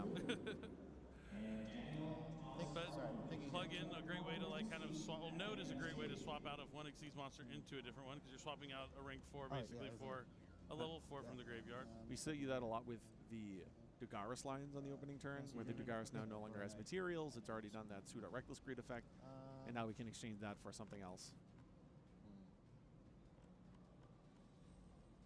If you are just tuning in and missed all the excitement earlier, if you stick around till the end of the YCS stream after we crown a champion, we will be announcing the update to the Forbidden Limited list. So you're not going to want to go anywhere. You won't want to miss it. Yeah, talk about a live reaction. Exactly. And now we see the 2 level 4 monsters overlay for, looks like Raziel Detonator. Non-summon, going to attach the Light Dragon at Ignister from the graveyard, just getting an extra material of a non-consequential card. Time to battle. Battle phase good. Goes to battle. Attack. Detonator is going to attack into Detonator. Because of the duo drive, this is actually going to destroy Conrad's Detonator. Just a little bit bigger. Just enough. The attack increase and the attack decrease for Conrad's Detonator is enough for that Detonator to get over. So you take 26. Attack declaration. Activate. All right, so duo drive is going to try and attack, and that's going to prompt Conrad to activate his Raziel Plasma Hole. Detonator is going to chain to that to destroy the Sword Raziel, so the Plasma Hole can't see summon anything. Could have been maybe Typhon. Typhon or Zeus. Oh, 52. Sorry, my bad. 6 here. Or no, he didn't have an Xyz monster on the field, huh? No, I think it. I mean, it's typically in that position. It's just Typhon. Yeah. Pass. Draw face. All right, now play is back to Conrad. If he can't do anything, he will lose this match. He is down a game here. He's facing down a duo drive, a Detonator, and a Raziel Cross.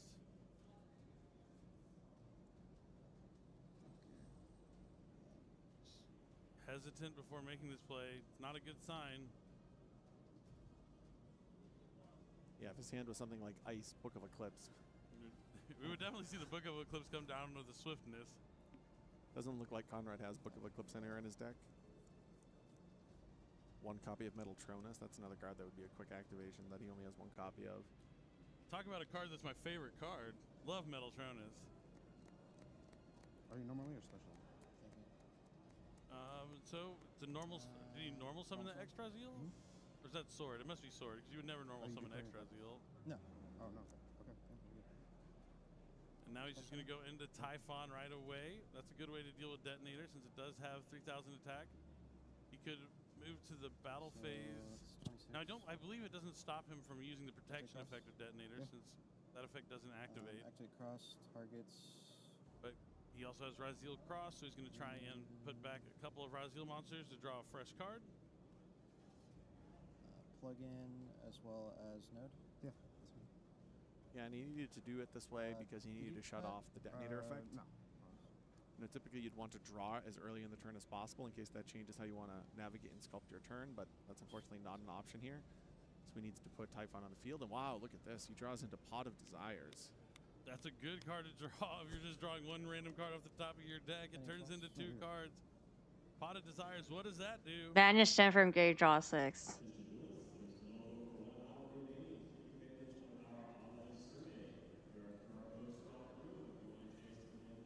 Oh, nice. Now let's see what those 2 fresh cards could be. He does have Typhon on the field, so he's not going to be able to really summon any more monsters. But yeah, he's going to attack. He's still going to be able to use the effect to protect the duo drive from being destroyed, since that does not activate. Mayface 2? Yep. Mayface 2. Go ahead. Pass. Draw. So he just has Typhon on the field. That's good. Go bonfire. Good. Bonfire's going to be activated. Let him add a level 4 lower pyro. Used to say add a Snake Eye Asher or Snake Eye Poplar to your hand. Not anymore, no. Or Centurion, depending on your... Oh, yeah, there's a few pyros out there. Shout out to all my volcanic duelists. Thank you. I'll go cross.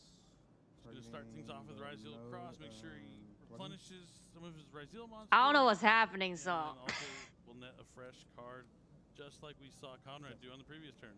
Ooh, but it's met with a Ghost Ogre.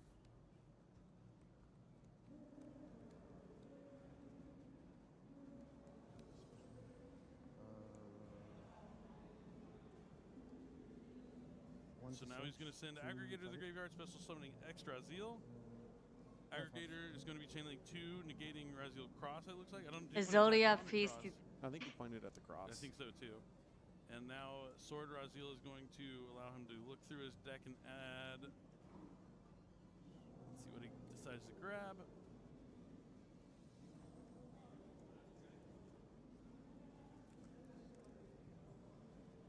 Looks like he just added another copy. Special? Special Sword Raziel from the hand.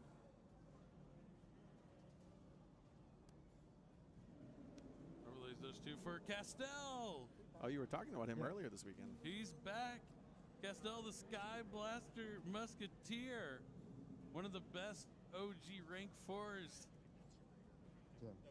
Now here in 2024, he has a cool effect. They can detach new materials, shuffle back a face-up card on the opponent's side of the field. I did with the cross. Let me look up that card real quick because I'm getting a message about it. And importantly, it has less than 3,000 attack. May I read your Castell real quick? Yeah, he could just... Can I read your Castell? Oh, that makes me feel old. But it's okay. Anytime you're uncertain about all the effects of a card, you definitely want to make sure you take a chance to read it. I feel like that card came out so late in my dueling career. Yeah. But it's been a while now. It's been a good while. Used to be great utility. Felt like that and Diamond Direwolf were the 2 great utility extra deck monsters. Especially Diamond Direwolf during Necros format. That was the best. No, that was during windup, you could float the rabbit. No, that's Remember also that? cool. That's also cool. Let's see if he's gonna. Yep, now that's good. He's gonna use the Castell effect to take care of this Typhon. The cross is being negated by that aggregator from earlier. Looks like Conrad's doing the math. His dueling days are numbered here in YCS Anaheim battle phase. He looks like he's doing the math, adding it up. It's definitely enough. He's only at 52. The Castell and the detonator is almost enough on their own, and then that's it. Oh, fist bump, handshake, doesn't matter how you do it. Michael is walking away with. If you really want to understand, you can look at guys making resumes since these cards will be added to Master anyways. Anaheim, after what looked like a tough game 2. What do you mean resume? Yeah, that was impressive. He got stuck there with the Nibiru in hand, which meant he really was on the Typhon and Hope plan. That Zeus is nice. Didn't have to summon 5 times into that. Already had some monsters established onto the board. I mean, yeah, Typhon and Nibiru in the hand's kind of a nombo also, but even once the Typhon got cleared, he wasn't at 5 summons just quite yet. But you know, maybe that's. I thought going into this, I was wondering where Nibiru fits with all the interactions you can possibly have. Is it something that people are going to be playing? And then if you assume people aren't playing it, is it something that you still play around? You know, it's one of those kind of circular mind games. But that's what the YCS are all about. There are always like good decks and strong decks that you see results from, but it's about reading the specific meta for the specific event, knowing that, oh, maybe this deck did well last event, now everyone's going to try and counter it by using these cards. Well, now I'm going to counter those cards with these cards. It's always one step ahead. My favorite is the relationship between cards like Forbidden Lance and then Enemy Controller, Forbidden Chalice, Book of Moon, and then it's like, okay, now we have to transition back out, and it just creates that cycle where you're trying to get one step ahead. If the field is going to Explaining the plays and misplay, all that stuff. If the field is going to play Enemy Controller and Book of Moon, then you need to play Forbidden Lance, and it creates that. What YCS am I going to? Yeah, definitely, and you just got to make sure you I'm going there to what? Just to take pictures of the giant card? You can have the appropriate cards in your deck for the tournament. And sometimes you get it right, sometimes you get it wrong, but you miss every shot you don't take, I promise you. But it's been a great tournament so far. Malice and Raziel have lived up to the expectations. Crossover Breakers is a fantastic set. If you haven't got your hands on it just yet, you're going to want to. But we have something to talk about before we come back for our top 4? No, top 8. Oh, wow. That look at all the pods. I like that. Featuring a lot of the That's cool. With all the pods. Pot of green is in the center. First place is only available at YCS public events. Joe, which one of these is your favorite? I think it's Pot of Duality. Pot of Duality? Yeah, it's just a card that I think when it came out at its time, the restriction on not being able to special summon was just so fair. I think it was just a really well-designed card at a point in Yu-Gi-Oh's history where people were really excited when it came out. I remember it being such a chase card at the first YCS in which it was legal, YCS Toronto, won by Lazaro with X-Sabers, Lazaro Bolito. I just remember that time period really well. Yeah, Duelist definitely. Revolution. So if I had to guess for you, Nasty play, man. or Pot of Avarice. Draw would be two the best ones spell. I was guessing for know, you. not once per I think you turn, always like guys. to play like the more control kind of strategies potentially. So I know Pot of Duality was probably in your deck a lot of the times. Well, I mean, Heroes, Dino Rabbits. You also played in Zectors too, which A little bit. We might have played Pot of Duality in that as well. I don't think probably not. Probably not. Some people no. did, not us. Not yeah, us, no. We were always trying to special summon a lot. I know, We built the that deck tiny together ones, and then like played the each other first round figurine. of that event after I've you seen flew them. to the East Coast and then stayed at my house. Love it when that happens. Yeah. Thank you, random pairings, for that. But we have more Yu-Gi-Oh coming. Oh, I didn't talk about my favorite. Free card. my It is boy, Pot of Greed. Avarice. I It's know. easier. It's Pot built of Greed at out 3 to won. count, So gotta have my heart with that Pot of Avarice. But we're gonna have a short break before we come back to our top 8, and eventually we're gonna crown a YCS champion. And after that, I hear there's a Forbidden Limitless that we're gonna announce. So make sure you stay tuned even after the finals of the YCS. Don't go anywhere. We have some more Yu-Gi-Oh to come. Stay tuned.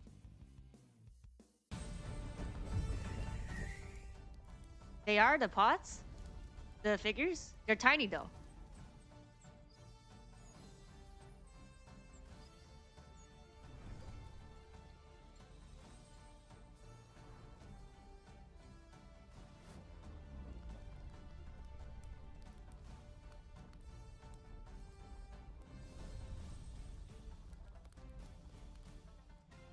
Oh no.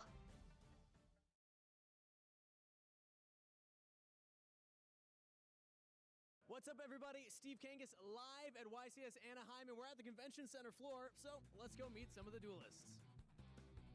I'm live on the show floor with Tyler Pfeiffer, UDS champion from 2019 Winter. How's your YCS experience going so far on registration day? It's fun. You know, I always get to hang out with my friends and everything, you know. So Oh, they're just recycling again. It's cool to show up a day early, you know, we're in Anaheim, so having a good time. Did you fly in? Where are you from originally? From Reno. We flew in today. I know. No, for memes, I wasn't thinking about Pot of Greed though. You know, we showed up a little bit late. You know, we're gonna. I get have some food cards from in that mind. new Brazilian steakhouse or something. I'm trying to talk my friends into it, but they're all broke. So. Oh, I didn't caught that last time. He said all his friends are broke. So no Brazilian steakhouse. What's your intentions for this YCS? I don't know. I've been playtesting a lot, so like my intentions are to win, but you know, you just gotta like play the cards as they're dealt. You know, I'm hoping to win. I've been playtesting this format that we're going into for a while, so we'll see how it goes. I mean, I'm not super in the loop still. You know, I got a lot of stuff going on in my life, so yeah. And a new set just dropped. You know, Malice, Ryziel. What do you think is going to be like the deck to beat at this event?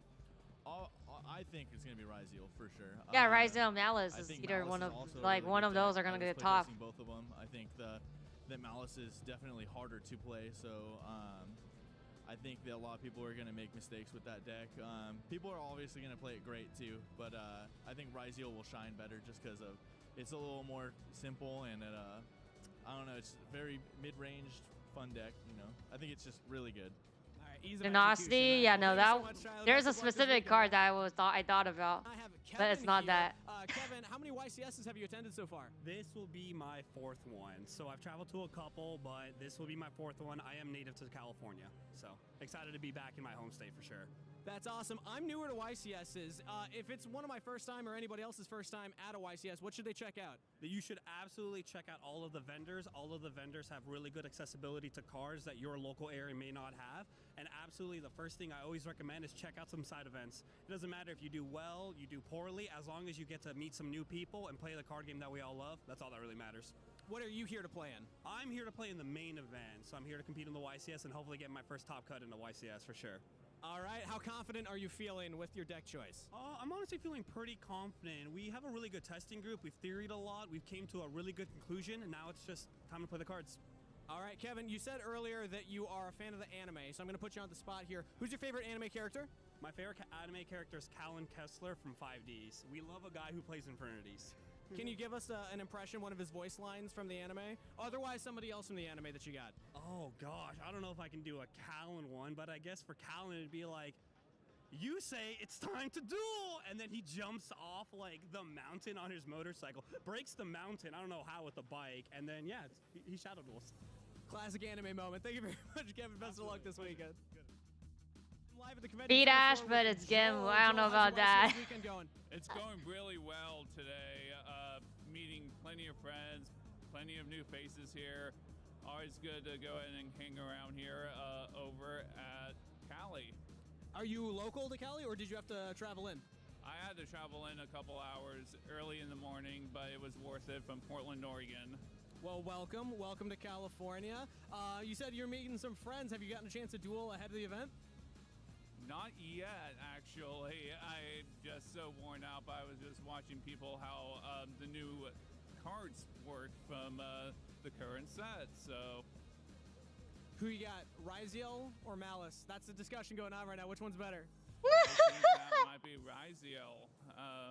I just got some people over here. They've had experience with the deck and tried to play test it all day today, and they got We have token cards, ideas and here. It looks like a pretty powerful deck. So how confident are you that you could beat the Ryziel deck with what you brought this weekend? I'm playing Tenpai, so going second. Let's go. Fair enough. Well, I see the shirt you're wearing. 5Ds fan, I assume. Can you give me a 5Ds voice line for the audience back home? Let's rev it up. Thank you very much, Joel. Have a good weekend. I have Robert here with me. Welcome to YCS. How's the weekend going for you? It's going great. We flew in this afternoon, and it's been going good. I'm excited for tomorrow. Where'd you fly in from, and who's we? Do you have a friend? Tokens are even better. We were playing a game, but we both flew in from Washington, like southern Washington. It's only like a 2-hour flight. 5 visa again, Magnolia. You don't have to get used to the time zone or anything. So you have a friend here. Do the two of you play together? Yes, we do. Never even made that. How many YCSs together have you been to? 2. Only 2? Okay. So is this the second one? Yeah. How are you feeling about your chances then, if this is your second experience, second time going through the gauntlet? I feel pretty good. I recently got my first couple regional tops. I feel pretty confident going into it. I did a lot of playtesting for it, so. Yeah, how did playtesting go? Because it's a brand new format. You know, if it's the 5 piece of Azolia, then we do like the greedy gacha. Very confident. Be like, it's, you buy the set, but you get one random card, and it's a total of 5 cards. I'm happy with it. Collect your GenmuZodiac Best of luck going into the weekend. I'll see you around. All right, we're live on the Anaheim Convention Center floor with Luke. Luke, welcome to the YCS. How's the YCS experience going? It's been awesome. I literally walked in, no line, registered. It's been sick, man. It's like, you usually have to wait for like an hour. It's great. Walked right up.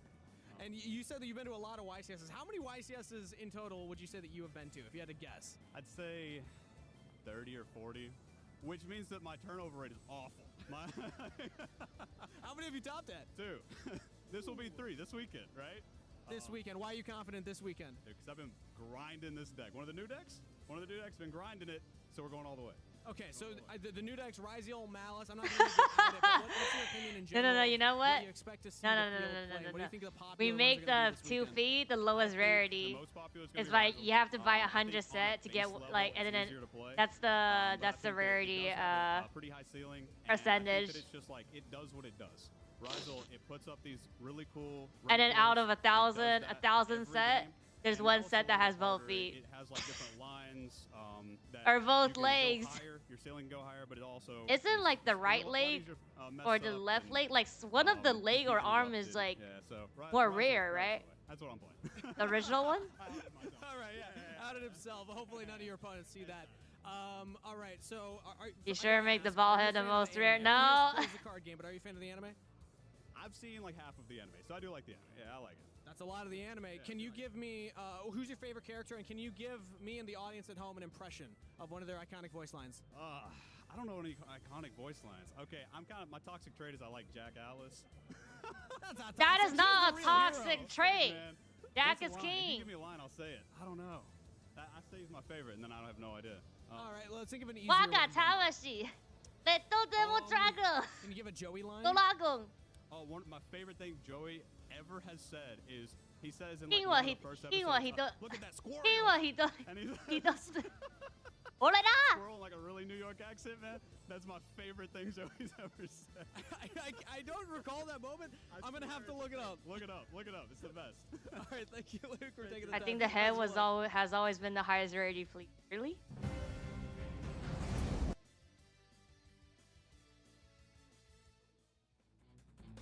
No, I think one of the legs or arms are like hard to pull. I don't know from which pack though.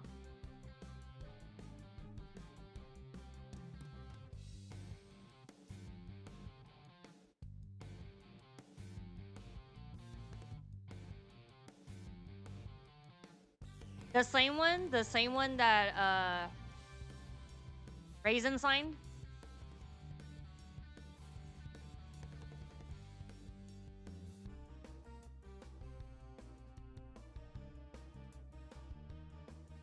Yeah.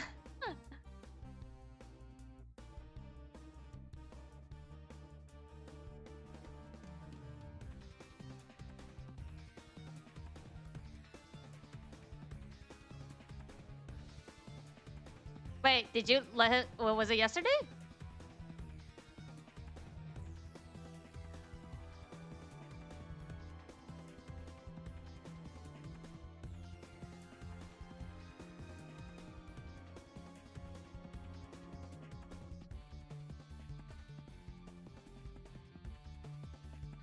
You're at the YCS right now?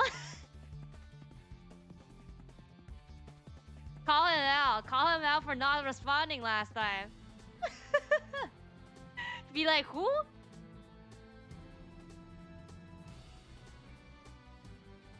Wait, go to the front. Go to the front and then we'll see you. Or I don't know. Whoever the show, whoever their I don't know what crowd is this right now on the screen.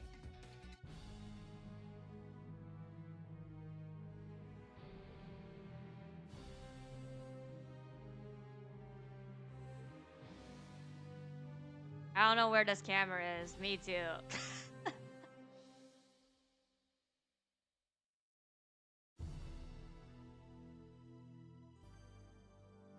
Well, this is against the wall.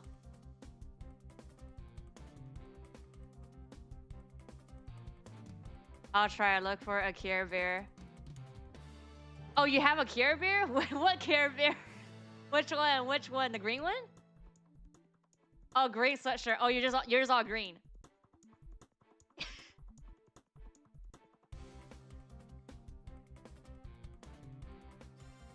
Maybe when they do the final, they'll pan to the like front of the audience or something. Like first lane of the close to the stage.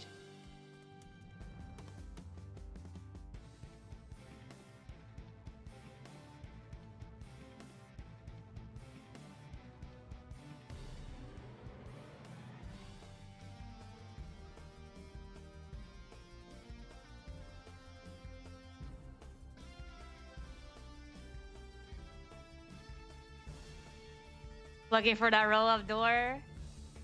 This is against the wall. I don't know if it's in the corner, but it's like at the end of somewhere. Because of that garage, that garage thing.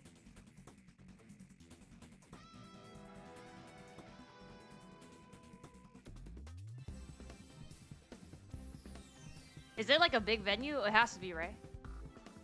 It's one of the bigger YCS, right?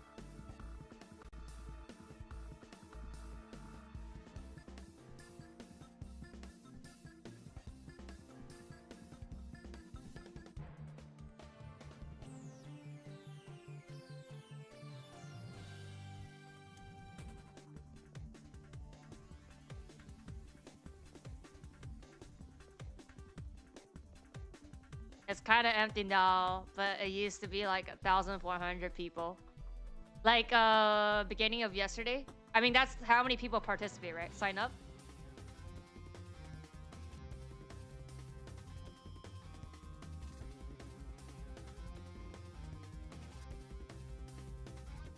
Yeah, blue eyes, like the girl makes actually more sense, right? Because the hair color, I guess.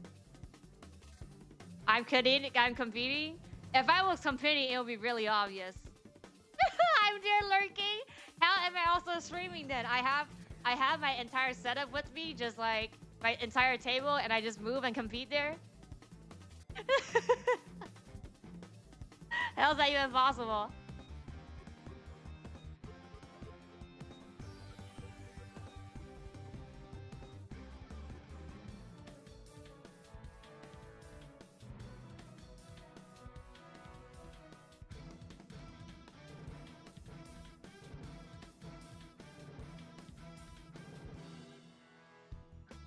Yo, we misplaying our face. I just get DQ. I get DQ. No, I literally misspell my cards and I get disqualified before even going to the first table. That's what's gonna happen.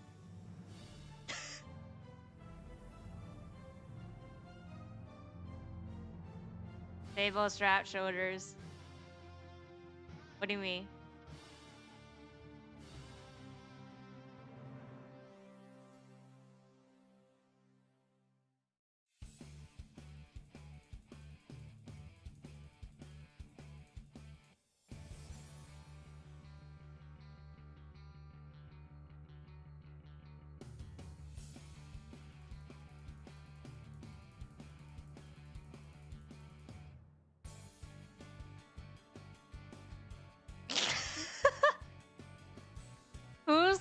Who's Konami daddy anyways? Bruh, if I was the daughter of Mr. Konami, I would be a commentator there. every like what is she talking about, this nonsense here? Like, who is this person? Doesn't make any sense.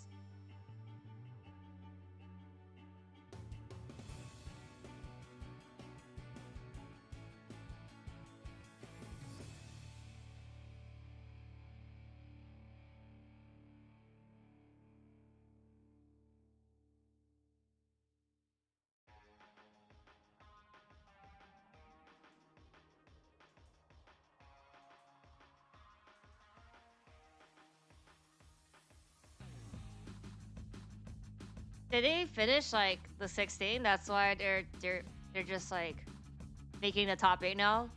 So it's been a long time since they are in this, like they have shown this crowd here. That's me. What's you? What's you? What? Where? You got a wave. We don't know. Oh, wait, what? Did you wave?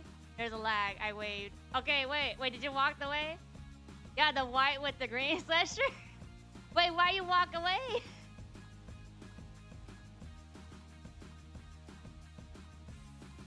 I gotta move back and see. I walked away.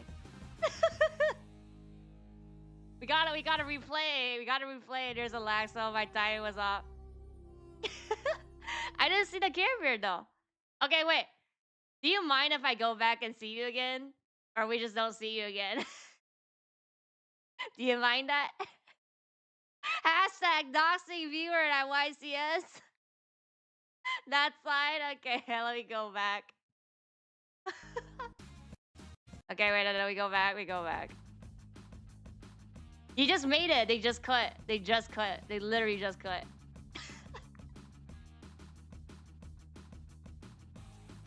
Wait, so you found a place. Where was it?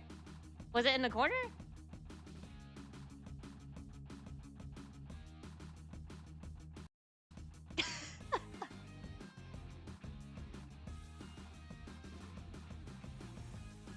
Oh, okay. I see you. Yes. You're like at the... I saw one person wave. Yes, it was on... No, here. Why you look happy?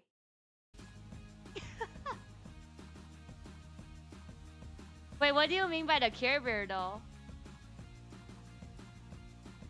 Okay, I'm at ×2. All good.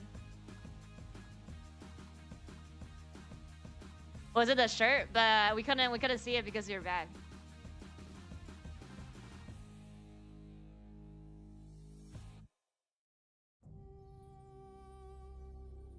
Oh, top 8. Yep, let's go, top 8.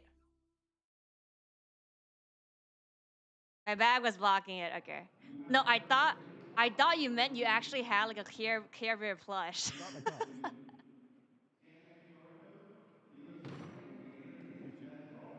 Oh, this is like at the end. Oh, so they're teasing that whatever is in the case is the ban list.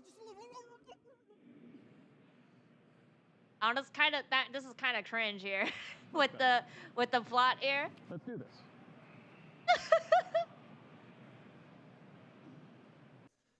And welcome back. I don't know who those gentlemen were, but I'm sure there is something very exciting coming up at the end of Those this Yu-Gi-Oh! gentlemen, that was Series, also but you. It's not over yet because we That are here with the that guy, top right? 8. That he was also in that I cannot act. believe this tournament is going the way it is, but let's take a look at the bracket, shall we?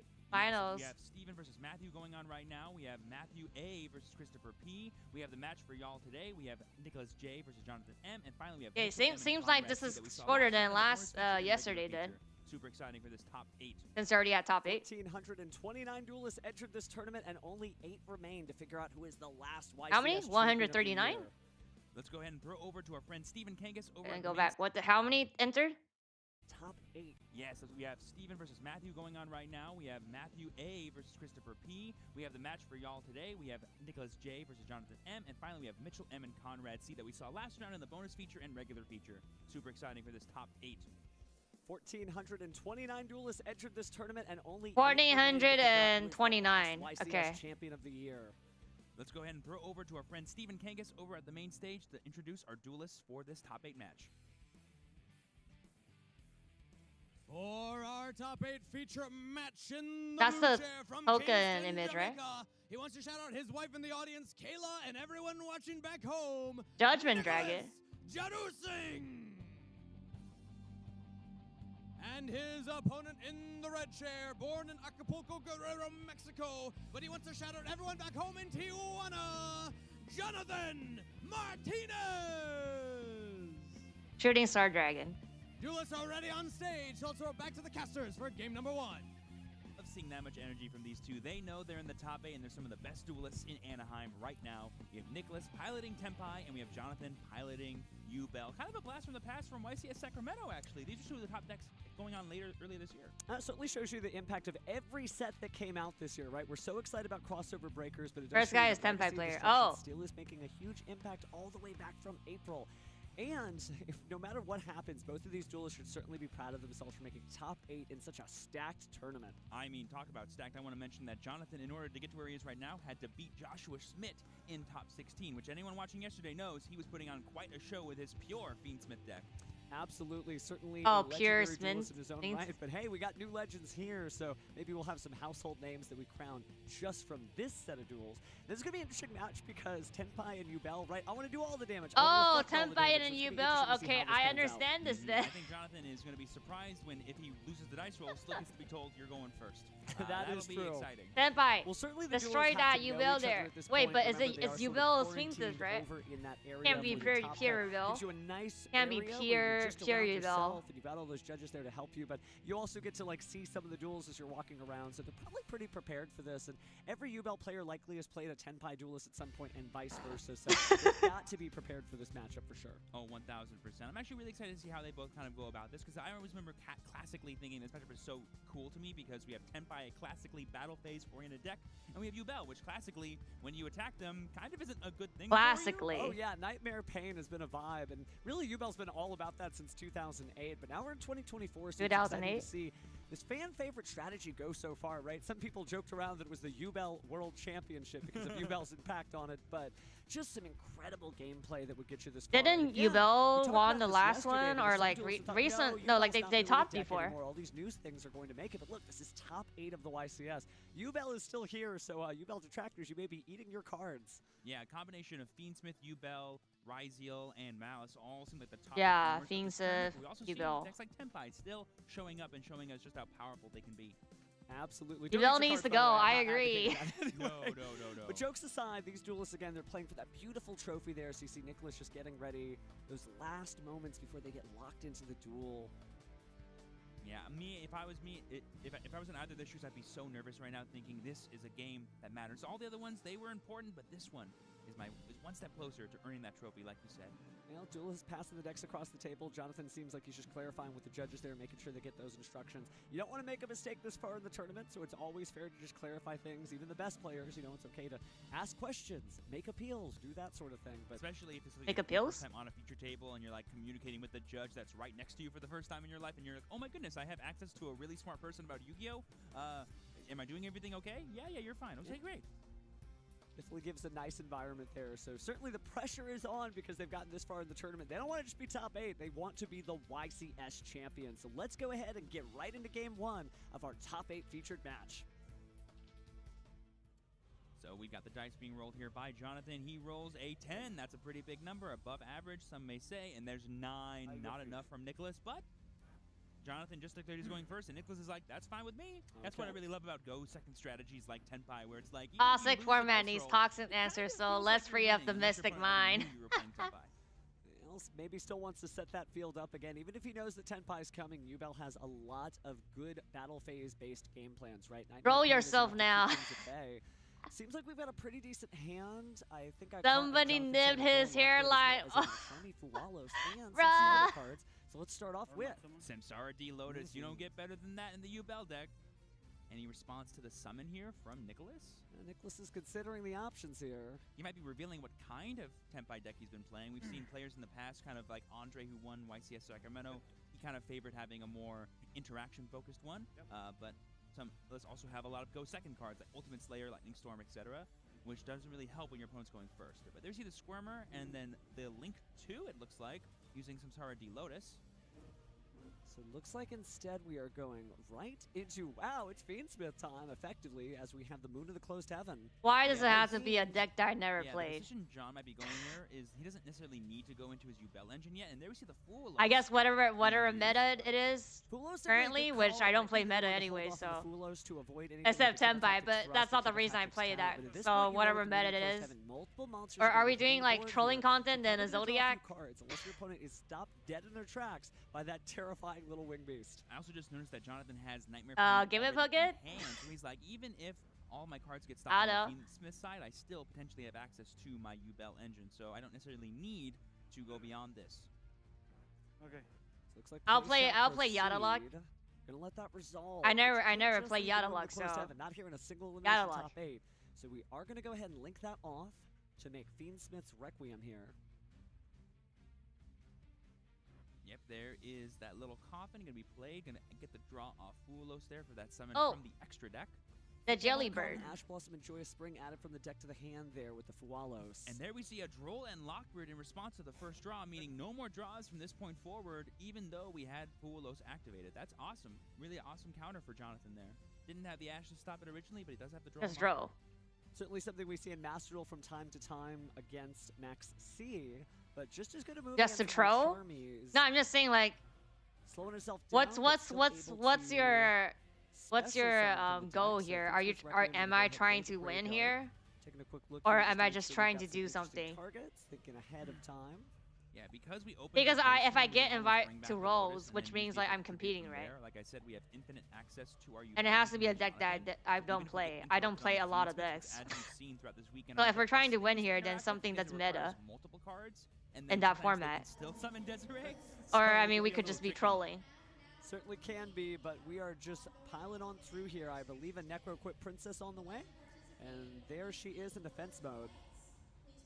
No more draws from the Mulcharmy Fualos there, certainly staring it down, thinking, oh, if I could only draw, but instead a Grave Squirmer is going to be banished. And we'll trying to win, then something that's meta in the format. Yep, and then we see the tribute. Well, you're assuming that I know how to play, though, right? That's the problem. I don't know how to play, though. And there's the Ash for Samsara D Lotus, one of the most powerful interactions for that card. I think it was the draw, Fualos, right, like you said? It was. So it might be a little surprising on the Jonathan side because he was like, wait, you would have Ash Blossom a little sooner, but I guess that means he probably figured out he drew it. There we see the Engraver effect to summon back, and like I don't think I have a chance of winning, so that's why we probably just troll here. It's certainly powerful and definitely a decent play against Tenpai if they're unable to deal with it. So looks like actually instead we're going to see the Fiendsmith sequence though. He's like, I bet you don't have any more interactions. I want to get Desiree in play.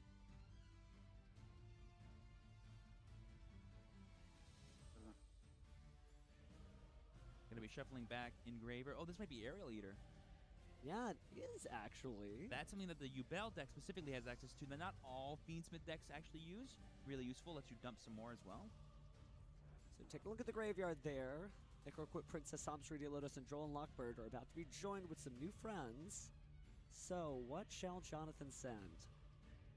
It's unfortunate that this Nightmare Pain and Jonathan Hand is actually now not being able to be used because he has no dark monsters in play. Is a little difficult. Unfortunately, many fiends, but none of them from the darkness. A wind and a light for now. There we see the Spirit hitting the graveyard. How much farther can we go, or how much farther do we want to go as Jonathan? Is a good question, because, you know, Yubel famously has a very tight extra deck, so the more cards you use that you can't recycle can sometimes be pretty tough.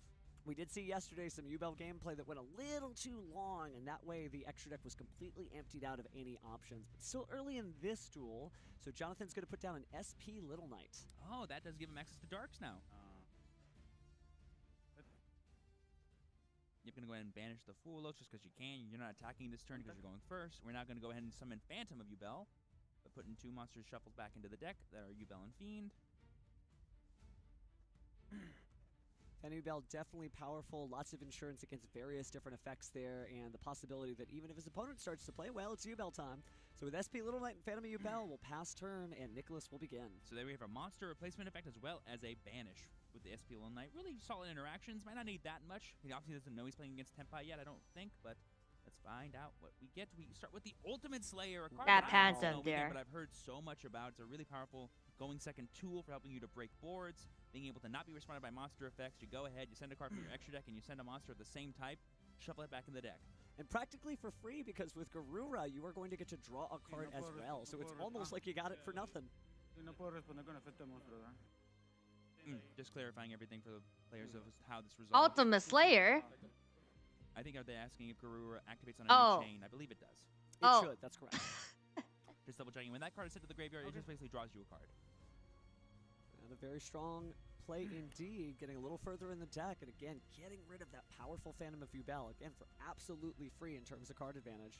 And there I see the Sangen Kaiman, which is a really powerful tool for going for game, but with that SP, we still have to deal with one more interaction that could be troublesome. Now we've got the Tenpai Dragon Genroku. I think it was just a summon. Are we thinking on the summon? Possibly, but it's battle phase time. Going to attack. Did you attack? Attack? Oh, okay. Yeah. That's Genroku. We're going to go ahead and tribute it to special summon. You attack first? Attack for 0, and then, plus, okay, yeah, I guess. Attacking on declaration of attack using Genroku. Oh, it looks like it just went to the graveyard for no effect of any kind. Okay. Not going to be able to summon, but now we have Kaiman in the battle phase. Obviously, there's not 2 monsters in play, so SP's Little Knight's effect cannot activate. There are not, I don't think it's up to 2. You have to target specifically 2 cards. That is correct. So now he's got to plan very carefully, because with only those monsters on the field, any activated effect might be a little troublesome. Can imagine a Tenpai Dragon Pydra arriving without activating its effect. It would be a little bit of a negative in card advantage there, but at least you wouldn't have to deal with the SP Little Knight. Yeah, because Pydra does have 1,700 attack, which is just enough. Sounds small, but hey, anything will get you over. There we see another Genroku, and I think he's going to choose to add it to the hand and resolve the effect of summon. Oh, very clever there. This gives him access to tuners, which is really important.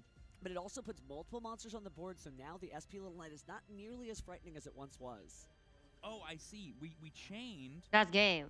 the Kaiman to the Genroku effect, and that's how we got the summon of Fadra and Chundra. It's not that we didn't resolve it, we just chained Kaiman afterwards. It has to go to the graveyard first before you can actually resolve the effect. My apologies for misinterpreting. Unfortunately, no hablo español, so I couldn't understand the players speaking. Yeah, I assumed just like you did that Genroku just went to the graveyard without effect. But I was like, why? I believe now we're attempting to activate Fadra's effect to summon? No, because we haven't attacked yet, right? We've got our monsters on field here. Players may be taking a quick pause, almost thinking, I saw that Mulcharmy in the hand, considering do you activate the SP Little Knight to banish and then drop the Mulcharmy? But then at that point, what other cards can you draw into to protect from all the battle phase shenanigans? Well, now we have that third monster with the Tenpai Dragon Genroku that was searched. And it is going to be a level 4 monster. Yep, and I believe that makes it a tuner now, too. That is correct. So now we have 2 tuners, which means SP Little Knight cannot get rid of all of our tuner access, which is pretty huge. Almost got the full Tenpai Dragon strategy in play here. Again, a little Mahjong theme goes a long way. Oh, yeah. Little Mahjong theme. That's going to crash because Fadra is 1600. But wait, there's more. Bring out the Hydra. Hydra effect to search for a spell. Look, everybody, the whole family's on the board. And all that's during the damage step, so of course you cannot activate the effect of that SP Little Knight. That's right. And so yep. Game. And because of all what you waiting for? Being in play, his monsters cannot be destroyed by battle. I believe that's 2 attacks down, which means we're only a few more away from achieving the full dragon combo. And it's definitely up to Nicholas to still play. I like that Jonathan has not conceded this game yet. With all of the extra time that he has, he certainly can wait to see how his opponent plays the strategy out. And make sure to just keep him honest, right? You've got to play this. I'm not going to let you play it for me. But with the On Ice Meteor Dragon, that Meteor Burst Dragon, that changes things up because battle phase effects, it's not a thing anymore. Yeah, like they're gonna do that, or Tenpai, like, what, like you have nothing. They're gonna make either some, like anything that works perfectly with strategy. Prevents your opponent from being able to activate any effects during the battle phase. Like there's, it's like okay, you have time. It's not like you're going to be able to find a savior. Like you know what's in the extra deck. Oh yeah. Now we're just doing some math here. I believe that brings us up to 4,900 damage. And I believe we still have access to Chundra and or Fadra to quick synchro summon and get that Bite and Dragion. And remember, there is that set Sangen summoning field spell on the field, so some double attack power could happen at a moment's notice. Trident Dragion can just come out of nowhere. Confirming with the judges to make sure that they're aware of the math as well. Now we are going to go ahead and synchro summon there. We get look both. Dragion. What I say, Tenpai. It is. That's 3,000, more than enough to finish off when Jonathan only had 2,300 left. Game 1 goes to Nicholas. Didn't need to do anything too complicated. Just combine your cards and attack for game. Yep, classic Tenpai shenanigans. Go second, do a bunch of damage. That's not shenanigans. Games 2 and 3, like I said, the all-important games. I think Nicholas needs to go, all right, now I'm probably going first. What can I do to actually figure out a game plan going first? Players just taking a moment there to go ahead and access their side decks. And certainly they've got to have options here because many of the things that commonly work against some of the largest represented decks in the format also work against these 2 decks, right? Your Dimension Shifters on the Tenpai side. Not sure if Nicholas is running that, but that is an option because Tenpai historically, while it loves its graveyard, can find ways to play through Dimension Shifters. So sometimes they do include Dimension Shifter to basically bring their own banishment. Same thing with like Dimensional Barrier, for example, a card that's very popular against the Ryziel matchups, but also happens to hit Synchro monsters too, which Tenpai loves to summon. Well, it also happens to hit Fusion monsters too, so if Nicholas is packing some Dimensional Barriers, the same can be done to his opponent, Jonathan, and his powerful Yubel fusions. Both these players, I think, have a plethora of options. I do think there is an argument maybe for Jonathan's side to be like, I think I still want to go first because in an ideal world, I get to have all the interactions as possible, and that is more than enough to stop the Tenpai board.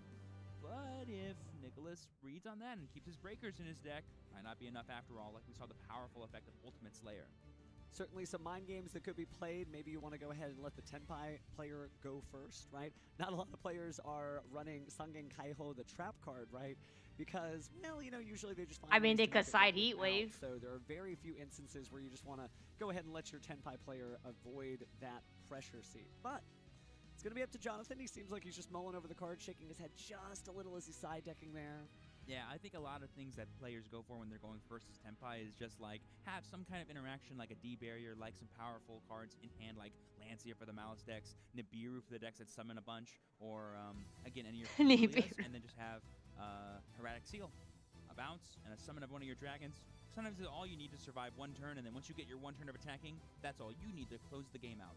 Many duelists say sometimes seals and pass, that is a vibe. Seals pass set imperm. Ooh, baby. Got it.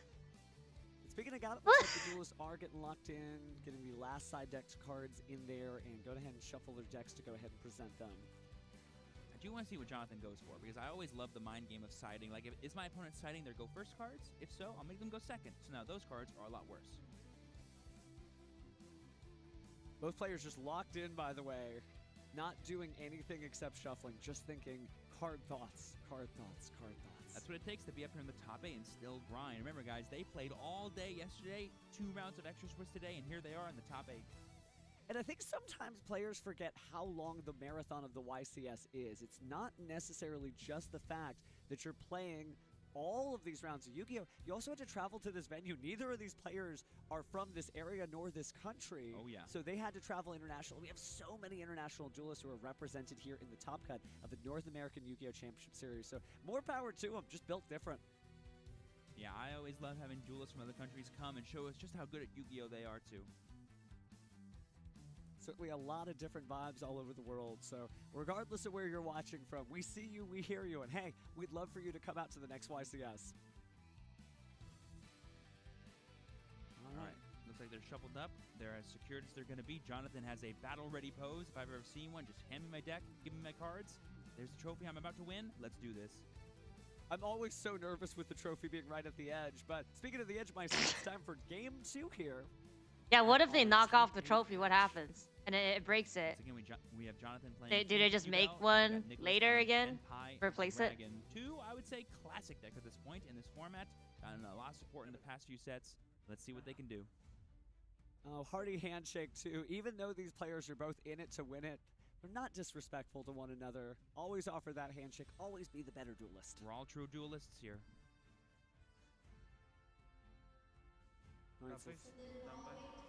Ooh, Jonathan did choose to still go first. I respect that. And it's going to be Molcharmi Purulia here. Yeah, so the reason why you would still want to go first, even though Tenpai has Jellyfish. a much weaker turn 1 going first, is if you have enough interactions as Jubel, you just don't care what they do. And there we see the call by the grave on the Purulia. Oh. Making sure that we don't have any communication disruption here. It looks like we're attempting to chain called by the grave. They are discussing with the judges. It might have been that Jonathan said the words okay, and then maybe Nicholas thought that that meant he let it resolve, and now it's a new window for called by. But I do think Jonathan meant to play this. Yeah, just I think they're also clarifying what phase they're in. Oh, that's not all judges. That's also the translators. Taking a second, looks like a little bit of a shake of the head from Nicholas, almost implying that we are going to resolve the call by the grave. Okay, we'll know when it's banished.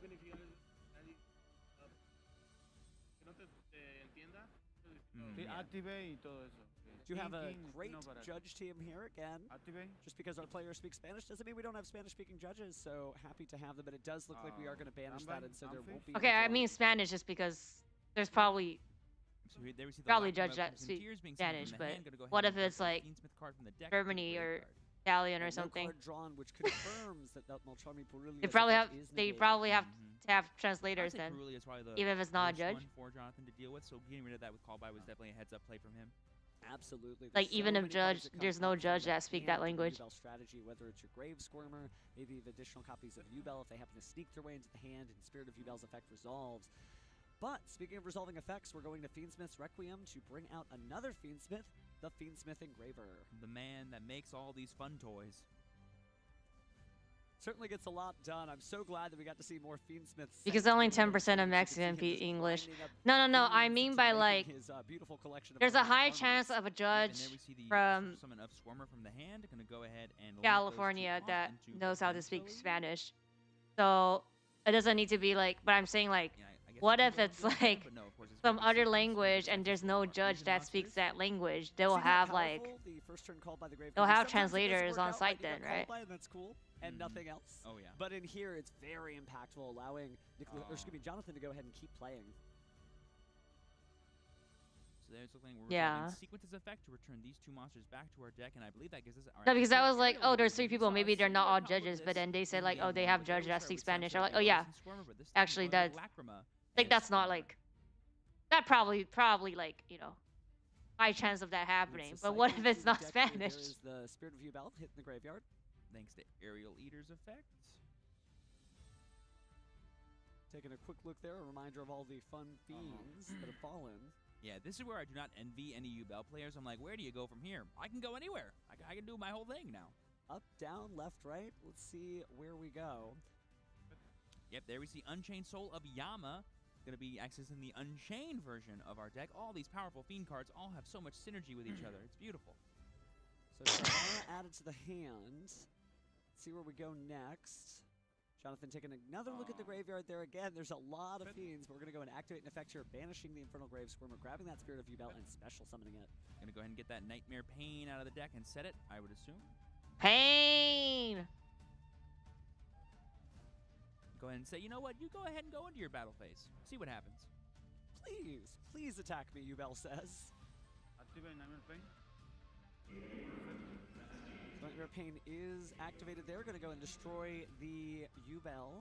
Spirit of Yubel, such a crazy card. Again, not even once per turn bringing out Yubel. And now we're seeing some sort of Lotus being Giving us some added. follow-up for later turns because we already used Swimmer this turn. No, he's saying that, Yubel, since it was all the destroyed, some of synergy, that beautiful. Yubel I'm from our like, deck, okay. The original, the OG. Certainly classic edition there. Never thought we'd see it at top tournament tables, but always happy. They are a crazy card. No, Yubel looks nice. Certainly been Yubel's year. Let's see if that can keep up. Counting summons here. Counting cards in hand, I believe. Oh, and then cards in hand, counting okay. known cards, we had a 2-door hand being the Shavara and the Centaur Lotus. I would love it if people who had Nibiru just was like, yeah, no, that's summon number 6, and they just held their hand up in front of me, be like, should I stop? I think I should stop summoning monsters. Okay. Definitely an intimidating duelist, but these are quite the sportsmen, so we're not getting any fronting here. Instead, we're going to see who comes to the front line from this Link summon. I think that's Muckraker of the Underworld. It is Muckraker of the Underworld. Very cool. Got the microphone ready to interview you and how you feel about Yu-Gi-Oh. Because we didn't get the absolute combo nuts of Nightmare Throne this turn, we won't be able to access too many more crazy What do you cards mean, that no? we could probably end on. Why The calling Yubel Muckraker's gonna ugly? be something like a Rage, plus like a Chamber set, and an SP slash like... It really depends on what other cards are in his extra deck. Maybe a Phantom or two. True, but many points of interaction there, and definitely the materials for a Phantom Yubel in the graveyard. Couldn't imagine not accessing at least one of those, and I do see the Yubel being plucked from her resting place. Or not. Never mind. I have a different plan.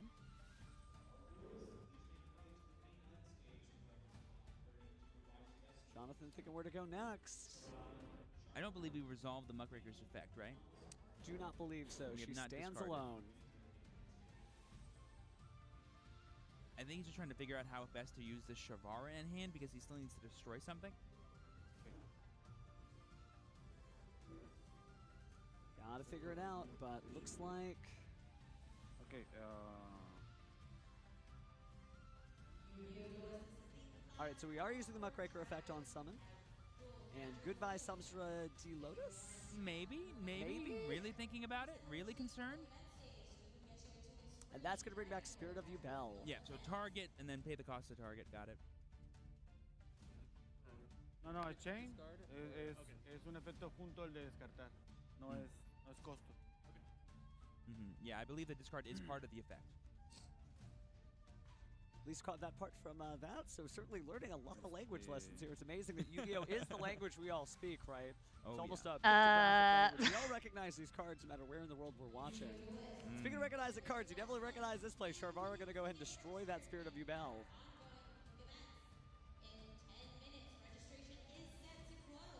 So it looks like we're using the Spirit of Yubel's effects. And we've also got the Unchained Soul Lord of Yama. So 1 for that, and looks like maybe 2 for the Unchained Soul Lord of Yama's effect. Chain 1 y... Chain 1 no. Shall we do it or not? Nicholas leaning over the table just to verify what's coming out of the graveyard here. Yep, so we're going to go ahead and summon the Yubel from the graveyard. It can be summoned from, I believe, anywhere, as long as it's not face down in the banishment. Very powerful card for sure. Yubel has never had that much help. But also, speaking of help, Smith Engraver going to chuck that backpack back at the top of the stack. And here we go. Going to go access our No. 6 pool. Oh, we're finally seeing it. We haven't seen very many of these, but Caesar Caesar still gets it done. 2 negates of the summon-based effects are very powerful and use both in the same turn, attaching those wonderful Xyz materials. Do not mess with the Triple D High Weave King, Caesar. Render that unto Caesar that which is Caesar's. Little theater kid joke for those of the audience who caught that, but back to the duel in action for now. Okay, see. It's from a story, anyway. I believe they're probably asking about what available effects are engraved, maybe? To my knowledge, besides Yama, there isn't anything. Not that I could see, besides the Samsung Lotus, at least at this point. Losing because he says okay to everything. Okay. Certainly helpful to have a Spanish-speaking judge up there for sure. Imagine getting this far into the finals and not being able to have that. So again, great shout out to the judge team for being able to coordinate this. Yeah, the one that's speaking to them right now, his name is Dio. He's an absolute wonder. Well, thank you, Dio.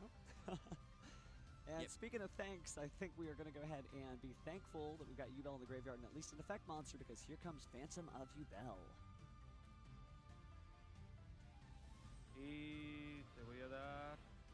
Unfortunate that we couldn't turn this Muckraker into anything more impactful to interact with Nicholas's board, but here we have Triple D High Wave King Caesar, a Yubel, and I believe we saw a Droll and Lockbird flash in Jonathan's hand. 4 points of interaction. That's going to feel really strong. Nicholas certainly has insurance there, having taken game 1, but at least Jonathan seems poised to maybe bring this to a third and final game. Also, big ups to Jonathan for keeping all of his important monsters in defense mode, dodging the most likely lightning storms that are in almost every single Tenpai Dragon deck. It looks like we're about to activate a spell card now, and there's the lightning storm. Beautiful. Going to get rid of that Nightmare Pain, that very dangerous interaction that forces you to attack monsters that can't be destroyed by battle. Not a thing that Tenpai wants to do. They certainly do not. And there we see the Pyadra. Are we going to activate the effect? Voy a tributar. Oh, okay, so we're going to use the Phantom Yubel. Going to change the effect. Oh, but I didn't even catch that. Even with the language barrier, it seemed like he initially indicated okay, so maybe we are going to go ahead and let that resolve. Yeah, there's a world where he was like saying it to himself, but because you verbalize okay to your opponent, they are clear to keep going. Verbal, basically, interactions always take precedent over anything else. No matter what language we're in, the tournament policy guidelines still control. So we just say no to everything. Announce your plays. It may feel a little silly sometimes. Don't say okay. Like I activate my card, but make sure you say it, because then you know you activated your card. So there we added Kaiman to the hand. Certainly not the end of the world there, because technically still the Phantom Yubel still able to do it. Oh, wow. Using the Droll and Lockbird, chaining the Songen Kaiman to the Droll and Lockbird, but then chaining the Caesar. Ooh, and that's there we enough. see the scoop from Nicholas. Not going to be able to break through the rest of the board there. Applause from the crowd. Okay. So definitely locked in there. Nicholas conceding that game because, of course, he had a little bit of insurance there. Jonathan taking game 2. Shows you that even if maybe you miss an opportunity to interact with one card, just interact with the next and you got it. Oh, yeah. Jonathan is our game 2 winner, excuse me. Now, here's the interesting choices, Nicholas. I think you always want to go second because that's when your deck is the most powerful, but Jonathan probably being able to read that will be able to side for sure. Plus, he still gets to go first, which I'm sure he's more than happy with. As we saw, that was his choice for going second, and for game 2. Well, it all comes down to this. Just like you've said throughout the tournament, really the second and third games are some of the most interesting because both players do start to feel each other out. They learn the matchup knowledge, but more importantly, the cards are only half the conversation. You do have like a whole human being. Saying okay to everything is a dumb matter in Mexico. Suss out like what is the best cards for you to interact with. And you see Droll and Lockbird be kind of a big impact for Jonathan. It not only protects him from the scary effects. Then what happens in the regionals in Mexico then? Nicholas from adding even more scary cards to his hand. Now Nicholas contemplating his choices, Jonathan doing the same there, just these last-second additions. This is the make or break moment. This may be the time that they actually win or lose this duel based on the side deck choices. Just one of these days, I want someone to, after they've lost and they're in a game 2 or a game 3, they just psych their opponent out by being like, you know what? They say instinctively, but in here that's actually important. I didn't think was going to happen. I forgot. No, but okay, but don't they have regionals? Do they have Yu-Gi-Oh regionals in Mexico? Here again. This is make or break. You don't But what wanna make a happens if mistake. is it like localized as like the judge in Mexico be like Players really be like confident in whatever their to decisions right now. okay. Jonathan, I think, is confident with his deck, with his strategy. Takes a Nicholas so- just wants to make sure he has everything he needs. Took a solemn look out into the crowd there for just a moment. Just thinking, you know, you're up there by yourself. Maybe you look for your friends supporting you. They definitely were cheering for both sides. We had a lot of clapping, so perhaps there is some sort of familiar face or friend out there, just like the Joey Wheelers and Tejas. You've got this, Jonathan. You've got this, Nicholas. Oh, yes. Many people have been on the feature table. Many people have been nervous, but I don't think it gets any more nerve-wracking than this Game 3 in the top 8. Yes, but we don't say okay as I'll let it happen. Can only have one champion here, and the So yeah, champion that's will what get I that mean. wonderful That's VIP that's what I status mean. and all Like, those wonderful is prizes it a at the culture end of thing the in day. the regional We'll see them at the end at of Mexico WCPO. where when they say okay, they don't assume that you mean okay, you can resolve? Timed and positioned, That's what I'm they face each asking. other off. We wanted a top 4 and earn their chance to claim that trophy. But like, it wouldn't be a problem As well as be a YCS champion. in For Solari, the actually an regional. increasingly playable card now because of the Primite strategy that is Yeah. increasing popularity. The Can more you normal monsters, the imagine better. somebody taking multiple YCS wins and just being like, yeah, Primite Lordly Load, call Solaria. I've got a whole. He literally said, deck "I'll attempt to of stop normal it or monsters I'll let it happen." Okay. that nobody else has. And that nobody else has. This is unique for me. And I think that really is the intended vibe there. So, really cool prize card. But nobody's won it But do you yet. guys say okay in English? You guys don't say okay then, right? This could be. Let's see. I think a last-second add-in for a side deck might mean, you know what? I've decided I'm not going to do my original plan. I'm going to do something different. So whatever we see Nicholas do here, I think it's a change from what he was originally going to do. Certainly okay to make the most of those 3 minutes for side decking. Oh yeah. And Solaria just staring him down. But speaking of staring, I don't think we'll be staring any longer as Nicholas goes ahead and collects his cards for one final shuffle and presenting those decks for cutting. Ooh, I'm feeling nervous on behalf Okay, of like, it's oh my not goodness, I'm not even translated, playing it's the just game. I'm just okay. watching the game. I'm watching shiny cardboard be flung. I should be What do you mean it's relaxing, having a not good time, but I'm like, translated? It's just nerve-wracking. okay. It's Oh, Game so 3 it's the top same as Anaheim okay. YCS. It's just okay. Steven. We know you care about the game too. I want both these players to win. Can we just like have that happen? Can everyone win from now on? Oh, wouldn't that be wonderful? Well, yeah, Everyone everybody just Solaria. draws. Everyone's a YCS? Oh, no. Everybody just But draws. unfortunately, it would not be a championship at that rate, right? It would just be a giveaway, and these duelists are here loud and It'll loud just to be a giveaway? What? Get into this Game 3 of our top 8 to decide who is going to advance up into that top 4. Come on, Alright, Senpai. good question. Who's going first? Beat that. And a hearty Beat that, you handshake go between there. both these duelists. And it looks like we got about 32 minutes left on the clock. All right, Jonathan will be going first. Nicholas is choosing to go second. Oh, wait, no. Nicholas is going first and activating Heat Wave as his first action in the main phase. I know. Heat wave. Oh, my. He did it. He did the swerve. Everyone always goes, Tenpai goes second. Tenpai goes second. He's like, you know what? Nobody That's what I says think you that. think Who I'm gonna fucking do. says that? So I'm going first. There's you literally play heat wave Definitely a great because bait and there's switch, times and, where you since go your first. opponent can't do anything with effect Who fucking monsters says for a that?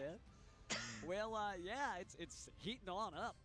Jonathan just slyly reaches over and grabs that Solaria and the trophy. Be like, I have a normal monster though. No. Okay, yeah, no, it's just no, okay. sadly. My apologies for the ears that I might have ruined with that laugh. It looks like we're going to use Sangen Summoning here. This will protect all of our Fire Dragon monsters and get us access to a Tenpai card. Going to be adding Chun to the hand, and then after that resolves, discard a card from our hand. Won't be able to summon anything because, of course, you did activate the Heat Wave. Yeah, it's first action, meaning you don't get to do anything either. Certainly fair. Maybe we'll see that when the Primite strategy kicks off in a full gear next year. And, you know, Heat Wave, blue eyes. And then we just send a second copy of Heat Wave from the hand using Sand again. Then we just set our pass. I'm like, Heat Wave is enough. It's your turn. Well, especially now since you want to go ahead and get your game plan on. So taking a chance to read that Heat Wave. It seems too good to be true, but this card does what it does. No effect monster special summons. No effect monsters at all right now. I mean, this should just be a straight up pass from Jonathan and be like, I still have all my non-engine in my hand. There we see a set one. Yeah, you can still set. I believe it strictly says normal summon. There we see a second set. And then we just see the pass. Set one, set a spell and trap and pass. Don't know what year of Yu-Gi-Oh we're playing, but we're here for it. Imagine he's randomly playing a neural monster for the specific game state. Powerful, just perfectly sculpt our hand. What do you mean random neural monster? very, very brave to just be like, nah, I got this. I got this. Yeah, so it has been, we have to add, then the discard. Certainly telegraphing the Droll and Lockbird, giving just a little bit of information to the opponent. Discarding the Chundra as a result. And now the Droll and Lockbird comes down. This will prevent things like Kaimin or anything like that from Get the, yep, Fadara specifically. effect, get Chundra effect. So now we're going to go and use Call. Okay. Getting rid of the Chundra for now. Okay. I believe it does target, but even if it didn't, there's only one card in the graveyard anyway. Certainly not much, so it's battle time. Fadra attacking its Lotus. 0 defense. Wow, Set 2 pass. Jonathan survived the Tempai turn 2. We got ourselves a match. The limited combat, guys. I would have to assume. Oh, I would assume there's not really a lot of reason to call Ritual or Pendulum, you know? Yeah. Save that for the Ryuge decks that we'll see sometime next format. But this deck can do more than enough with just Link monsters. It absolutely can, and so let's get that started with Dark Beckoning Beast. Probably one of the Tenpai struggling? Tenpai's not struggling. What was struggling? Which is one of the most powerful cards I've ever seen. Nicholas taking a second just to hype himself up there. Can he make it? Can he not? Dark Beckoning Beast getting, of course, the opening of the Spirit Gates. Using the extra normal summon there of the Dark Beckoning Beast because the Substrat D Lotus has 0 attack. Using the effect there.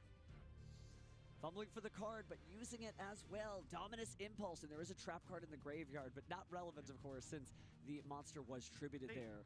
Yep. And he has attempted to summon, I believe, off of Samsara D Lotus. It looks like they're clarifying he's not locked out. What are we talking about? Because he did take the time to set that Dominus Impulse, so we'll activate the opening of the Spirit Gates.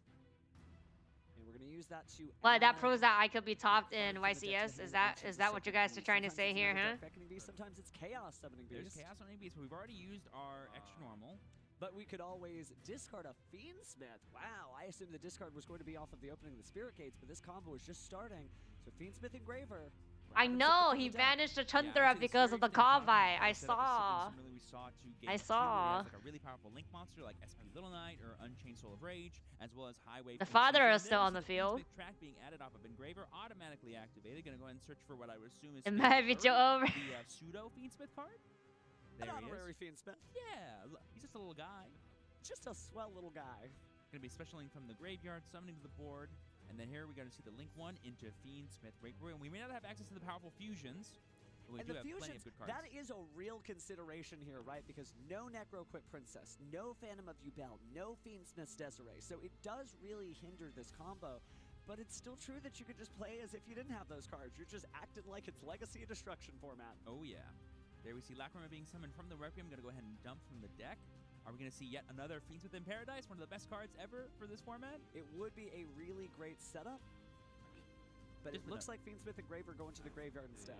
I guess that's pretty I wouldn't be upset, but losing to Yubel is really upsetting.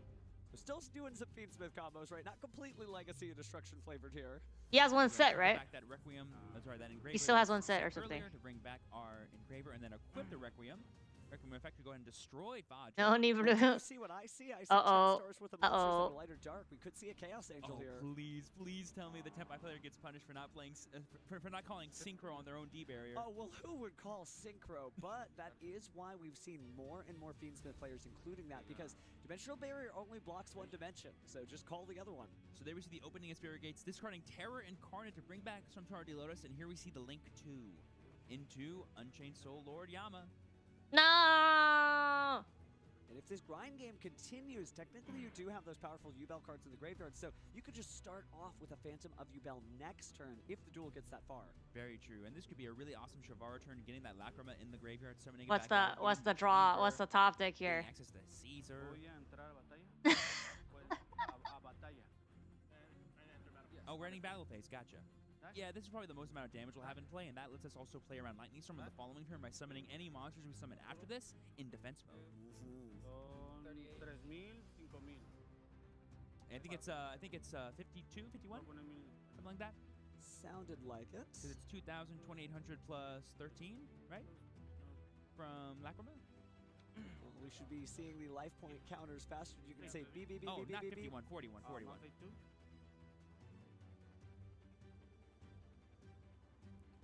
Now taking a look at the extra deck again, moving on to main phase 2. It was 5,000. All right, well, I learned some Spanish today. 5,000. Link. I'm gonna go ahead and link potentially into Unchained Soul of Rage or SP. Both are solid options. I feel like the Unchained Soul of Rage, and apparently Jonathan feels this way too, is a strong way to get an SP Little Knight setup that will also banish, and that can be very important, right? Somebody 3K life point and a dream. Please top deck something 10-5. What's the top deck here? Chuntara? Do something fun from there. Don't he has like disruptions? Correct me if I'm wrong, but I believe Unchained Soul of Rage lets you link during the main phase only, right? Yes, and that would be difficult because of the Sangen summoning preventing those dragons from being affected by card effects. Yeah, so well, maybe, fire dragons. So maybe he's just probably doing this to get access to Chamber and the rank 6 play because he still has access to XYZs. So that way, if a random like Link monster or something comes in main phase 2, he can Chamber and use it to get rid of with Rage. Yep, so there we see Yama bringing back the Rage. And as well as the Rage to add back the Centauri Lotus. And then we've got the overlay into Triple D High Weave King Caesar. And you mentioned Xyz monsters were still available and in defense mode, making sure not to get hit by the lightning storms that he had already seen. It's like pass and play as he passes the deck across the table for one last cut. Oh, did we side out our Unchained Trap if we were playing one? Possibly. Maybe didn't think we need it. So now Nicholas, starting things off, going to activate the Sangen summoning. Yep. And it's fine. Oh, the Shavar was never engraved. That's why we didn't get it. This is the third proc of Sangen summoning. I've never seen this card used that much. That's awesome.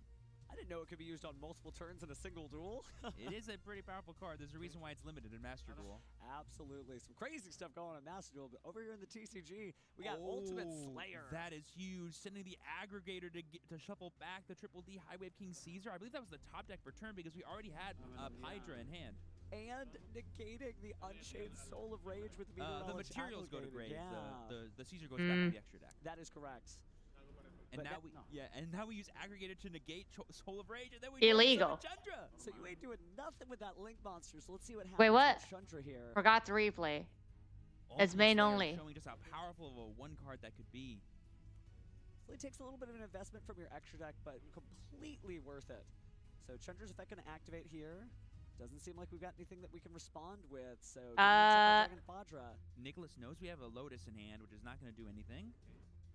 Fadra to Pydra. Pydra's effect activates. Okay. Ito entra en daño. Okay. So you're going to grab the Kaiman. Background was illegal. He's still cooking. Do some attacking.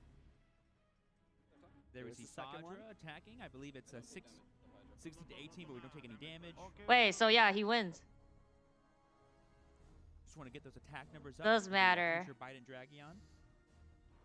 Game loss on there, Kieran. It's accept the game state. It's lethal eater. It's lethal eater. We just go. Maybe we have. So Fadra did attack. Main phase only, man. Why are we doing this at this point? Took them long enough. Okay, so they realized it was illegal. Judge got it. Finally, rewind.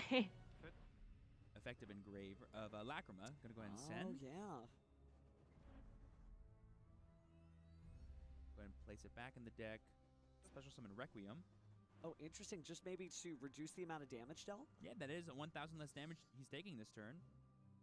But we do have access to potentially Trident Dragion as Nicholas, which by destroying your own Sangen Kaiman can make it, I believe, 9,000 attack. Well, but it's not just 1,000. Doesn't change anything. Fiendsmith's Requiem in order to special summon. Game ended either way. Fiendsmith Engraver, very big defense point on that. Yeah, 2,800, right? Exactly what I say. 10-5. So there we see the effect of Fadra to quick synchro. I believe we used Chandra earlier.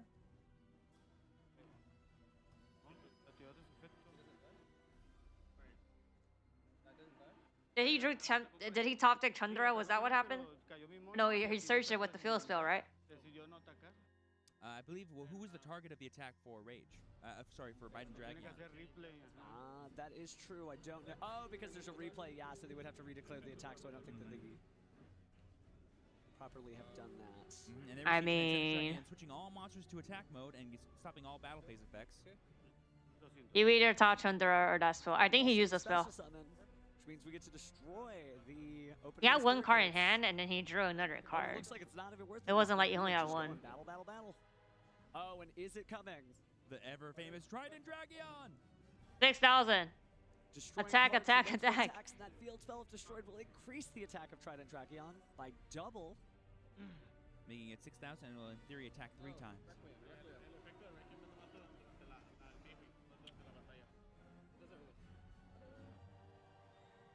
I think they're just clarifying how Requiem works, if it can work on Declaration.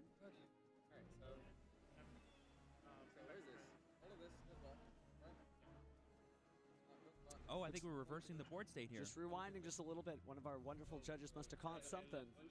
You're rewinding? It's not a legal activation of the Requiem's effect. Seems like it's just the Requiem effect that was the issue. Yeah. So now we're reversing. The Binding Dragon is what declared the attack on the Soul of Rage. Oh, I'm slow. Okay, so now we're back on track here. Gotta go and bring back out. I'm slower than what's happening right now. Okay. And good for Nicholas for not accidentally committing to the wrong synchro here, maybe getting a little nervous because of the excitement there, rewinding the game state. Still being very thorough here. Yeah, but then we see the Spirit Gates being destroyed by Binding Dragon effect.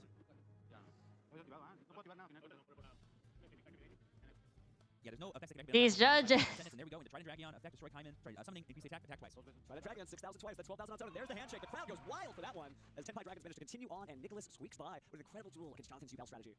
Big up to both these players. Both these piloted Prize sweep. But Nicholas is the one that comes out on top and is advancing to the top 4 here at YCS Anaheim.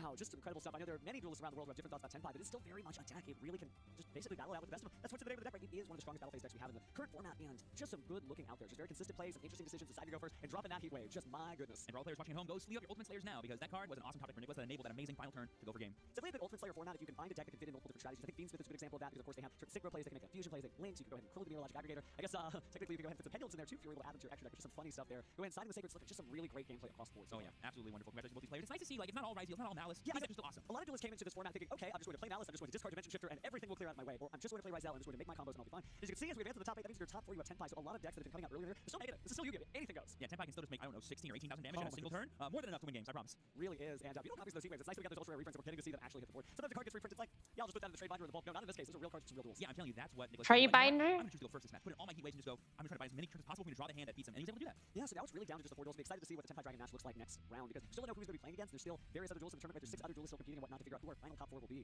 Just incredible. I seem speechless, and that's a lot for me, by the way. It's just because it's like breathtaking to watch people who have put in all this hard work and have worked so much to be here from wherever they are. They're like, I'm still gonna play the deck I love. It got me this far. It got me through all these duels. So I'm just gonna go ahead and just go with what I know. Let's go ahead and hear from some of those people right now as we throw over to Stephen Kangas and potentially interview Nicholas. He's on his way there. Gotcha. So sorry, we're just a little excited here. Wow, some really breathtaking plays. It makes you think about the format, right? So some duelists right now they may be playing at the locals, kind of watching. Imagine Tenpai won just to lose next round. No. But it's true that like duelists around the world are trying to prepare for this format. I don't know that there's any clear answers after today, right? The crossover and crossover breakers is that you can still just play whatever you want. I mean, I remember kind of like thinking about this format and seeing the results of Alona and seeing 8 different decks in the top 8 and thinking to myself, what's Anaheim gonna be like? We need to get new decks on into the next one. And we've seen all weekend. Well, yes, there are some clear cut above the rest, like Ryzeal things you should watch out for. There is no best deck. There is no one solve. And that's really awesome. It really is. And speaking of awesome, we know exactly who's awesome. Let's go and send it off to our fellow Steven on the stage to interview our winner. Thank you very much, Steven and Steven. I'm live on stage here with Nicholas. Congratulations on your feature match win. We were talking before going live. You mentioned this is your first ever top and first ever feature match at YCS, is that correct? Yes, it is. Yes, it is. So what was it like being up on stage playing not only in a feature match, but also in a very high pressure match? You're really far into this tournament. I was honestly freaking out a lot, but my friend Clifton Land, he basically told me to just take a breath every time I start panicking. So that was very helpful. And Maurice Brantley, he was, very supportive, and he just told me to just calm down. It's just another match, and just take it one step at a time. Well, I'm sure it also helps the fact that you're playing Tenpai Dragons, a strategy that I'm assuming you've had experience with. I mean, it's been out for much longer than the Malice, the Ryzeal, which have been very prominent here. What have your matchups been like so far, and how do you feel about the Tenpai Dragon strategy at this YCS? I've played a lot of Ryzeal. I've played it, maybe one Malice, but primarily Ryzeal. And it's challenging, but I think that with the emergence of these new decks, a lot of players can no longer rely heavily on Shifter to carry them through a game. So now a lot more of your utility cards have to be utilized, and it's a bit more thought process in playing. All right, fair enough. Well, before coming up here, you wanted to give a shout-out to a few things. One was your wife, Kayla. Is she in the audience right now? I am honestly not sure, but I love you very much. Love you very much, Kayla. And you also wanted to shout out everybody back home in Jamaica, but I want to give you a chance to say it to the camera. Shout out to all the homies back home. Shout out to everybody in Jamaica. Shout out to all the Fort Lauderdale people, all the Tampa people, all the people in the DMV that have supported me. Thank you to all you guys. Thank you, Clifton, Lucas. Thank you all you guys for your support. All right, and thank you for coming on and chatting with us. Congratulations on the win. We're going to throw it back to the casters. Nothing like having Clifton Land, a YCS name, be like the air of soothe for you. Oh, I know. It shows you that no duelist really stands alone. Up there on that stage, his wife is up there with him. His friends are up there with him. Apparently, his whole job is up there with him. So it's great that he has that support, and hopefully every duelist is lucky enough to have that level of support because this game really is important. And speaking about important events we got coming up, we have the brand new Remote Duel with Yu-Gi-Oh! TCG Speed Duel main event series happening December 14th at 10 a.m. Mountain Time. Get a chance to earn that awesome first place mat of Don Zalug. Oh, what a historic card. I love that episode of the anime where Don Zalug summons himself and he just walks over onto the field. Okay, I'm here. I'm ready. Just some great stuff. And again, Speed Duels, the new box just is about to arrive next week, right? It's December 11th, I think December 13th, of stores everywhere. And yeah, that Speed Duel Battle City Finals box is really going to change Speed Duels forever. So good luck to all those tournament winners. Yeah, for all people watching at home that are itching to duel themselves because they're watching all this amazing gameplay, that could be a really great way to do so. So it looks like we actually have a bonus match to go to, too, something we don't always get to go to. So you ready for some bonus match? Duel action? Always. Let's do it. What's a bonus match? So, gonna go ahead and throw over.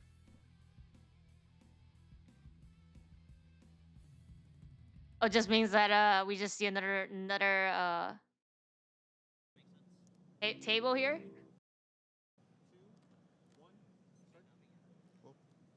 Arrow. Good luck. Nice. 5.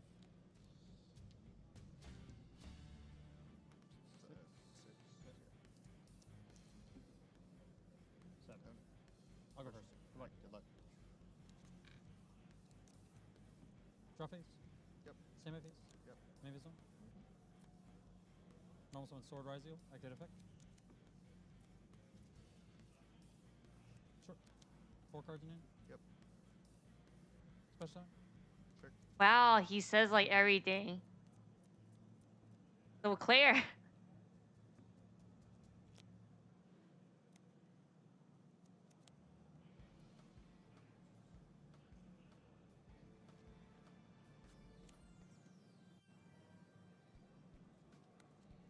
Summon Duo Drive? Summon time. Activate Duo Drive effect? Sure. Attention duelists, there is less than Pass turn. half an hour remaining in our Draw phase? ongoing public event registration today. If you would like to participate in one of these 8 duelist flights, please register on events.thesidedeck.com or at the public events registration station.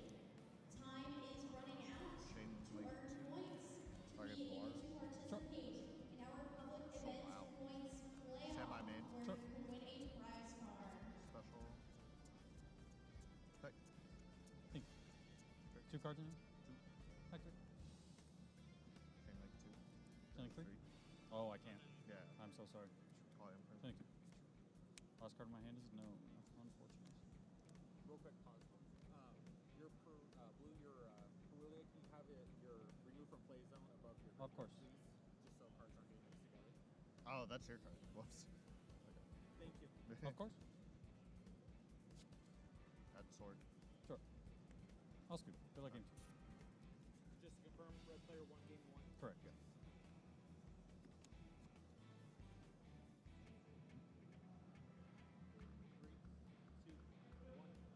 Good luck. I'll go first. Semi face? Yes. Semi face 1? Mm-hmm. Activate bonfire? Sure.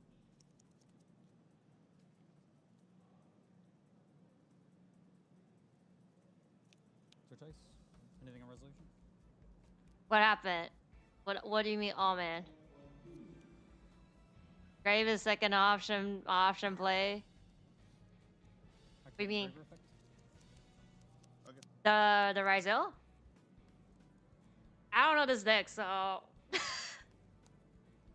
but Matthew is at least talking about every single activation or like step, so that's helpful. Add learn. Discard learn. Effective learn. Yep. And then on to res. Sure. Activate for water. Sure. Jelly bird.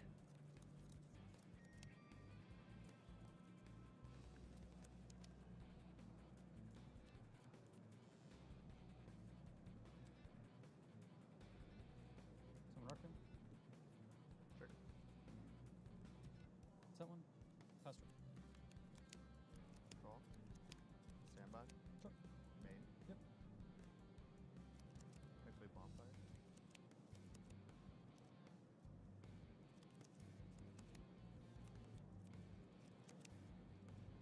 Sure. Oh, that's pre-recorded. That's what they mean by bonus. Grab ice. Res. Chain one. In physical card, I know it's a rule, but I mean by like it's very clear that he says that I can hear it. Previous tables, I can't really hear them. 6.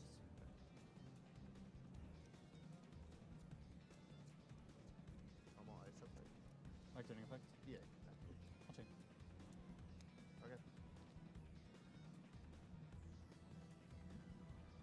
You have 1 in hand. One in hand. Special sword. Unsummon. Thank you.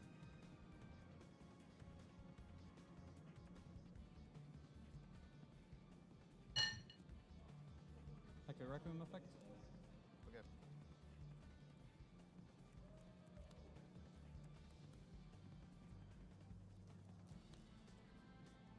Special Lacrima. Activate Lacrima effect.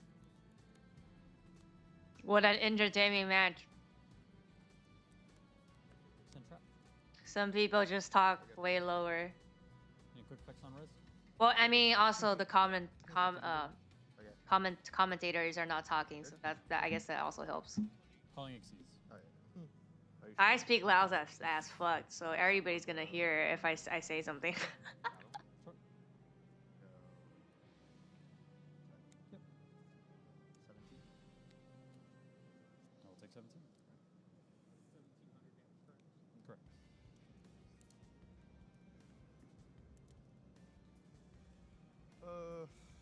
Main 2. Sure.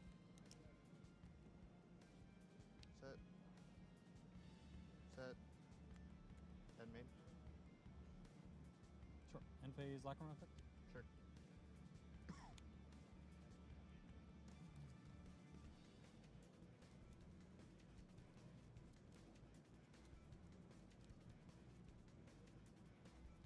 Semifinals. Match 1. Bruh, they didn't even lower the size of the font. Be like, we'll go over the border. Stay my face. Stay my zone. Good.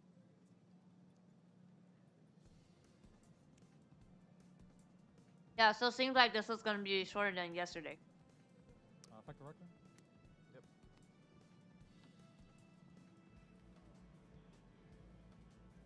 Oh, are they fixing the type now? I see green. Oh, cool.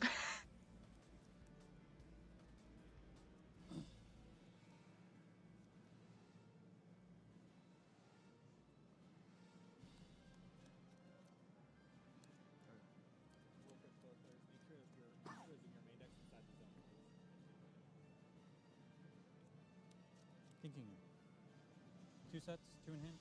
Yeah, 2 sets, 2 in hand.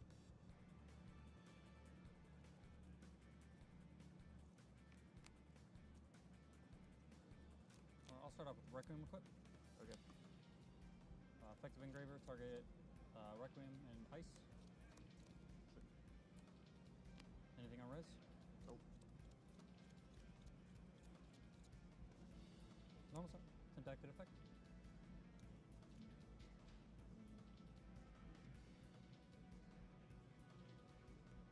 Sure. 2 enhancements. Yep.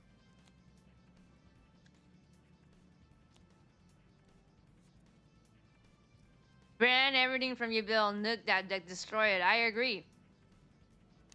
Send sequence. Honestly, these two seem chill. No, you're good. Attempt a sequence effect. Sure. Don't want to destroy you, Bill.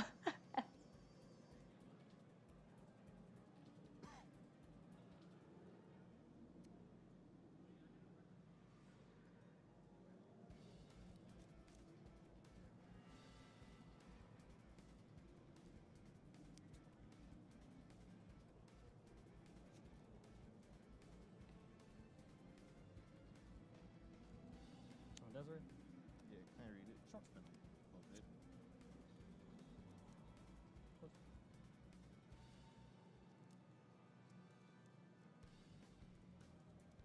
Anything on res? Fast heater. Of course.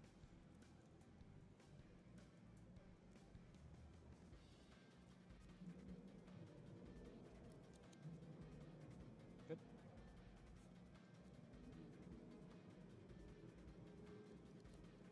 Custom Agam Day? Can I read it? Of course.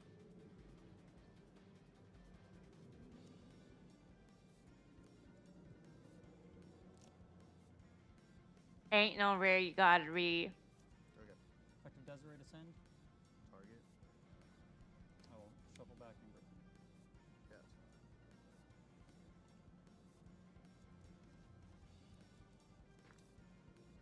Attempt to enter battle phase. And main. Sure. Thank you.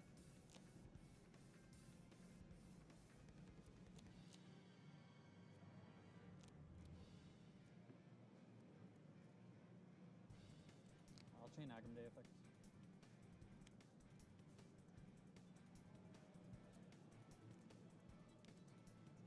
What's a 28, 24. I'll put it in attack. Sure. Thank you so much. Where do you want it? Just like. Sure.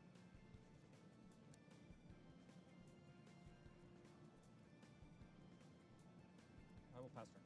End phase. Sure. Plug in.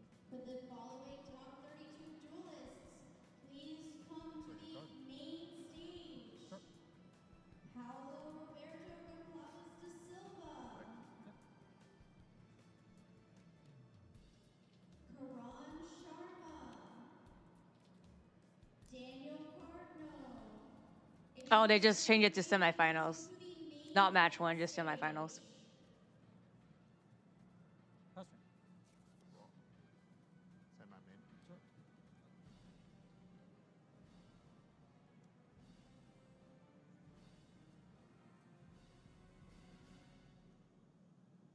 See, I guess these have 72.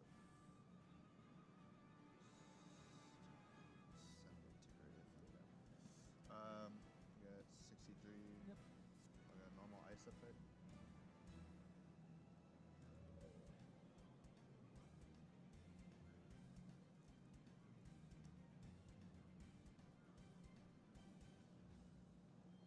Summon third.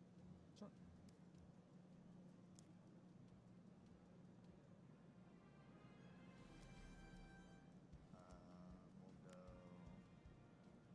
We'll go. Did they say which decks makes semifinal yet? No. We'll go. They're just playing a pre-recorded bonus match right now. I think they're still prepping for the semi. Sure. 2 more to go until banless.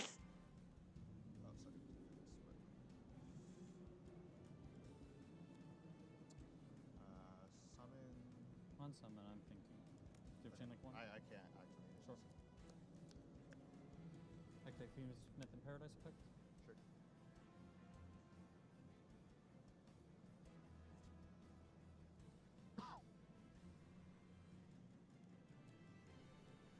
Unfortunate. Send engraver. Effect search. Yep.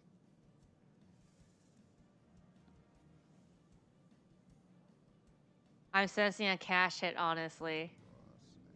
Got half to be hit.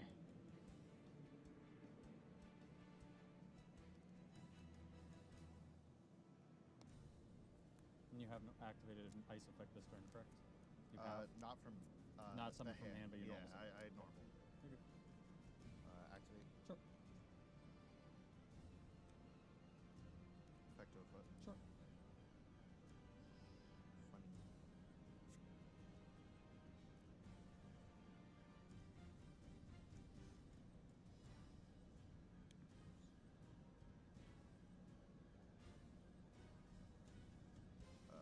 We'll be done.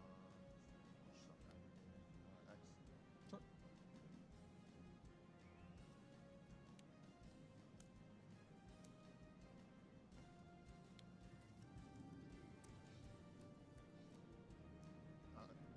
special effects, sir. Sure.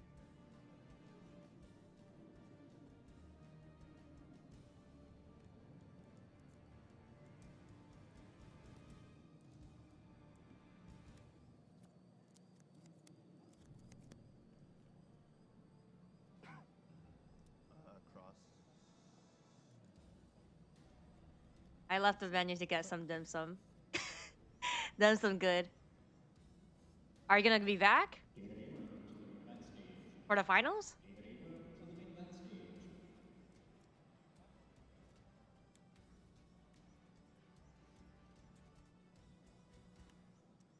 Effect to double. Sure. What is your target? Dead. Sure. Discard a spell. Summon. Sure. And main. Sure. Swing for Yep. 28. This is at 6,000, so 32. I drew it. I shuffled it back and then drew it. That fucking sucks. How does that even happen? And this card can't send from hand. Welcome back, everyone, to YCS Anaheim. Let's go. My name, again, is Steven Rodriguez, and I'm joined by the lovely Stephen Darling once again to bring you all round 4 at this wonderful event. It has been incredible. Again, we started with 1,429 duels, and we're down to just 4 of them. Yeah. With decks that we did not expect to see this far in the tournament. Let's go ahead and take a look at that bracket to remind you guys who is playing besides the one you're going to watch in just a second for our top 4.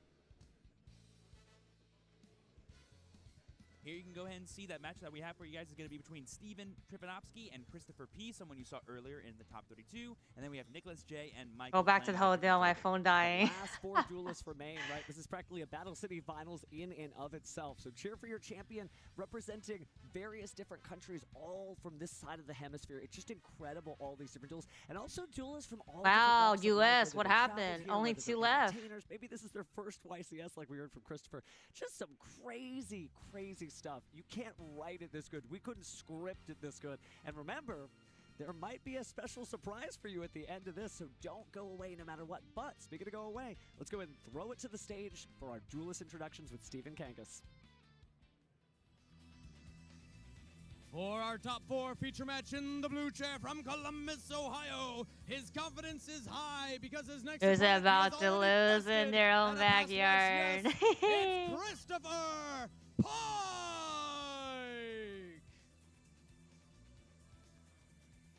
And his opponent today in the red chair from Toronto, Ontario, from 2-2 to start the event, to 9-2, sneaking in at 32nd, and now in top 4, Steven Tripanovsky! Duelists are ready on stage, so let's throw it to the casters for game number 1. Thank you, Steven. It's a time for us to see Steven dueling against Christopher there. Certainly an interesting event, but my goodness, for a legendary duelist to have to go against somebody who's a first-timer, this is going to be quite the semifinal matchup here. Yep, What was the first time we're here? A mirror match, kind of, because we have Fiendsmith Ryziel being piloted by Steven Tripanovsky, and we have, of course, Ryziel piloted by Christopher that we saw earlier in top 32. This matchup was actually a little bit more exciting than just, you know, a mirror match and a pro duelist and a new duelist. It's actually a really cool swan song, or sorry, a fun story for Steven here, because I believe he was 32nd place today. He was 32nd place. If you scroll back, I mean, the guy that you left. can see him just gathering Really? his energy, thinking maybe I can make it, maybe I can make it. Because again, he only had 27 points and was the last duelist to squeak by into this event. But again, now he's here in the top 4, showing he is not any duelist. He's somebody of a certain caliber who's able to get by. But Christopher, obviously, certainly a great duelist, and both piling similar decks, but not the same. So we'll see whose Ryziel deck manages to get forward in the tournament into the finals. I will say the one kind of unfortunate thing that a lot of Ryziel players have mentioned to me about this weekend was that on the whole, the deck can be a little inconsistent. We saw Christopher, you know, sometimes have a hand of just non-engine, just a bunch of cards that aren't Ryziel monsters. But if you play a secondary engine like Fiendsmith, like Steven's doing, you can draw those cards instead and still have a bunch of amazing plays that can help you play through all of your opponent's interactions. I'm not sure how that matches up in the actual mirror versus just like general play, but it should be exciting to see how this actually shakes up.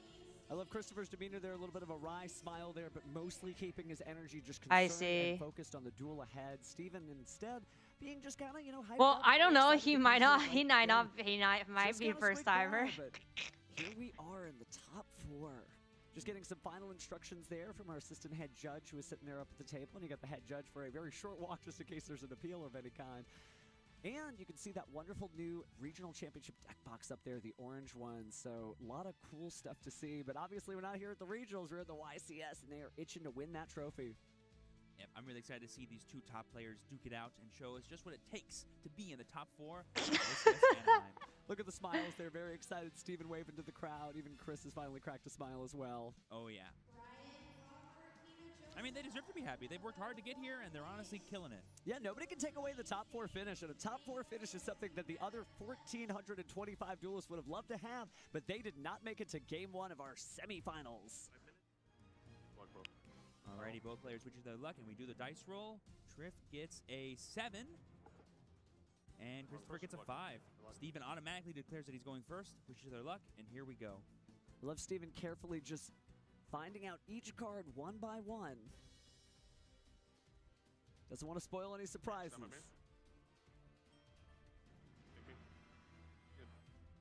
You've got to figure out the best order of operations here to play with the most amount of interactions. A thing I love seeing a lot of players talk about when they're more competitive is they'll talk about like this checklist that they go through as they go through their first combo to kind of suss out what interactions the opponent has in hand. Like, oh, they would ash me here. If they knew this, they would imper me there. If they don't do that, that means I can assume they don't have it. Here we see Steven starting with a Lurry, going into a Requiem, and immediately sending it to the graveyard to summon out Engraver. So that means we can probably rule out a couple of things. Like maybe an Ash Blossom, or we could imagine Christopher maybe holding that for a more interactive card. We have seen people let Fiendsmith players just kind of go on until they hit the Fiendsmith sequence and then stop things there, because that is kind of a choke point, as it's called. But we are seeing full steam ahead for now as the Fiendsmith's Requiem gets equipped actually to the Lacrimosa, the Crimson Tears, Lacrima, the Crimson Tears, and is going to go ahead and bring out the Necro-Equipped Princess. This could combo really well with any Rise Seals we might have in hand because they almost all activate in the hand.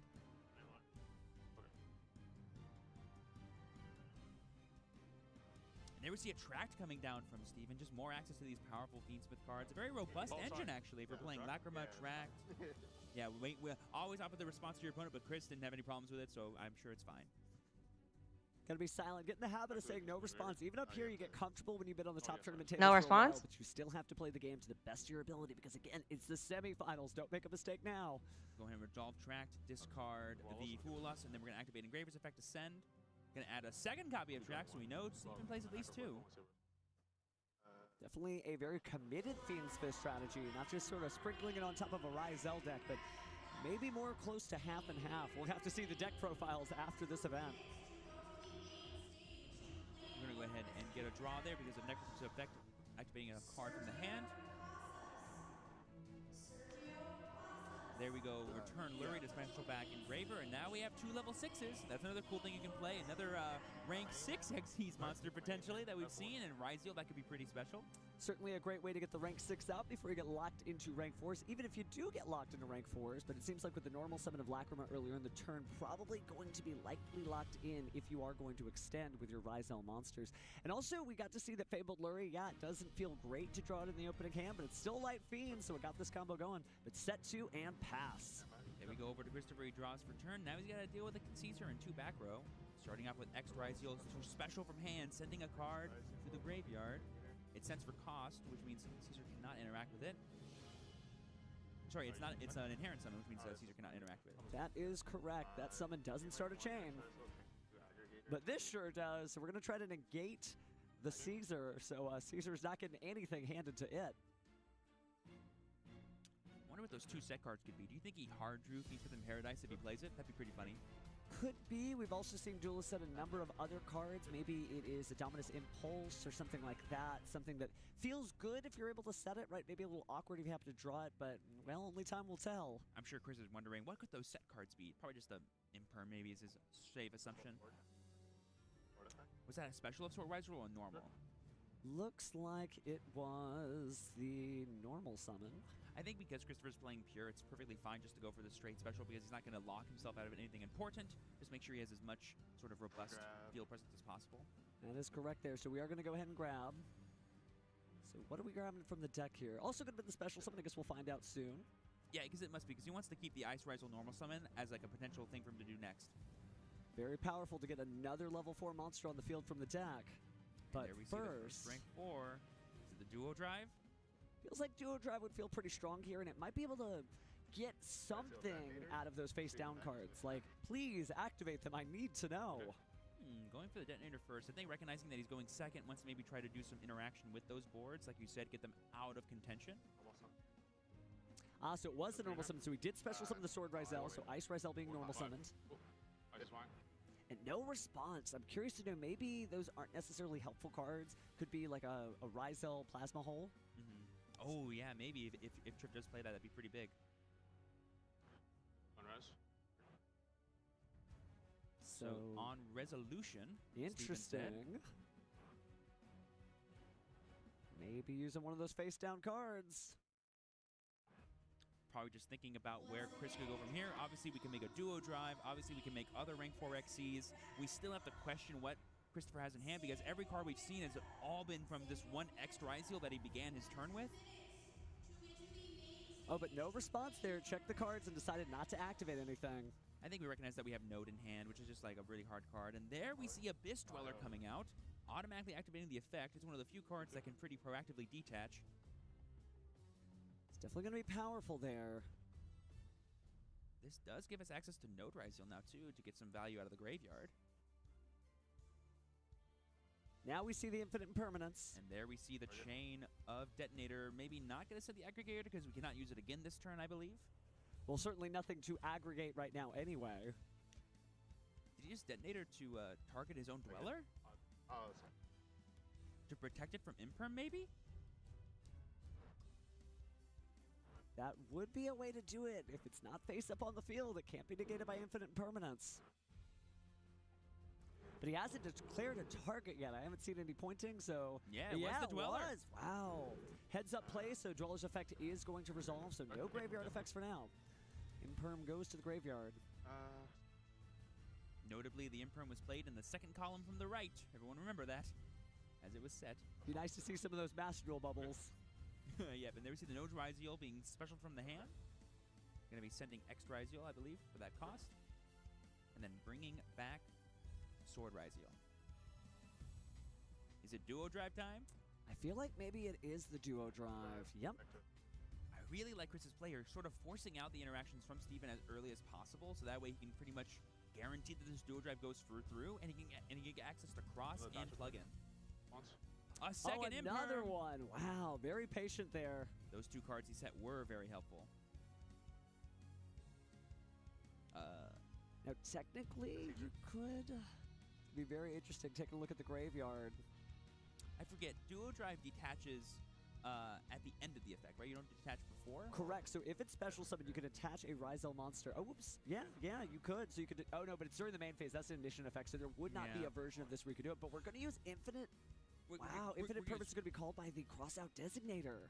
And then we also chained Detonator to destroy the Caesar. So basically, we're going to end up with wiping out all of Steven's board and maybe still getting access to our duo drive to attach another monster? Now, don't lose sight of the fact that Christopher held on to that Crossout Designator and ignored the first Infinite Impermanence. He wanted the duo drive to resolve. And here we go. And here we go, detaching 2 for the duo drive. Whenever this happens, that can only be good things for Ryzeal players. We're going to get Cross, the most powerful field spell for this archetype, as well as potentially Plasma Hole or Plug-in. We're going to see the Plug-in being added here. It's better to always keep Plasma Hole in the deck so that way you can attach it later with Plug-in. And I don't think we need any more main deck monsters.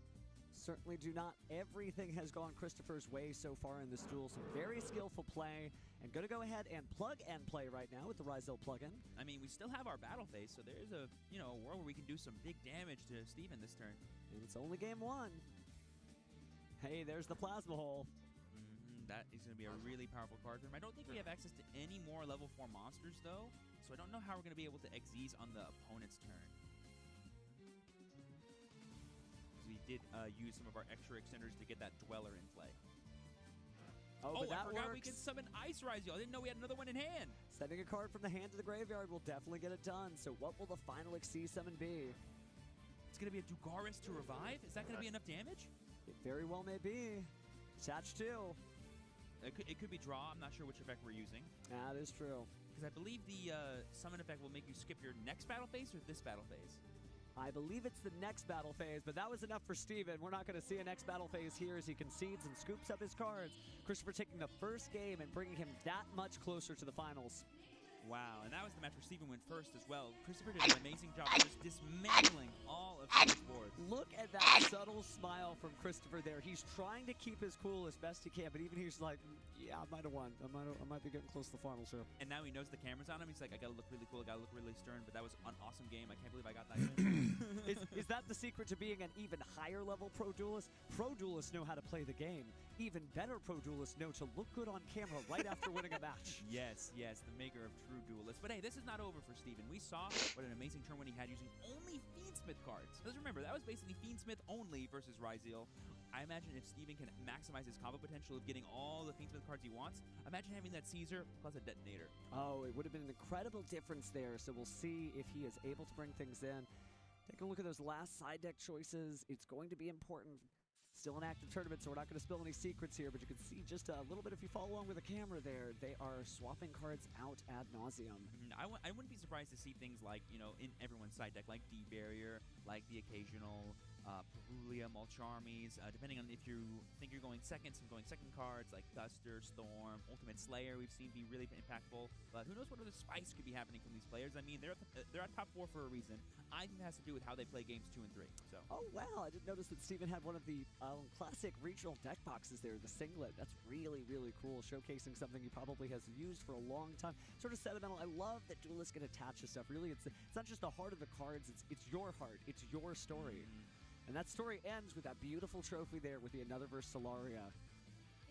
So close you could almost feel it, but just don't knock it off the table, please. Also, I'm going to call some BS right now because Christopher mentioned earlier that this is like his first YCS regional top. He's not really feeling that great, but man, he played that last game like an absolute master, truly dismantling every point of interaction Steven had, and I feel like he's more than on top in this match. Steven's going to have to claw his way to victory if he wants to take this one down. With a great top 4 finish, even if it doesn't go any further than this, Christopher is definitely going to be a duelist to watch throughout next year's 2025 format. Alrighty, now we saw Steven Windmill choose to go first in Game 1. Let's see what he'll choose to do in Game 2 after losing. Again, he has way more information now. He knows how Christopher plays, how he uses his interaction. Leading with the detonator was something I bet you he did not have on his radar, and that was super cool. I do think leading with the detonator basically puts the pressure on your opponent. It's a great go-second strategy to say, no, you deal with this now, and then I will decide if I'm going to search cards to extend my plays. Just great looking out from Christopher there, but it looks like we are getting ready for the next duel. Steven locked in, knows that his tournament run is on the line here. Needs to win this duel even just to get to a Game 3. So players are going to go ahead and start drawing here. Alright, just waiting for the go-ahead from the judges here so they can get started. Let's go ahead and head over to Game 2 and see what happens. Who is going first? The all-important question after siding. All right, we've seen some surprises in this top 8. Let's see if the top 4 has any surprises too. Here we go, all smiles, the handshake of destiny, and we're going to draw the cards. Again, Steven just carefully drawing those cards. I'm a man. Absorbing it bit by bit. But he is going first. Almost an Ice Ryzeal. That's one of the best starts that I can imagine. And there we see the Chain Fulos, and there we see the Chain Crossout Designator. Crossout Designator gonna banish that Mulcharmy Fualos. So, Chain Link 3, get rid of Fualos to negate the other Fualos. Fualos resolves to that effect, and then Ice Ryzeal to summon from the deck. Get a little bit of peek of where this is going. I'm thinking Sword. Oh, we're gonna get X Ryzeal here. Effect to add. So X is gonna grab a little extension. Gonna grab Node. I want to mark here that Steven is currently not locked into Xyz yet because he has not summoned either of these cards using their summon effects. It looks like we're going, and Exciton Knight, and it's a light That beam. is a light feed monster going into the Requiem. What an awesome way to get into your Fiendsmith engine off of just one monster. I'll tell you, going to the Yu-Gi-Oh! Database and just typing in Light Fiend and finding out all the fun surprises you have in store. There's some really cool stuff out there. So Exciton Knight, another great card. Going to go ahead and get you into the Requiem. Requiem will bring out Lacrima. Lacrima is going to send a card to the graveyard here. That was something so awesome about the early Infinite Forbidden format. Just looking up all the fun cards you have synergies with these really cool archetype of Fiendsmith. And they're like, you know what? How about a new one? Fiendsmith and Lacrima. That's a really good card you could add to it. So now we're going to the Necro-Equip Princess here after the Requiem equips to Lacrima. So I think we are going for that standard board, including the Caesar. Again, Triple D High Wave King Caesar is just an incredible card.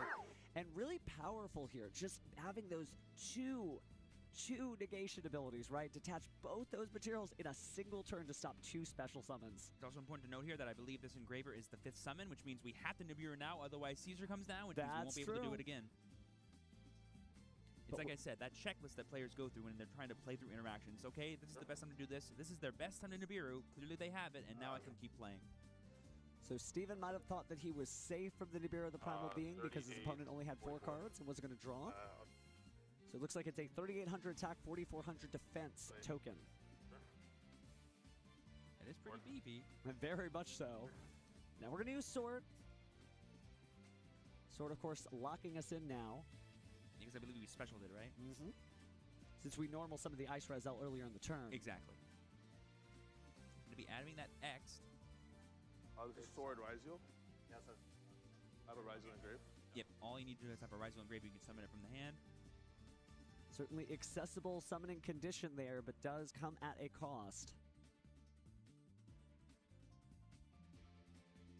Steven taking a moment here again. He is standing on his back leg while Christopher can safely just concede this game right now. So there we see the sending of Aggregator from the extra deck to summon X Ryziel from hand. I believe each effect can be used once. So X for extension, and we are extending into, interestingly, the duo drive here. Again, here we go, just trying to see what kinds of interactions Christopher has access to as Steven. We're going to go ahead and attach for turn, then we're going to detach 2 to search. It's uninteracted. We saw last time how well this went for Christopher. Let's see how well it goes for Steven this time. I'll have 5. Right, so he's going for the Ryzel cross, but instead he is going for another Ryzel monster instead. Official lag. Plug-in, so it shows you that he values the monster a little bit more than the insurance. Once I have access to maybe a potential additional rank 4, we're going to activate the effect across here to get an additional draw, continuously dig through our deck. Looks like we're going to go ahead and cut here because Ryzel Cross is swapping those 2 to the bottom to draw 1. Definitely has a little Rescue Ace vibe to it. Drew a powerful spell card there, I think. I think that was that Thrust that we just top decked off I the think cross? so. Might be a Collector's Rare. It's a little... Oh, no, I think it's a Fiendsmith. Yeah, Fiendsmith tracked. Oh, what a way to get the Fiendsmith Paradise to the graveyard. Fiendsmith and Paradise obviously usually sent from the deck to the graveyard, but not usually from the hand. But here we go again. It's the wonderful, incredible Ryzel Detonator, and it's going to be attaching the Mirrorlogic Aggregator. So 3 materials and that extra effect negation there from the Aggregator. It's a pretty good ending field. Nothing like a 1-card XZs using Node. And that's passing. So just 2 Xyz monsters, a token, and a prayer. We're going to start off with Bonfire here. Could be a little, not a big deal at all. I mean, it has the potential to become a monster like Ice or Extra Ryziel. We have seen that some players believe that the best way to combat a fellow Ryzel deck is just to keep them from having 2 monsters on the board. So it's possible right now you could use the Detonator, but it seems like we're just going to pass. Obviously, Nibiru is not level 4, so it's not too scary, and it's not known for its Link monsters, this deck, but we'll see if that pays off, or if maybe that was the wrong move. Yep, and there we see Extra Ryziel coming down. Something to note here is that I believe Christopher needs to find a way to use this Nibiru before he can fully get all the benefits of having Extra Ryziel come into play.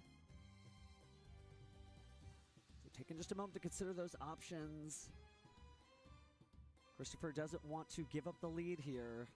He brings it to a game 3. That could be the end. And is that Metaltronus? That is Metaltronus, a really powerful card that came out in Legacy of Destruction, correct? Yeah, and we haven't seen it in quite a few formats, but again, these are cards that, well, they match pretty well. Yeah, and especially when you're fighting against a deck that has similar cards or similar types and attributes, I believe this will allow him to summon a monster from his deck that has the same type and attribute as a monster on Steven's field, and if they do match, you can negate the effect, and if they happen to have the same name, they both get banished face down.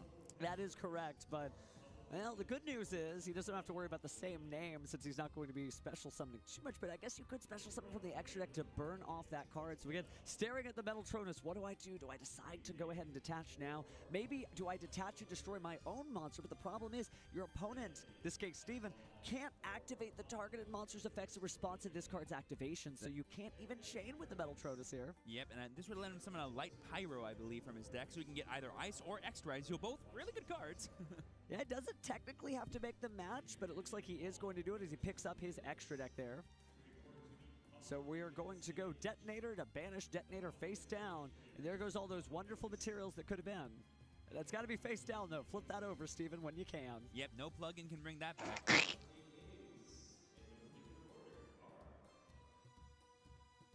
Just...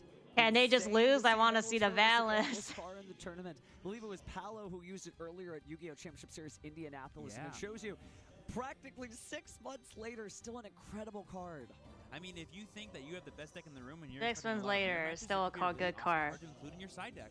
It kind of shows you the confidence that Christopher has. He's like, no, I do believe Ryzel is the deck that duelists should pick, and so I'm going to bet the whole farm on it by playing Metaltronus. And here we see the Requiem going to get another copy of Black Armor that we just put back using the Requiem effect. And I believe he's just reading Fiends Within Paradise to recognize what kind of interactions Steven can have as he continues his turn. Certainly gives you a little bit more gas in the tank to be able to threaten that Fiendsmith Desiree, but instead, looks like we are just going to have the Beer of the Primal Being attack.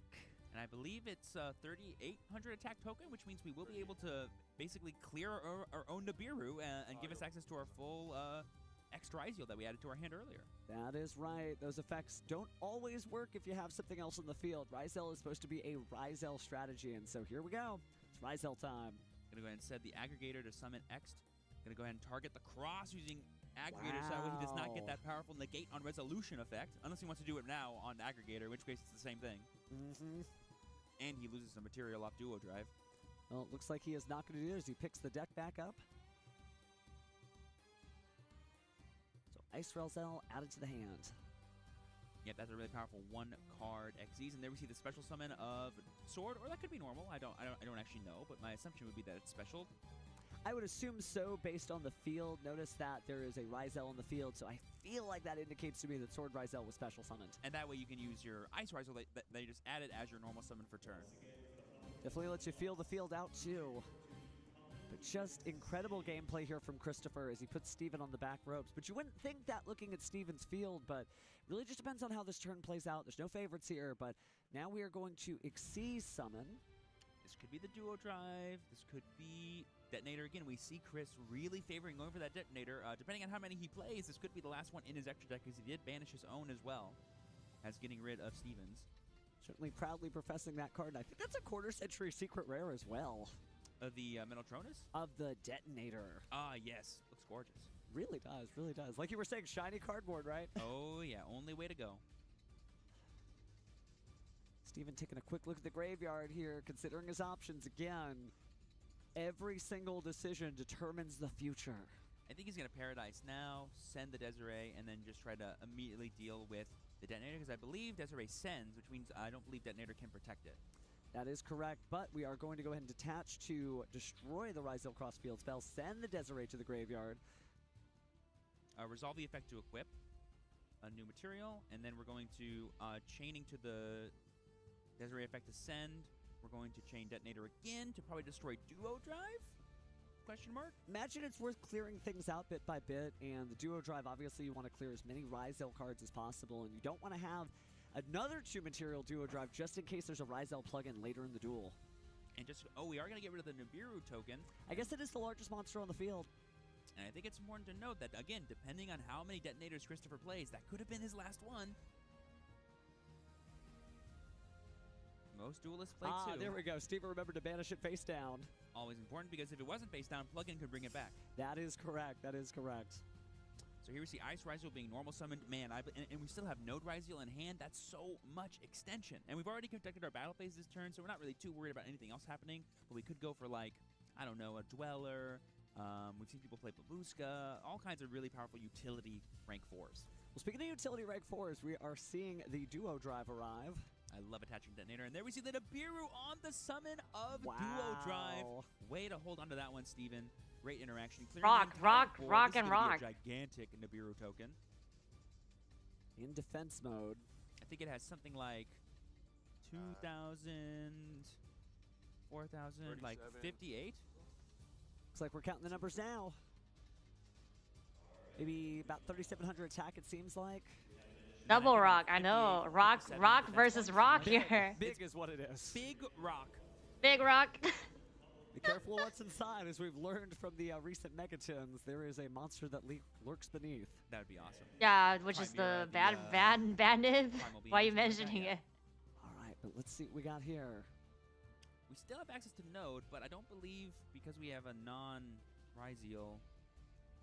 The token definitely interferes with things, right? It no longer is a Ryzel-only field. I mean, I think we'll still be able to XZ summon, but not being able to go into Detonator doesn't really give us many options on Steven's board to interact. And maybe Chris just wants to hold on to the resources. Certainly just depends. Again, he has a little bit of extra ways to go because he won that first game. So even if something happens here where he doesn't manage to get out of this duel alive, he shall be fine on the next one, or at least he'll have a chance to win it out. Yep, and here we see Steven taking his turn. I know the Mega didn't play. Like, why are you mentioning that nib? Bring it onto the board. The really cool thing, too, about the Fiends with Ryziel deck is you're not really hindered by having this Nibiru in play because you can do all of your big Fiends with combos. You're going to activate Engraver's Effect here to destroy that really big token that you couldn't have gotten rid of anyways. And now we're going to keep going. I know we have an Ice Ryziel in our hand that we got on Steven's first turn. And there's just going to be the scoop from Christopher. Just enough to see it. He knew just from the attack points alone that was going to be way too much. Applause from the crowd as it is one game apiece. Who knows what the finals looks like, but now there's an even chance that it might be Steven, it might be Christopher. Yep, like I said, once Steven got access to both his Fiends with cards and his Ryziel cards, he felt much more secure at playing through all of Christopher's interactions, and that was really nice to see. Both duelists definitely locked in. Steven unflinching as he accesses his side deck and swaps those cards in. Life-changing Nibiru. Smile, not a single grin. Similarly, Christopher thinking, 300 IQ play. Knowing that he is still one game away. It's not like he got any further from winning. It's just that his opponent's gotten a little closer to taking that coveted final spot from him. So, got to figure out who it is that's going to advance here. I mean, Steven must be still feeling the effects of game one. You know, Christopher being able to break serve, go second, and still win that game, breaking through all of Steven's powerful first-turn plays. But Steven this time having just enough this time to fully stop Christopher and set up his victory. That Nibiru was really huge. Shows you the importance of Nibiru the Primal being, you know, some formats it's not that impactful, and this format is leaving a big crater on the dueling field. Oh, yes. Malice, Ryziel, these decks summon a lot, and they oftentimes need to get to 5 summons before they can summon anything truly impactful. Definitely so, but we've also seen players be able to just continue after that, so it's not like Nibiru is the end-all, be-all. But it is darn good right now. We do see Steven accessing some of the side deck, accessing some of these cards, figuring out what he wants to change out. That Metal Tronus was huge, but it wasn't enough. Do you keep it in going first, do you think, or no? Ooh, I mean, it's not a bad card no matter what, right? You're going to have so many different targets to use it again. I feel like you can, but if you're going first, of course, you don't really get to do anything with that except set it, of course, because your opponent shouldn't have any monsters on the field. Yeah, but it feels like a more powerful version of Imperm if you set it going first, because now essentially you can not only negate the monster that's summoned, but also just get rid of it, denying that second body. It's basically like Crossout Designator 2.0. It's very strong, a little bit more situational than Crossout Designator. Your opponent literally has to be playing those cards, but very, very good there. Yeah, and as we saw in Game 1, Christopher's actually main decking Crossout Designator, so he has so many ways to protect his Ryziel combo going second. I wonder if Steven is just maximizing the amount of disruptions he could have to make sure he gets as many turns as possible. All the Mulcharmies, all the disruptions from the hand, like Nibiru, Ash Blossom, Effect Veiler, so on and so forth, and maybe even some fun side deck techs of his own. Now, it could be one way or the other here. Unfortunately, he could draw all the cards that were originally in the main deck and none of the side deck cards, or could just draw the side deck cards one after the other and never get into his engine. Christopher already ready to go. Looks like duelists have been able to get that final cut going as they swap decks, pass him across the table. A reminder for everyone watching at home, the winner of this duel will go to the finals of YCS Anaheim and have a chance to win that beautiful trophy to their left and right, respectively. Another versus Solaria in their binders. That is incredible. Can you imagine having a prize card? Well, one of these two duelists might. They shake hands, and it is about to be the next game before you know it. And again, here we are in Game 3 of our semifinals. One of these duelists is going to advance to the finals. A hearty handshake. It is time to duel. 2 duelists, 2 handshakes. 2 people having a good time. Oh, yeah. Both of these duelists having a great time, but they're still committed. You don't play to get to top 4. You play to be the king of games. We're gonna start. You don't right play off to get with to our call first 4? result. Are you sure? Special from the deck, no interaction, no Mulcharmy, no nothing. Sword Ryziel special, effect to add. Gonna probably add X Ryziel here. Nice little extension. Did see that we have an Ash Blossom and Joyous Spring in the hand of Christopher there. Didn't catch the other cards, but that may come up later. I saw 2 spell cards. They could be something like Cross Out. They could be something like Metal Tronus. So attempting to use the effect there of the Duo Drive stopped by an Ash Blossom, but looks like we are... Is that called by the grave? It might be, but do you use it now or save it for something else? Do you just let the Duo Drive go? No, you say the Duo Drive has to do what it does. An effect failure the chain on Duo Drive to still deny the effect. So no Ash Blossom, and that actually hurts a little bit because now the Ash Blossom and Joyous Spring in Christopher's hand is completely inert. But here we see the X Ryziel going to go ahead and send the Meteorologic Aggregator to go ahead and go search for the Node Ryziel this time on summon of X Ryziel. Keep in mind that Steven has now used 2 interactions here. There could be a world where he still has something like Nibiru, but besides that, I can't think of much else that would stop Christopher from this point. I think he has a guaranteed detonator in his future, but then we're actually going to get Soar because we have not used the effect of summon from hand yet. Pretty heads-up play from Christopher because I don't think he's going to do much extension past this. Feels like at this point we are just going to see a detonator and attach that Meteorologic Aggregator. And no, it's going to be a Babushka! Whoa! We are going to try to lock Steven from using any monster effects on the following turn. This must allow him to play through the Fiendsmith cards, as I imagine what Christopher is thinking. Terribly tired tape here. Definitely could take a nap with the best of them, and it's going to make Lacrima do the same, locking out that entire combo line. Now, if a monster can't take a nap, obviously if it's not switched to defense mode like Link monsters, they'll still be able to be played. But Baby that's boy. just not going to be enough. It practically is like a dimensional barrier in its own right. There we see the Engraver effect from hand to send itself to the graveyard and search for a spell card. Going to go ahead and grab Tract. Activate Tract effect to go ahead and grab, I would assume, Lurie. Could get Lacrima, that could be pretty cool. They're going to get Lurie, immediately discard it to the graveyard, and then activate the effect, add discard to summon it back to the board. In defense mode because of Babushka, of course. Something that's really cool about Christopher's play here is that he's essentially trying to buy himself a turn to come back and use that Duo Drive again. Be like, you used 2 cards to try to stop it? Use another one, please. And then I'll keep playing after that. There we see Requiem. Requiem being a Link monster is immune to Babushka being able to activate its effect tribute for cost. Can you imagine a world where you could rotate the Link arrows? Would that be 0 defense or infinite defense, do you think? Ooh, no comment. But joking aside here, we're going to go ahead and special summon the Lacrima, but again, it is not going to have its effect resolved because it is in defense mode.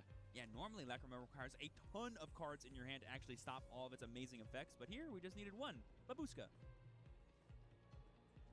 I mean, there's a world where we go back to Christopher, he just switches that thing to attack mode, goes full Ryziel combo, and just attacks for game. That really may be what's in store. Steven certainly having an incredible tournament run and trying to hold on as much as he can. Maybe if there's a Chaos Angel, this might be the way to bring it out. I believe Chaos Angel would not be able to banish on summon, but it would be protected from a card effects, correct? Think so, but let's see what he ends up going for. How much defense does Chaos Angel have? 2,500? I believe so, yeah. The 3,500 attack is what it's signaturely known for, but maybe that's where we're going. But instead, actually, rotating that Requiem and actually bringing out, so interesting here, the Necroquip Princess in defense mode. And there we see what appears to be a Link 2 going into SP Little Knight targeting the Babushka to get rid of it. Does that mean we have access to Ryziel cards in hand? Because this will deal with those. We would. It just depends on if there's any interaction to stop this. Showcasing the graveyard for his opponent. Three cards in hand. I think I saw a monster earlier in the turn. It could be a Ryziel name. Yeah, we're going to let it get banished. So everybody wake up. The alarm clock is ringing. Steven, it is time to wake up and play some cards. So what do you got? Importantly, if we don't. And there we see Ice Ryziel being summoned. And there we see Metal Tronus being chained once again. This will allow him to summon from the deck, I believe. So I believe you could Ash Blossom it. But no, you can't because it's a call by the grave. Yeah, the Ash Blossom is not going to do anything right now. And you can get your own copy of Ice Ryziel. Banish both face down. There we see Ghost Ogre and Snow Rabbit. Yeah, the alternate art. So just some incredible stuff here again. The duel slowly drawing to a close as the opponents whittle each other down in card advantage. Yeah, so I believe Steven declared SP Little Knight, targeting both his Ice Rise Eel and SP, but if you Ghost Ogre, you destroy this SP, and I don't believe it resolves, right? Because you don't have two. Gotta banish both. Now it will return one or the other just in case, but that is not the case when you banish. So yeah, that is going to destroy it. Nothing's happening. Resolve, right? Yeah, I'll ban it. Yep, and they both get banished face down. Yeah, it negates it. Boom, Metal Tronus being an amazing tech card for Christopher in this game 3. Potentially stopping Steven from any more plays. That was his normal summon. We need something like X Ryzeal in hand. And because we don't have any Ryzeals in the graveyard yet, Sword Ryzeal isn't enough either. Oh. I feel like I definitely got to search my card collection for Metal Tronus because it continues. Every time it shows up in a tournament, it is so impactful. And oddly, usually only shows up in the top 4 or But higher. there we see Bonfire searching for X Ryzeal and not having access to the Ash Blossom in Christopher's hand because of his Call by the Grave last turn is going to hurt him here. That would have fully stopped this from happening. So this is Steven's chance.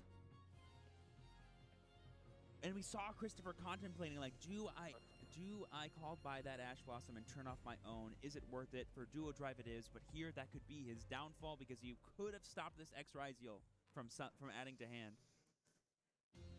Sometimes there's just 2 paths ahead of you. You've got to choose either left or right, but you don't know what's at the end of that road. And the path not taken has led us exactly to this moment.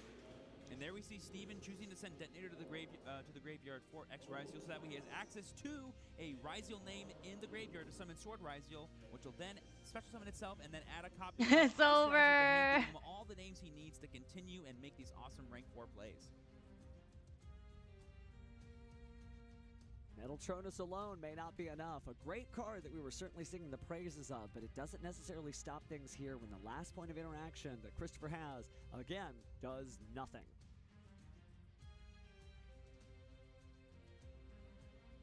All right, here's the question. Where do we go from here? It's like, what is that last card in hand, as I imagine what Steven is thinking of? It obviously can't be Imperm. It would have been set because he has a monster in play. It obviously can't be something like Nibiru. Maybe it would have been activated early in the turn, but I'm not sure what he could be afraid of here. He's going to go ahead and overlay these 2 monsters. Probably going to go into the Detonator or his own Duo Drive because he has not access to both of his engine. Maybe he's thinking it's Baylor. Maybe he's trying to be like, if it's Baylor, that could be really bad. Be interesting to see what Steven thinks after he sees the replay here, knowing that there was an Ash Blossom there, but instead he is going to use the Duo Drive. I mean, nothing to say here. It's like you got call by it, you can't use it yourself. So it looks like that is a slow play warning that I believe we received there, so a 3-minute time extension will likely show up. And he's going to be placed on the clock when it hits 0, but looks like we're going to go ahead and detach the materials here. And Duo Drive resolves. Going to go ahead and probably get the cross and the plugin, but knows he actually searched for the node because he hasn't searched for it with any other effects. Wants to have that in rotation as just a 1-card XZ summon. Coming through the deck for his second target here. Going to add Ice. That way he has plenty of names in hand, it looks like. Bodies and more bodies trying to just jump back in. Special node, sent Ice, overlay Sword and Ice to bring out Detonator, I would assume. And you're right.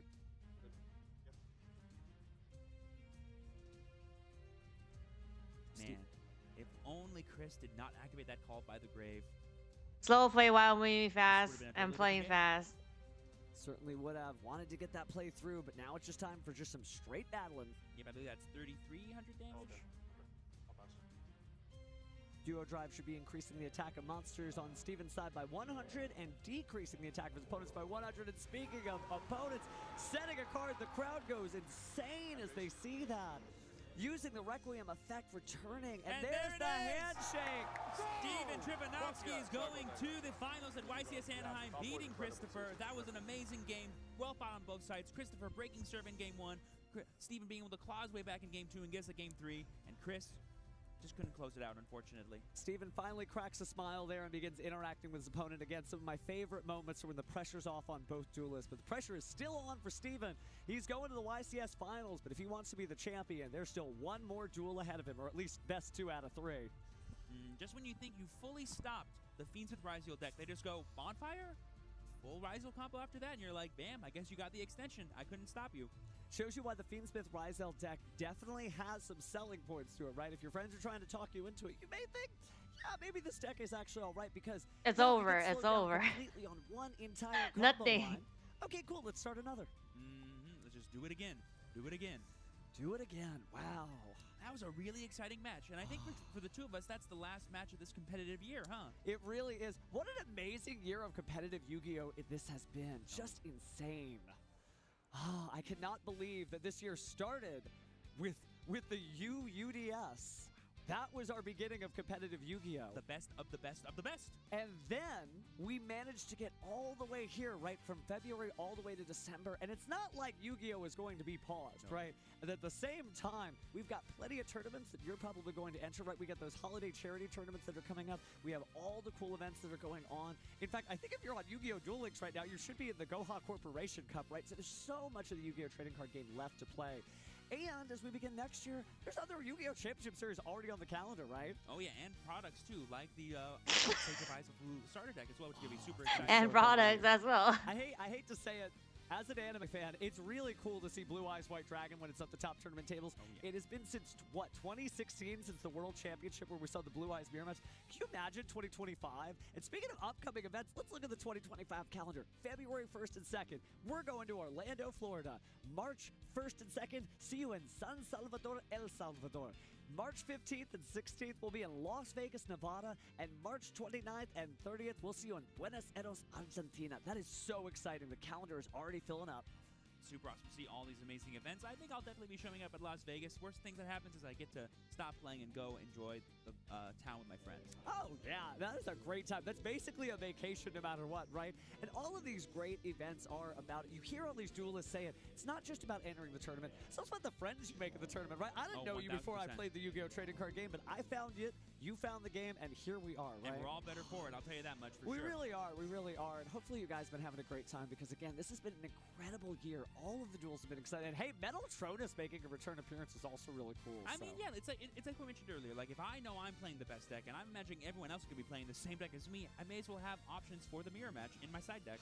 Just good stuff, good stuff. Was there, like, a favorite event? Obviously, this has been a really hype one, but other than this event, so we're not playing favorites, was there another cool tournament that We're not playing favorites. I mean, we talked about it a little bit, but the World Championship this year was super exciting, both on the Master Duel side, the Duel Link side, and the TCG side. Just some memories were made, and I imagine some long-standing legacies, wars, or even like rivalries are going to be born, and the future of Yu-Gi-Oh! Looks very bright to me. I love that. You know, looking back at some of the tournaments, I think you're right. The World Championship, one of my favorite things that I remember hearing is one of the Duel Links duelists said, just give us a little bit more of the game. We want to keep playing. We want to be able to see each other. All these duelists from around the world trying to work as hard as they can to gather at the World Championship, which is just so emotional. And then they announced Go Rush World, so a whole new year of Yu-Gi-Oh! Duel Links, and obviously some great times here at the Yu-Gi-Oh! Trading Card Game. Really exciting stuff, and now we know at least Ryzel has made it to the finals, but we don't know actually what's going on the other side of the semifinals. Yeah, so we'll I have to believe see the soon. other two decks in our top four was another Ryzel, Pure, and then Tenpai Dragon by Nicholas as well. Oh, that's right. Ryzel. Okay, so Tenpai is up there. Ryzel in the finals. Hey, but if it's Ryzel, Oh, so yeah, so the we other also know there's person really is the exciting too Tenpai. after that duel. Oh my goodness. Yeah. Right? There's only two more people. Just taking it all in. This is finals here. All the happiness, we love it so much, but I think there's another Steven that's equally as happily as you and me right now, and that'd be Steven Tripanovsky, who just won our top 4 match. Let's go ahead and throw over to Steven Kangas as he talks to Steven about how that went. Sure, Steven. Thank you, Steven. And Steven Kangas here with Steven Tripanovsky on stage after your feature match win in top 2. Definitely have the crowd on your side. I gotta say, I didn't expect a Trifmus miracle today, but it looks like we might have when you're going to the finals. But I want to start off with that game 3. That was a very interesting game state you found yourself in with the Baguska. Talk me through your decisions. First off, shout out my opponent. He played amazing. Good job, Chris. And yeah, it's not just Baguska. It's, you know, it could be Imper, Veiler, Nib, Ash, every like interesting game. So I felt if I was able to make SP with the full grave, then all my plays later will resolve because SP's Vanish effect, which I thought it would, but he had a few stuff, and I already knew I had the bonfire. I could have done it right away. Then I could have defeat Smith stuff. I was chilling. I was doing that all weekend, to be honest. But my opponent played amazing. Shout out to him. Also, if you're not here, you guys really have to go to every YCS. YCS is the greatest thing on earth. I love YCS. Let's go.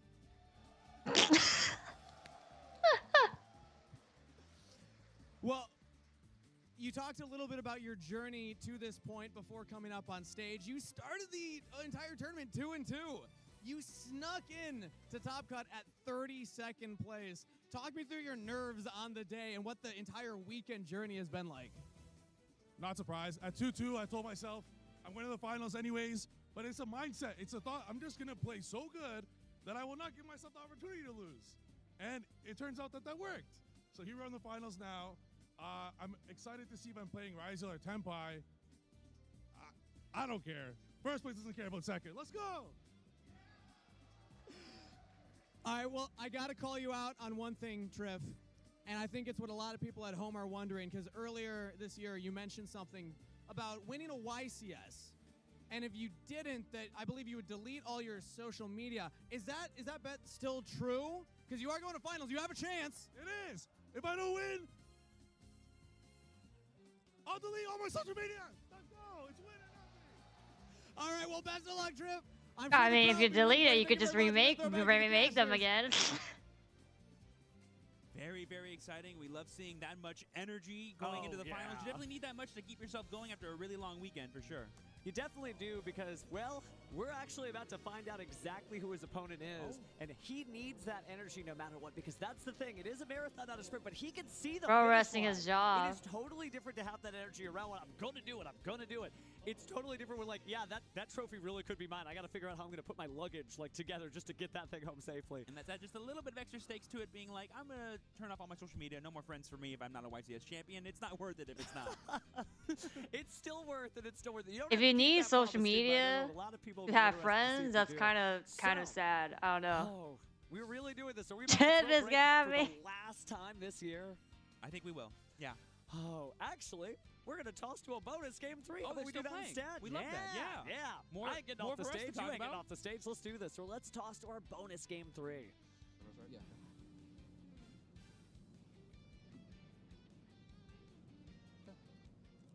Standby. Yeah. Make this. Yeah.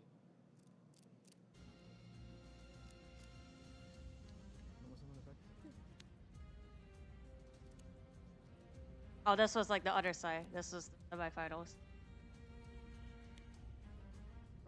Sort of like search.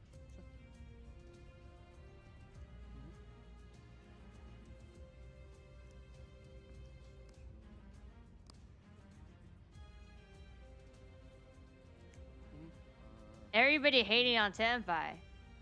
When Tenpai is not even the top, like it was only what 3% of the breakdown. What was it? 6%. Come on. Like, see this? You see this pie chart here?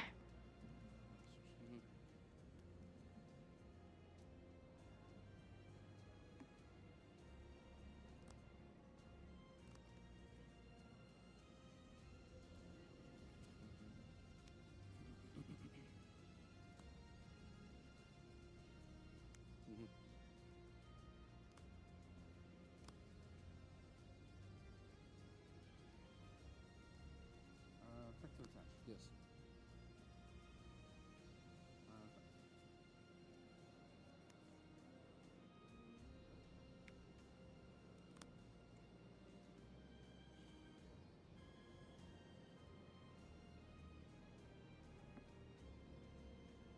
Smells like curry. And our 2 minutes is up, and we have 2 more names to call. Yep. If you hear your name, please report to the public event stage. That is if you want to participate in the public events plus playoffs. I'm looking for Brady Chan and Brian Wynn. Brady Chan and Brian Wynn to the public I'll event use stage. draw 2, discard 1. Oh. Yeah.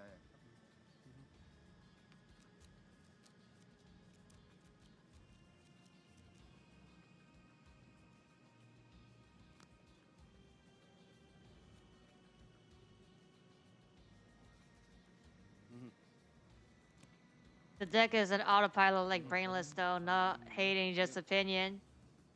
Sure. No? Yes.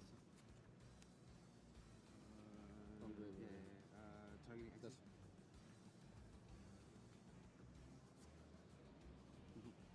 We had this discussion like 5 hours ago.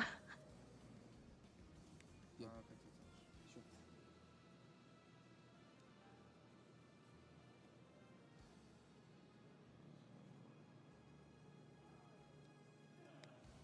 I will attempt to pass. I'll draw for turn. Yeah. Stand by. Main phase. Ultimate slow. Yeah. I'll send aggregator. Aggregator negate cross. Yeah. Normal summon effect.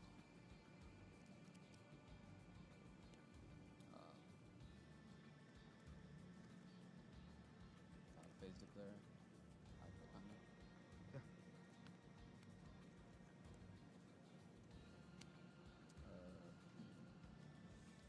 Effect. Well, I mean, doesn't matter. The final, yeah, US lost. Yeah. Final, no US. Yeah.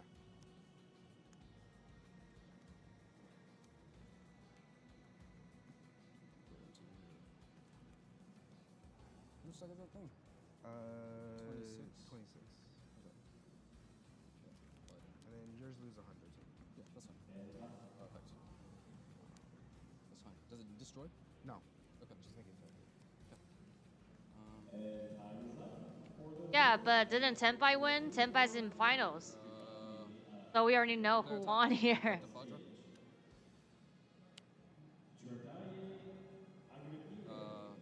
Effect to quick sync. They got a chance? This is pre-recorded. What chance? We already know Tenpai won. I went to finals. What chance? Look at that board. What chance? What chance? Look at that board. Try an effect. Well, double attack. Yeah. Let's fucking go!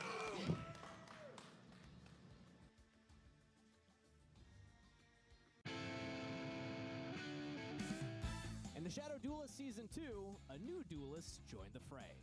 Axel is a rock star with some serious shred. It sounds like you just finished a concert. You were given the call time, right? You knew when you were supposed to be here. Oh, I'm sorry. Was my worldwide tour not important? Am I here? Am I ready to play? The clues were a little harder to decipher this time. You're like, Tenpai is no skill, but you still lose to it. Okay. Peachy. I don't know about that one.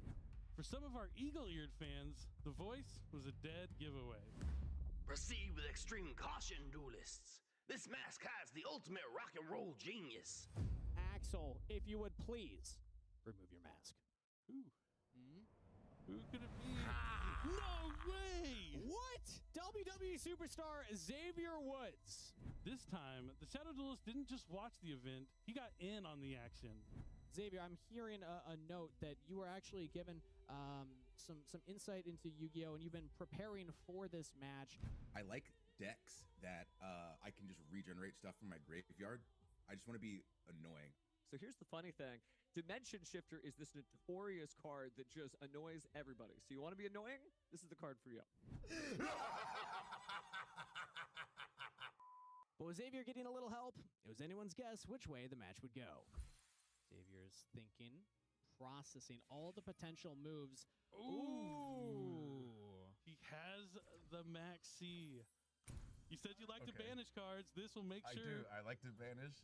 Put him where I want him. Kaito might be shaken right now. This is stressful. Welcome to Yu-Gi-Oh! Xavier Woods. What is this wind down conversation? It's not done yet. I just want us to be honest about the situation. There are 6 monsters on Kaito's field. Congratulations, Kaito, on the 2-0. You know what, Kaito? Kaito, you earned it. You earned it. Congratulations, Kaito. So how'd you feel, honest opinion, stepping into this finals match? I felt crazy. Going through 400 people, they're the best one. Then I'm coming in, hey, I'm going to beat you. I've been on this game for a couple of weeks. Let me school you something, kid. You were bested, which means that your opponent will be earning that mask. It's gorgeous. Boom. Beautiful. I put a little message for him. I'll get you next time. Smiley face. Great job. I'll get you next time. Yes. Love and it. this is shaking fists coming with that. I want each and every single one of you to know that I love you, Gio. Yes, yes. But the mystery isn't over. Stay tuned, because the shadows have more secrets to be revealed.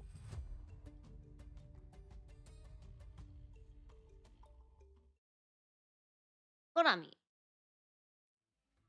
Thank you for sticking around and welcome back to YCS Anaheim 2024. I'm Billy Brake, this is Joe G. Orlando, and we're joining you one last time for one more feature match. It's been an incredible tournament, but now we've finally made it to the finals. Crossover Breakers just came out earlier this week, and man, has it had an impact. What? Oh, looks like we have a Oh, the special ban list. delivery here straight from Jerome McHale, and it's the type of briefcase, but inside is something really, really exciting. That's the Forbidden and Limited List update that we are going to talk. All right, Joe, I can see you can't be trusted with this, so I'm going to put this over here until we're ready to reveal the updates. Hold on. Gotta Fair be very enough. I tried careful. for everybody in the chat. He was trying to get it a little early. I know y'all are anxious to see what is on that update for the Forbidden and Limited List, but not quite yet. We still have to finish the finals for this YCS. They've seen them though, I think, right? They can't be like didn't sing the list and then they're like they're just acting here. For now, we have to. They know exactly what the list is gonna be. Just talking about crossover breakers, Malice and Ryzeal making a huge impact. But Joe, tell me about the bracket we got going on over here. Well, we just watched our top 4 feature match where we saw Steven win over Christopher, which is going to mean we have at least one new deck in the finals, which will be the Ryzeal strategy. In our backup feature match, we had Nicholas defeat Michael. We saw Nicholas that previous round, so we already know that he's on a Tenpai strategy, which means in the finals here, we're going to have Steven with Ryzeal and Nicholas with Tenpai. That's right, Tenpai Dragon making it back all the way to the finals. I've been talking about crossover breakers and yeah, how Malice and Ryzeal have been the decks to beat this weekend, but an older deck still, you know, powerful enough. Everyone knows Tenpai Dragon pretty well. Probably the best deck ever at going second, maybe? It's close. There's a lot of decks to think of on the top of my head, but it's up there, especially because that's its strategy. It prefers to do that. There have been some decks that have had decent going second matchups. I think Brandon strategies that have played super polymerization over the years, but this deck actively wants to go second. Maybe Mystic Mind might be the one we could debate about too there going second as well. But without further ado, let's not wait anymore. Our finalists are on stage. Kangas, who is playing in the finals of YCS Anaheim? Let's go. Tenpai. For your YCS Anaheim Grand Finals, introducing in the blue chair from Toronto, Ontario, hoping on a Trifmus miracle, Steven Trivanovsky!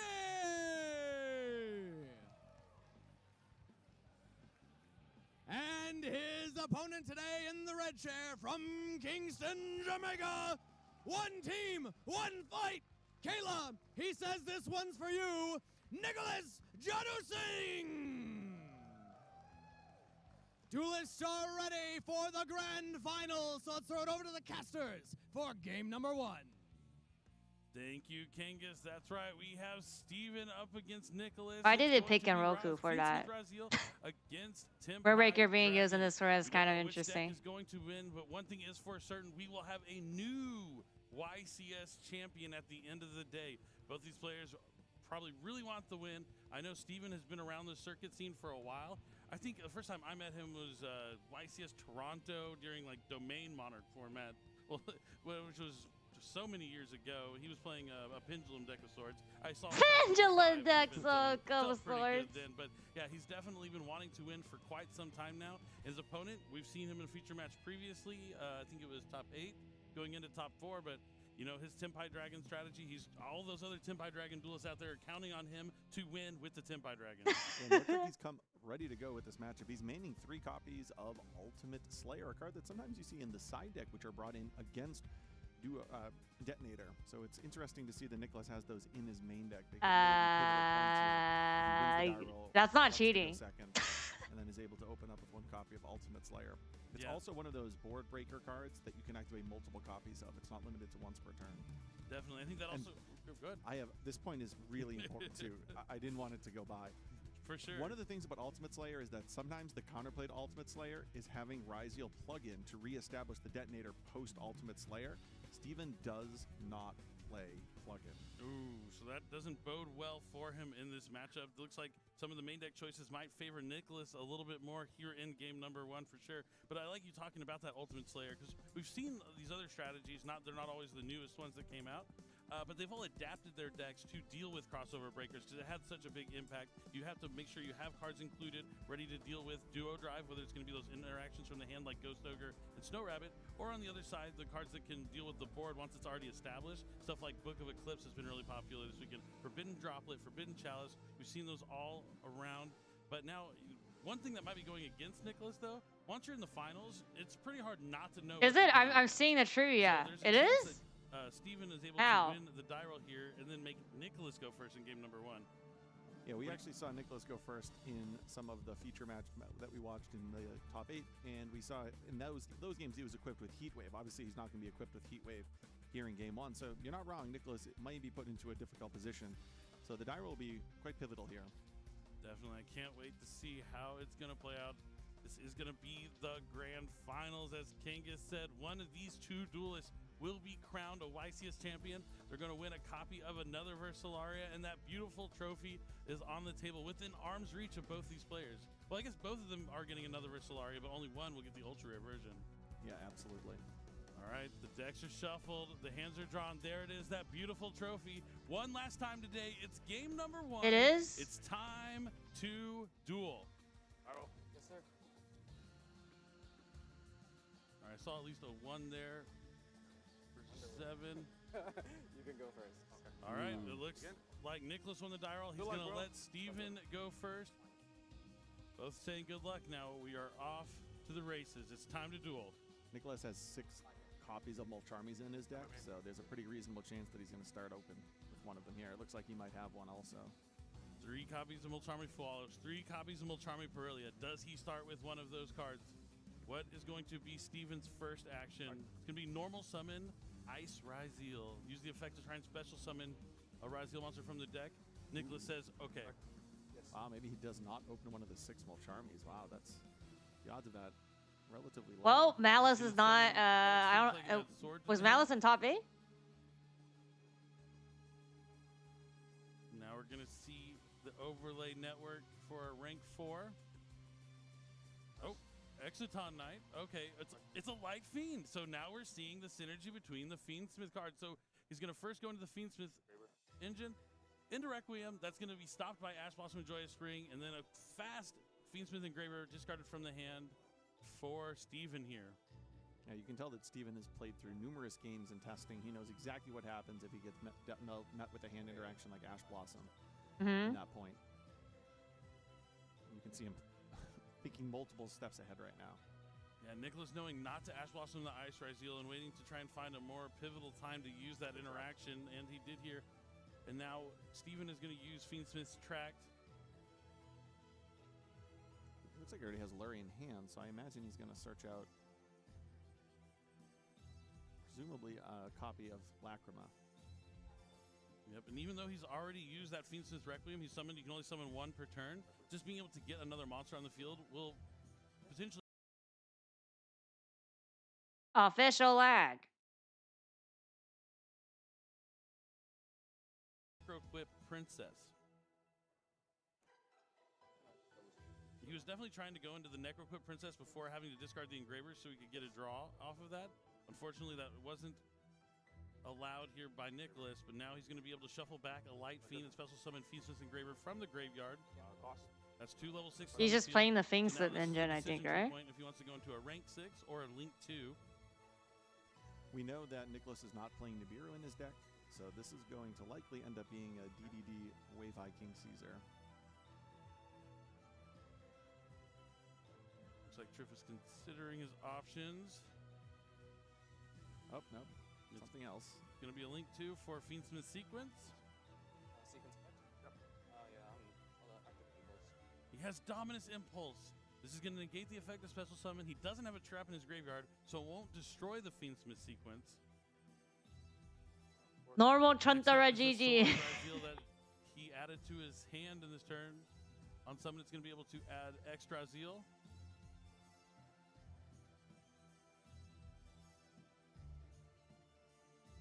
As X comes down, it's going to allow him to send an aggregator to the graveyard. Yes, Usher from Rand, sorry.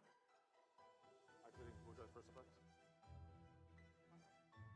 Activating their second effect. That's also fine, yes. We talked all weekend about how pivotal it was for Duo Drive, whether or not it was going to resolve or not, and the effect that that had on the outcome of the game. What we see here, Steven here in the first game, is resolving his Duo Drive. As I mentioned, though, he's not playing plugin, so you're only going to see Cross and another monster.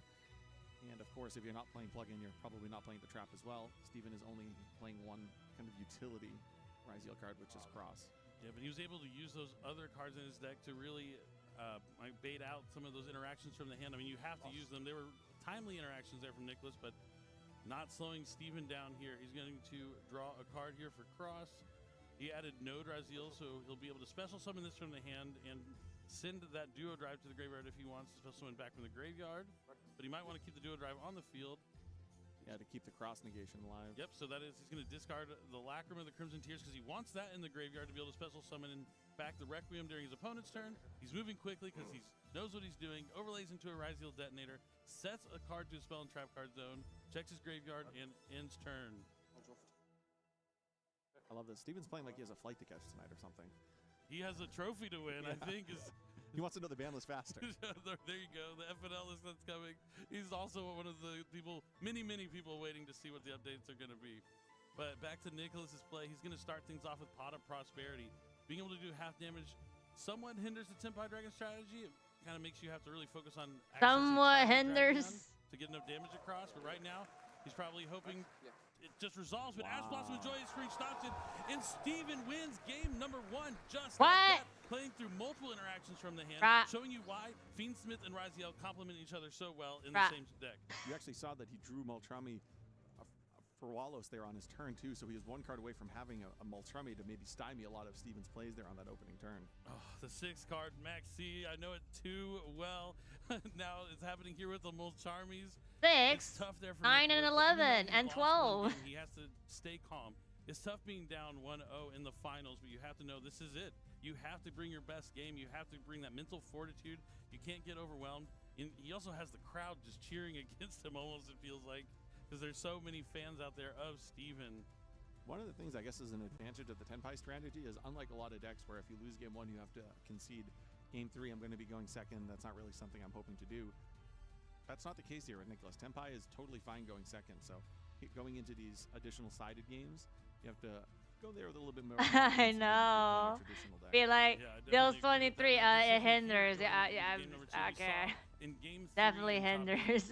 Nicholas chose to go first, had those heat waves as well. Do you think that's something he's going to be eyeing to do here in game number 2? It's difficult. It's really such a case-by-case decision. It really depends on how you think your opponent's going to side. And if you want to just draw that out. Draw that out. For dealing with having to go first. That's very true.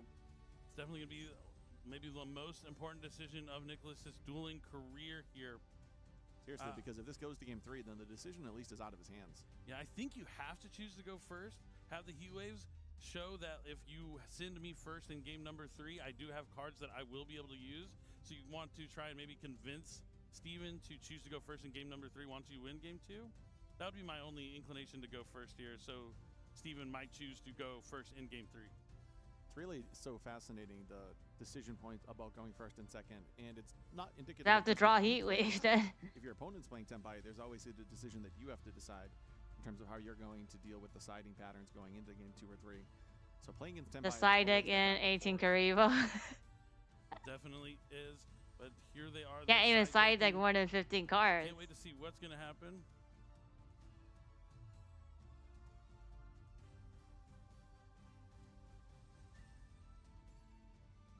So as we await the decision as to whether or not Nicholas is going first or second, looking at some of the other decisions that these players could make going into side decking, I see for Steven that he has 3 copies of Crossout Designator.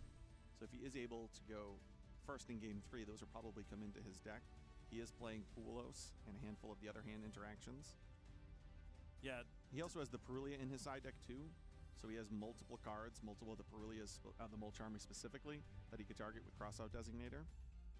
Yeah, lots of interesting. I mean, his side deck's quite large. Lots of one-ofs, something we don't see a lot of times in today's day and age. Yeah, if you line up Steven's side deck, where there's only 2 3-ofs, a 2-of, and then all 1-ofs, versus Nicholas, who has the just 5 3-ofs, it really is quite interesting to see the difference. But here we are moments away from the start of That's our two Fodera. second game, and it does look like Steven is going first. Oh no! Oh, that's a Alright, jellyfish. So this time Nicholas has Molcharmi Perulia. I think he has another Perulia too. I think he's deciding if he wants to activate that as well. All right, first card from Steven here is going to be Fiendsmith's Track. That's going to let him add a Light Fiend from his deck to his hand, and then he'll have to send a card to the graveyard. My opponent double Molcharmis me. I'm way more likely just to pass without summoning. All right, he's saying anything in the open game state. Wants to see if there's a Fuwalos in combination with this Perulia. Doesn't look like there is. So Steven will be linking away Fabled Lure into Fiendsmith's Requiem. Then he's going to use the effect of Requiem. No Ash Blossom this time, so it's going to be tributed off the field to special summon Lacrima, the Crimson Tears. That's going to let him send a Fiendsmith card from his deck to the graveyard.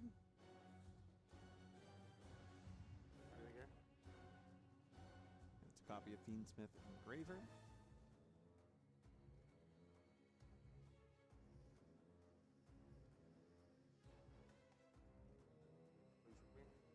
He's going to return the... Oh, he's going to equip the Requiem. So he's going to go into Necroquip Princess. And now Engraver. Yep. We're just seeing the Fiendsmith part of the deck going on right now. No Ryzeal cards in sight. I mentioned earlier this weekend that I think it's the supplemental package that's so... Looks like a 2-0 right away. You're not always going to draw those cards. Whether it's the Cashteer or Fiendsmith engine, we've really seen that all weekend, those supplemental engines. We're going to see one of the best... Probably from some of the solo... Which is when you have the Engraver in hand already. Or, yeah, like the side. And get that additional side stories. Yeah, that's always awesome. From Duel Links. Yeah, this top thing is just incorrect. They're like playing Master Duel music and it says like from 5Ds or something. Like this top is not accurate here. This top thing is not accurate here. Or will Steven be able to fusion summon? I think he has a Nibiru in hand, a card that he would need to side deck in. He does not main deck copies of Nibiru. So at least at some point in this turn, we'll likely see Nibiru. Whether or not Steven has something like Crossout Designator, we'll wait to see. Here's Desiree hit the field. We haven't seen it this weekend, but Desiree underneath a detonator was definitely on my bingo list going into the weekend. Definitely. Okay, it looks like he doesn't go into Agman Day, but does have triple tactics thrust, which means he can grab the all-powerful dimensional barrier. Oh. You think it's good against Ryzeal? It's also pretty strong against Tempai Dragon since it is mainly a synchro strategy.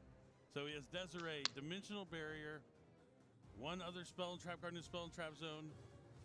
And he gets 0 Perulia draws. But Nicholas has an Abiru, so he's going to try and deal with his Desiree. I'm surprised he didn't go into Agman Day. Does he just play it?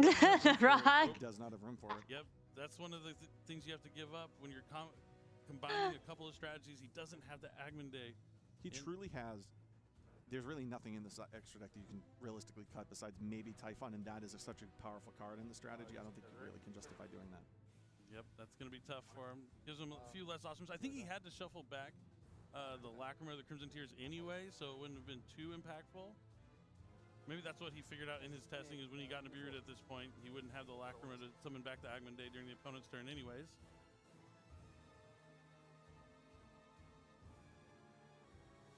And then since Desiree was sent to the graveyard, he can go ahead and send that Nibiru on Nicholas's side. But now we're really seeing how important that thrust is, getting that dimensional barrier. How will Nicholas navigate his way through it? First, he has to force Steven to use it. Looks like he has an Ultimate Slayer in hand too, which just simply doesn't do anything right now. Genroku draw is sad. Oh. Oh no. I think it's a Genroku. Okay, Fedora. Hydra. That's a good start. It's a good start.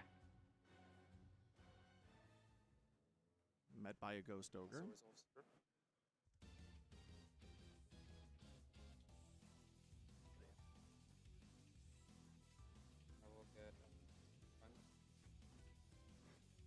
Yep, so we go ahead and add Sangen Kaiman from the deck to the hand. Going to proceed to the battle phase. Yep, Sangen Kaiman, it can add a level 4 lower Fire Dragon, but if it's in the battle phase, you can special summon it from your hand after you add it. Come on, Tenpai. We know one of the cards Steven has set is a Dimensional Bearer. That card doesn't inherently do anything against Kaiman.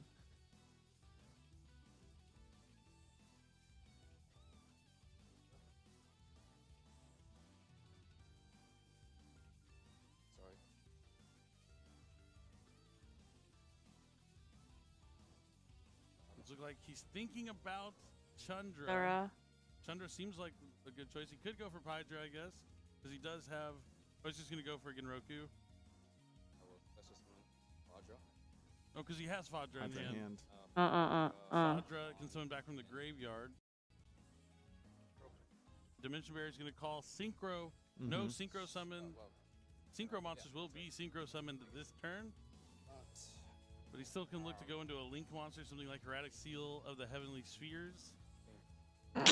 Seal! Summons from hand after it was added. A cool little interaction that this deck has. We can suddenly put 2 or 3 monsters on the field.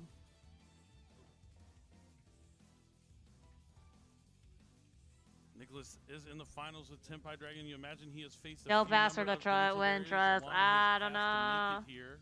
Seems this is going to be a Striker Dragon. Interesting. Is he going to use the effect at Boot Sector? Nope, No. not today. Okay, so he is going for an SP Little Knight play? I think so. Maybe a couple Yeah, years SP, right? SP to get the effect because the link, yeah. The back row? Is he going to banish Or the the Graver Totem? out of the graveyard? Yep, looks like that is what he's going for. And he said he has to pass. I have to pass is not something you want. That's not very confident. Now Steven draws for his turn. If he can Playing find a way to too win fast, this so game, he that's not wins the good. match and becomes a YCS champion in the year of 2024. Before the close of 2024. This is his last chance to win a YCS this year. Same for Nicholas. Looks like Steven has another copy of Engraver. It looks like he has a copy of Track. He's doing this all without the Ryziel monsters, might I add. Yes. Okay. This is just Fiendsmith madness right now. We saw it in Bologna and we're seeing it here. Sometimes it's really just the Fiendsmith cards that is what you need. Both these duelists are excellent players that make it all the way to the finals of a YCS. But only one will come out on top. That Fabled Lure now special summons itself from the graveyard after being discarded from the Fiendsmith's Tract. Now it's going to be linked away to summon Fiendsmith's Requiem. Now he's going to activate the effect of Fiendsmith's Requiem to tribute itself to special summon. What is he going to special summon? Is it going to be an Engraver or a Lacrima? It's usually always Lacrima. Yep, Lacrima, the Crimson Tears. That really pushed Fiendsmith to be its own kind of strategy when that card came out in Rage of the Abyss. Our most recent Not looking that good, we have guys. on the shelves right now. It's that also unlocked Fiendsmith in Paradise as such a vital card to the strategy, which I think just added such a unique dimension to the deck. Certainly did. It also looks like that SP Little Knight might be. Is it a super rare one? And now I'm putting people through the stress for an air fryer. A little more accessible, so if anyone wants to get into the game, they can just go ahead and pick up Quarter Century Bonanza and get powerful cards like SP Little Knight fairly easily. Comes in all these different rarities. Works just How is it they all good with all these rarities? So now Fiendsmith Engraver is on the field. He's threatening a Chaos Angel. Yes, we're getting balance afterwards, yes. They said it.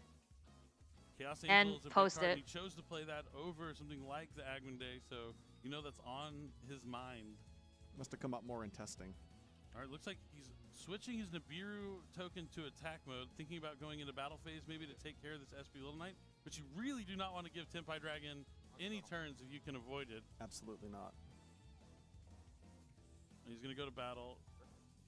Engraver's going to attack SP Little Knight. Nicholas is going to use Genroku's effect to tribute itself off the field to special summon Chundra.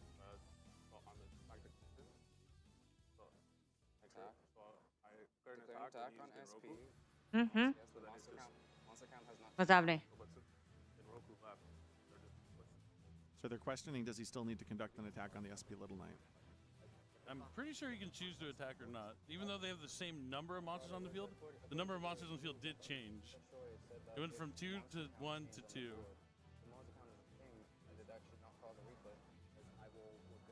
Yeah, that's fine. We'll see what happens.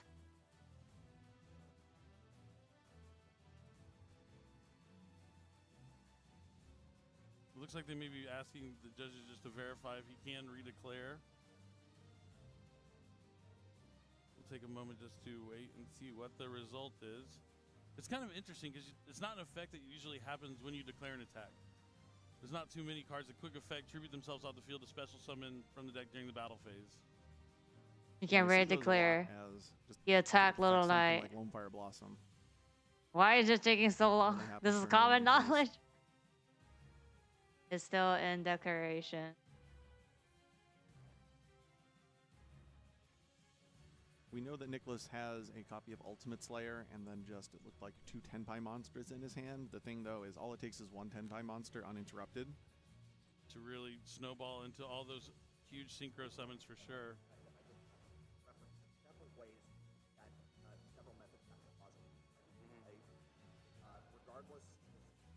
Yeah, you can choose who to attack again. Or ban Senga summoning. What Senga summoning? Yeah, it definitely triggers a replay. I thought I was going crazy for a second. Don't replay, but the window is open for Tenpai. You hear the crowd clapping at the right ruling coming out from the judges. Even the judges get a cheer. I was like, this kind of doesn't really ever happen, but I feel like if your opponent's number of monsters changes or the monsters themselves change, you get a chance to redeclare. Like, because otherwise, like, if you attack and they go activate Call the Haunted, but then get one of my monsters. Droplet. Yes, and one of my monsters bring back. Haha, I got you. No, that's not how Yu-Gi-Oh works. Interesting. So let's see if he decides to redeclare. Does kind of now seem like this Chandra is essentially going to act as a threatening roar, holding back any attacks. So it is going to buy Nicholas another draw phase with, again, with the Tenpai strategy. 1 draw phase, 1 Tenpai. Sometimes it's all you need. So it'll be interesting to see how Steven decides to navigate his main phase 2. He doesn't know that Nicholas has a copy of Ultimate Slayer in hand, but depending on the pathway here through this turn, we'll see if that ends up mattering. So he does go into main phase 2, not wanting to declare any attacks. Uses Requiem's effect to try and equip to Engraver, and then that is going to prompt him to chain SP Little Knight to banish them both. And now Steven is going to still good to clarify regardless. Okay. To add a Fiend Smith. Is that Sanked? I can't. It might be tracked. It's tracked. I don't think he plays Sanked. Yeah. Yeah, we've seen it in the Magical Musketeer Fiendsmith decks, but not so much in any other strategies.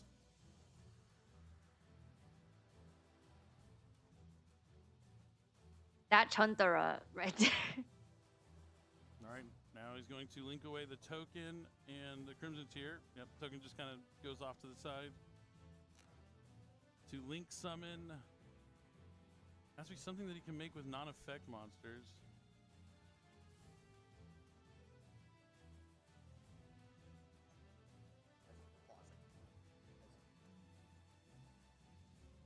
Well, looks like we have a quick pause here. But, you know, in this time, I mean, I can just talk about how much I like Quarter Century Bonanza.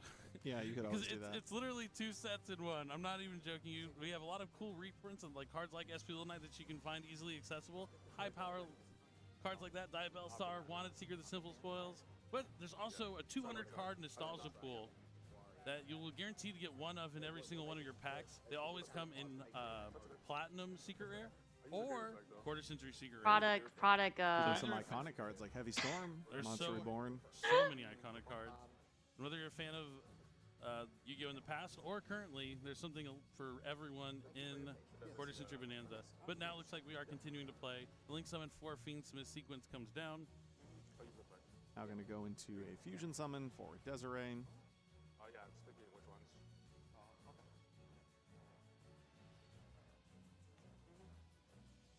Yep. Going to return Requiem, Lacrima of the Crimson Tears, and Fiendsmith Engraver to Fusion Summon Fiendsmith Desiree.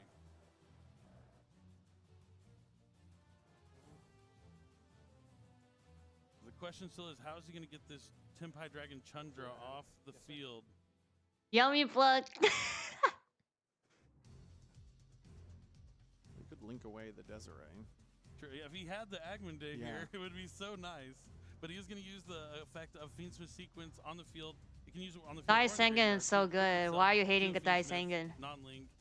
So now it can't. So I can fix the position or no? It can't be targeted, and it can negate 2 face-up cards. Okay.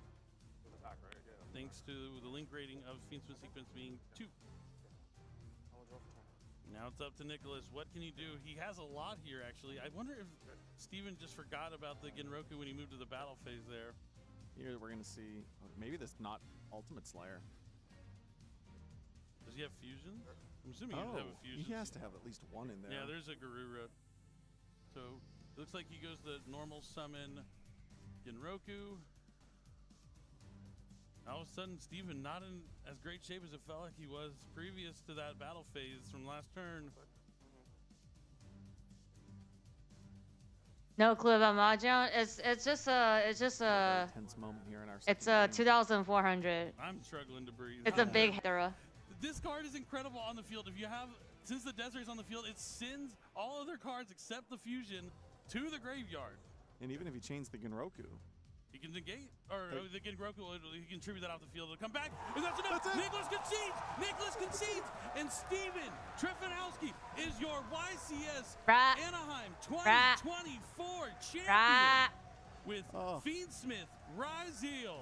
Incredible. Sneaks in at 32nd. It's almost as if it was destiny this weekend. It really feels like it was destiny. I don't know how else to describe it. Came in 32nd place. 3,200. And somehow, some way. Or I mean 6,400. Wins the YCS. If you are the main.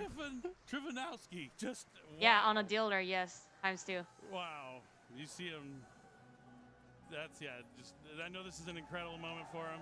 He's wanted a YCS win for some time, and now here he is. It looks like Kangas is already up there, ready to do an interview with our champion, so I think we're just going to let Kangas take it away. All right, another YouTuber joins the rank of YCS winner. Welcome your new champion, Steven Trifanowski. Triv, I gotta start off by saying, Bro, like spin stick is ridiculous. What emotions are you going through? You just won the YCS Anaheim. Not surprised.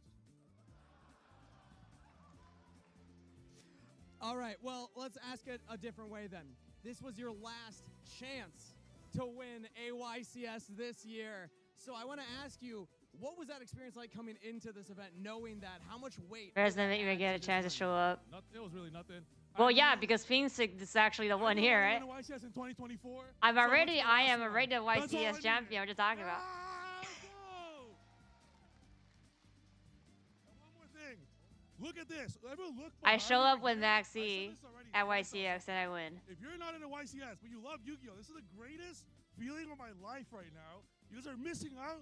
You gotta come. Let's go. Shout out to everybody in attendance here. Thank you for that one, Trip. I gotta ask, final question here. I love getting into the mind of a champion, as you are one now.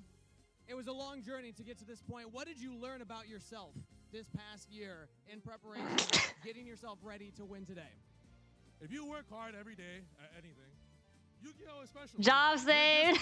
Don't need to delete all the accounts. If you're playing like 30 games a day for months and years, you're bound to win. The same goes for anything. So that's why I can play 300 duels every day for 30 years. Doesn't mean I'm gonna win a YCS. Congratulations, Steven Trifanowski. One more time, everybody, YCS Anaheim, your champion! 10 best deck but didn't win with 10. Or will have been free at PenCon. Incredible moment here in Yu-Gi-Oh history.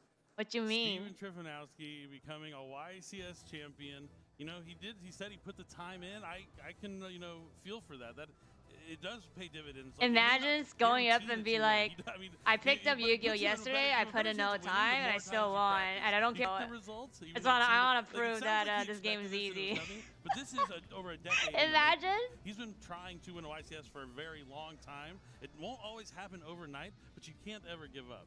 Absolutely. One of the things that people would often say is it needs to be your weekend no matter what. The stars need to align in a certain way. However, by putting in the work Star that he's needs to done now align a for certain way. just months and years leading up to this event, he's put himself into the best position to Very maximize excited those crowd, I know. opportunities so that one day it could be his weekend, and that's what we just witnessed now. Exactly. I mean, he makes it sound like it's easy because it feels easy maybe after all that hard work, but it is not. It does have to be your weekend. The stars have to align. What do you mean, but the all of a average sudden, run? You just have to put yourself in the best position to win. Now and be bam, happy he to gets do it. disqualified. Sometimes it He just won't didn't. work He out. didn't I swear mean, after even winning, so I think he's for fine. preparation applies. For the game itself, it applies. Sometimes you don't draw good. You can't get frustrated by your bad hand. You just have to see, well, what can I do to put myself in the best position to win this game? I just picked up the striker on the whip and went and you can defeated apply that after to it life. says no There's gonna biggie. be things out of your control that you can't deal with, but you're gonna have to roll with those punches and then just keep on keeping on. Like, you either give up or you end up winning and becoming a YCS champion one day. Just absolutely incredible. I mean, and to use it with a brand new strategy, I know he practiced a lot in this week coming up to this tournament with this brand new deck, being able to find out to mix it with the Fiendsmith cards, knowing that is how you can maybe get an edge in the mirror match as well. I'm always a fan of hybrid strategies, even back to like Zodiacs. I was like a true Jaco Zodiac. Zodiac. Play pure. And that's something you can learn from testing. You just want to make sure you're comfortable with the deck. You don't play a deck because everyone's like, oh, this is the best deck. Your deck's no good. That's not a reasoning you want to ever listen to. You want to play with what you're comfortable with and what you think works for you. And at the end of the day, it's all about having fun. Yu-Gi-Oh's a fun game. It's about meeting friends. Definitely breaking down fun the game, barriers guys. from around the world and meeting people from all over the place. It transcends language barriers. It transcends everything. I have No. friends, I mean, in another life, we would never become friends. But I saw them adding like the dress code. I was I was actually like, oh, they didn't add it in the first place because that was like, to me that's like a no-brainer thing that you would put in the policy. Please don't keep adding these years. Yeah, Yu-Gi-Oh's about having time, fun. I'm I like, know. Oh, yeah, Castell. It just came out not too long ago. Just 15 years or something like that. Because yeah, it's so funny to think about, but. Just Yu-Gi-Oh's the best game out there, and there's no ifs, ands, or buts about it. But I think I just heard that. Everybody's we don't care about your yapping. Everybody wants to know the main list. Well, either way, it's been a fantastic weekend. Thank you for joining us. We'll let Jerome take away and we'll close out. Okay, the show. okay, we're here. Duelists at the YCS Anaheim Convention Center. Duelists around the world. Please welcome YCS I know, that's exactly. WCS commentator and Konami representative, Jerome! Palestine.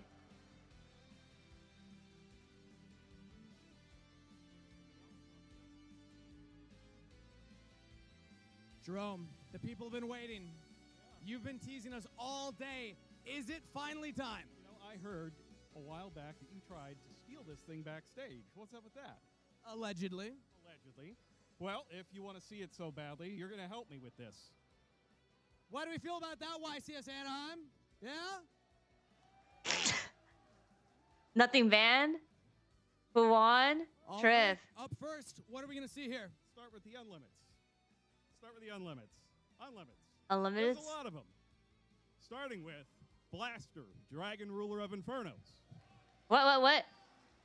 They're just gonna just read it? I don't know what cards there are. Wrestler, Pankratops. Lunalite Tiger. Okay, I know what that is. Radox, Dragon Ruler of Boulders. Rescue Ace, Airlifter.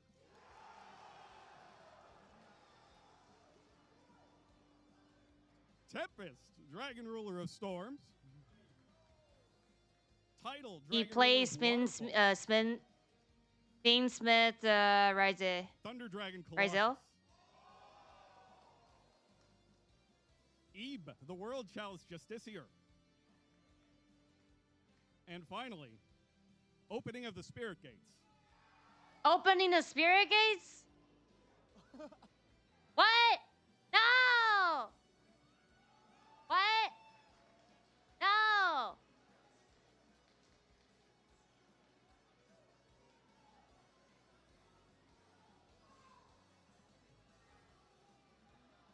Okay, wait, we don't care about unlimited. We need to know the limited. Of unlimited. Why need to know the semi-limited and What's limited? coming next? Next up is the semi-limits. Okay. Fewer of these. That's what's important. All right, here we go. Semi-limited. Cyberjar.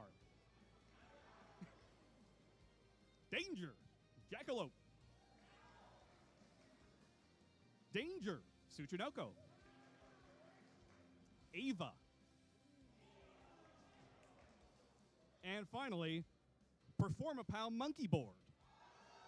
Oh, the Performer Monkey? What? No. Semi-jar. Cyberjar. They're using MD as a beta tester. I mean, it has that happened before. This is not a shock.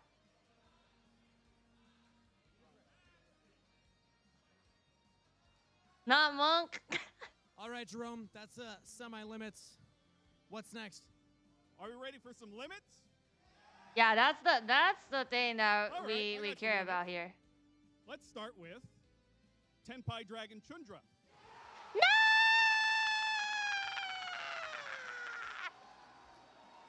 Why? No! Apologies to our runner-up. Next up is Phantom of Yubel. Okay, good. Okay, that thing should just get banned. The stupid Phantom should just get banned. Apologies to our runner-up once again, but Sangad Kaiman. What?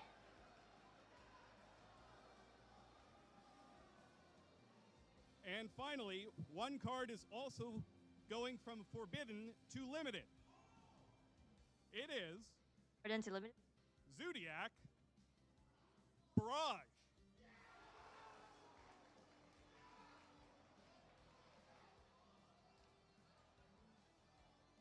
Bruh, why they only hit one Yubel? Okay, I need to see more Yubel and ban. Why is there two? Why is there two dragon and limited, huh? They murdered Tenpai, exactly.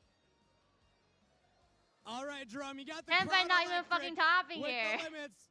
I think there's one thing left. Let's not keep the people waiting. There is, and I got them right here. The cards that are now forbidden in the advanced format. They are Gimmick Puppet Nightmare. Is that the one for FTK?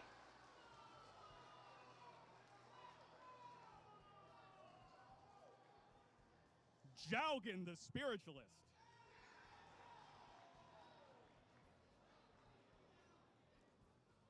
And finally, Original Sinful Spoil Snake Eye. The spell? Okay, yeah. Bruh.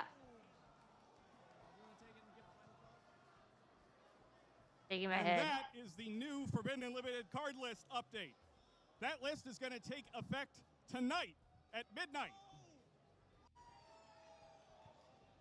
Thank you very much, Jerome. One more time, everybody. YCS Anaheim for Jerome.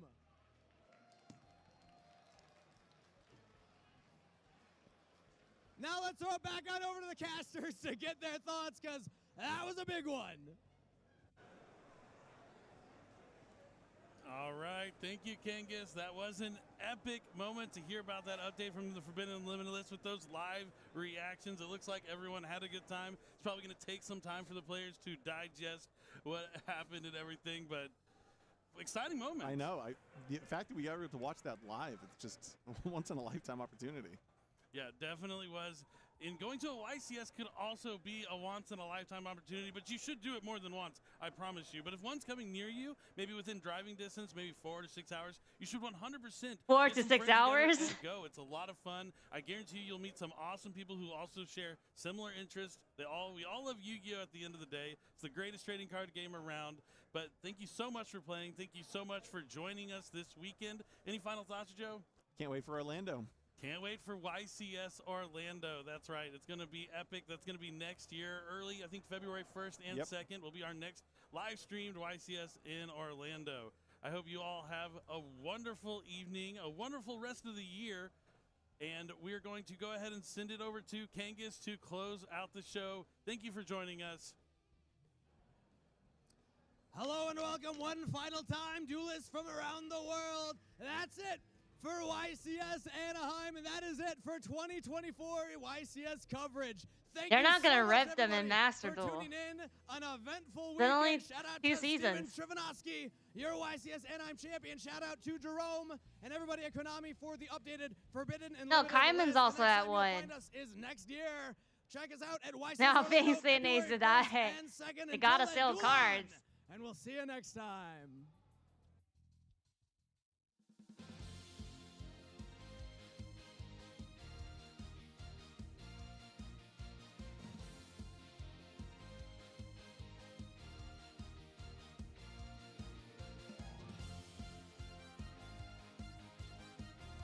No, they don't kill Tenpai and Master Duel, no. If anything, they have to kill Yubel first, okay? There's a line of who is here first, okay? Who was here first, okay?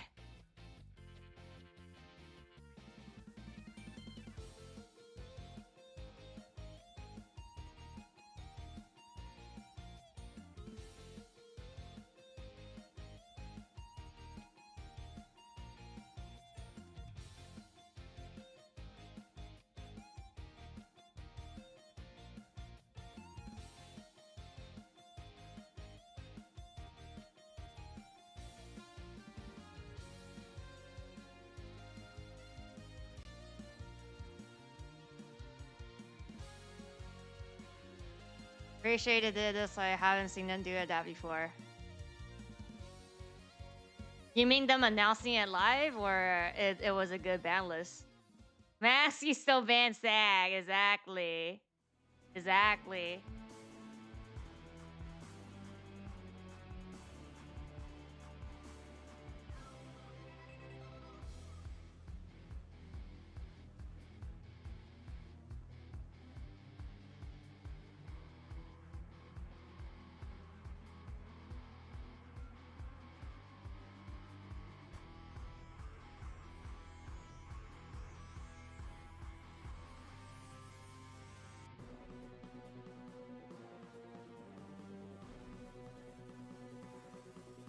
They haven't announced it on,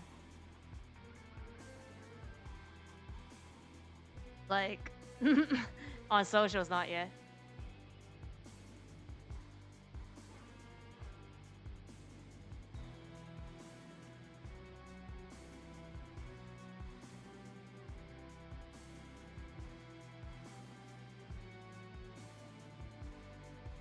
What?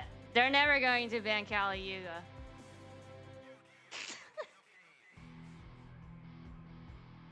Kali Yuga ban? Huh? When? When? Huh?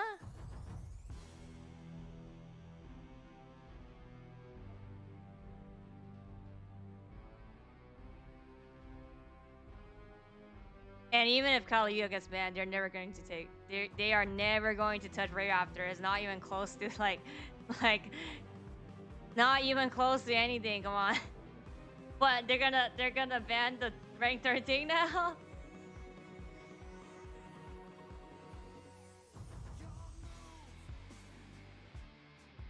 Bad balance. Balance was mid.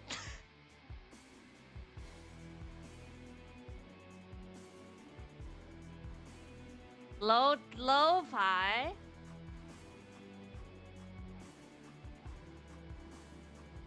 Have the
That's the end.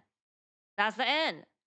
No Yada support either lost, but no Yada got no. He's free from the jail. That's all he gets. Kaliga needs a lot of setup. That's why they don't even care on banning. Exactly. That's what I've been saying. Everybody's like, no, they need to pick out of you again because it's not fun.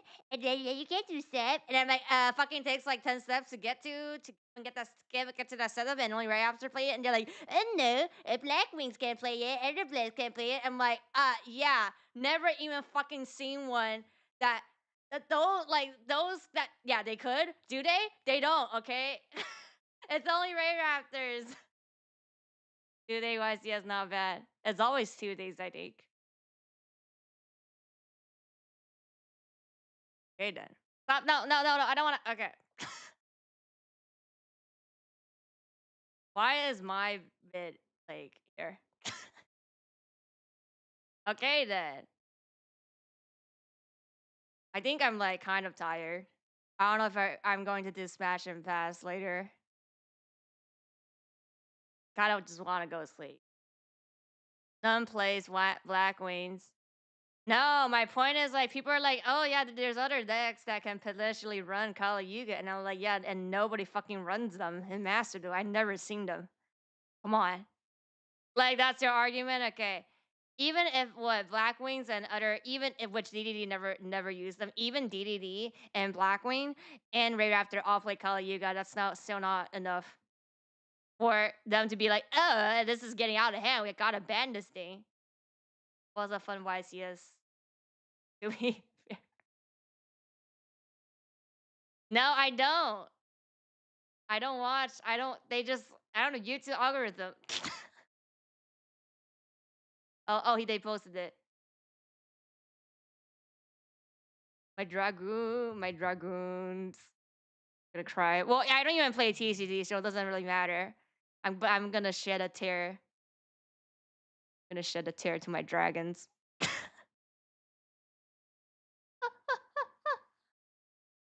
uh.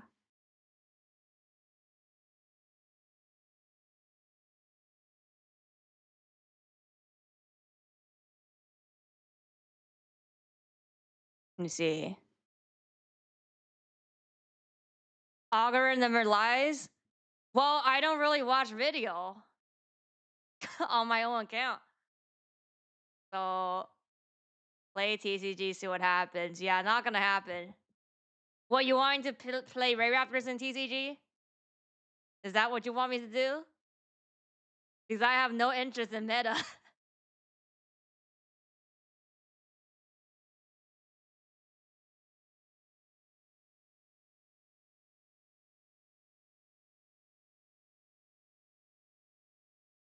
You remember like when they were like showing the cards and was like, oh, like whatever, and then they're like, oh, and then they're like, oh, I'm the anime fan. I'm like, yeah, you're the anime fan, sure. What? I go to YCS with Ray Raptors? I don't know. I do my Kala Yuga luck.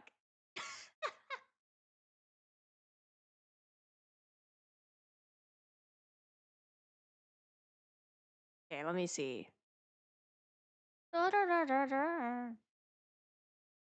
Yeah, I might just go to sleep because the Smash and Pass is like more than 1,000 Pokemon, and I don't want to half-ass it. If we half-ass it, it'll be quick, but no, I don't know.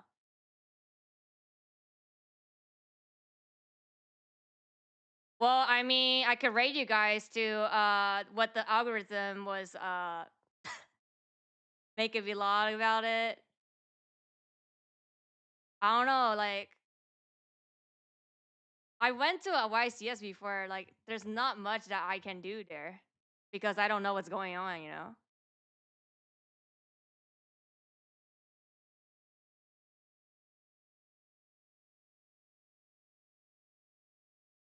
That's a lot of Pokemon. I mean, yeah, it's been I think before Scarlet it was close to 1,000 or something. No, because like you can see, okay, so it's let's just say it's 1,000 Pokemon. If I decide every Pokemon like 10 seconds, that's actually not that's just a couple hours or something. But I don't wanna half ass it. Another time, then yeah, I need to do the schedule next week. Probably better just to go sleep.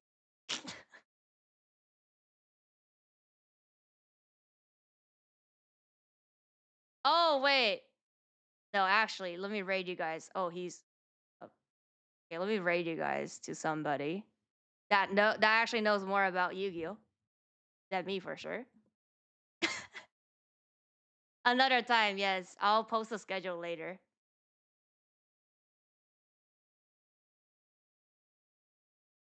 Thanks for your stream. Yeah, and I mentioned this I think soon. Before the end of this year, there's another YCS that nobody's gonna watch. Well, nobody's gonna watch on YouTube or Twitch. Actually, maybe on Twitch and YouTube. But nobody on the TCG side is gonna watch it because it's OCG. But it's the first YCS in China, and it's only one day. And I think it's also like starts in the morning and nighttime, so it might be. I need to do the calculations, but I think it's like my nighttime or something. But yeah, we're gonna do the watch along for that. I don't know how they haven't said how they're gonna set it up, but it is for sure going to be live. Like they're gonna broadcast it. So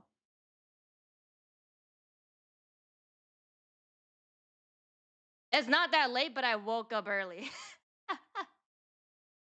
That's why.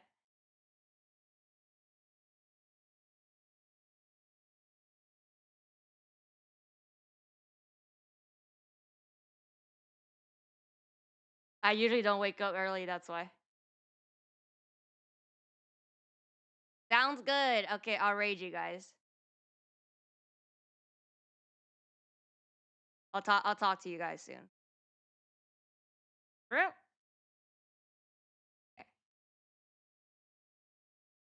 Bye bye bye bye bye bye bye bye.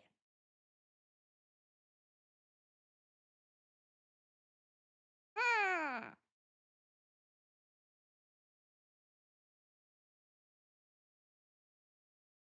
Mewing? I'm not mewing. You know, you say YCS, YCN champion send us here. You say that, and then you say it's actually the Yap champion series. That's the raid. That's the raid message, guys.